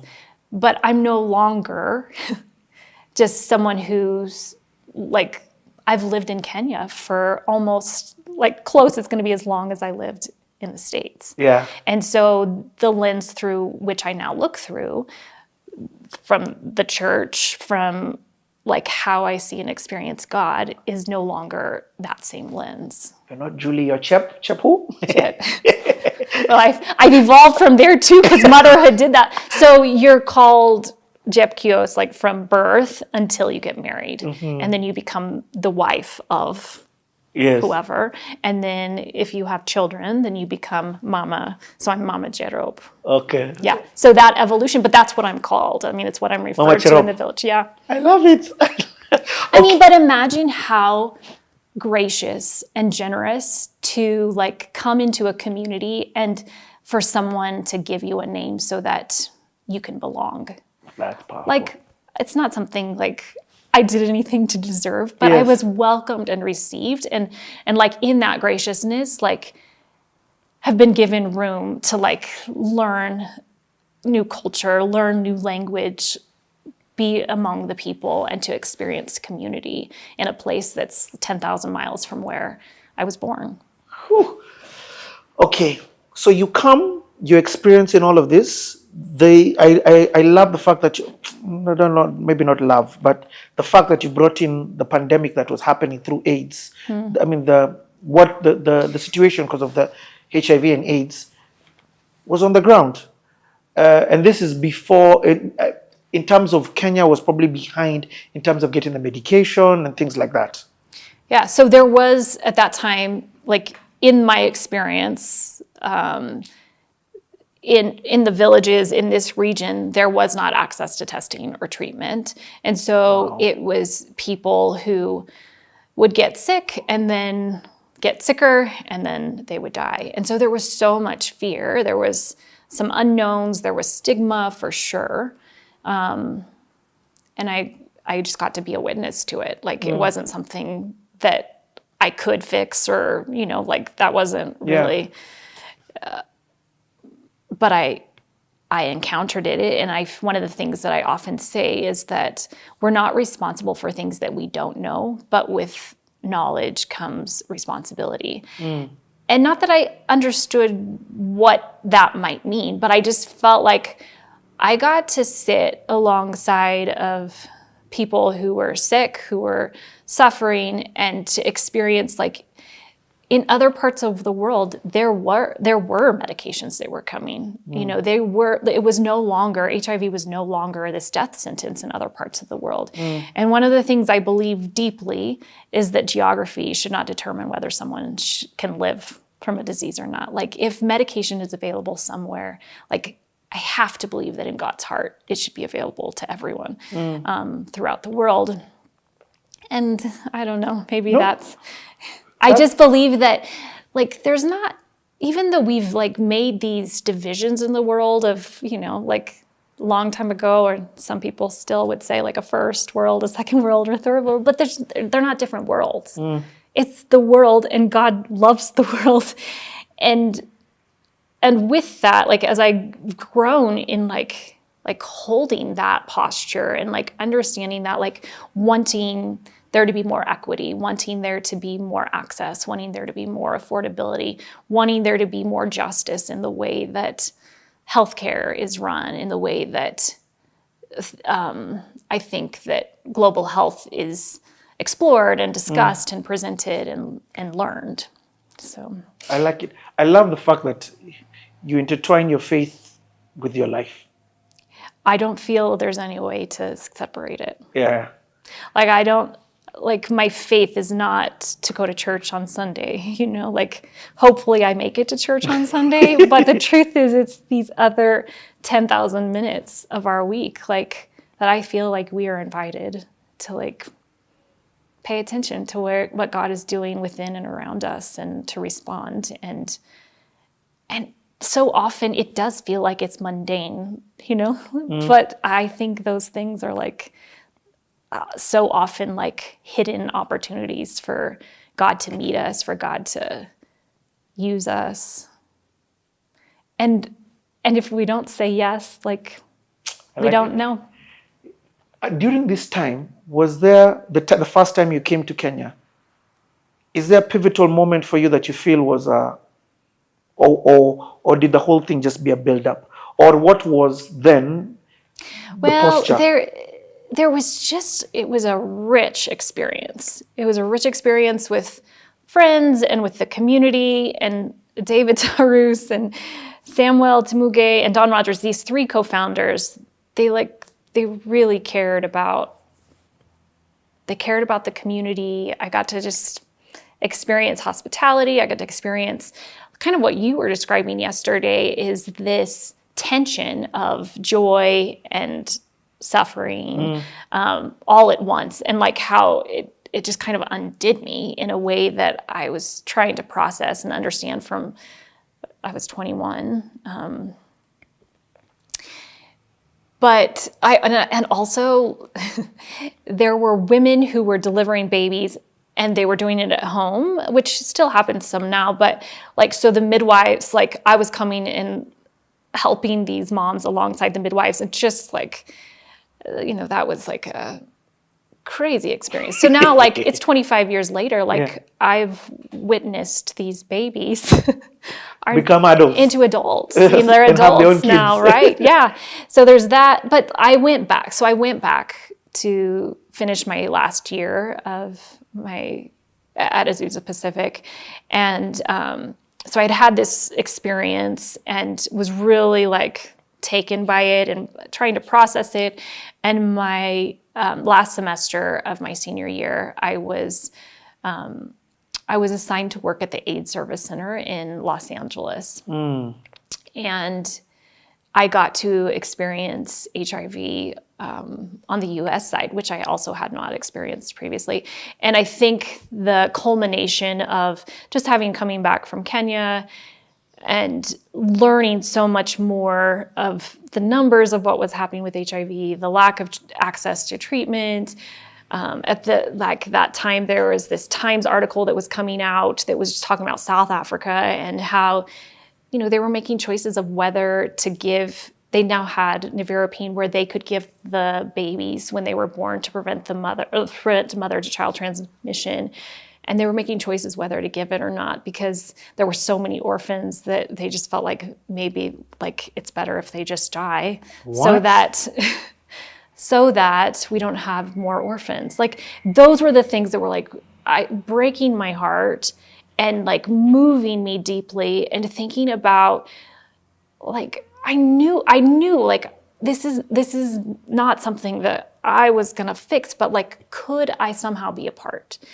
Could I allow the brokenness that I feel in my heart because of what's going on in the world, in LA, in Kenya, is there room for me to be a part in some way? So I finished school and I actually started working in HIV care in Los Angeles at a hospital in Beverly Hills for 3 years. Wow. Yeah, so it's the hospital is known as the hospital for the stars. So it's called Cedar Sinai.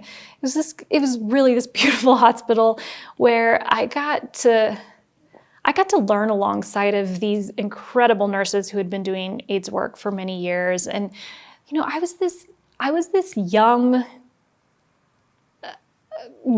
girl who just finished school at a Christian school. And now I'm going into AIDS work in LA.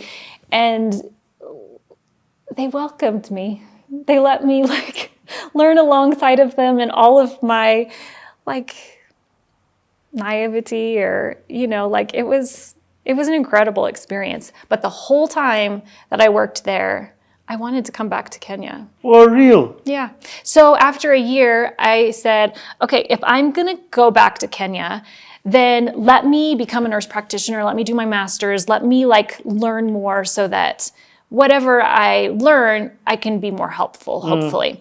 So I continued to work nights. I was hanging out with our Kenyan friends throughout this time. So now at this time, have you met? Yeah, I knew all the Milele guys. When did you meet Milele? So I met Kanji and Maura, we called him Harry. I met them both in 2001. And then that's after you've come back from Kenya. Kenya. So they had to listen to me talk about I thought everyone should know Kip Karen or the village of Shibaiwa should just be known. And they're we don't know where that is. And and they were so they were so good to me in that they just made it we don't even know where that is, they didn't help me. There's we're from Nairobi, this is what we know. You can keep going to your village, but we don't really want to go there. It was fine, So I was friends with them, and then I met Christian and Kaima, and so I was working nights at the hospital. I was going to school during the day, and then I finished. Were you doing music together? Anything musical together? Not really. Oh, no, I was singing some, but not so much in this season. Okay. Yeah. No, they were doing all of their boy band traveling the country and and then I in 2004 I finished my master's, and I asked Empowering Lives, the organization that I had traveled with. I'd done short-term trips in 2000, 2001, 2002. Short-term to where? Kenya? To the same place. I always came back. So wait. Hey!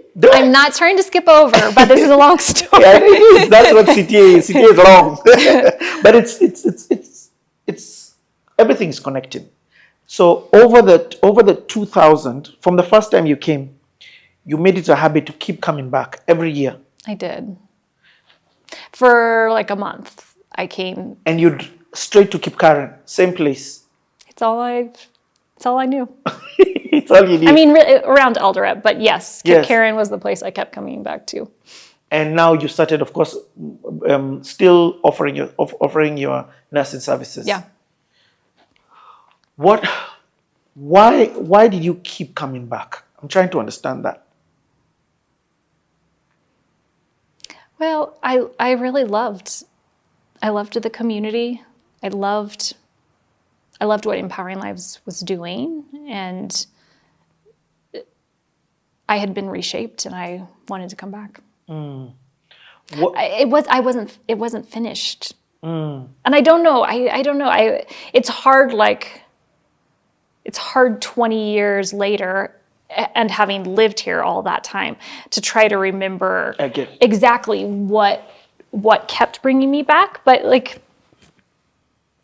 after the first trip, I looked forward to when I could come again. And did you come with the group or sometimes? So in 2001, I came with another Azusa Pacific team. Mhm. And then in 2002, I came with my dad, and I came with a couple friends. And I don't even remember, but I think my dad and another pastor were teaching a pastor's conference maybe. And I was doing some nursing stuff.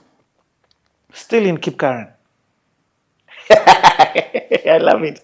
No, but aspects of leadership is even influence. I think it's John Maxwell who says leadership is influence. So now you're beginning to influence your surrounding, your community, your friends. For sure. To come to this place. Meaning you're talking about this place when you go. I didn't ever stop talking about this place. I didn't understand how probably obnoxious I was. I was so moved and taken by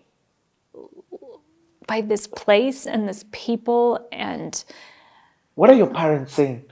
Because I'm sure they can see. This girl is going back. This girl is... No, they did. And I think, they would have to speak to this, but I think everybody was like, she just has to keep going until she can get it out of her system. Even my grandma was like, if you need to go for a little while, go, but people need help in America too. That was really her perspective. And she had some really strong beliefs about me living in Kenya, but but it was something I really longed for. Even I think my Kenyan friends were just like, Anarudi seyote. What is she doing? And they didn't always say that, but there was definitely okay, well, I think she's going back to Cape Karen again. Oh, kina Kanji. But when I moved here in 2004, Kanji was already back in Nairobi. So he and Wendy were engaged and dear, dear, dear friends. But from the very beginning, when I thought I was coming for a year. So in 2004, I signed up to come for a year. And Kanji said, just know you always have a home in Nairobi. And having people that felt like family, not felt, they really have become family, was a huge gift. I don't want to skip over this bit because part of why I do this, Julie, is because people can learn from your life. And I don't know who's watching this, but maybe there's somebody who's having this battle of they can't explain the tag that they have that keeps calling them to go to a different place. And it doesn't logically make sense from when you look at it from the eyes perspective. You're going to leave your family. You don't even know how you're going to earn money there. You don't know what it is. What are you going to do? The problem is too big. I was single. I would love to have been married. I wanted kids. I didn't become a doctor because I went into nursing because I wanted to become a wife and a mom. And I just thought maybe that's not going to be something that, will be for me. Those were things that I was wrestling. Yes. Yeah, wrestling with and thinking. And even if I was signing up for a year, I didn't actually know what it was going to look like. Wow. I remember those early, when I was moving for a year, it was okay, well, I can't, what happens if I get malaria? What happens if, we didn't have electricity, we didn't have access to clean water. It's not what it is that the videos people have been seeing, the cutaways. This was pre that. Yeah. So it was 20 years ago, and it was. Even I wouldn't leave Nairobi to do that. that. I'm just being honest. But I think because I had gone for several trips, like I knew what I was coming to. It wasn't like this, there was not a big culture shock of I'm coming into this place that I don't know what my experience is going to be like from a living condition. The thing that became more challenging after a couple of months of being here was this idea of like, these people are dying of a treatable disease. Oh. Like I'm going and I'm sitting alongside of people that like, we know what they have. They don't have access to treatment, and like we're going to bury them, all of them. That like mentally and emotionally and spiritually, like, because that felt like an issue of justice and mercy. Like that was hard. You know, Julie, I'm trying to I don't want to use the word, I'm trying to deconstruct you. I'm trying to understand you. You get what I mean? And accept you for who it is that you are. So, there's this compassion that you've been talking about, that you went to see with your grandparents. When you went to your grandparents, you left school to go to your grandparents. That's the same compassion that you're having when you're seeing people in the village. But there's this human side that I know people watching are wondering, so what is it? And because I myself am wondering. This compassion is overriding real life. And I put in quotes like this. What do I mean by that? Did your family sit you down to ask you, come on, when is this thing going to stop? It's now affecting real life relationships of people you've really known. But from the time I was born, my parents told me that there's this God who loves you and that Jesus who came, like they told me my whole life, like you need to follow Jesus. So then when I tried to follow Jesus, then they had to let me follow. Even though like I couldn't, even now, can't fully explain what that means or looks like. It's like they trust me to listen and pay attention and to lean in, even when it's like, oh my gosh, could she do something else? like she was taking care of HIV patients in Los Angeles. Like, you know, like maybe that was a good opportunity, but it wasn't an easy decision. And here's one of the things that I say, like I do feel like geography is not the biggest thing. Like my hope and prayer is that wherever in the world that I was placed, that I would still be paying attention to God's Spirit, these invitations, these interruptions, like to say yes to what love is and could look like. Like I hope that is true. But even as I like talk to you and like Kip Karen was the place that I was invited to. And it is, you know, it is the place where I've grown up. I call them, there's a group of people that I believe exists, and they're called sent ones. They're people who follow the instruction of God fast, despite how insane it looks to people, despite whether they themselves understand it. It's like Abraham, you know, being told to go and do this. So I want to take a break here, but you follow that prompting to come for that 1 year in what year? 2004? 2004. Okay. So let's take a break. From 2004, we continue this story. Okay. To make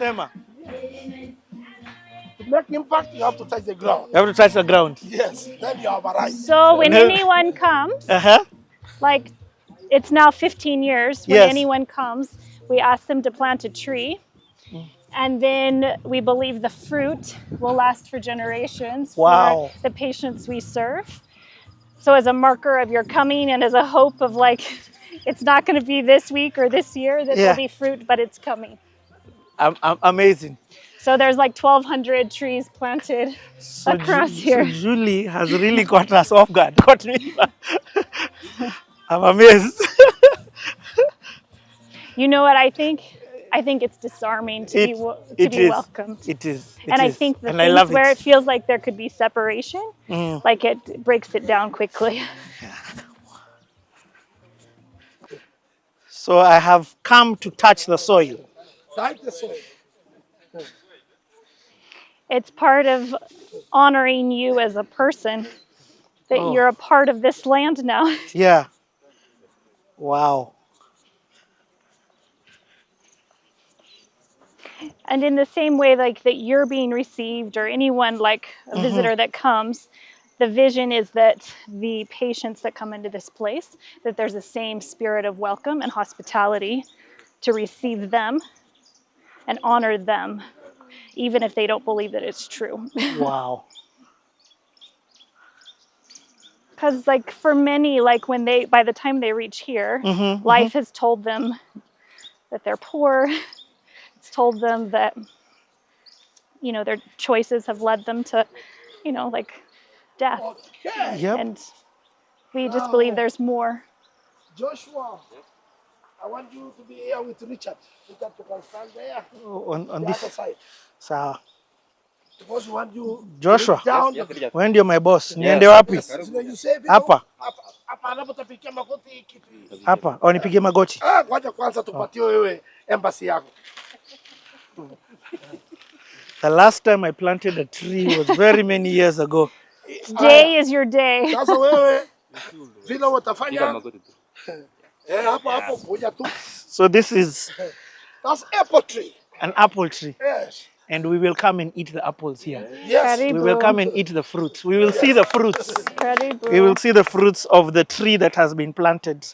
So thank you so much for this honor. And I gladly lay this in. Simama sasa, tolia hiyo box hiyo chini ili apate nafasi ya kufanya ukulima. Nimerudishwa tume eat for 4 days. Acha ni yake tu. Naona tuone watu wa Nairobi wanafanya nini. Ai. Watu wa digital hawajui analog ways. You can plan in a digital tree. Aya hapo tena. Very asante sana. Thank you. Aya. Asante. Tume maji. Asante sana. Chochote ambao unapanda lazima umwagilie Maji. Yes. Water is na life. kama umemwagilia maji lazima urudi upalilie. Aendelea. Asante sana. Na msikule hii bila mimi. Msikule hii bila mimi. Utaita wewe. Utakuja lonja alafu tuoneshe vile nakulu. More? What's our timeline before this will produce fruit? That is about 18 months. Okay. Oh, 18 months. That gives you a timeline. That's sooner than I thought. 18 months tutakuwa hapa. So we'll put a plaque here. We need to know, do you want it to say your name or cleaning the airwaves? No. Cleaning the airwaves. Then it will say cleaning the airwaves. I am because it's not just me who's come. I am filming this so that I bring everybody who's watching this from across the world. Yes. The tree that they know that they've planted. Yes, I just represent them. Okay. Yes. Asante sana. Thank you. Saidia nani? Haya nawisha sasa. Okay, Pastor Peter. Can you bless the tree of Sure. Yes. Cleaning Yes, where the airwaves. I'm a CTA. CTA. Yeah, CTA. Baba, wewe ni Mungu. Tunajua ya kwamba ulipoumba mbingu pamoja na nchi, kuna shamba la bustani, shamba la Edeni uliotenga hapa duniani. Na shamba ile Jehova Mungu wetu ulikuwa umeitakaza na matunda aina nyingi Jehova. Mungu ilikuwa ni makusudi njema for the children of Israel and especially our first parents, the Adam and Eve, just to enjoy in that garden. And here at Kimbilio Living Room, we know that this place has been designated just to plant the trees, different trees, but especially the fruits. And Father, today I know the clear the airway team representative has been here just even to come and even plant this tree, to come and even witness what we are doing in this place. about the lives of the people that are really transforming towards hope. We want to thank you, Father, and especially for this tree, this fruit tree. We want to pray that Mungu wetu endelea kuinawirisha, iweze kumea, itoe matunda, ambayo katika matunda hayo, afya itaimarika katika jina la Yesu Kristo. Na kikundi hichi cha Clean the Airway, Mungu tunaombea kwamba inapofikia dunia mzima, Baba, mapenzi yako mema yatendeke. Sante kwa sababu ya kiongozi Richard, pamoja na kikundi chake, afya njema iweze kuwatosha. Kwa wakati huu, tunajua ya kwamba mti huu ya matunda inaenda kumea na hata kutoa matunda yaliyo mema yafaayo afya yetu. Na ni Mungu wetu, najua kwamba utatutendea kulingana na mapenzi yako. Ni kwa Yesu Kristo tunaomba tukiamini. Amen. Amen. Now for our staff, now you know, cleaning airwaves, you can happen. Now you will come always. And this when we want to think about the people who have also done impact in our society.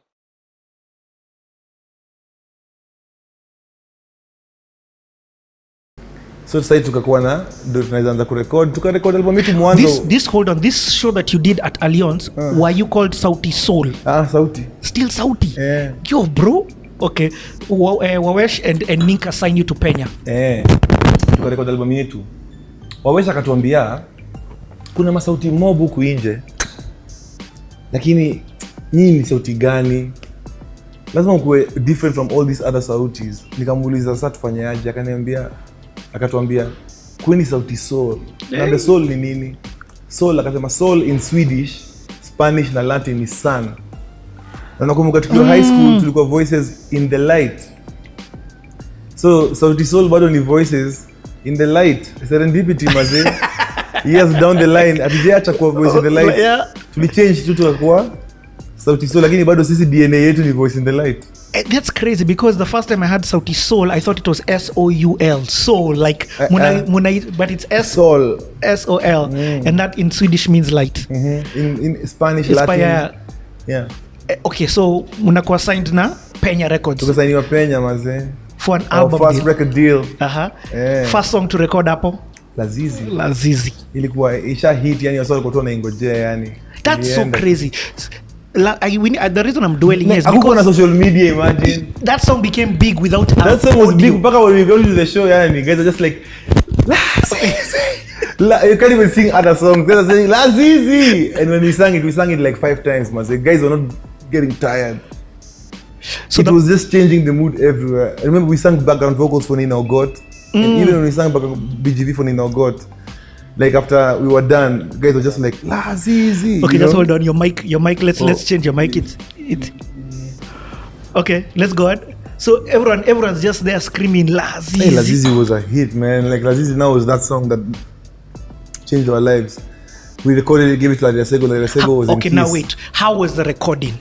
It was just nice, man. Nice and easy. Because, you know, like, by the time we were recording Mwanzo, the reason why, also Mwanzo, when I listen to the album, I can't even listen to it right now. Why? Because it's so off-key, flat. Like, it's so, there's a novice element to Mwanzo that just makes me cringe. However, I'm still looking for the state of mind I was in when I recorded Mwanzo. Oh, it was pure. And I knew I was the best. And Wawesh told me all the time, you're the best. You're the best. When this album is out, everybody is going to bow down. You're the best. And like Wawesh just made me feel like I was the best. And I think many times in my career, I haven't felt like that. You know, I haven't like been able to feel a purity where I'm recording and I'm not even thinking about the audience. I'm thinking about, you know, like when I'm recording a song right now, I have to think, is this song a hit? Like I have to think like that a little, whether I like it or not. Yep. At that time, I didn't care if these songs were hits or not hits. I was just recording because I love these songs. They are my jams. That's crazy. And let me be clear, you guys wrote every song in that album. Yeah. Or Lazizi, those are songs that you had written in the park. Yeah, those are songs from the park. And also what I'm hearing is the guidance of Wawesh as a producer. Wawesh was a big brother producer. Like Wawesh took us to Europe. Him and Ninke took us to Europe for the first time to experience a different world. Even before getting to Europe, to like expand our horizons. What are some of the songs now? You recorded that full album like in how long? I took like 2 weeks, maybe a month. What? But see, we had the songs already. Polycarp was just laying guitars, then it's acoustic. So we put the vocals, and it's done. Like, we were prepared. We had been singing for 2 years in this like streets. Those songs were even hits with our fans before they. It's true. The like core Soul fans, they knew even those songs before they were recorded. Okay, let's go into Lazizi, and the reason why I want to talk about Lazizi because you shot a video. Now that I'm sure must have changed everything. Yeah. Before that Lazizi video, the only video I was ever in was that Wakamba Wawili video. Remember that Wakamba Wawili video for the hook I did for Music is the heartbeat that I feel in my soul. So, and you and B, what was your boy called from Australia? Me and D didn't do a video. You didn't do a video? No, we could have the chunks. His mom gave us money, but we ate it. We ate the chums. Lazizi video shot in Sarakasi Dome. With Ninka. I remember her saying, yo, the budget for this video is 25,000 shillings. And we were like, guys, only do more. She was like, yeah, we need to pay the sound, the lights, the what. And I was like, why isn't it Domingue? And then we just shot a video, Lazizi. It was directed by Lisa, Wesh's girlfriend at the time. Then just by the fam, and Lazizi just exploded. Beat of the week and it's over. Beat of the week. Kwanza Pinye akacheza hapo beat. Okay, wasa wanachukia Pinye. Yep. Lakini mimi Pinye mimi sina ubaya na Pinye. Mimi Pinye mimi hajani fanya kishumbana. Mimi siwezi chukia Pinye. Pinye alitoka hapo beat of the week kiro safi. Na tu vitu mobs zilikuwa zina happen hiyo time zenye zilikuwa tu, like cause we spent a very long time being told that our music could never be played on radio because it wasn't like what Kenyan music was at the time. Makapuka, haikuwa ya club. So huge to talk about. Lazizi was off track. Kabisa. Yeah. Ilikuwa nembo tu kwa inacheza tu kwa club hivyo acoustic venye iko na wasa wana sing out loud.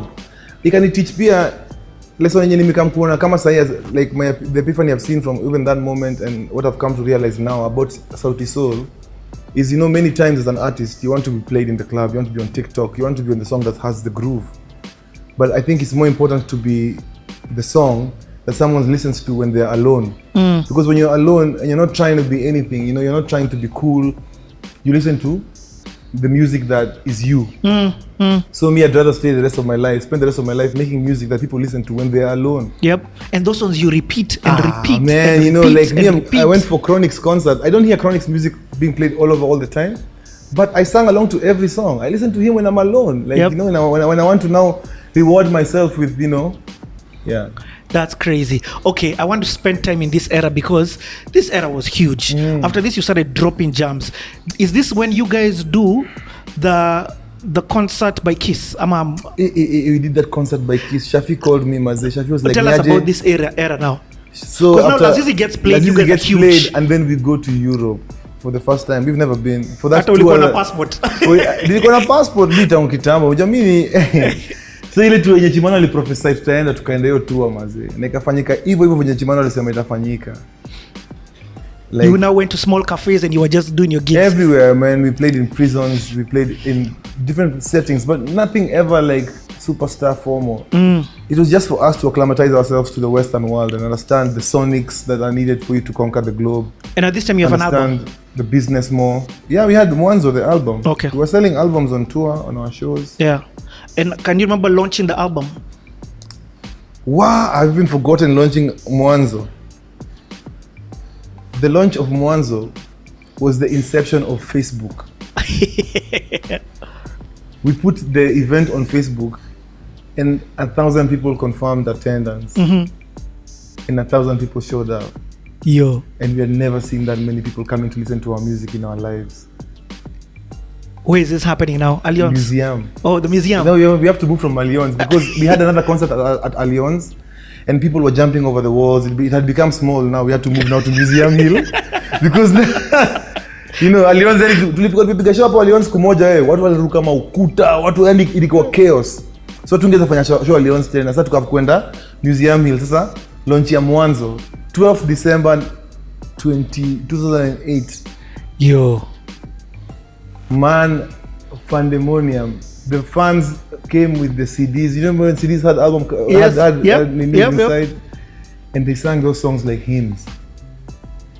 I was in deep shock. Like I just remember going back home in euphoria in my head, like, wow, what have we done? And then we went to Europe after that launch. And at this time, have you released another song onto radio? Blue Uniform, Mama. What was the second? We released an album, so like there's a whole body of work. Then Blue Uniform, the video for Blue Uniform. Was that the second video that you did? Yeah, it was the second video. And Blue Uniform actually did really well. Like. Yeah, because you guys started dropping songs after that. Yeah, and I remember just being in matatus and my songs were playing in the matrika and the matrimas. Okay, you go to Europe. What did Europe do for you mentally? It changed everything, Mazi. You know why I'm spending time on this? It's the first album I know always has a huge shaping. Yeah. So we went to Europe to learn about the business, to learn about. How would you mean? How do you learn about the business there? Like there the system works. So if you're talking about publishing, they are proper publishing, they are proper PR, they are proper everything. And then we were doing small scale gigs, but at the same time, even the level of professionalism that were in the small gigs we were doing. Even if you're doing a gig in a cafe, like the sound check is sacred. Yep. There's just things that you need to have to make sure that you deliver at a certain quality. And luckily you guys had Ninka in a record label too. Yeah, we had Ninka and Wawesh to guide us through the whole process. And also, like Ninka also Ninka just did it. I can say right now that we all didn't know what we were doing. Oh, guys, they were winging it. We were all just passion driven, yeah. We were all just passion driven, like playing all over Europe to people falling in love with Sauti Sol. Like we played in prisons, we played in approved schools, we played in churches, we played in small cafes, anywhere where there was a setup. Yeah. We killed it. Did you go to studio when you were there? We didn't go to studio when we were there. Okay, so how long were you there for? Like? We were there for a couple months, like 3, 4. And that's the time. Did you go and with then Stan? Shafi called, with Stan and Della. Because in fact that's another thing. You guys were in a stable. Yeah, we're in a stable. So there were other Modoni. Drama Queen was there. Modoni Drama Queen was there. Just the band was there. Stan was there. Della was there. But when we went on the tour, it was just us guys, Stan and Della. And you and Della, Sauti Sol. Now I'm talking about. You guys have a song together. Yeah, Mama, I love you. Oh, that song, that song was huge. And you never shot a video, after we recorded that song and the song was out, Rihanna did Mama, I just shot a man down. Ram, pum, pum, pum. I was about to sue, but I just told my lawyers to. Pivotal Sauti Sol transition moment for me. That kiss show. Because people were paying good money. People were paying 5 sock. Yeah, people were paying 5 sock. There was a VIP of I think 2 Gs. And then that show was just hyped beyond. Like I remember Shafi calling me for that show when Niaje niko na 75k. 75k. Sijisikia do kama hiyo mazee. Shafi just called us. Shafi booked us a hotel on that day. Like we went for the show from a hotel. You know what I'm talking about? You know what I'm saying? Tumeka tu kwa hoteli, tukapikiwa, tukapelekwa show imejaa paka tuwezi ingia mazee. Nashanga nini hizi zinanifanyikia saa hii? Hizi ndo zile siku tulikuwa tunaombea ndo hizi. Hizo matizi, hizo makuja tao bila fare. Kushia chipo moja mtu 3. Yo. Ndio hizo sasa zimeanza kujipa. I came for that show. I was in that line. Yo, it was magical. It was insane. It was insane. We performed. It was so beautiful. The fans, cult following, yani like. So you guys, in fact, let me say this. You guys already on Qua Ground, you had a very cultic following. Yeah, but radio played a huge part, and I'm sure it's played. No. Even for that show, because Kiss pushed that show. No, radio, yes. Kiss but now first of all, I'll be honest, when Kiss started playing Sauti Sol's music, Sauti Sol just became legit. You were already late, yeah, okay. We were there, but when Kiss started playing as in Kiss wanachezanga ngoma zenye musikia ngoma zako Kiss. Tosha. Change your kitu yote. Shout out Kiss 100. Nice. Because that's the only place there in Capital, the lounge. That's the only place where we used to be played anyway. Imagine that. But now because of demand, now KBCs, wengine wakaingia game. Yeah. That's crazy. Lakini Kiss tu na Capital some shows walikuwa wanacheza. Because you were neo soulish Afro fusion. What is this thing acoustic ulikuwa nafanya? Sio nafanya nini hizi yani. Wanajifanya wanazimba venye wanataka. There were rules. There were BTRK rules. What's BTRK? So after we did Lazizi and all that, and then after that whole season, we went to I met Bob Collymore one day in Uhuru Park in an event. After performing, me and Bob struck an amazing like friendship. Like Bob Collymore was just a G, man. And he actually saw the magic in Sauti Sol when a lot of people didn't. And I remember he's the one who insisted we put on Safaricom Live. The first Safaricom Live that happened, we weren't there. Yes. But the second one, he was like, no, these guys have to be on the lineup because we performed for a couple of internal like Safaricom events. And our show was on fire. It was live. So we went for Safaricom Live, and this is the first time we are going to play for Mashinani audiences in Kenya. In fact, I found you and so Sauti Sol and Camp Mula were like the weird group within Safaricom Live. What are you guys doing? Camp Mula, man. Camp Mula na perform, mazina waliza msi hapa hivyo Kisumu. Sasa wametoka wapi? Naambia si ni Jamaica. Imagine Camp Mula alikuwa anakaa ni watu wa majuu mazee. So you guys were big in, I love what you're talking about. Big in Nairobi. And then we done some campus tours. So we thought in our heads that we were so big. And then we did Safaricom Live. And we went to the people. And we knew we were nothing. Yani nakwambia mimi nakumbuka tu nikifika Safaricom Live. Naimba Lazizi. Hakuna Java Kisumu hiyo time. Hajafika Kisumu. Hakuna Java Nax. Wanatuangalia tu hivi. Okay, hatukuwa ibuiwa off stage. Yes, na hiyo crowd ya Mashinani by the way, walikuwa na bua, sisi tulikuwa na bua watu wewe. Lakini venye tu walituangalia, waliona kuna kitu special hapa hivi. But we don't get it. Na nilikuwa inanikwaza because immediately tumeshuka tu hivi stage, size 8 anapanda. Leo kutawaka. Jaguar alikuwa ameimba kigeugeu hiyo time, my friend. Jaguar akipanda kwa stage, Jimmy Gate. Furi and everything else. Huratete. Yani kulikuwa na after time gospel ilikuwa na wave nyingine. Daddy Owen alikuwa anakuja tu for one appearance. Ana shut it down. Yani alafu hiyo time nikaanza kuwa sonically aware of Kenya wanapenda. And were you with P-Unit also in that gig? Okay. For the next okay, year. Okay, sir. Nikaanza kuelewa what Kenyans like sonically. I love this. Because you can stay playing this acoustic stuff of yours, or you can integrate it into what people like and make pop music that is also very musical. So this was a turning point in your music career. Completely, man. Like after Safaricom Live changed me completely, how I think, how I view the masses. Me raise you tu ronga. Umeenda kampo mimi niko na Shiroi saa hiyo time. So nadhani najua watu, lakini kuna mashina mengine yenye sijui. Mnaenda kufanya road shows sijui Chuka Town. Mimi sienda Chuka Town. Chuka Town ni wapi hata? Chuka niko Meru huko. Unachiki sasa, yani nikaanza kupiga hizo mashow, nikaanza kuenda hizo ma places, nikaanza kuona penye sawa na interact. Tukaandika Dipate baby kwenye bar. Uliza shorty what you drinking.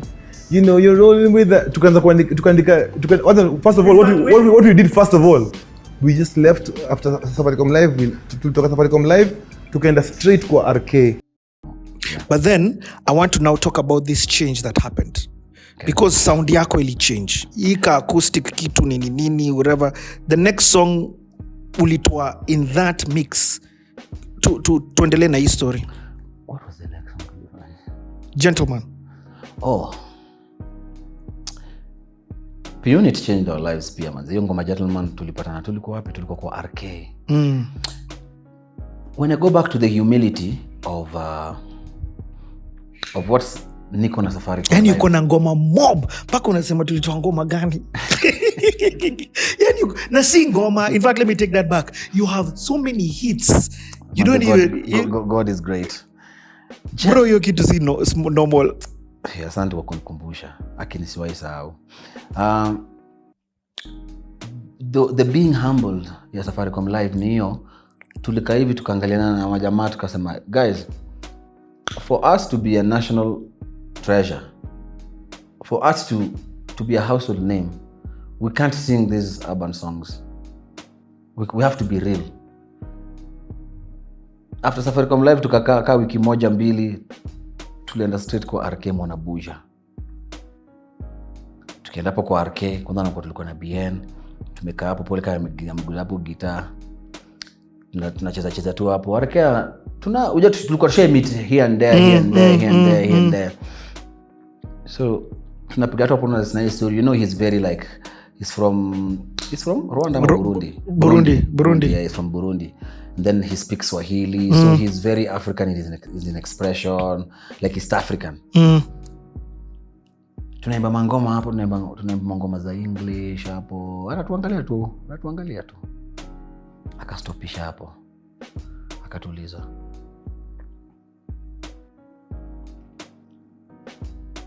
Do you want to earn from music? Do you want to earn from music? Tukasema yes. Akasema then sing for the population. Don't sing for just a fraction of the population. Sing for the whole population. And how do you sing for the whole population? Try something. No. Try something. No. Try something. No, stop that, Savara. Try something. Do you love me, baby? Do you love my money? Yes. Nilikuwa nafikiria bumblebees.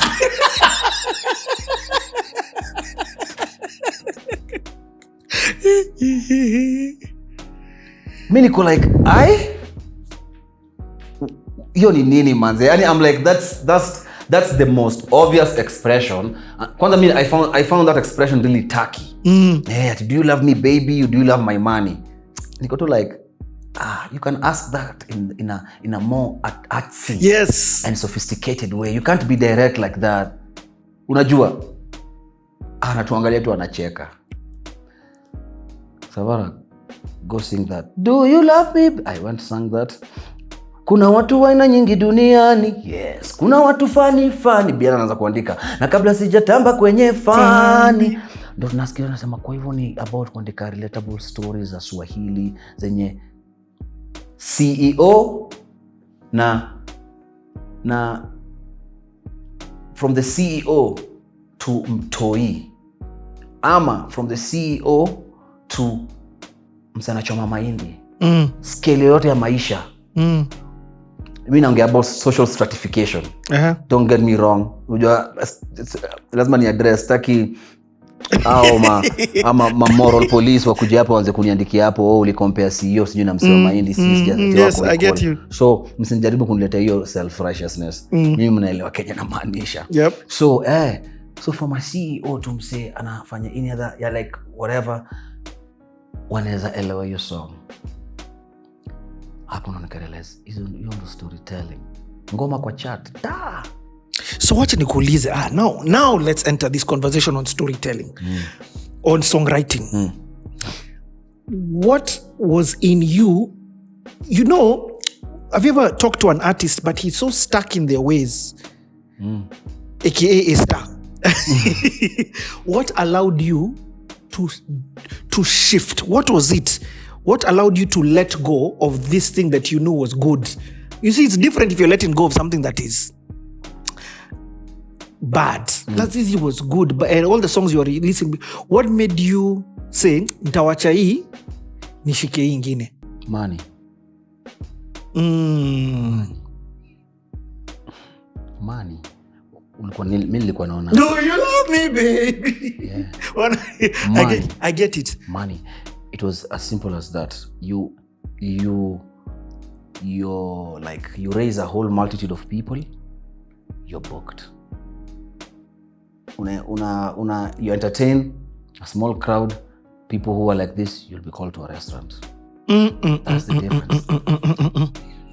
Na tulikuwa na hiyo njaa. After kuna Safaricom live, alafu naona 20,000 people wanainulia Jimmy Gate mkono hivi. On then nitakuja niimbe nitakesa watu ati ile crowd yetu ya 300 people ndo wanainulia mkono. Bro, you're an artist. You uko na strive, uko na a spiritual thing, aspiration inspiration ama aspiration ina come tu inakwambia yo that's where you should be. So niliangalia nafsi yako ina shift automatically. I get it. Nafsi yako ina shift automatically inakwambia bro, ukiendelea kufanya tu hizi vitu unafanya outa unlock this big crowd. Nimekuget. That's why songs zilikama, alafu unapata hata tulikuwa open ku collab na P Unit on Gentleman because that day ndo nani Arkel akatuambia tutatena tukafanya ngoma na Gentleman. Yeah. Na nini na so na unit. We did Gentleman. Yeah, and that's how. And you know when you're doing that, alafu una ngoma ina work. You cannot be silly enough to go back to your old ways. You either your old ways, your authenticity yako. Don't lose it. You don't switch completely. Don't lose it. Powerful. But use it as a benchmark. Foundation. For adaptation. For me, I always believe in the spirit of adaptation. Bro, una drop gems. The truth, the truth of the matter, people ask us, mbona Sauti Sol wamestand the test of time? Ni adaptation. Guy. Ni kukuwa tu aware na kuadopt na kulearn. I'm lucky to have been surrounded by people who showed me to learn how to be humble and to always learn, because sometimes I can see artists that I really expected much from them, but unapata msee alikuwa stuck in some ways na unaona sikupenda kwake, lakini nikikuwa naye studio, so mimi ni young, mimi ni producer tu young, mimi ndo nimetengeneza sura yako, mimi natengeneza beat ya nini, so respect me, like ni respect. So nikikuwa na wewe hivi because I'm young, alafu nimeshikilia hiyo keyboard hivi, alafu unajaribu kuambia imba hivi, alafu unajaribu kufanya collab maybe, but when I look at your body language, hauoni vile mtu mdogo anaweza kuonyesha. Na sasa hiyo hajui, but ako stuck in their old ways, but they don't want to adopt at all. Alafu there's pride, hapa kunaongana pia as an element of pride, and when you mix that and then you get a young kid who's doing dope stuff and is genuine, and then all that blinds you, unabaki pale. Mimi nimelearn manze from kids. Mimi naweza kaa hivi na young beat makers, young producers, young singers and nini. Tupige story na niwasikie. Na niwasikie ni kama hao ndo wanani teach. First and foremost, you're already surrounding yourself with kids. Yeah. That on its own is humility. Na watu wajuangi pia ni kugrow. Yeah. So I think that's another element of artists staying relevant for a longer time. So you guys took yourself to RK because you also... Ni adaptation. Thank you. Now that's an example of adaptation. Because the truth of the matter is some of our friends who we were together doing music at that time, there was different groups, there were different people. Bro, ulikuwa ndani ya Afrofusion acoustic. For you to go to RK is I have to say it. I was in the industry at this time. You are in Afrofusion acoustic. Bro. For you to go to RK was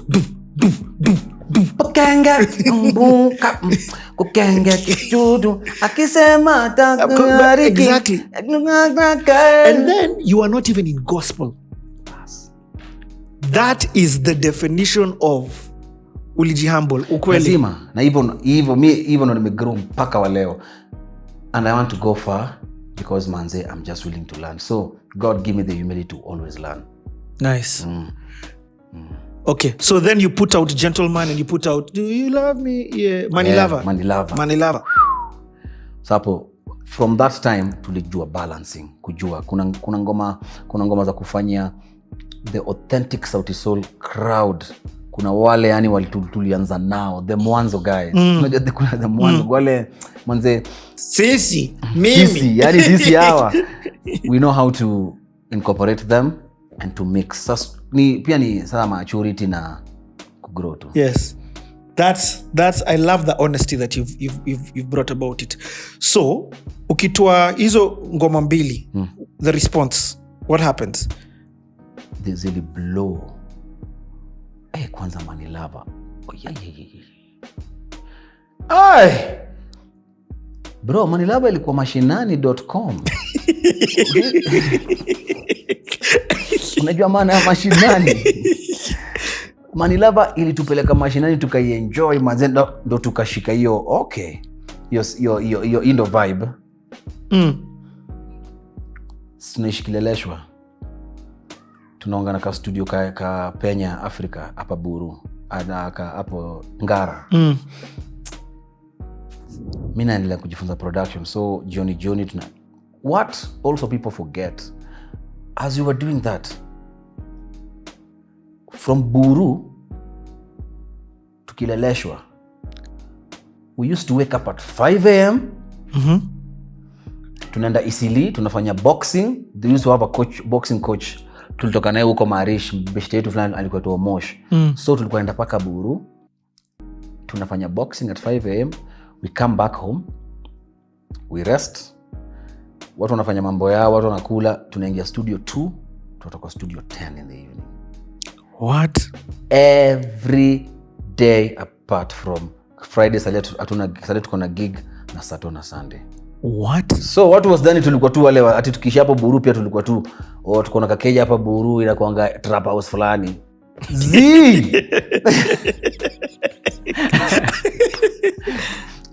Kulikuwa na discipline pale hivyo. Ndio maana that's why that money was making sense. That's why all that calculation was making sense. That's why tulikuwa tumeamua ni aje tujilipe salary, because unajua unapata bro na get, lakini hiyo ni ulikuwa kazi. Music you had Monday to Friday vile wase wanaenda works, hata nyinyi mnaenda works. Monday tuko hapo Kile, watu wanaamka, people go to the gym, watu wanaenda mambo yao, do your businesses, kimbiza mambo yako huko. Mimi nilikuwa nakula lunch, natangulia studio because I need to set up production nini mimi na Polycarp nini. Chimano na BN wanakam, tunapiga studio mpaka kitu 11 p.m. So it's you guys recording every day, and that's how Live and Die in Africa came to be. How? Because I remember after learning production, tulikuwa na behind, so tuko Kile, tulikuwa tunaenda gym, tulikuwa tumetoka event, alafu Biana akaanza kuimba ile, akaanza kuimba ile ngoma, sura yako mzuri mama walifurahio na maneno mzuri mama walifurahi kirio kiri mama kirio yeah. Tukaanza tu sura yako mzuri mama. Yo after vile tulikuwa studio, pole kapachukua guitar, tukaanza kujam, nikatoa kompyuta yangu, fix, nikafanya practice. Na nini? Sina MIDI keyboard. Sasa nikacheza, I made the drum pattern. Yes. You know the drum pattern is chakacha. Yes. So it's a fusion of, I fused Luya, like Isukuti, and chakacha. So yes. Hiyo. So nikacheza hiyo practice. Unachekio intro ya yeah. Tulifikiria, nakumbuka hiyo time, sasa unajua hiyo time nimesahau kuambia hiyo time so I'm the official drummer and naimba na nacheza drums for the band. Even when you're live, yes. So with my drums nilikuwa nataka, I was learning a lot from Awilo Longomba. Wow. Because when you listen to Awilo Longomba songs, you can understand it as they are drummers songs. Ukisikia range unasikia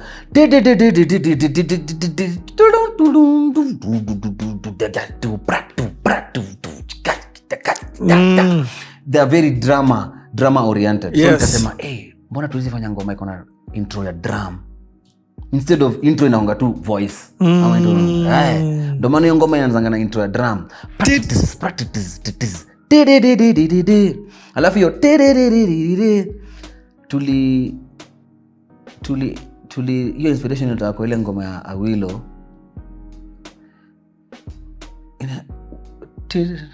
Inaendanga iko na intro tu ingine inaendanga hiyo design. Tukapoleka paka wana hizi chords tuzichange hivi, tukachukua tukalea hiyo vitu hapo. I remember tukatengeneza hiyo skeleton that night.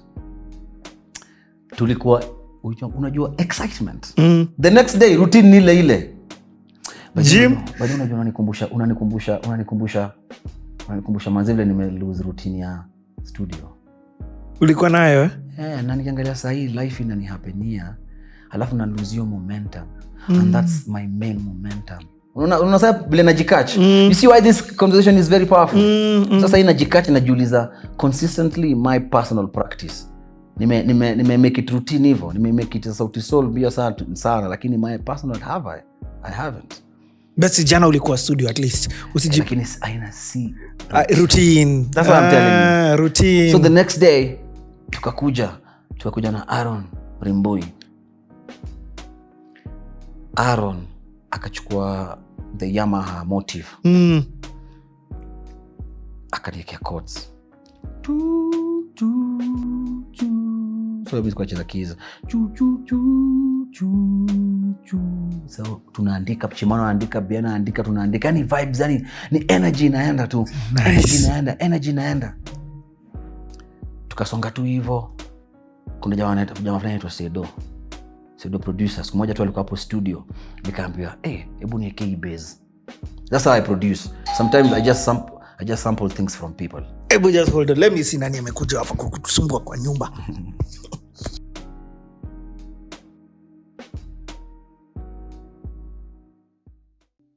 And but we came out, we survived. Yeah. And then now you joined the University of Nairobi. And are you in halls of residence? Yes. But again, I said my mother, being the person she is, the Nairobi University had beautiful residence. My friends managed to get an apartment, but my mom knew there was a particular residence for women called Stella Winja. Yes. Yeah, Stella Winja was named after, yeah. Yeah, but it wasn't called Stella Winja then. It was called Nancy something. I can't remember. It changed the name to. And she got me a room there with my friend, this best friend of mine, Nicole, from high school, so that we could share. Now that was perfect. Tell us what you're studying. Tell us about this period of being in Nairobi. So Nairobi University was probably interesting in many ways. So I was lucky. I was in a beautiful residence, Stella Winja. You had 2-room in the middle, partition with a little kitchenette and your own bathroom and shower. So there are things in my life I realized I don't like to share in the public. Shower, toilet, shower. Gosh, I just wish everybody could be blessed with that gift of having. In fact, one of the biggest things I keep saying now, even with a foundation and when we do stuff, I'm like, please, let's build toilets. Let's build toilets. Because the dignity it gives you, having a decent toilet and a decent shower is incredible.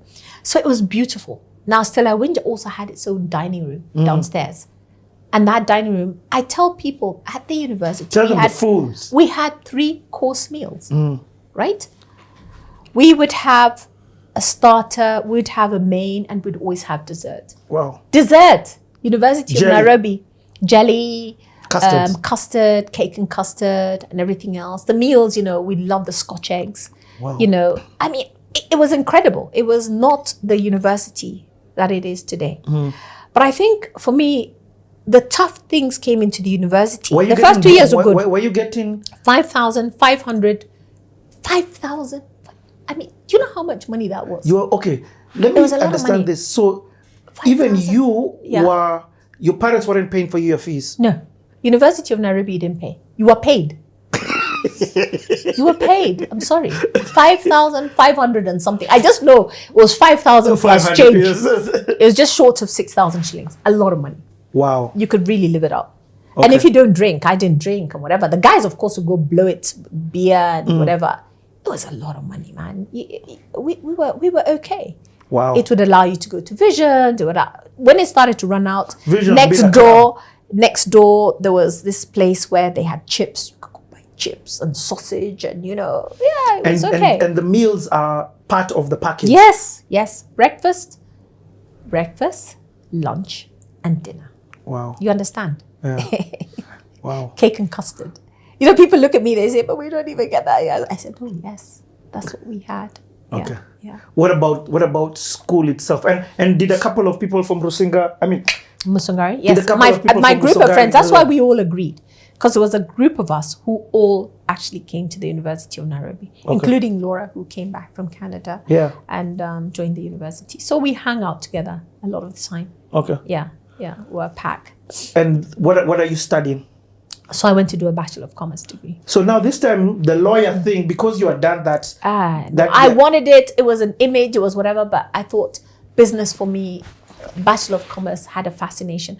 And again, I tell people where the fascination came in, right? I figured independence, business, money, independence. That cycle comes across. And the second thing I think that also stuck in my head, which I probably didn't speak to when I was young, and I always say it, and I hope this is the last time I say it, because I say everybody, and I'm like, oh my God, people are going to say, oh, she's going to say that again, is that even when I was young, I told you I was a reader. Part of what I would read is a newspaper. A newspaper are your father's things, I don't know what it is with fathers and newspapers. Do you guys understand this thing with newspaper? Newspapers, Anyway, so I'd get the newspaper and flick through it and read it. And in those days, when you look at businesses announcing their results and all those things, so they put all the photographs, another image stuck in my black and white page of a newspaper.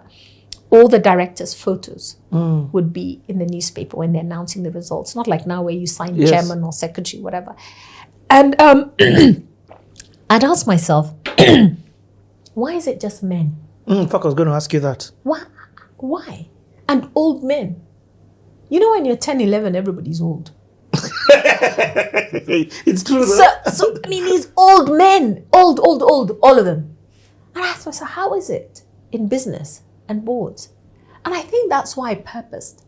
Every time now, when I started this journey of joining boards, whatever, I kept saying, it was from that seed of saying, you tell yourself, I want to change that face that I recall as a 10 or 11-year-old, where it's just all these men, old men. The face of corporate Kenya has to also have diversity, right? And diversity is not also just all women, it's all young across different colors, ethnicities, and things like that. Yeah. First of all, so that is part of the reason I figured business would make sense. But you were reading the newspaper at that age. Yeah, I read everything. I used to read everything. I would read anything that was readable. Reader's Digest. I loved Reader's Digest. Oh my gosh. I used to try and subscribe. There was a neighbor who used to have them. So I used to go borrow them so that I could read them. Wow. Yeah. Hey, you remember Reader's Digest? That's the one thing I've forgotten ever read. Reader's Digest. Reader's Digest. Yeah. Okay, so commerce, business, independence, money. I've understood that whole thing. And also this is the side where diversity. So, but I want to understand, how is class? Are you enjoying the, I love the university, but I'll tell you, I think I did have a few very traumatic times at the university. And that is because, as you know, that's the time I did Miss Kenya. All right? That's the other story. No, I don't know. But what? You did what? Okay, now I can talk about it. For years I deny I ever did that. I was Miss Kenya. So no, you were Miss Kenya. Okay. Okay, no, you're super. But you won. Yes. Okay, but let's down that. CTA is the research. So I intentionally don't ask for stuff. Research. Yeah. And I'm glad you don't know, because I would have loved you to bits, because I love people who don't bring it up. I really do. But here's the thing. I never used to talk about it. So so in my first year, meet a wonderful woman called the late Mildred Owiti. I don't know if you know her, whatever. And a guy called Barak. Was his name Barak, whatever. So they see me and they sit down there like, would like to make a proposition to you. And I'm trying to remember where Mildred or whatever met. Even now, when I reflect on that time, I must have been walking the street somewhere or something. I can't remember where it was. And they said, listen, there's something we want you to do. And I said, I'm like, what? They said, Miss Kenya's been going on for a long time. And unfortunately, when you look at it, the profile is not, as you can imagine those days, it's a particular kind of girl, mixed race or not, or, light-skinned, mixed race, education, no higher level education. That was a fact. That's just the way it was. Those are the girls who did Miss Kenya in quote. Those were the girls. Yeah. That was the block. So we want to change the paradigm. They didn't use paradigm. I'm putting the words in your mind. And so they said, we really want you to try for this. No, we're going to support you. So I'm like, but what's in it for me? Me, I'm ruthless business person. What's in it for me? I mean, why, I don't want the attention. I don't necessarily want. They said, no. So will I make money? And then they said, yeah, well, you see. So I said, so what is in it? Take me through what is involved in this Make thing. me understand logically. Make me understand my famous words. And they said, no, you're going to travel. I said, where? Remember, travel's my dream. This Yes. girl used to lie on the grass saying you're going to travel and see all these places. They said, yeah, okay, it's going to be in London. Oh, really? Okay, and then we're going to go to Macau. Where is that? Where is Macau? I mean, where is Macau? I mean, pull out a map. There was no Google. Where is Macau? I want to know where Macau is. Somewhere off. And then in Hong Kong. Oh my goodness. By that, I didn't care about anything else. I said, I'm in. Sign me up. But then I asked one question. I said, but will anybody know? Will anybody know? This is the stupidity of youth and naivety. I said, no, not really. I'm like, so they asked me, how many Miss Kenyas do you know? I said, oh, I've heard of Khadija. She said, yeah, maybe Khadija one, but how many others? There have been many. I'm like, okay. Yeah, not many, Yeah, nobody will know. I said, okay, cool, we'll do it. I go, I do it. With front page of the newspaper, Sunday Nation. Hey, Sunday Nation, front page. I swear I cried the whole day. I cried the whole day. I'm like, oh my goodness, how am I going to live this down? How am I going to live this down? Yet other people were happy. Others at that time were like, my parents were very happy. They were very proud. They didn't mind. My mother even came for the show, by the way. She came to Visions, my mother, with my auntie. They were sitting there. So I'm like, how am I going to live this down? Then that's when all the things start coming in, because remember in those days, today to be any of these things, my daughter herself for years used to tell me, Mom, how come you've not helped me become Miss Kenya? How come? I'm like, are you mad? It is a completely different thing. If you look at social media, these are the things people look up to. Those days it was, and you're in college, University of Nairobi, the bastion of conservatism and everything else. Oh my gosh! I can't believe you try and downplay this story like just another. No, it was also anyway. I'll tell you. Oh my gosh! Just one or two questions about this era. First and foremost, congrats. That's amazing. How is it amazing? Anyway, it helped me. No, it's good to do co-curricular activities while you're in university. First and foremost. Yeah. Two, congrats because you're on your goal to get independent. Yes. And by the way, that's what I said. I asked them. Yeah. So I did this thing. You said, yeah. But here's a question. I know. I just want to understand. So I don't just want to. You did this thing like you've never walked down an aisle. You've never catwalked or like what is it like? I don't know. Stella Bogonko. Stella Bogonko was Miss Tourism or one of the things. Yeah. You were Miss Kenya. Yes. Hey, that's 1986. Yes, wow. I was. So, what was the process like going through? And then, like, so it was. And are you telling honestly your and friends? truly? Yeah, of course they knew. Everybody knew. Okay, it was that. Everybody in campuses. That's what they still call me. Before you won. No, they knew I was going to do this thing. I went for it and whatever. And then I think for me, first of all, the travel was a misnomer. Before the travel, the process of the show, the process of doing the competition. I want to understand what stages do you go through for you to win? There was no stages. It was only one show. We went, I can't even remember. I blanked it out. Oh, yes. It sounds like... I just remember somewhere we went, we did, we had Visions, you walked once, you answered a few questions, you talked, everybody cheered, they did whatever, and the other girls, and then you walked up and down, I did that, and then they sat down, the judges sat down and said, okay, first runner-up, second runner-up, winner. I'm like, what the... but it was, okay, so it happened, I'm like, okay, great. Are you dated at this time, by the way? No.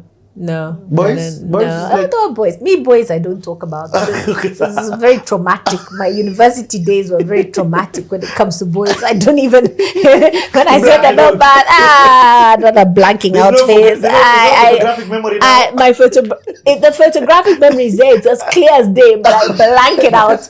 You know, when you sit down, you know when you see a picture and you pull a screen. You see a picture and you pull a screen. No. But it was difficult because now you're brandished a lot of things because people decide, they determine that you must be this kind of a person. I don't know what that kind is, but that kind. Okay. That kind. That's what happens. I mean, there was a... And you weren't famous before this? There was a university lecturer who even tried to fail me. Wow.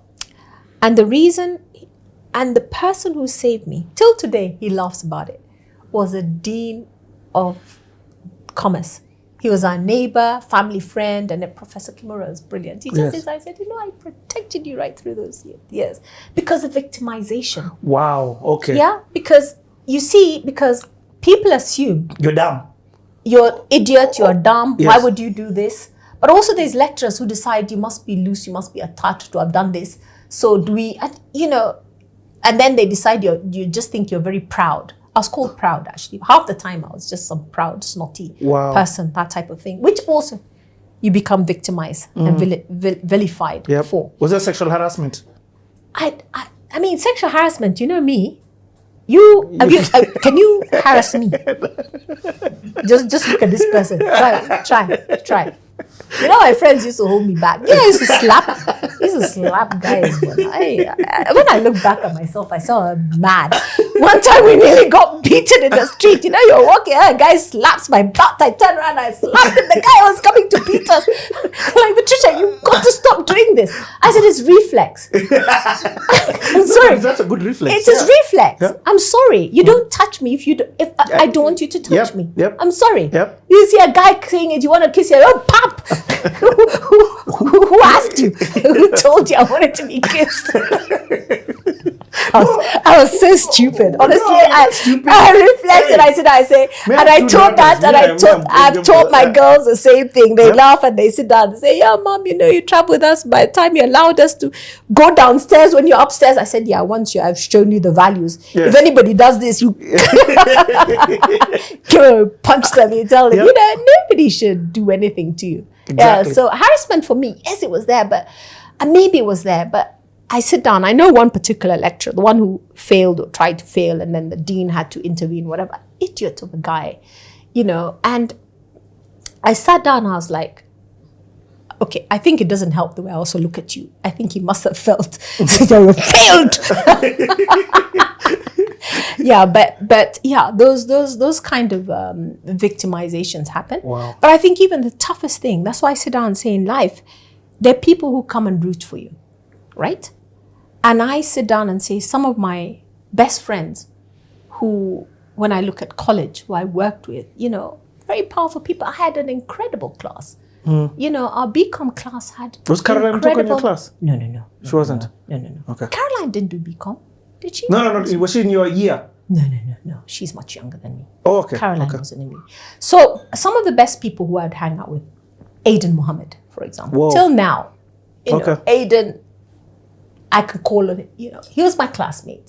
When you look at Julius Kipmetich, Dr. real? Julius, those Amazing are my human. classmates. When I look at, we had an incredible, Jeremy Nguza, who are still friends till today. Our class was, I won't lie, we were quite a powerhouse of let me a ask commerce you this. class. Like, you've mentioned people who actually went. I bumped into Julius. I was with him actually a couple of days ago. Yeah. And again, because I'm doing a leadership series, those are the kind of people who I'm trying to get to come and sit. Oh, Julius is brilliant. To share their stories so that people. But my question coming to you is, what is it about that class of people that you had that has brought about such a rich breed of leaders that we are not churning out these days? I think because we all worked.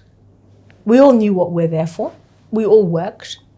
When I think about all the people, and somehow I remember more the men than the women. We're very few women in our class, by the way. It's not that we still have a group, but we were very few women. It's just that we did this stuff. You know, it's not like these days where people cheat, where they do all sorts of things and everything else. And then because somehow we retain the circle, we in a way still can, we know at the back of our heads we can root for each other. Yeah, if you can call on somebody who's a classmate, and we have a fantastic alumni group. Yeah, you can call on each other, and you know, so that really helped. Okay, granted, yes, there were opportunities. Yeah, there were more opportunities. There were more then, opportunities just because of demand and supply. Exactly. Yeah. So for me, I was recruited at the university. What? For Unilever as a management trainee. Yeah. Yeah. I told you guys the story is heavy. Yeah, that's why I was recruited. They came to the university. They'd go to the dean and ask, give us your top students who you recommend, who you interview. The dean gives a list of people who you go and you're interviewed. You start the first lot, they come. They interviewed us at the university. Yeah, but you see, for you to be interviewed, there's a lot of things that you're saying that I'm just like, you're ticking the boxes. I'm coming to Unilever. Yeah. Do you go to London? I did after working. After I'd worked. No, because of Miss Kenya.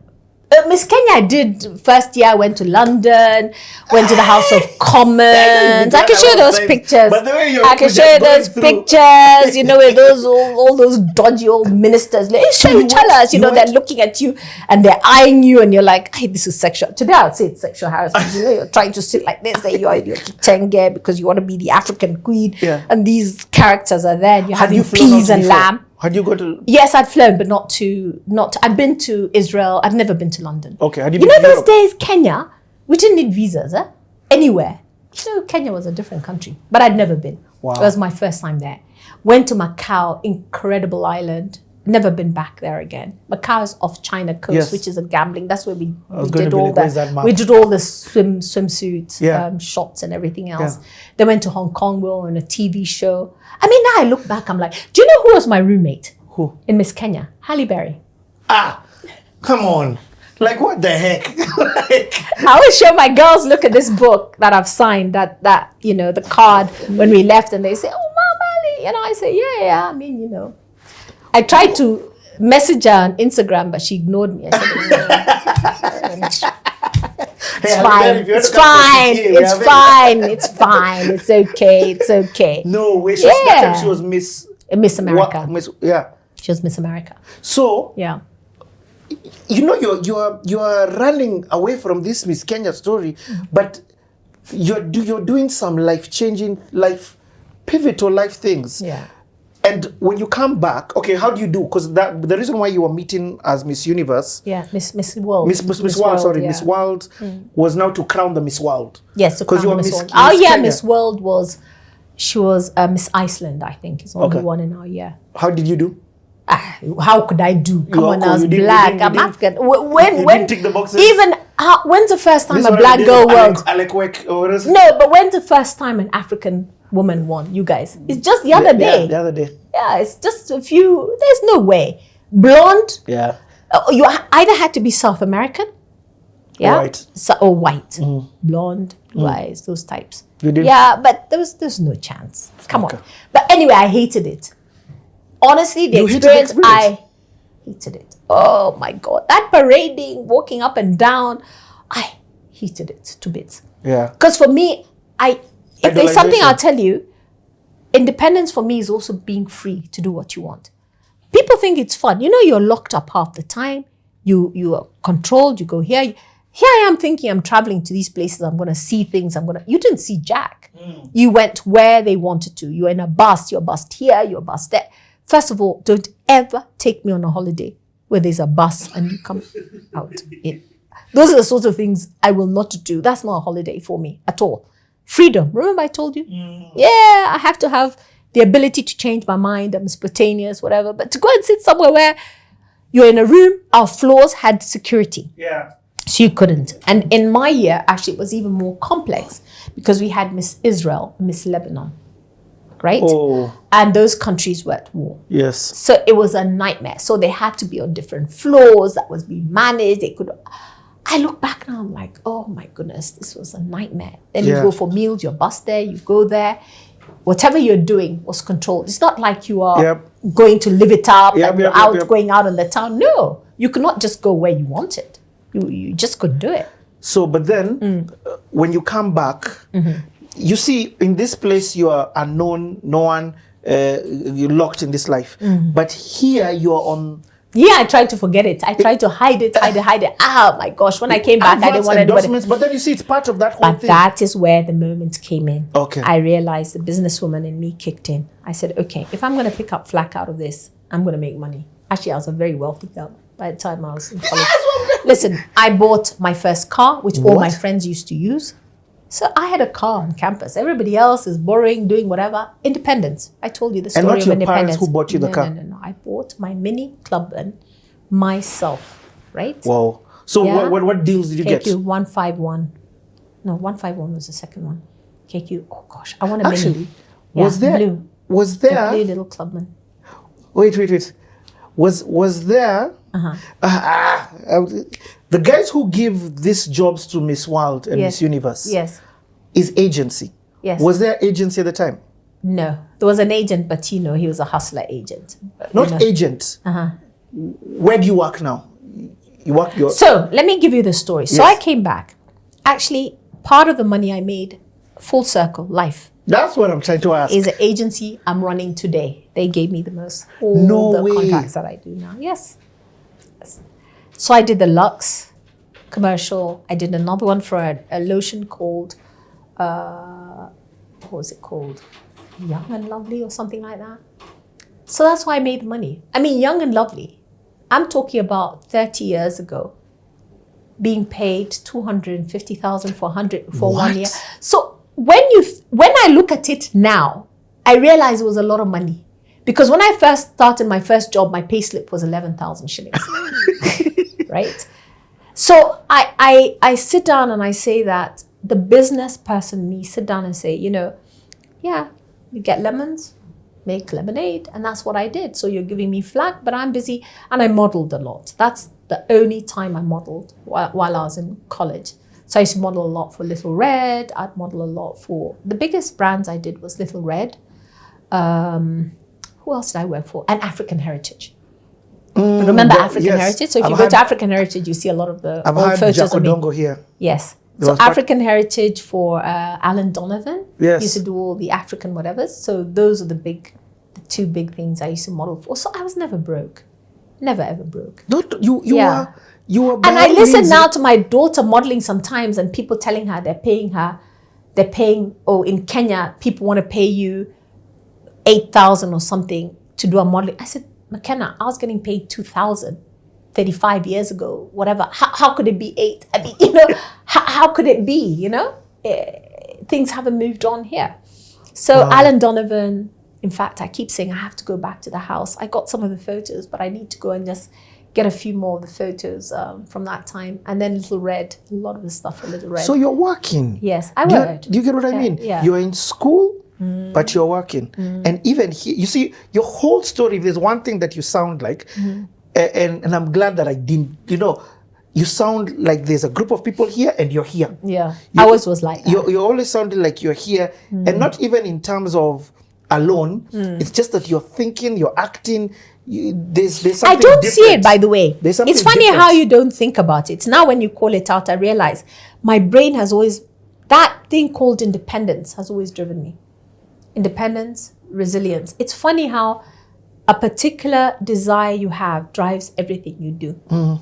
So you'll accept it if it's going to be the end to the mean. Yeah. Yeah, the means to the end. Yes. The means to the end. Yeah, the end for me was always to be independent. Right? But you're achieving it already in. So I had my car. I could drive around. I could go. They'd borrow it. So I didn't have to depend on people. In fact, till today, I'm glad there's Ubers and stuff like that, because I'd sit down and say, going in a car with a guy and then he leaves you somewhere. And then, you're like, I want to go and somebody's not bringing you back. I said, hell no. Wow. Yeah. So those are some of the things. Yeah. And then now, okay, let's do a quick break. When we come back now, we hear, I don't want to call it your first job, because this whole time that you worked and earned money, even though you've blocked it out, it was, wait, before I transition, What were you doing with the money? Did you invest? Did you save? Saved. I used to save. So I was saving it, but my mother used it.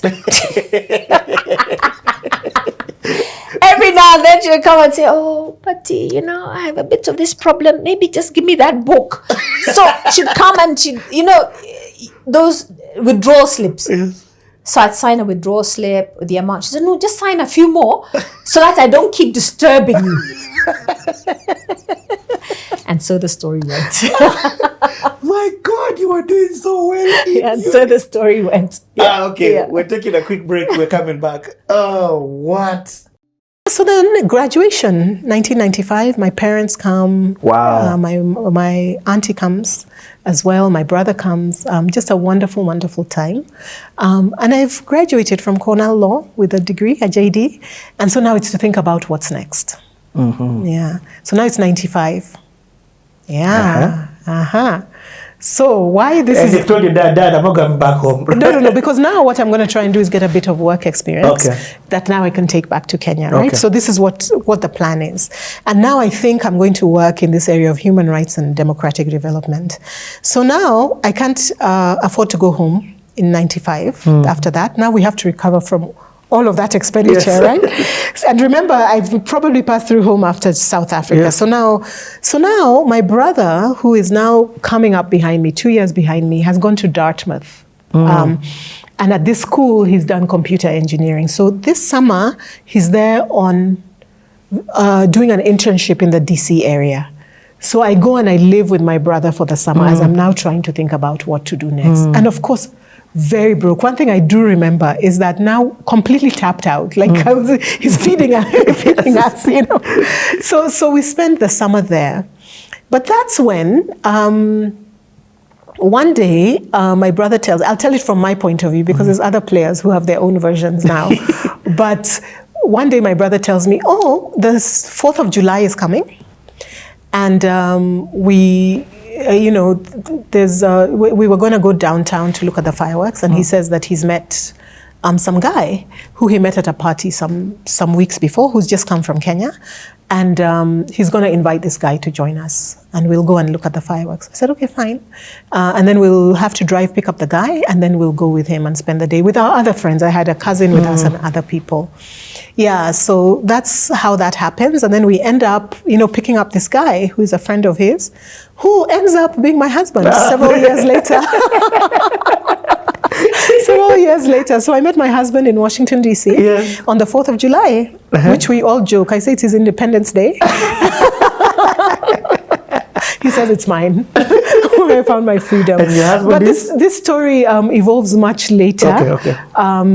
So he's called Mugo. He's Mugo Kibati, who I met at that time. He was 26. I was 20. I think I was 24. He was 25. Wow. Yeah, so we were kids. But of course, marriage and dating comes much later. But this is just meeting. When you talked about Vision, Vision 2030 was formed under Mugo Kibati. Yes, it was. So he's a visionary on his own. No, he certainly is. And a wonderful man. Okay. Yes. Enough props for him. Back to you.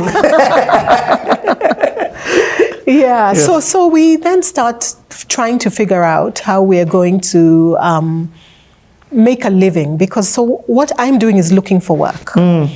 And so I decide that I'm going to start applying, which I've been doing all along, and eventually I get a job offer much later in October from the International Foundation for Election Systems, which is called IFES. It's an organization that works on elections all over the world. So I'm hired as a program assistant for Africa. Break it down. What does that mean on a work basis? What do you do? This is a very good question, because many times I've had cases where interns or assistants join a firm and they say, I want to work with you because I want to work in venture capital, right? Or I want to do private equity. But every job, you start by doing copies, you start by taking notes, you start by helping write up whatever is happening in meetings, and then you arrange logistics, right? So this particular firm was sending delegations to Africa to observe elections and to run election administration programs, mostly supporting election commissions. So for example, I had an assignment once to Tanzania, and we were helping the election commission run an election. And if you're the program assistant, you're the one who's the KYM. Basically, you're being sent to do this, do that. And that's what program assistants usually are in the beginning. Then later on is when you now start to coordinate the whole program, to conceptualize it. But I always tell people that because you're doing that doesn't mean you're not in venture capital or that you haven't started your private equity career. It's just what you do so that you understand. Firstly, it's the level at which you can make decisions, but it's also how you start to understand all the different pieces of the work that help you support the election commission in Tanzania, you know, that kind of thing. Followership comes before leadership. Exactly, it sure does. It sure does. So program assistant, that's the work I was doing, was supporting the different program officers. One was a Liberia program where we were helping set up a radio station in Liberia that was going to help with civic education. Wow. And then, so we had then I wrote a report on Mali about the electoral law in Mali. So these were some of the things I contributed to in that role. And would you travel to these countries to? I traveled to Tanzania, but the rest no. Okay. Sometimes the Malian delegation came to us and we worked with them there. Okay. By the time a program assistant is put on a plane to join the delegation, a lot of our other people have to have gone before I get to you. I hear you. And that's also part of life. It doesn't mean, it's just how it is, right? Yes. Right. So that role was fine. I did that for almost 2 years. And then I received an interesting call. I'm still applying to job. Oh, the other thing that's an interesting story was with that one is when I got my job offer. I remember being taken aback because again, you are a young person who thinks you have a lot to offer. I've gone through a top law school. I've been in school for, But when they made the offer, I went, wow. Humble pie. I'm going to be eating a lot of this. I'm going to be eating a lot of this. But I took the job and it really was the path I was meant to be on. But in that moment, my expectations and the reality of the value even that you can bring to a team, it was much more inflated. So over time, I came to see why that's the case. But it took a while, I think, That's actually what you've said is there are people who may have gone to school and been in the school a lot. Where does experience play? For example, university, went straight to do my master's, and then now for my master's, I'm coming to get a job with the expectation of a certain level because I've got my master's. Yes. What's the reality of what experience does versus just papers, or what would you say about what I've just said? Yeah, that's a really important point because I would go even further than that. It's experience, but also what value are you bringing, right? Because what happened in this particular case, I remember I get another job and I'm offered a job to now go back to the California area, right? So I was a program assistant and somebody called me with a role for program officer with a pay increase. And I remember when I came to tell my boss that I'm leaving, his reaction is not what I expected. I mean, he was just like, oh, it sounds like a great opportunity. We really support you. When will you be, when are you bouncing? Like, no grief, no regret. But I realized that, I'm not saying I added no value. It's just that you have to understand the whole thing to understand what your piece is really doing to move the ball along, right? So I think in that particular case is an example of how I now understand the way that you should approach. It's always, what am I doing for you? And how do I make your life easier as my boss? And then also understanding, how is money coming into this organization? How is it going out? So that you understand what really matters to the people who are your superiors and what their worries are and how you could maybe alleviate those worries. So you try and take the lens off yourself, right? Like me and my needs to really, how does this place run? How does it hum? What are the real worries of my superiors? And that can help you make more of an impact. Because if you alleviate those worries, you're on your way to becoming a valuable asset for whatever organization you're in. That is, wow. That's a nugget and a 3/4. Enter the space. There's two things that I've had. First, you're coming to solve a problem. Yes, but to solve the problem, actually, even before, how does this system work? What's the input? What's the output? And then now find within that understanding, let your role bring value to reduce how much leaves if you can, and also increase how much comes. Exactly. Or just play your part Play to the something, best. yeah, but contribute. Huh? Okay. Yeah. So when and now maybe less focus on yourself. Like just use that time to try and understand what are other people's pain points. Huh? And I feel like at that time, that's why I have a real heart for people in this age group, which I really serve. Huh? I have a very special heart for people in that kind of 18 to 24. Yeah. Because I was there and I remember that feeling of being a bit bewildered in the beginning. Yeah. Whereas now looking back, if somebody had told me, no, focus on this, focus on that, it would have really helped. And are you winging it? Are you getting Actually, I've not heard you speak at all about a mentor. Out of your parents, out of your nuclear family. I've not heard you getting guidance, career, information. You've not mentioned somebody else. So are you just trying your best? No. In each of these spaces, there were mentors. There might not be people who said, hi, I'm a mentor. We're sitting here and I'm mentoring you. No, it's not that, right? Yeah. It was more of It's never that. It's never that. I mean, now there's a lot of pressure for people to do it that formal way. Yeah. But I always tell people, your boss is your mentor. In the old days, it used to be that you're an apprentice and then you have somebody who's a bit further up, who's maybe a novice, and then they bring you up. And then over time, you become a master. But you work alongside and that's how you learn. It's not about somebody telling you this is how to do things. Huh? And so we tend to ignore your boss and all the mentors around you to go look for somebody outside who's usually at a place where they're much more advanced, and their advice might not yet be relevant. So I always tell people, look for mentors around you, look for mentors online, like get different things of what you need from different people and keep moving. But don't think that there'll be some one person who comes in fully baked, who will walk with you throughout your career. And there's some people who'll be useful at one level, and then later on you go into a different field. And then that experience got you to that point, but then it won't get you to the next point. So being versatile and also kind of working with what you have, instead of imagining that it's an ideal way that it looks, I think is very, very helpful. Wow. Yeah. That's helped somebody. Okay, so you cross country in this whole so now I'm back continent. in DC. Yeah. So I get this job offer at the Global Fund for Women. Where now you're going to what state? Now I'm going back to California. Now I'm going to California. So Oregon is here, California is here, and now I'm in the Bay Area, which is the area around. The Bay Area is what they call the kind of suburbs of San Francisco.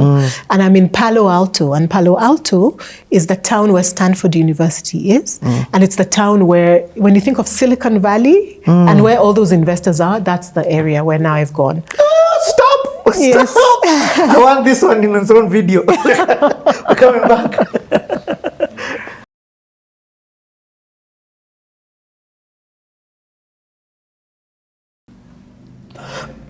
Janet, part 6.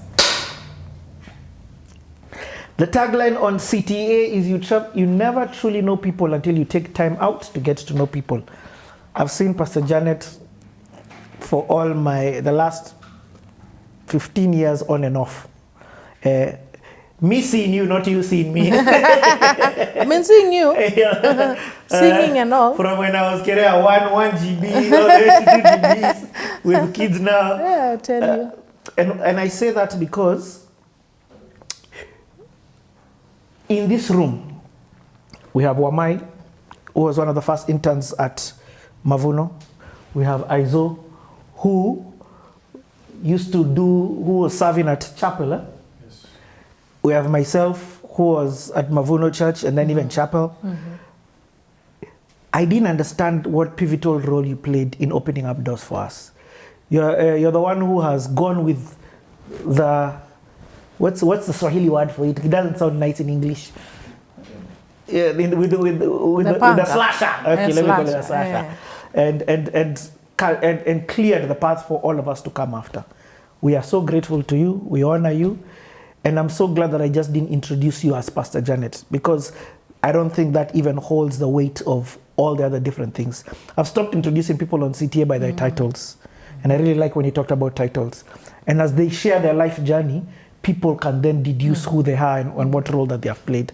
So thank you so much for what you've done for the Kenyan church and continue to do. So I want to hear this story. Now you have joined Nairobi Chapel. You've also gone to school. When you go to school, are you still working at chapel? Do you come on Yes. Sunday or do you just come as a congregant? I come in on Sunday, but you're allowed, at that time, you're basically allowed to be a student.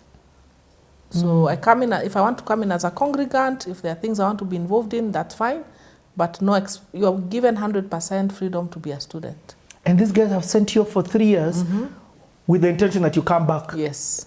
So that even takes some level of trust from you. So we had to sign a scholarship agreement. We agreed because we said at the beginning, those of us who started, we knew by just a commitment, I'm coming back, whether I sign or not. I've given you my word, that's my word. But then we knew that as the church continues to grow and you have more people, there may be those who you invest in and they don't want to come back, and again, you can't start tussling with them. Yes. So we came up with a scholarship agreement document where we say once you have been given that support, that you'll give your first, I don't know how many it is now, but for us it was, I'll give my first 3 years to serve Nairobi Chapel. Yeah. And after that, if I wanted to transition out, then I can transition out.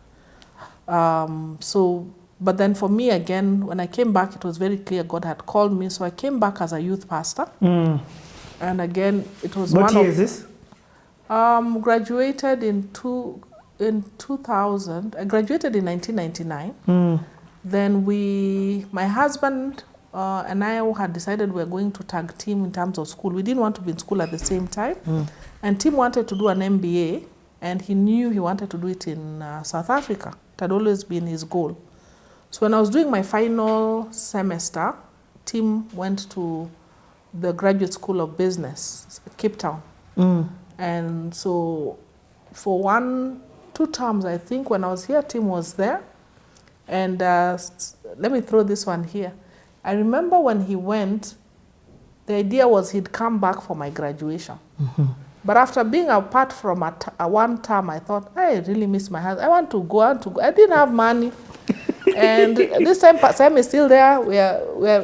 Pastor M and I were always, and Carol, we were always together because we were doing ministry together. And I told them, I really want to go and sit. So we started praying that God would help me get money to go to Cape Town.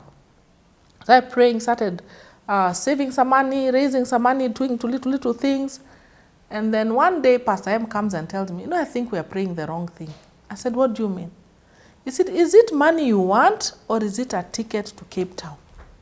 He says, well, let's change this prayer. I think, let's be specific. Yes. So we started praying specifically about a ticket to Cape Town. One Sunday, I'm done ministry, I'm tired, I'm sitting outside. There were some benches, and I was really tired, just waiting for everybody to go so I can go home. My auntie's friend, her name is Mercy. Mercy never really used to come to chapel. She just happened to be around, and she saw me, so she came and said, hi, you look so down and beaten. And then she asked, what is one thing that God would do for you that would make you smile and laugh? I said, I wish I had a return ticket to Cape Town. And she gasped, why did you say that? I said, that's what I've been praying for. She sat down and told me, this is strange. I said, why? She says, I started a tour company, and I won 2 return tickets to Cape Town. What? She had 2 kids, and they could not agree who would accompany her.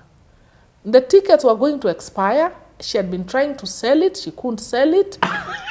So she's sitting there and telling me. So I said, then she says, how much money do you have? It was little. And so she looks disturbed and says, but I think this is your ticket. Because how is it? On a week when I was just thinking, I need to give or do. She told me, okay, you give me your number, give me your phone, your names as they are in your passport. Let me see what I can do. But I think this is your ticket. And then on Monday morning, I get a call and she says, I'm issuing the ticket to you. And I said, but I don't have I said, no, just the money you told me you'll have will be enough. I'll send you my bank details. So I come and tell Mureithi, we got the ticket. And it's one of the first flights KQ was flying direct to Cape Town. And it was a return ticket. So I tell Mureithi, and then I call Tim, my husband in Cape Town, and I tell him, he says, there's a hitch. The college, because he was staying in the college, had said I could stay with him. And because he was staying in a double room and didn't have a roommate, they had said I could stay with him and we didn't need to pay. But they hadn't factored out the food, because the restaurant very upmarket restaurant was being run by a private person. And so they said, no, we need to pay for meals. So Tim had done the calculation and said, oh my goodness, we need the money for meals. So I sit down. Is it money we need or the meals? So I sit down again with my friend, Pastor Murray, and I tell him, now there's a problem. He tells me, let's ask Mercy to discount. I'm like, what? It's already so low. And then he told me, Janet, the worst she will say is no. Wow. And when she says no, we still have the tickets. It's in your name. We still have it. But what is the chance if she said yes? So he picks the phone. It was a landline. Already calls Mercy. Tells me, talk. So I tell Mercy, there's a problem. What's the problem? So I explain. She says, Janet, this is your ticket. You do this, knock off that amount, and then knock off, I don't remember how much she told me, because you can't go out of the country and not shop for something. Knock off this, whatever is remaining. I have a little, put it in my account. The day of that flight, who tells you, I came from Karen. I came from, the flight was at 3. Me, I was at the airport to do 11. I was not missing this flight. So the lady, you were boarding. I was boarding. So the lady at the counter, she kept asking me, hey, this thing. So by the time now it was time to call, she called me even earlier. I think had sat. Yeah. So she told me, I just looked at you and I decided I'm bumping you to business. Oh. My one and only time when I've flown business. So I was looking at the guys around me. I was thinking, if you knew how much I paid for this ticket, there will be a riot here. They'll be told, economy, move back. Yeah. Oh, so again, it was one of those things How that Cape Town must have been amazing. Seeing your husband at all that time. That was great. And yeah, so steps of faith. And I mean, after that, we went on to, when I finished, he came for my graduation. Then I went now to Cape Town, because now I needed to be there with him for a year. Yeah. And we had decided at that point, Chapo, we had decided if Tim gets a job, they would allow us to stay for 2 years and come back. But we said we are not going to push it. If he doesn't get a job there, we'll come back. So when we were there, and we were poor students, we had used all our savings for everything, for both of us studying. Initially, Tim was supposed to go and work. You're not in Rondenbosch? We were in Cape Town, nice place, but we had paid everything, the years, rent, everything. The initial plan was, Tim used to work for Vivo Shell then Shell BP. So they were supposed to transfer him. Then last minute, there was a reorganization in Shell. And so the Southern Hub couldn't now get people. I don't know, something that happened. But again, it is something we had planned, and we felt, let's just take a step of faith, let's just go. So that's why we didn't have the monies we had been expecting to have his salary and everything. But again, it's in that space, I always say, well, some of our best times in our family was when we had very little. You are here in Cape Town, and you are students, you are foreigners. We didn't have a car, we only had our apartment. I remember we used to, even in the winter, would switch off things, and we were so cold, only later to find that our bills are still high. We had Kumbe, the whole apartment unit, they get the bills and divide by 6. We were very upset. But I remember in SA one time, Tim was going to have a break, and we didn't have a car. We had never seen any of these places people talk about, Rhoden Island. I thought, God, I'd like to just see something. Me, I was now a housewife. I just want to see something. And we were at the place of rice and beans a lot. Remember one time we came around, and the Debonaires had not come to Kenya. And there was something on burgers, and I think it was Steers also had some buy one, get one free. So we bought 2 burgers, froze the other 2 for another day, another date night. Wow. When we'd shop, all our trolley would be, it was called no name. So in South Africa, they would have, if it's washing powder, there's something in a white box, so it doesn't have a brand name, so it's cheaper. Yep. So by the time you come to the counter, the whole trolley is white. People know these guys. It's not working very well for them. But I remember 2 things in our time there, and how God just, and for me, one of the principles I live by in this is, it's not about your money. God can do things even without money in your bank. Eh? If you trust God and ask. Two things I remember when we were there, and God's provision just was amazing. One time, Tim is doing his exams and he had a week off, and I told God, I wish we could just get a car and travel, but we don't have a car. So I'm mangering around, and I meet one of his classmates who was a Christian. And she asked me, what are your plans do you guys have for the week off? Tim is going to be off. I said, oh, we can't do much, you know. Then she says, by the way, do you guys drive? I said, yes. She says, my brother is going to New York and he's left me with his car. I have to, would you guys like a car? And I'll even fuel it. What? Hey, see, we did everything. Everywhere we went. And she told us, and if you need to fuel, tell me. I'll make sure when you come back, I fuel again. And we saw God providing. But here is a goosebump one. So one time I meet a Kenyan friend. He was an undergrad student. And he had no money. He was struggling. And he had been a chapelite when he was in Kenya. And we were also going through a financial dip. And so when I had done our budget plus what our friend needed, I put that figure just in my mind, and I tell God, if you only you can send us this money, then I'll be able to help so and us guys will be okay. And it's a figure I had in my mind for a while. So during the weekends in South Africa, they have something they call a flea market, like our Maasai market. So I used to like walking across our street, and I'd go because you'd find Kenyans, you'd find people, and Tim would be studying. So this time I go across. And as I'm there, I'm thinking and I'm praying, I'm telling God, hey, we really need money. Next week, things are thick. It was a Sunday. And then I just said, God, you know, if you wanted, you can even throw me money from the sky. You can throw money from the sky and it will land here. Because you say you're able to do everything. And I just prayed that. I went through my business. As I'm coming back, I needed to cross the road to our apartment. I hear this voice, look down. And I look, and there's an envelope with a word of notes, South African rand. Then I thought, this is those things people do in Kenya. When you pick it and then they come around and they come, I said, no. Then I look, it's a bus stop. There are people selling dry meat, what? It's a bus stop, busy. Nobody's looking. And it's not at the envelope, you know how people step on a note, no. So I pick it. Then I sit at the bus stop thinking somebody is going to come here. Then I look at it, I stay for a long time. Then I go to one of the guys doing his meat. Then I tell him, and I show him, I found this money on the ground. And you can imagine, this guy is a street vendor. Yeah. He looks, he says, so I said, has anybody said they've lost? He looks at, no interest. What? Looks at the word of notes, no interest.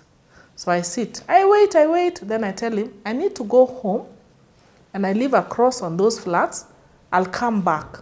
If anybody asks, this is the phone number that we use.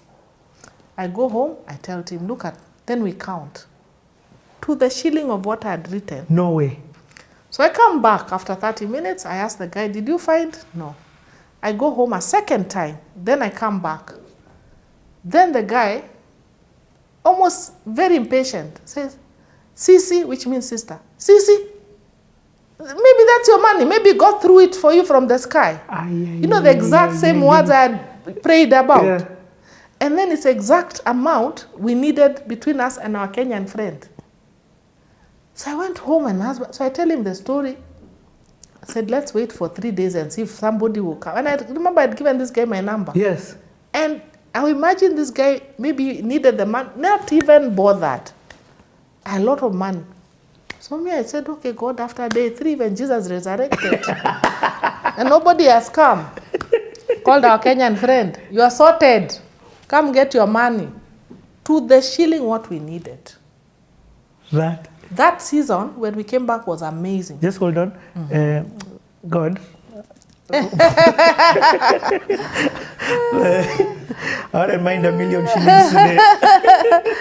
But when we came back 2000, we knew the door had not opened for Tim, so we came back. We came back ground zero.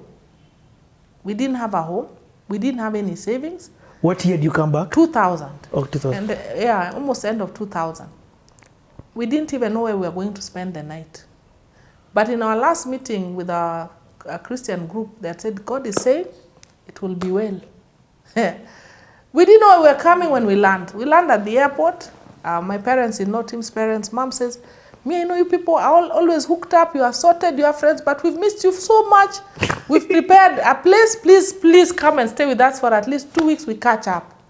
We looked at each other and said, if you only knew. We didn't know where we were coming to stay. We don't know where we are coming to stay. Then we stayed with them for about, I think this mom, after 2 weeks, mom was like, no, don't be in a rush.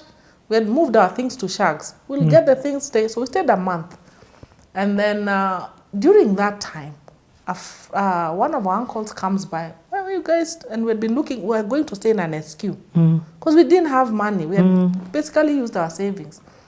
And a relative comes and says, what's going on with your lives? And we tell him. And then we had come from SA. So anytime we'd go house hunting, would be looking for nice apartments. The standard we had seen. But the pocket is not cooperating.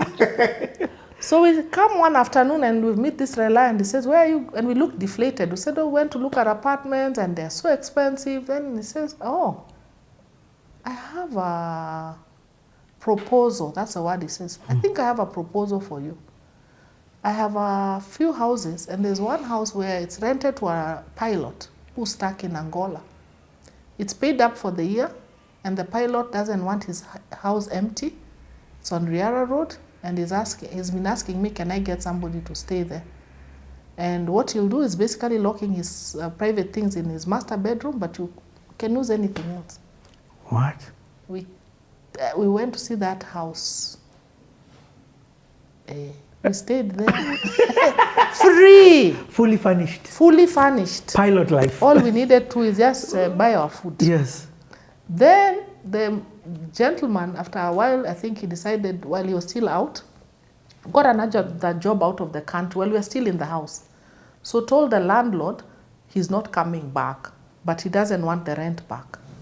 And he's going to bring movers to ship his things. That's the time I just moved back to Chapo as a youth pastor. And once in a while, and it's a beautiful, we still stay in that house today. What? It has a big compound, so we'd bring all my youth things, events, I'm sure Maya's been there. So the landlord would get to know what we do. And he told me, you're using this property very well. You're keeping it well, you painted it, and it's being used for ministry. Why don't you guys continue staying there? Then we told him, but we can't afford it. Us now, we are thinking of golf course rent around, that's a max. Said, how much is that? He said, that's fine, just put it. Just use the house for ministry and take care of my house. So now here people are looking at us, living in a whole compound. What? And thinking, these people, it's boom times 7. Not knowing what God had done. No way. Then, around that same time, remember we are still not together. So Tim went out of the country to the US. Some friends told him, you come, see if you can get a job. He was not getting a job here. Overqualified. So he goes to the US for about 3 months. During that time, we have a medical crisis. We don't have medical insurance. We don't have anything. And I thought, when we were having money, when Tim and I were both working and Tim was at Shell, there are friends in our community that we had helped. We used to help a lot. And Tim has a group of guys. He's been in the same Bible study with them since his ex-con days from 6 to date. So I thought, this one is a surgeon, another guy is an IT guy. Me, I'm sorted. The money I need between these two people, I'm sorted. I'm good. I didn't even pray about it. I didn't even sweat it. Tim is out, so I told him, don't worry, I'll fix this. I got this. So I go to friend number 1. He laughed at how much? In fact, if you find it, give me some. I have nothing. I'm like, what? So we laughed. He's a very hilarious friend. Then I thought, don't worry. My friend, the surgeon, he can do this thing, even double. So I go and ask him. Very, very wise man. He says, let me talk to my wife first. He didn't say no, he just said, let me talk to my wife. Later he came and told me, we are sorry, we can't help. Now much later is when he explained they prayed about it and God didn't give them an okay. But me, initially I just knew he said no. I was upset. And I remember I came home. I came home, I was feeling very upset. I walked into my house at 5 and I thought I just want to sleep. What kind of friends do I have? Now when I need them. And then another moment in my life, it's like God was waiting for me. I actually remember it visibly. It's like God was waiting for me at the base of my stairs. And as I'm rushing up with my mad ranting, I had God ask me, did I send you there? Very clear. And I stopped. And I thought, I didn't pray about it. God didn't tell me to go to it. I just knew I got this. I have people. Yeah. I didn't even think I'm bothering. I just didn't. And remember, I was going for a loan. So I go to my room. I'm shaken. I bow on my knees and tell God, I'm sorry. I'm sorry I didn't even ask you what I should do. But God, we're in trouble. You and me are in trouble and we need help this situation. So I wrote the amount. I said, God, this is what I need. That night I slept like a baby. I didn't have the money. I slept well. No anxiety. The anger had left. Pastor M was coming back from the US, from his studies. So it was a big thing for us that next week. We're going to the airport to meet them. So we had all planned what time. And so I'm excited. So I'm still praying about my need. And as I'm rushing from my office, it was in the basement, I meet somebody coming to my office. And they said, oh, it's good I caught you. There's something. And they were holding 2 envelopes. There's something I needed to do for you and Pastor Luke. And I'd not even met this person for a while. They didn't know what my need was. And they said, can I see you? I said, oh, we are rushing to the airport. I said, it's only just be a few minutes. I would have put this thing in your pigeonhole or on your desk, but you wouldn't understand. So we come down the office, he gets Luke, and he says, these are 2 envelopes. One is in your name. In fact, I was supposed to have come here a week ago. Wow. And he says their father gave them an inheritance early. And one of the things he got was a house that his father allowed him to sell. So they had sold their house, and as a family, they had tithed what they needed to tithe, but they also had decided what amount they would keep for themselves. But there was an amount they felt they wanted to bless some friends or people in need, and they'd been praying, and they said, God put them in their hearts. And at that point, the most anybody had ever gifted me, family, friend, and foe, was 5,000. So me, I'm thinking, oh, maybe it's given me 10K. And this time I'm needing hundreds of thousands. So I'm running out.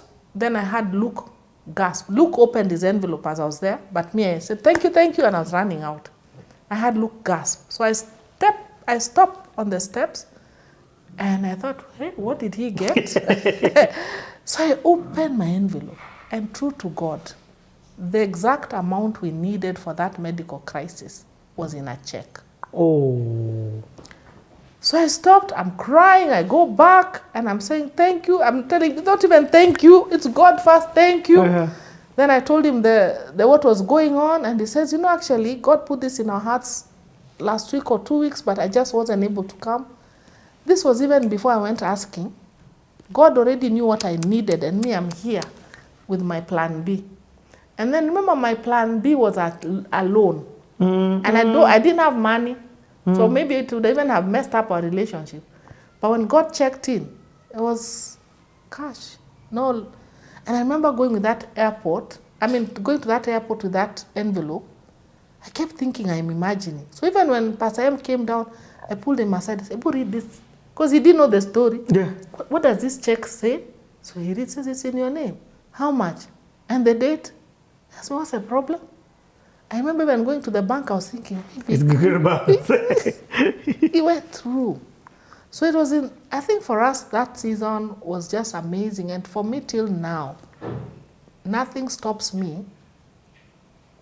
I don't stop or I don't take a step of faith to do something because of money. Even fast forward to after my MDiv, I've done 2 other degrees. I didn't have money. One was hundreds, others, my post doctoral studies were millions of shillings. But we didn't have money. But God said, me and you, God, the way you've done it before, you'll check in. Of course, you get once in a while, you are like, what am I doing? What am I doing? But God checks in. And if I can just put that together, that became a principle that I lived by. It's not my salary. If you want God to operate from your salary, He can. Your salary is only part of God's provision for you. If it's travel, God can do it without your salary.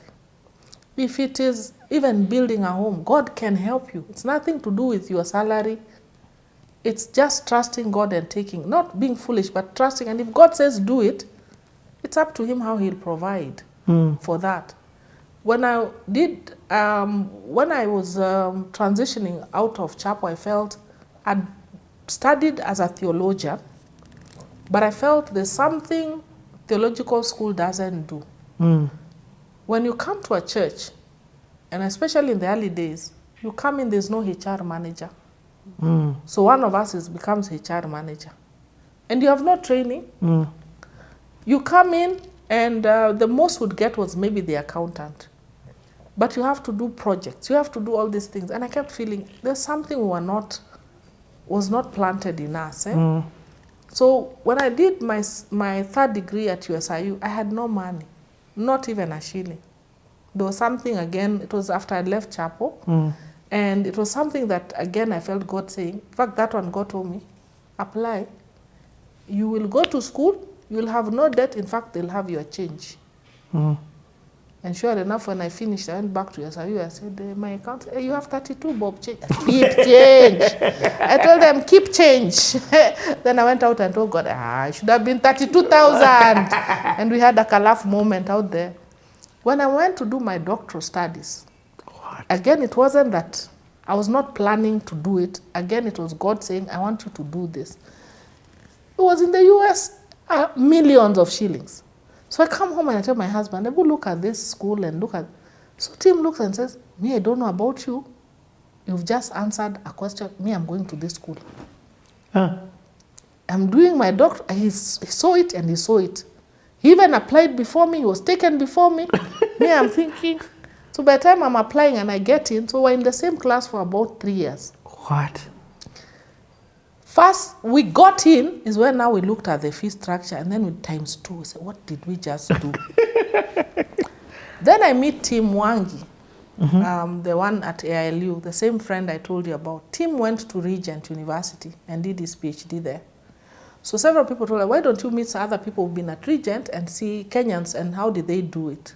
Just even work, discipline. Then Tim mentioned, by the way, when I was in Regent, they used to have a scholarship for students in sub-Saharan Africa. Have you go check. Nobody will tell you, just check. So we go into the system, we check, and sure enough, it still exists. Wow. So we apply, and we get 50% for each of us. So we always say one of us went to school for free. But you still have the other one to pay for. We still have the other one to pay for. The first 1-2 semesters, we keep getting locked out on this, and then God shows up. Somebody who orders money, and I always tell people, if somebody has your money, actually don't stress. It will come in time. Keep praying and tell God, make that something I'll need on a rainy. Don't stress them, don't fight them. Just tell God, when I need it.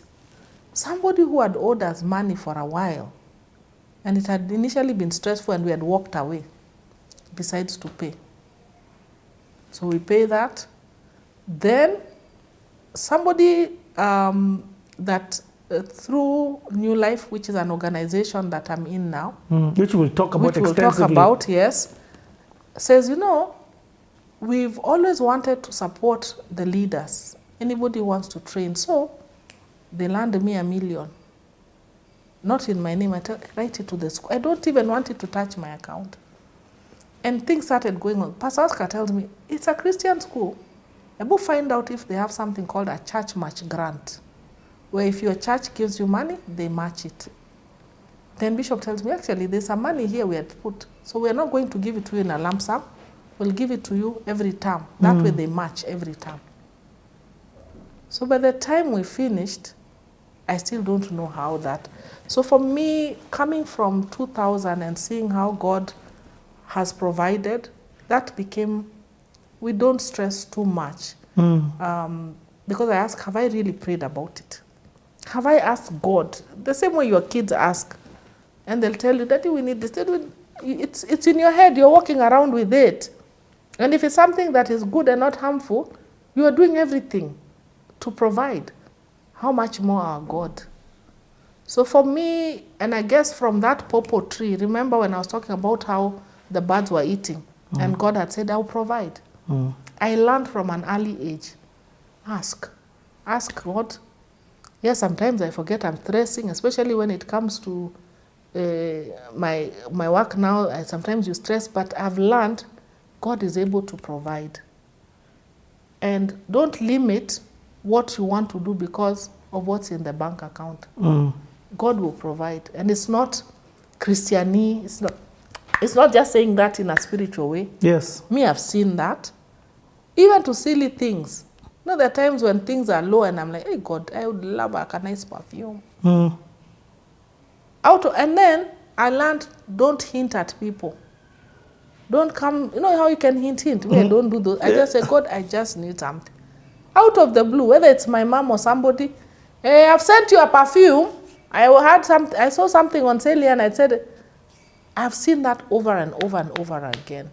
So when it comes to provision, sometimes you are like a duck, out it looks serene, maybe you are waddling, but God reminds you, you will swim through this one.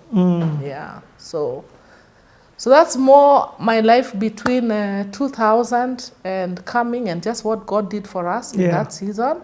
Hey, there's a lot of travel. Yeah. So you were not in Kenya during the transition when it moved from Mamlaka to all the different churches? No, I was there. That was before. That was much later. Oh, that's much later? Yeah, that 2007 or something. You're the one who probably told me best. Yeah, so anyway, if I can back up now. So First of all, let me say thank you so much for sharing that. Yeah. The reason I'm not normally quiet, but the reason that I am very quiet is because that is speaking a lot to me. I live my life like that, where you obey despite the reality, and you walk and live despite the reality. It looks crazy to a lot of people. It looks stupid to another bunch of people. But you've spoken, and that one has resonated with me in ways that you don't even understand. And it's good to know that there are people who wake up every day and live like that. And may God continue to give you the faith to live like that. Yeah. And it's not just big things, eh? During that space, when I was in USIU again, it's when I'd stepped out of chapel, so I was not with the salary. And by the second year of my sabbatical, and then Tim's business was not doing well. Sometimes God sets you up so that you need him. Yes. I can never say I went to school because I afforded it. All through. And I remember during that time, things were so, I love eggs. I can eat 2 eggs every day. Since I was a child, if I'm allowed, I can even eat 3, 4 eggs. And I remember during that time, we were really low. And I hadn't eaten an egg, I think, for a month or 2. And one day I'm standing in my kitchen, and our athlete, what we had in terms of all our funds, not that in the bank account, everything combined, we had about, I think, 45 bob. So we stood with my husband, we laughed, but we were living in this nice house, remember? But things were not just adding up, we laughed. And then we said, let's see what God will do. So the next morning I wake up and I really wish I could eat just an omelette. I stood at my kitchen, I said, God, I missed eggs. If only I could just eat eggs. Then I remember the 45 bob. Then I think my husband needed the car back and forth. And we have a thing with our friends. We used to say, at least ukue na pesa ya puncture. Have a little money in case you have a puncture. Don't go borrow money for a puncture. So I thought, hey, that 45 bob can come in handy. So I'm sitting in my house. That's funny. Same day, I'm sitting in my house. A friend of mine, Mrs. Mungai, calls me. Where are you? I'm at home. She says, I'm coming in, but I don't even make anything. I'm just dropping something. She comes in frazzled. She says, I was in the supermarket and I felt God was telling me to buy you some things. But now these things are, who buys things like this? She had toilet paper, she had serviettes, a tray of eggs.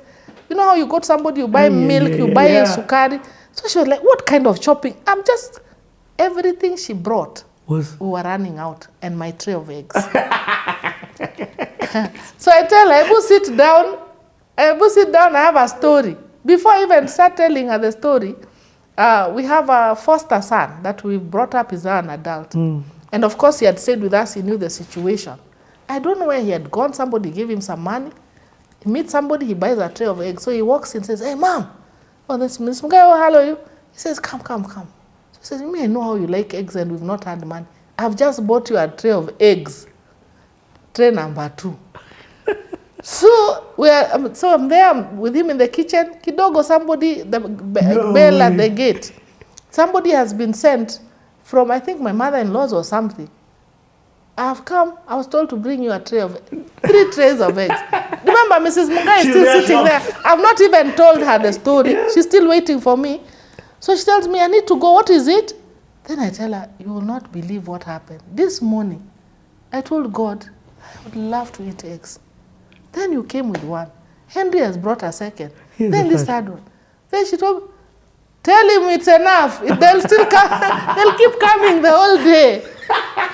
That even, I told people, cook any. You want omelette? What? Hey, I want to visit some friends. I told, I'm bringing half a tray of eggs here. You know? So I learned, we always say the God of eggs, the God of scholarships. Oh. Anything. It's not too small to ask God. And this is not me being a pastor. This is just me being a child of God. Life. My father. Yes. Whether it is eggs, me have seen God provide. Whether it's like a bottle of perfume where I'm feeling, I need something and I stretched here. Whether it is seeing God provide for us scholarship worth millions, me have seen it. And so for me, I just know without a doubt, God provides. God provides, and there's nothing that is too big, there's nothing that is too small for him. Yeah. Wow. That's a nice place to take a break. Apple, it's perfect. And I try to do that, to put all that together for South Africa and everything combined. So I'll go back now. Okay. So this will be like part 7. So I'll go back to part 6. Sawa. I'm like, mlijua aje? Ai, pesa kama hizo. I'm like, what are these people talking about? And they say to me, you see, like me, I've been here because I don't have bail for 5,000 shillings. That's lunch. Me, I'm here because I don't have 3,000 bob. That's credit for these one people, day. What are these people talking about? And you're here. So, and I'm like, and you can't pay it? Because if it was me, I could have paid it. They look at me, they're like, you'll be here for a couple of years. I'm like, what do you mean? They're like, to get dates in court, by the time your court case is concluded, and of course, there's no way you're raising that bail unless you stole the money. I keep quiet, but I can't believe it, that they are here for these kinds of amounts. So what's going on in my mind? So wait, these guys planned this thing so well. They planned for the media, like it was well orchestrated. Like they started planting the narrative in the consumer's mind that you're guilty even before anything. I remember a colleague, a former colleague, calling one of the colleagues who was at the court and telling them not to be near me. There will be media.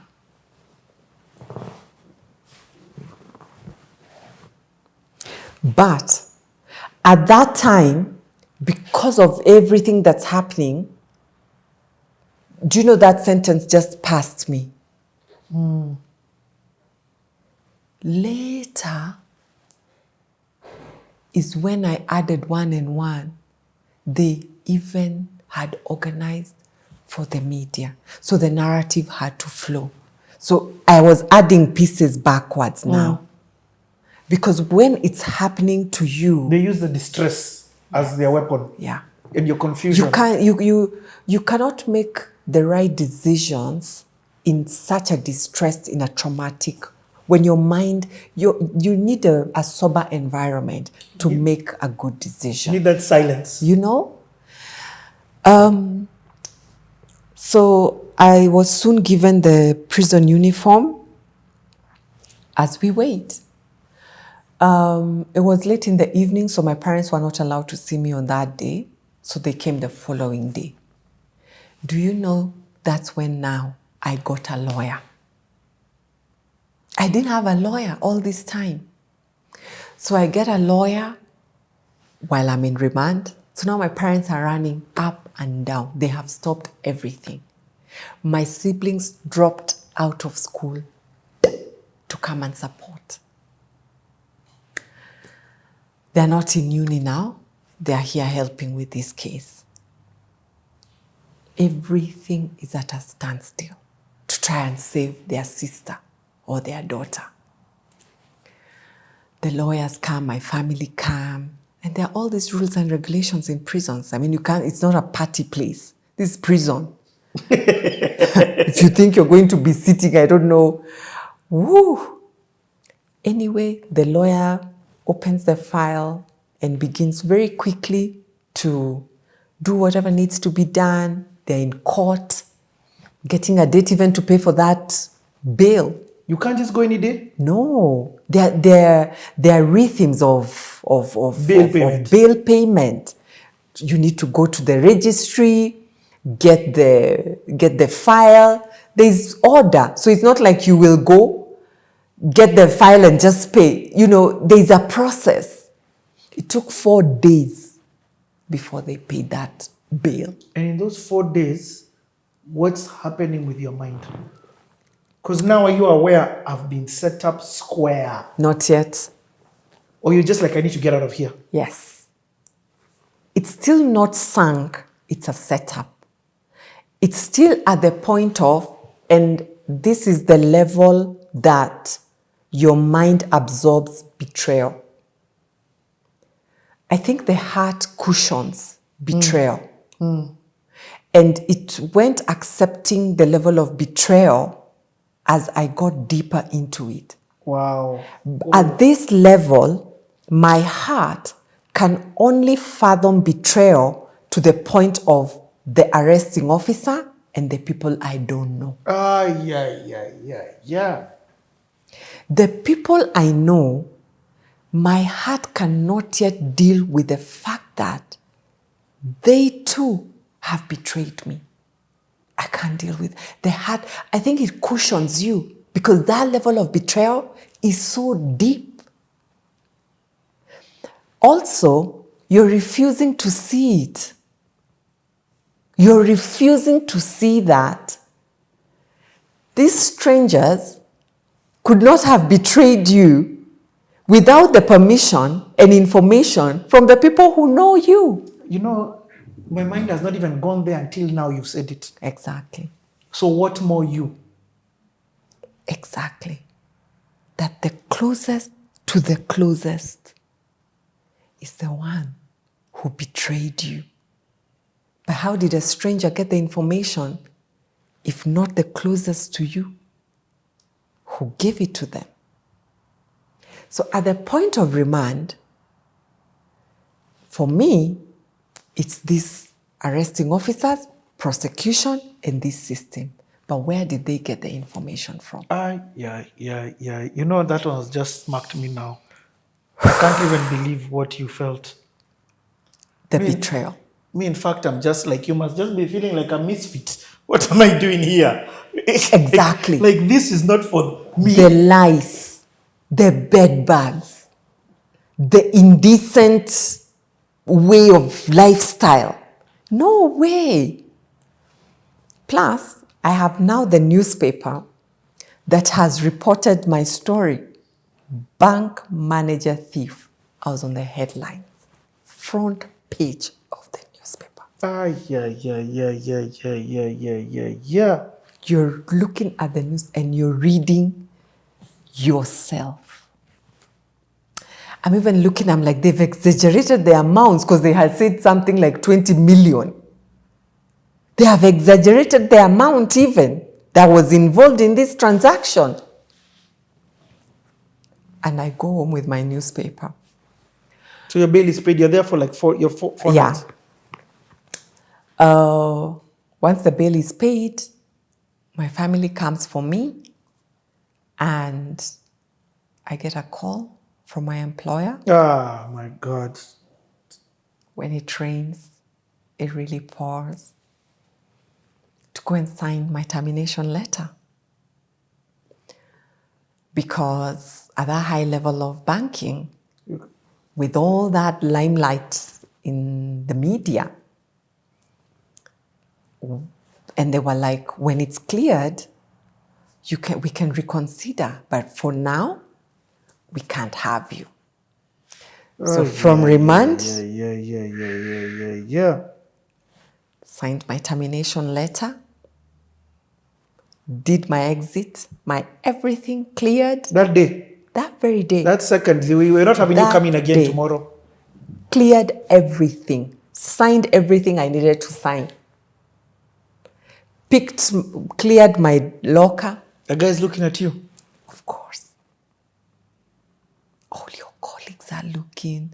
Some of your clients are even at the bank, but they can't handle you. They've been told. They know anyway. They don't need to be told. Yeah. They've seen the news. They've seen the newspaper. You're on the front page, headlines. So I clear and I go to my house and my landlord, Teresa, what happened? Because they also saw the news and they're like, this is our tenant. And I'm like, yeah, it has happened. And I have been terminated from work. Actually, that's where I'm from.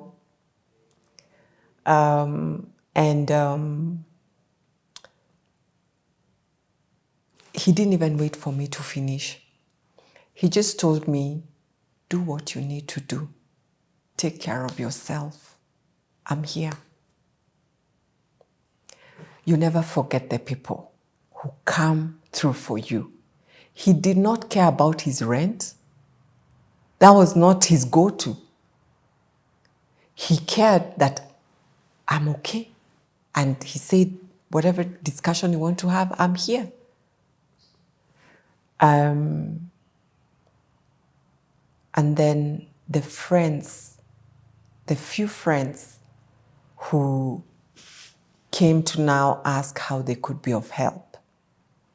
And one of the former clients who had a security business called me.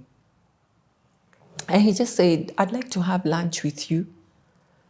And because those days, either if I'm not in court, answering to the mention or answering to the case, then I'm at my lawyer's office or trying to put my evidence together. Like my life revolved around that. Now, how long does that take? Every month you're in court. Wow. It's a full-time job. Because if you're not appearing to answer to the case, you've got mentions. So you appear in court, you're called, the mention is done. What's a mention? A mention is a date that keeps the case going and also assures that the person out on bail hasn't left the country. Yes. That's what it serves that purpose. And if you're late or you don't show up, so your life, you're out on bail, but it's like you're imprisoned because your life literally revolves around the courts. So this client calls me, a former client now calls me and says to me when I meet him, I I had your story. I had everything that happened. At this time, no one is talking to you. That long list that you had, you almost had as many cell phones as possible, including the landlines, because of how people are calling you. You're on high demand. Now, it's gone. Dead. Silent. Nobody is calling you. No one is checking on you. And that is why I say, I don't regret when things were working well for me, having paid it forward to my family. Sometimes when things are working so well for us, we forget the very close people, our family, our siblings, our people. And you get attracted to the people you're now doing life with out there, not knowing that the people who really have your back are these ones. Are these people. But because you're spending so much time with these people you're succeeding with, they're only with you because of your status, because of what you can give, because of who you are. As soon as that comes down, that's when you truly get to know who is who. And let me tell you, these people, because they saw you when you were, I mean, they know you in and out. So, this doesn't shock them. They have no shadow of a doubt you didn't do it. Exactly. They don't doubt you. But everyone else, they don't want to be associated with you because of how that reputation could rub on them. Also, of what value are you now? What's you are your status? office, you are not your position at the bank. That's what people forget. Your identity had nothing to do with that. Exactly. That's an office. You're not your title. You are you. And most people lose themselves and get stuck on the title and do not know how to identify themselves outside of that title. And when the title is taken away, they can't even deal with themselves. But you're 29, so you're learning this, and it's not like there's training for this. Exactly. This is the deep end of deep ends. Let me ask, how don't you fall off the cliff? With all the stress that's going on, my family. The same people. The same people. What my dad is saying to me. What's your dad saying? He was very disappointed, of course, by the turn of events. But he assured me, I'm here with you and we're going to fight this with you. He was like he rolled his sleeves. This was his case. From the time of getting that lawyer to those mentions. And he really supported me. He did not even for a minute say, pack your things and come back home because this has happened. No, I'm going to support you as much as I can until we figure out the next steps. He was there. And at that particular time, he kept telling me, truth does not need defending. Wow. It will keep rising up. Truth does not need defending. And he kept saying, don't tamper with the truth. Don't try to change anything to try to protect yourself. Maintain your truth. Wow. Maintain your truth through and through. Don't get tempted to twist the truth. Stick with your truth. And not for a minute did they doubt or say, or might you, not for a second to date. Did that ever cross anywhere? And when I met this client, he offered me a sales job at his security firm. Not just a sales job. He gave me an entire department. Not just a department. It was East Africa. What?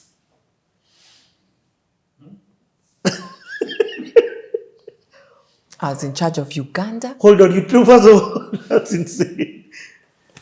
And I have a court case going on. And my court days, he would allow me. I would tell him, today I'm not available because today I have court. And I would go to court. What? In charge of East Africa. That is what sustained me throughout my court time. Wow. He said to me, I have seen you work, I have seen you, I have seen you, Teresa. You have served me all this through and through. Like he would move with me banks. And he said to me, I don't know how this case is going to go, but I'm offering you this position. I signed the letter. I took the job, offered the car, offered even the driver. Like it was not just an employment. It even had benefits. That is God for you. Yeah. God for you. What? Yes. There are people in this world who don't judge you based off what they are hearsay. They judge you because of what they have seen. And he trusted me with an entire department, with an entire team. I represented him in Uganda. I mean, I could travel all over the country, out of the country, and we did so well. And I was still doing the court case. And now, I just want to understand this. Are you getting the looks? Of course. The looks. You're being talked about in all circles that know you. Not just me, my own mom going to the market, because they go to the market Tuesday and Fridays in Kiambu. The looks, the talks, her daughter. So it's not just affecting me, it's also affecting our family. What people are saying. Even extended family members are now talking. Have you heard what has happened to Wanjiku? What happened? Yeah, she stole money. She's a thief. Your own family members. You're seeing yourself as a meme. I was a meme, Mulika Mwizi. And a meme has been created, Mulika Mwizi, and do you know who is the Mwizi? It's you. And they are forwarding. These are your former colleagues, people you've worked with, forwarding that meme. And it's you. It was tough. So how do you go get clients when you're in this position? I'm so grateful because a lot of the clients, and I still dealt with some of the clients from the bank, but who trusted that I didn't commit this. But a huge majority turned their back. And I understand, maybe it's the fear, maybe it's you don't want to get association, your reputation, you want to guard it. But Richie, it's very unfortunate that we never want anything to do with the broken people. And that's when someone truly needs you. But as long as someone is broken in whichever form, whichever way, whether it's addiction, whether it's whatever form of brokenness, no one wants to touch you. You want someone who is whole and doing well. So what that did for me, it helped me sieve people in my life naturally, because anyone who didn't want anything to do with me fell off at that time. I moved forward with very few people, very few. And those people, to this date, are my people. So I was dealing with a few of my former clients, but I opened a whole new world in the security sector of meeting very different people. And your reputation didn't affect that? And some of them knew, some of them didn't know, and it didn't affect. Okay. It did not affect. Yeah, that's actually what I was wondering. The security world, were you tainted? As much as I was, because this information was in the public domain, it didn't affect. They looked at what I was delivering. And even my team knew. And I was honest. Yeah, that's what happened when I was in the banking world. And yes, I normally go to court to answer to that. So the team knew. Again, back to how my parents had brought me up. I didn't know how to mask or hide anything. This is the truth. It's the truth. So I won't come to you and try to pretend I don't have I have a court case. That's what it's like. And during these 2.5 years is when I met Njoroge. And it was so shocking because I was explaining I have a court case. Njoroge's mom met me at the bank. The person I knew was Njoroge's mom. And the mom was wondering, why have you disappeared? And she followed up and she followed up. At one point I gave in and I was like, I'm going to meet her and I'm going to tell her the truth. I carried the newspaper. This at least will keep her off once and for all. And so I meet her and I tell her, oh, I actually left the banking sector. That's why I'm no longer there. And she had just come into the country from the US after being away for 3 decades, 30 years. She had gone in the 70s to study.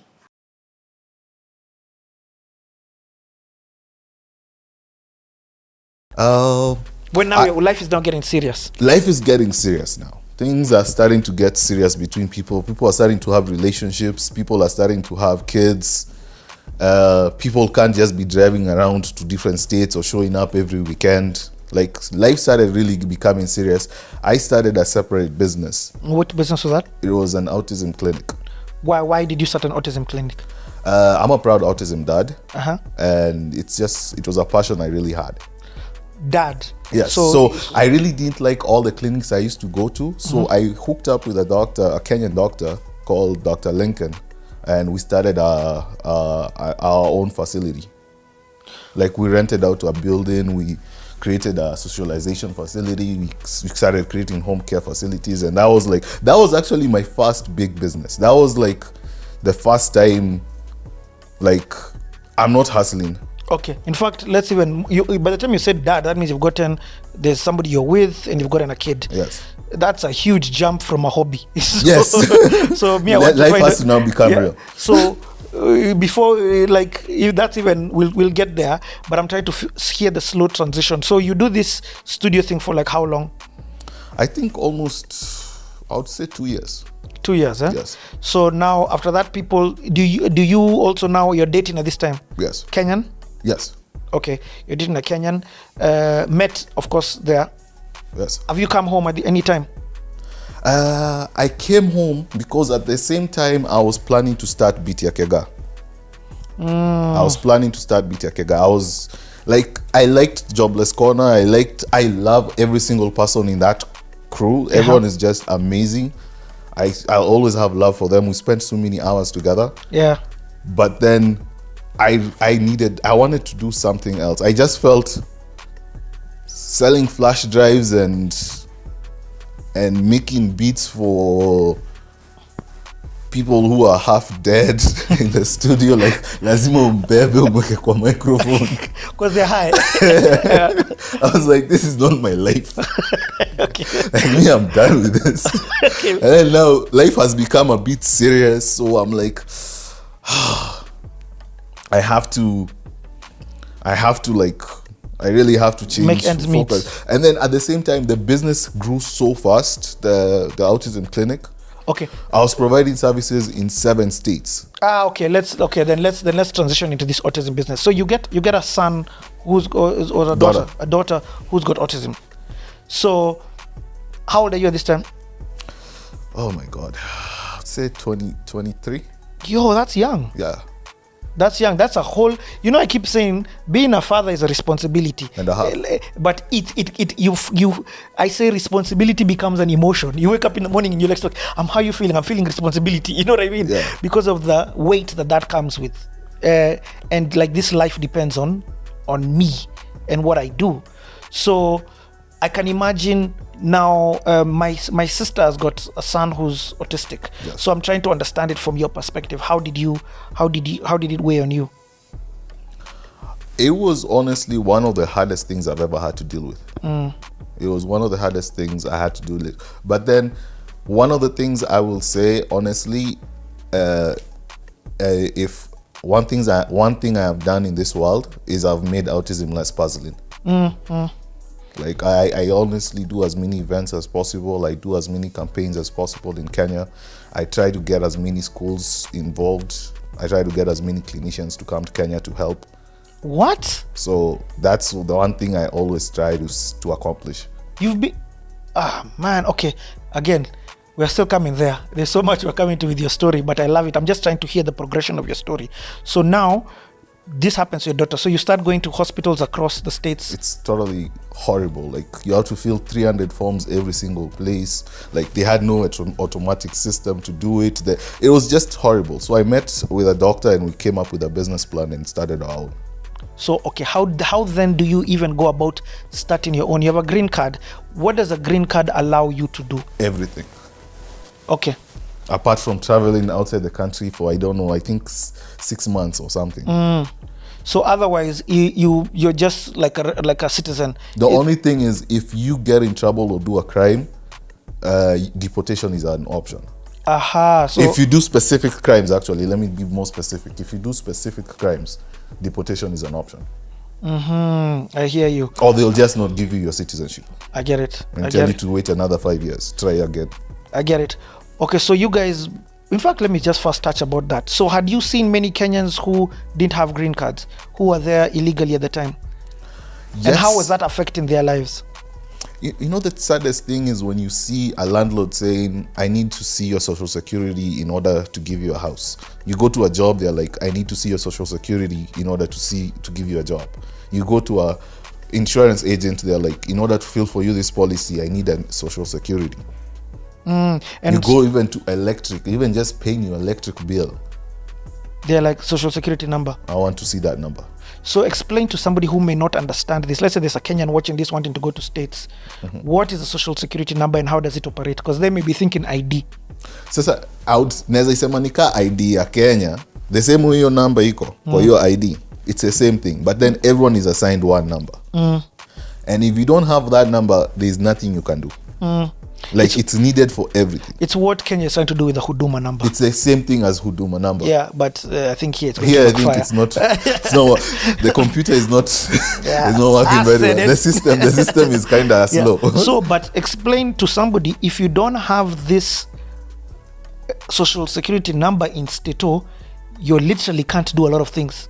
You literally can't do anything. And in order for you to get one, probably have to get married to an American. No, let's say you have to have a green card. You have to have a green card, stay there for 5 years, then they give you citizenship. So did you get your social security number before citizenship? Yes, if you have a green card, they give you a social security immediately. Okay, you're just like a citizen. It's just you're not allowed to do a crime. Okay, so if I go to Stato to visit somebody, and then I decided to stay in Stato and start making a living, will I have a social security number? No. because my visa was for visiting. For visiting only. Na nimedecide Nibaki. hapa niko poa. Wanaweza make it. But I also don't like discouraging anyone. Me, I always believe you should give as much hope to people as possible. If you have a dream, chase it.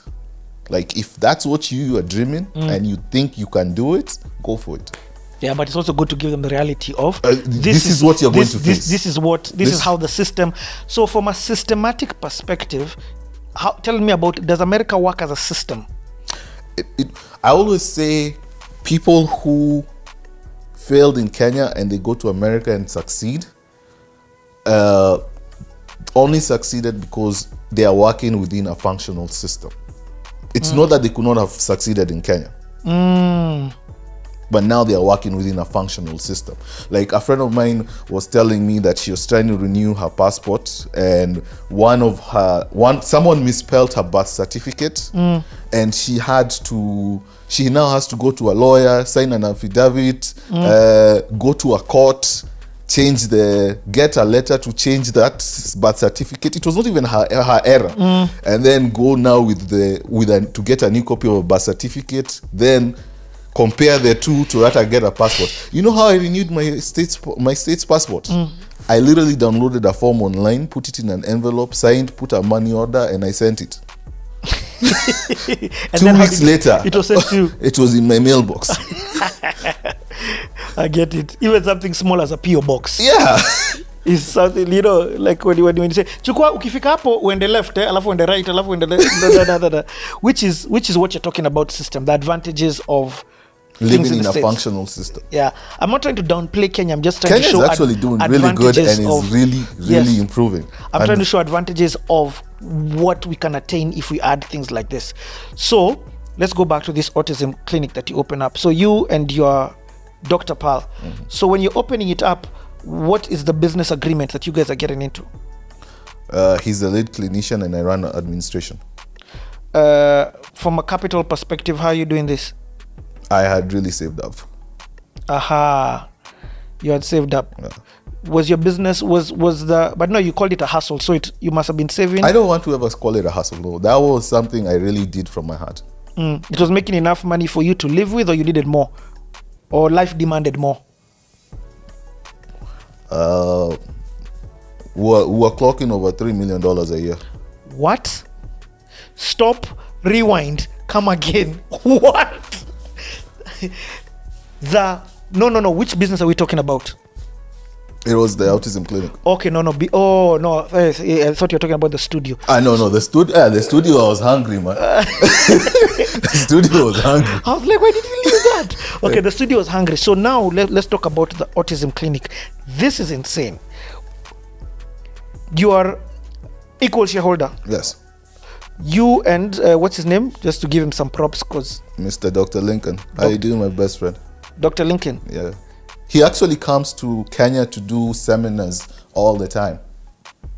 Yes, he comes all the time. He's always on Citizen TV. He always comes just to teach, try to find new kids, try to help as many people as possible. He does an amazing job. He's your business partner. Yeah. And it's just the two of you.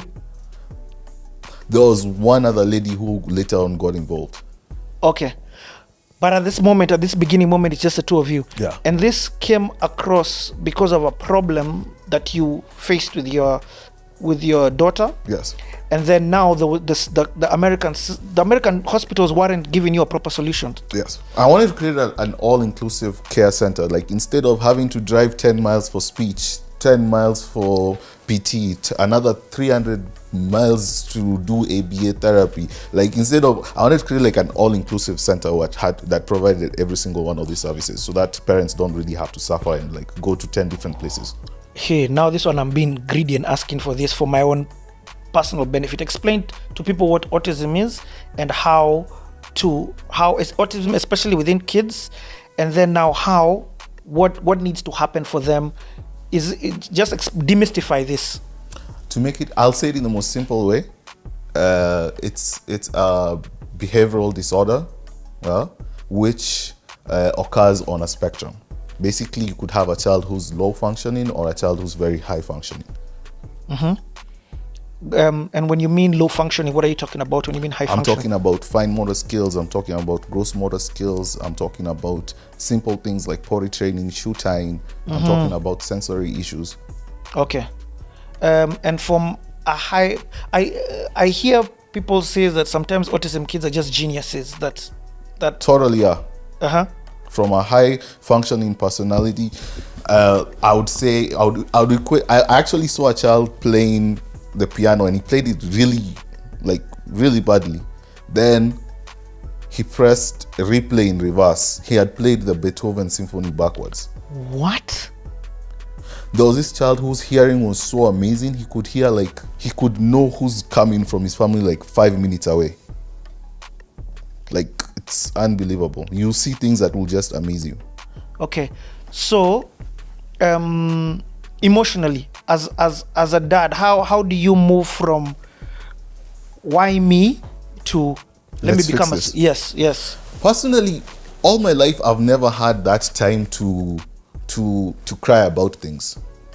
I can't live in the past. I've always been the person who had to take my team where I had to take it. I've never been the person who had to sit down and say, what are we going to do? It's you. You are the solution provider. If you don't have the solution, there's nothing we're doing. You are the leader. I get it. And so the same thing was in the home. Now you're the father. So You're the leader of the house. So you go, Dr. Lincoln, you meet up. Where do you start your first clinic in Boston? We started it in Spencer, Massachusetts. Then we started. How far is that from Boston? Me have zero geographical understanding of the states. I would say 40 minutes from Boston. Then we opened another one in Connecticut. Wait. You're talking about expansion too fast. So how was the experiences with the first one? It was really hard. Being a black-owned business in America is very hard. I love what you. Now let's jump into this. Explain what was hard about it. Who is president by the way at this time? Obama. I think Obama. We are transitioning into Obama. Oh, we're transitioning into Obama. Yes. Okay, let's talk about this now. I thought you were in a more cosmopolitan city. It is. That is I don't want to say there's good racism, but then that has good racism. If you go down south, that's now the shotgun pointing racism. On a scale of 1 to 10, this is one racism. This is one racism. 1,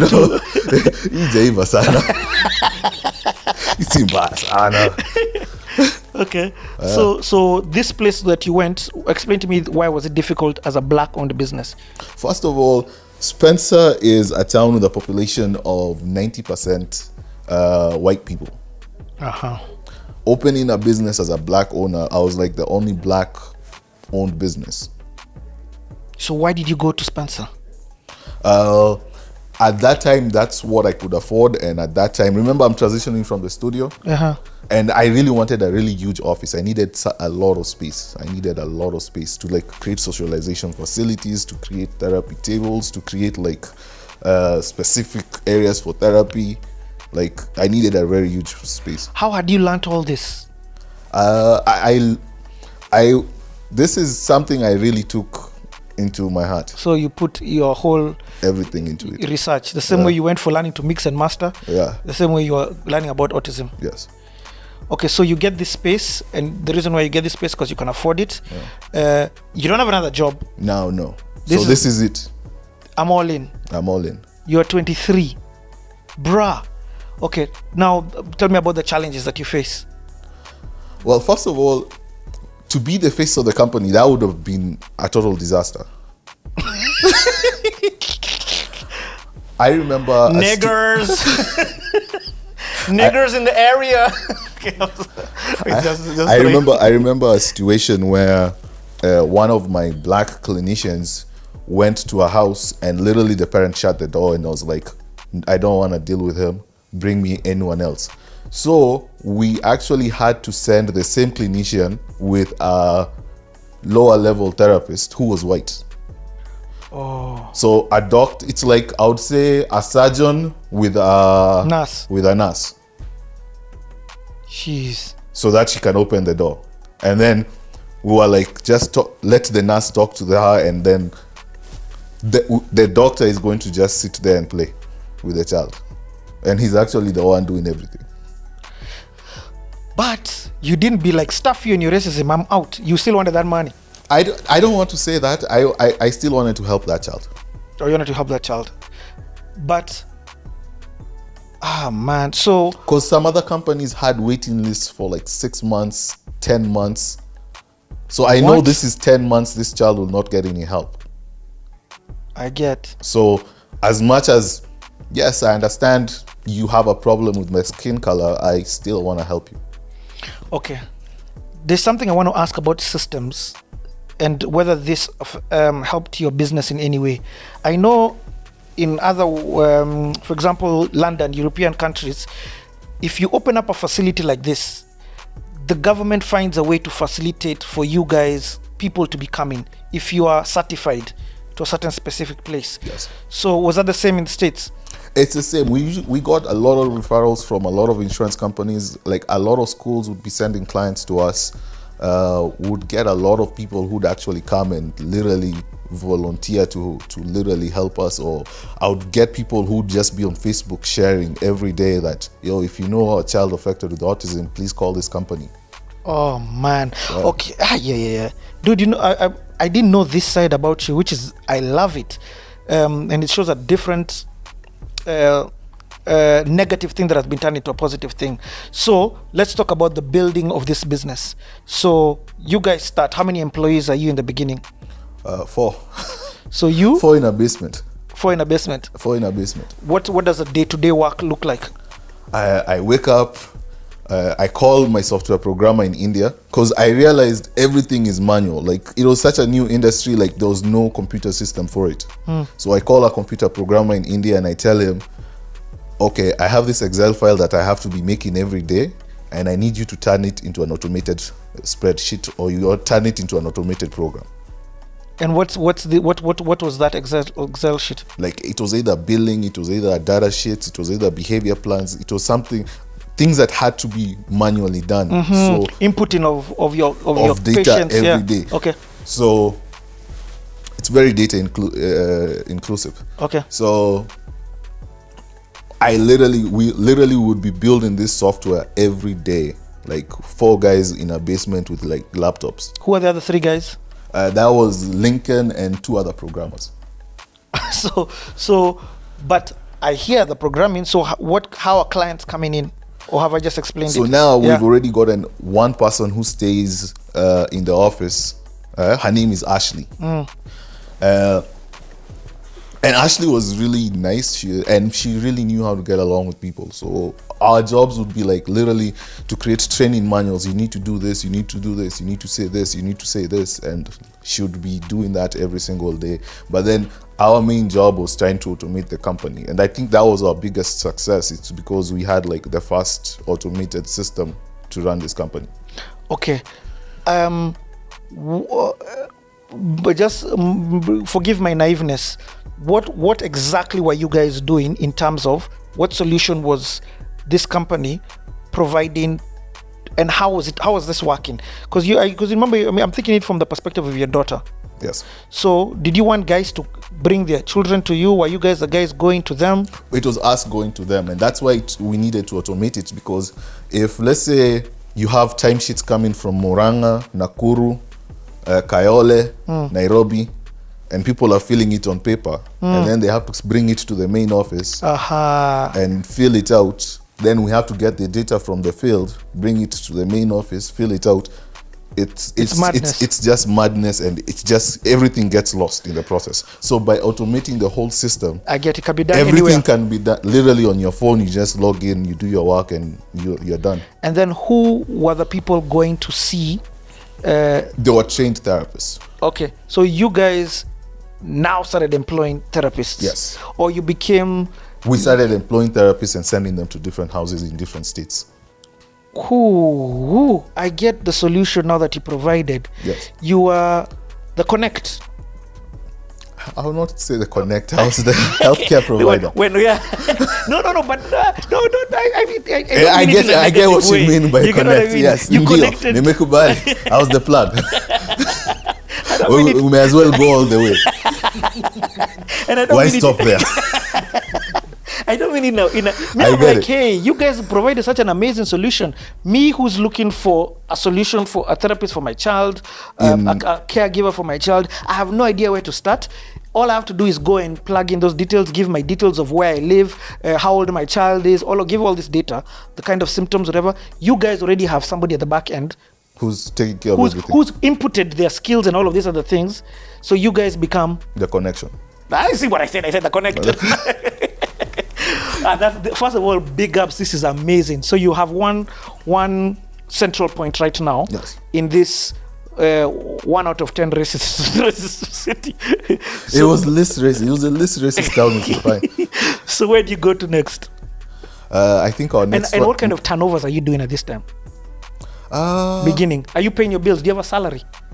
Actually, I went without a salary for the longest. I would pay everyone else. I would pay myself last. So what are you doing? That was because, like, when you're beginning a business, before you actually start making a profit, it actually does take a while. It's because you're literally building from the foundation. And you know, some of these things you're Googling, you're going on YouTube, like you really don't know.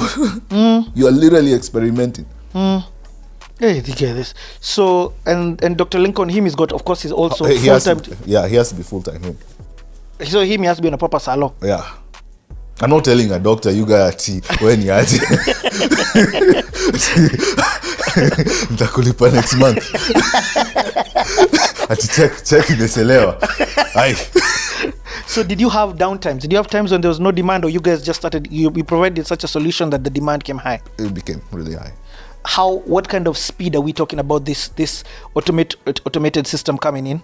When everything was fully automated, like we were moving from like 50 clients to 200 clients, like a day. Not a day, like within like 3 months. Okay. What kind of rates would a client be paying? I really don't want to disclose our numbers. No problem. Okay, no problem. I just like asking just to learn. But Nisa, I fully understand. So explain to me then the growth of the next. What makes you decide? Okay, we need another. It's when it becomes inconvenient for those parents to be be moving or calling one state. Like when you have so many parents in one state that it becomes an inconvenience for them. I don't know. Explain that again. Let's say we have 200 parents in Nairobi and 200 parents in Nakuru. It's an inconvenience for Nakuru parents to have to come here. It's an inconvenience for Nakuru therapists to come to Nairobi for training. I get. Okay. So that's when you move to. Because the training was being done at this central point. It has to be done from the central point. Okay, so nowadays we've actually the new systems we are using now.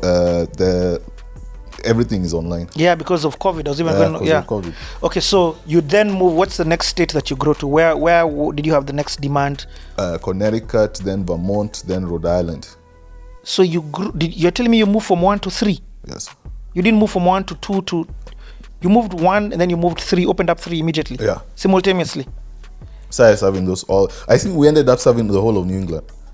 New England being. Rhode Island, Vermont, Connecticut, Maine. Okay, so I understand. I've been watching movies. So this is your full-time gig? Definitely. But then, funny enough, once everything was automated, things really cooled down for me and my music bug beat again. How long did it take for everything to get automated? I think 2 years. 2 years? Yeah. And then that's when you're doing turnovers of $3M? Yeah. So how many employees are we talking about? I would say almost 300. 300 employees. Full-time? Full-time. Yo!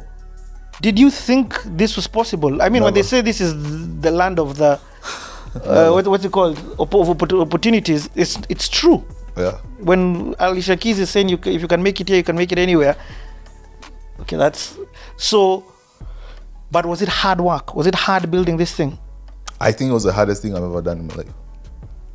What was hard about it? Literally having to create a policy and a system that works automatically and everyone has to follow the exact same rules. Like it's like creating your own little government. And where had you learned how to do this? Well, I had done a lot of research. So this is self-taught? Yeah, everything. Like law school helped me a lot, especially with the policies and everything. But then most of it was very self-taught. But I love what you're saying. That means that law degree that you did for some time wasn't wasted. It wasn't wasted. What I did in Nairobi before I went to Kenya was very useful. What was it about you that made you see this automated solution so in advance? I think the way I always used to be with computers. I was like a computer programmer. Like when we were doing our projects, KCPE, those things. Like me, computers was just like my thing. Okay. Does your life change? I mean, dude, you were hustling the other day with the studio. These benefits must be good. Do you feel like you've arrived at this time at such a young age? How old are you at this time? I think at that time I was around 25. What? Kaga, I didn't know this about you. I thought you were a guy making beats. I do make beats. Yeah. And actually, that's the next thing I did. I took a flight to Nairobi and I went to Caliph Records. So, yeah, so the DJ Academy was doing well. We ran it for about, I think, now we're going into 2010. And one day, during the prime of the business, Mr. Cream de la Cream calls me and tells me, hey, my friend, unfortunately, I can't continue with this anymore, so I need my equipment. I want to sell them and buy something, okay? I put it out there, but I don't think anybody cares. I want to buy a car. I think Cream had gotten some deal where I think the bank was willing to buy him a car, but he needed a down payment. Yeah. The down payment was equipment, okay? I think Cream was actually just keeping those equipments because of the school, because if you wanted to go, you could get them from anywhere. It was Cream. Yeah. Who was also called George. Hey, all these guys are called George. Oh, George. Yeah. Funny, so Cream came, got the decks one day, sold them 100 G's or something, down payment, and got a very nice car, Caldina. I remember. Yeah, Caldina. Yeah. And that's how that business died. So I tried to push it. So I got a friend called Brian Slick. He works for Capital FM. He does, I don't know what it's called, Cypher with Slick or something like that. And Slick gave me his decks. So he would give me his decks, I would use them. Touch would come with his turntables, people would use them. But then, unfortunately, for such equipment, so you're hiring? I'm hiring now, 3 G's a day. Ooh. 3 G's a day, how much is that in a month? It's 100 and something. 90. It's 90, sorry, yeah. Man, you can't afford that. You can't sustain that. So I tried as much as I could. My tattoo parlor is not working out. My importing my stuff had gotten into my clothing business. Had gone through a hiccup. This hiccup actually made me sell the stuff at my house. Mr. Prime, he doesn't know this, but this is a true story. Mr. Prime ordered 2 pairs of shoes, and I think he paid me 12 G's for those 2 pairs of shoes, yeah. Together with a couple of people. Mr. Prime prepaid his consignment. I don't know whether it came to 30-something G's, I don't remember. I think it was 4 pairs of shoes. And then, I don't know what happened. My shoes get lost somewhere. Oh. Yeah. And Mr. Prime is a very understanding guy. He tells me, you know what, I'll give you some time. Either you import new ones for me, or you refund me. Then I was like, he's a friend, so nothing can happen. Where? Until it got to a point where it got really, really bad. And the only solution I had was to go into my house and explain to my sister why we have to start selling stuff now. Because I'm in so much debt. I mean, so much debt. Yeah. Even my DJ card, now that I remember. So let me tell you the story about Mr. Prime stuff. So for me to pay Mr. Prime, I remember I went to the house and I took the fridge and I sold it. Got the 36 G's. Yeah, it wasn't 30, it was 15 or something. Yeah. And I paid him. And my sister just looked at me like this, like I was mad. Yeah. And she never snitched on me. I don't know why she never told my mom. Very supportive human being. Anyway, so yeah. Then back now to the academy. So this academy had started getting international students too. Okay? From Rwanda. One of them is a very popular person by the way in Rwanda. What's her name? Can't remember. But, yeah. And then there were just two ladies. So one came and then brought a friend later on. And then so one of them, when she came, she told me, you know what? The reason why I'm here is because they had already gone through, the course was 3 months, so they had already gone through the first month. And they told me there's a lot of opportunities in our country. Actually, a friend of mine just opened a place called Kilkepa, and I'm sure you can DJ there once or twice. If you ever want to fly to Rwanda, let me know, and I'll hook you up. I was like, oh, really? Okay. Note to self. Yeah, note to self. And I asked, do they have equipment? They're like, no, they don't have equipment. You might have to carry your own. I see. Then I called Sleek. I was like, Sleek, I want to go to Rwanda for an event. Are you able to give me your decks? Rent them from you 3 days, that's 9 Gs.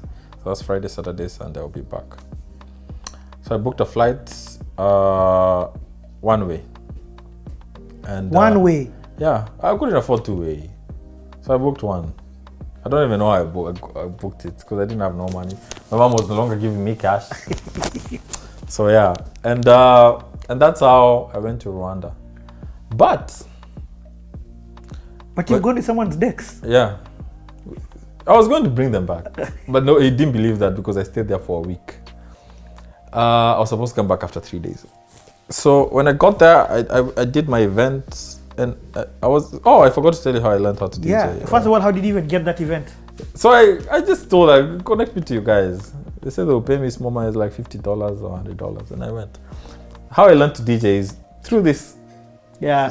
Yeah, so I learned basic stuff, basic DJing here and there, and I was able to at least go through an event by just basic beat matching, baby scratches, and proper selection of music. Yes. Period. So that's what I went to do in Rwanda, and I had an event, and the reason why I was interested in that is because I saw this business was dying, and I didn't have a fallback plan. So I was like, you know what? This is 2009. Yeah, 2009, transitioning to 2010 because I remember I went to Rwanda in 2010. Yeah, and had gone through some bad relationship. I was like, you know, I'm ready to go. So yeah, that's how I packed my stuff one day and my No, but hold on. Are you saying you went to Rwanda and you stayed in Rwanda? Yeah. I came back to bring Slick's decks. That's it? I came back. No, okay, wait. No, okay, wait. Yeah. Hey, dude, don't rush over this. Okay. So you jump on a plane, one-way ticket. Yeah. You go to Rwanda. Yeah. You arrive Rwanda. Uh-huh. And then what? No, that's my question. Yeah. So I arrived there, then I checked myself into some very... Also, you checked yourself into... Yeah, everything was at my cost. Yeah. Checked myself into... I didn't even pay. God forgive me. I ran away. Because I thought I'd make money. Like, I thought that's what we call the ultimate gambling. I thought I'll be paid enough to afford accommodation. Yeah. So I checked in there. I paid for the first 1 night or 2 nights just to gain some trust. Yeah. Then everything else was Django style. So I went to the event. I did my event, and I did fairly okay. Mm-hmm. And then I saw there was an opportunity for me to get another event the following weekend. So I didn't want to come back. Yeah.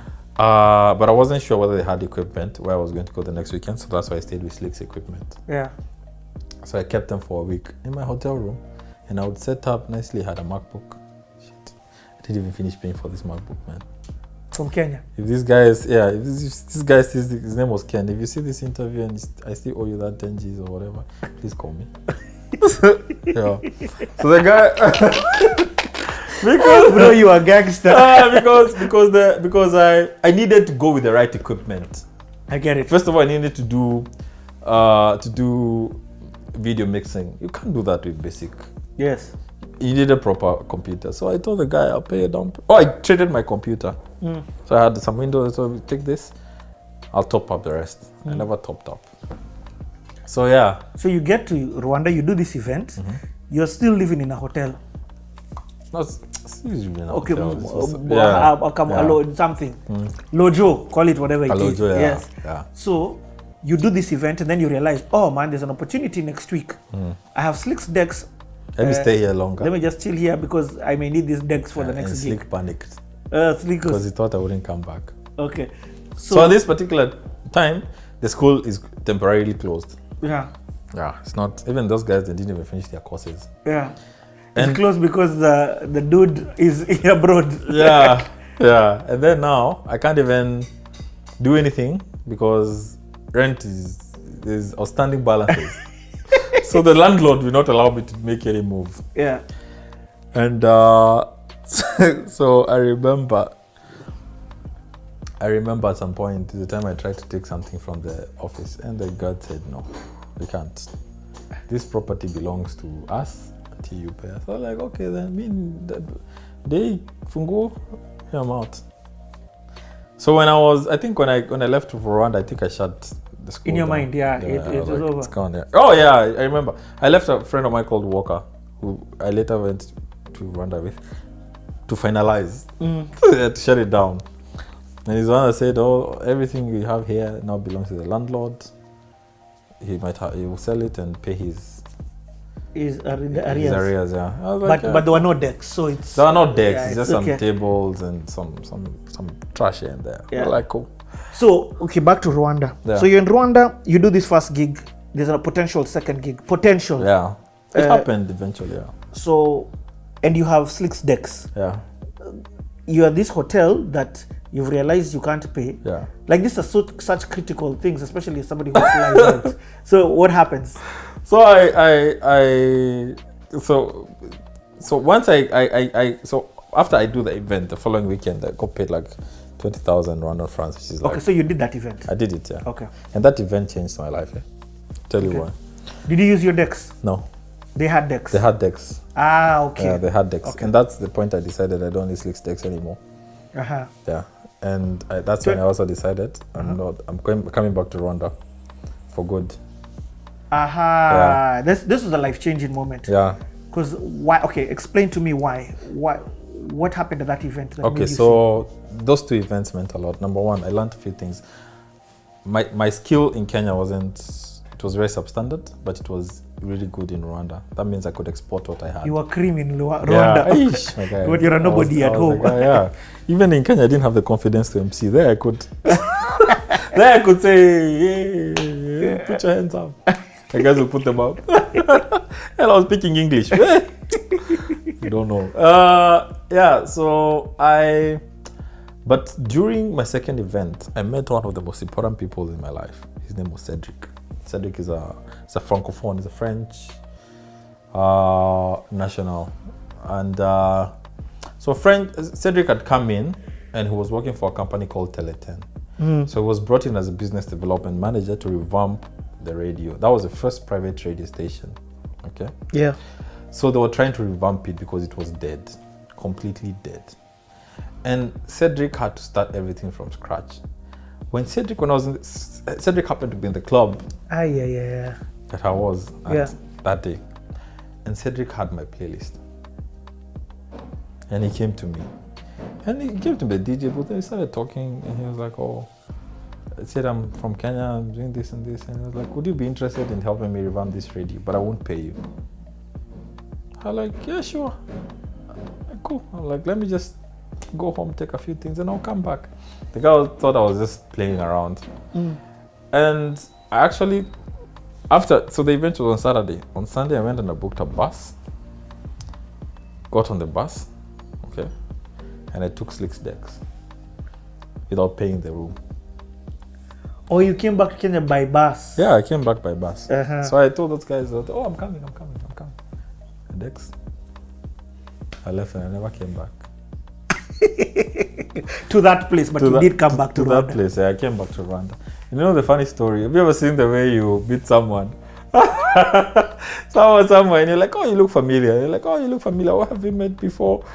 The guy that after I'd met it in Rwanda. So the guy, the receptionist at the place I ran away from, I later saw him somewhere, and I stopped. I'm like, oh, hey, you look familiar. Where have you met? I ran away from your job. The guy, I was like, you're the one that didn't pay.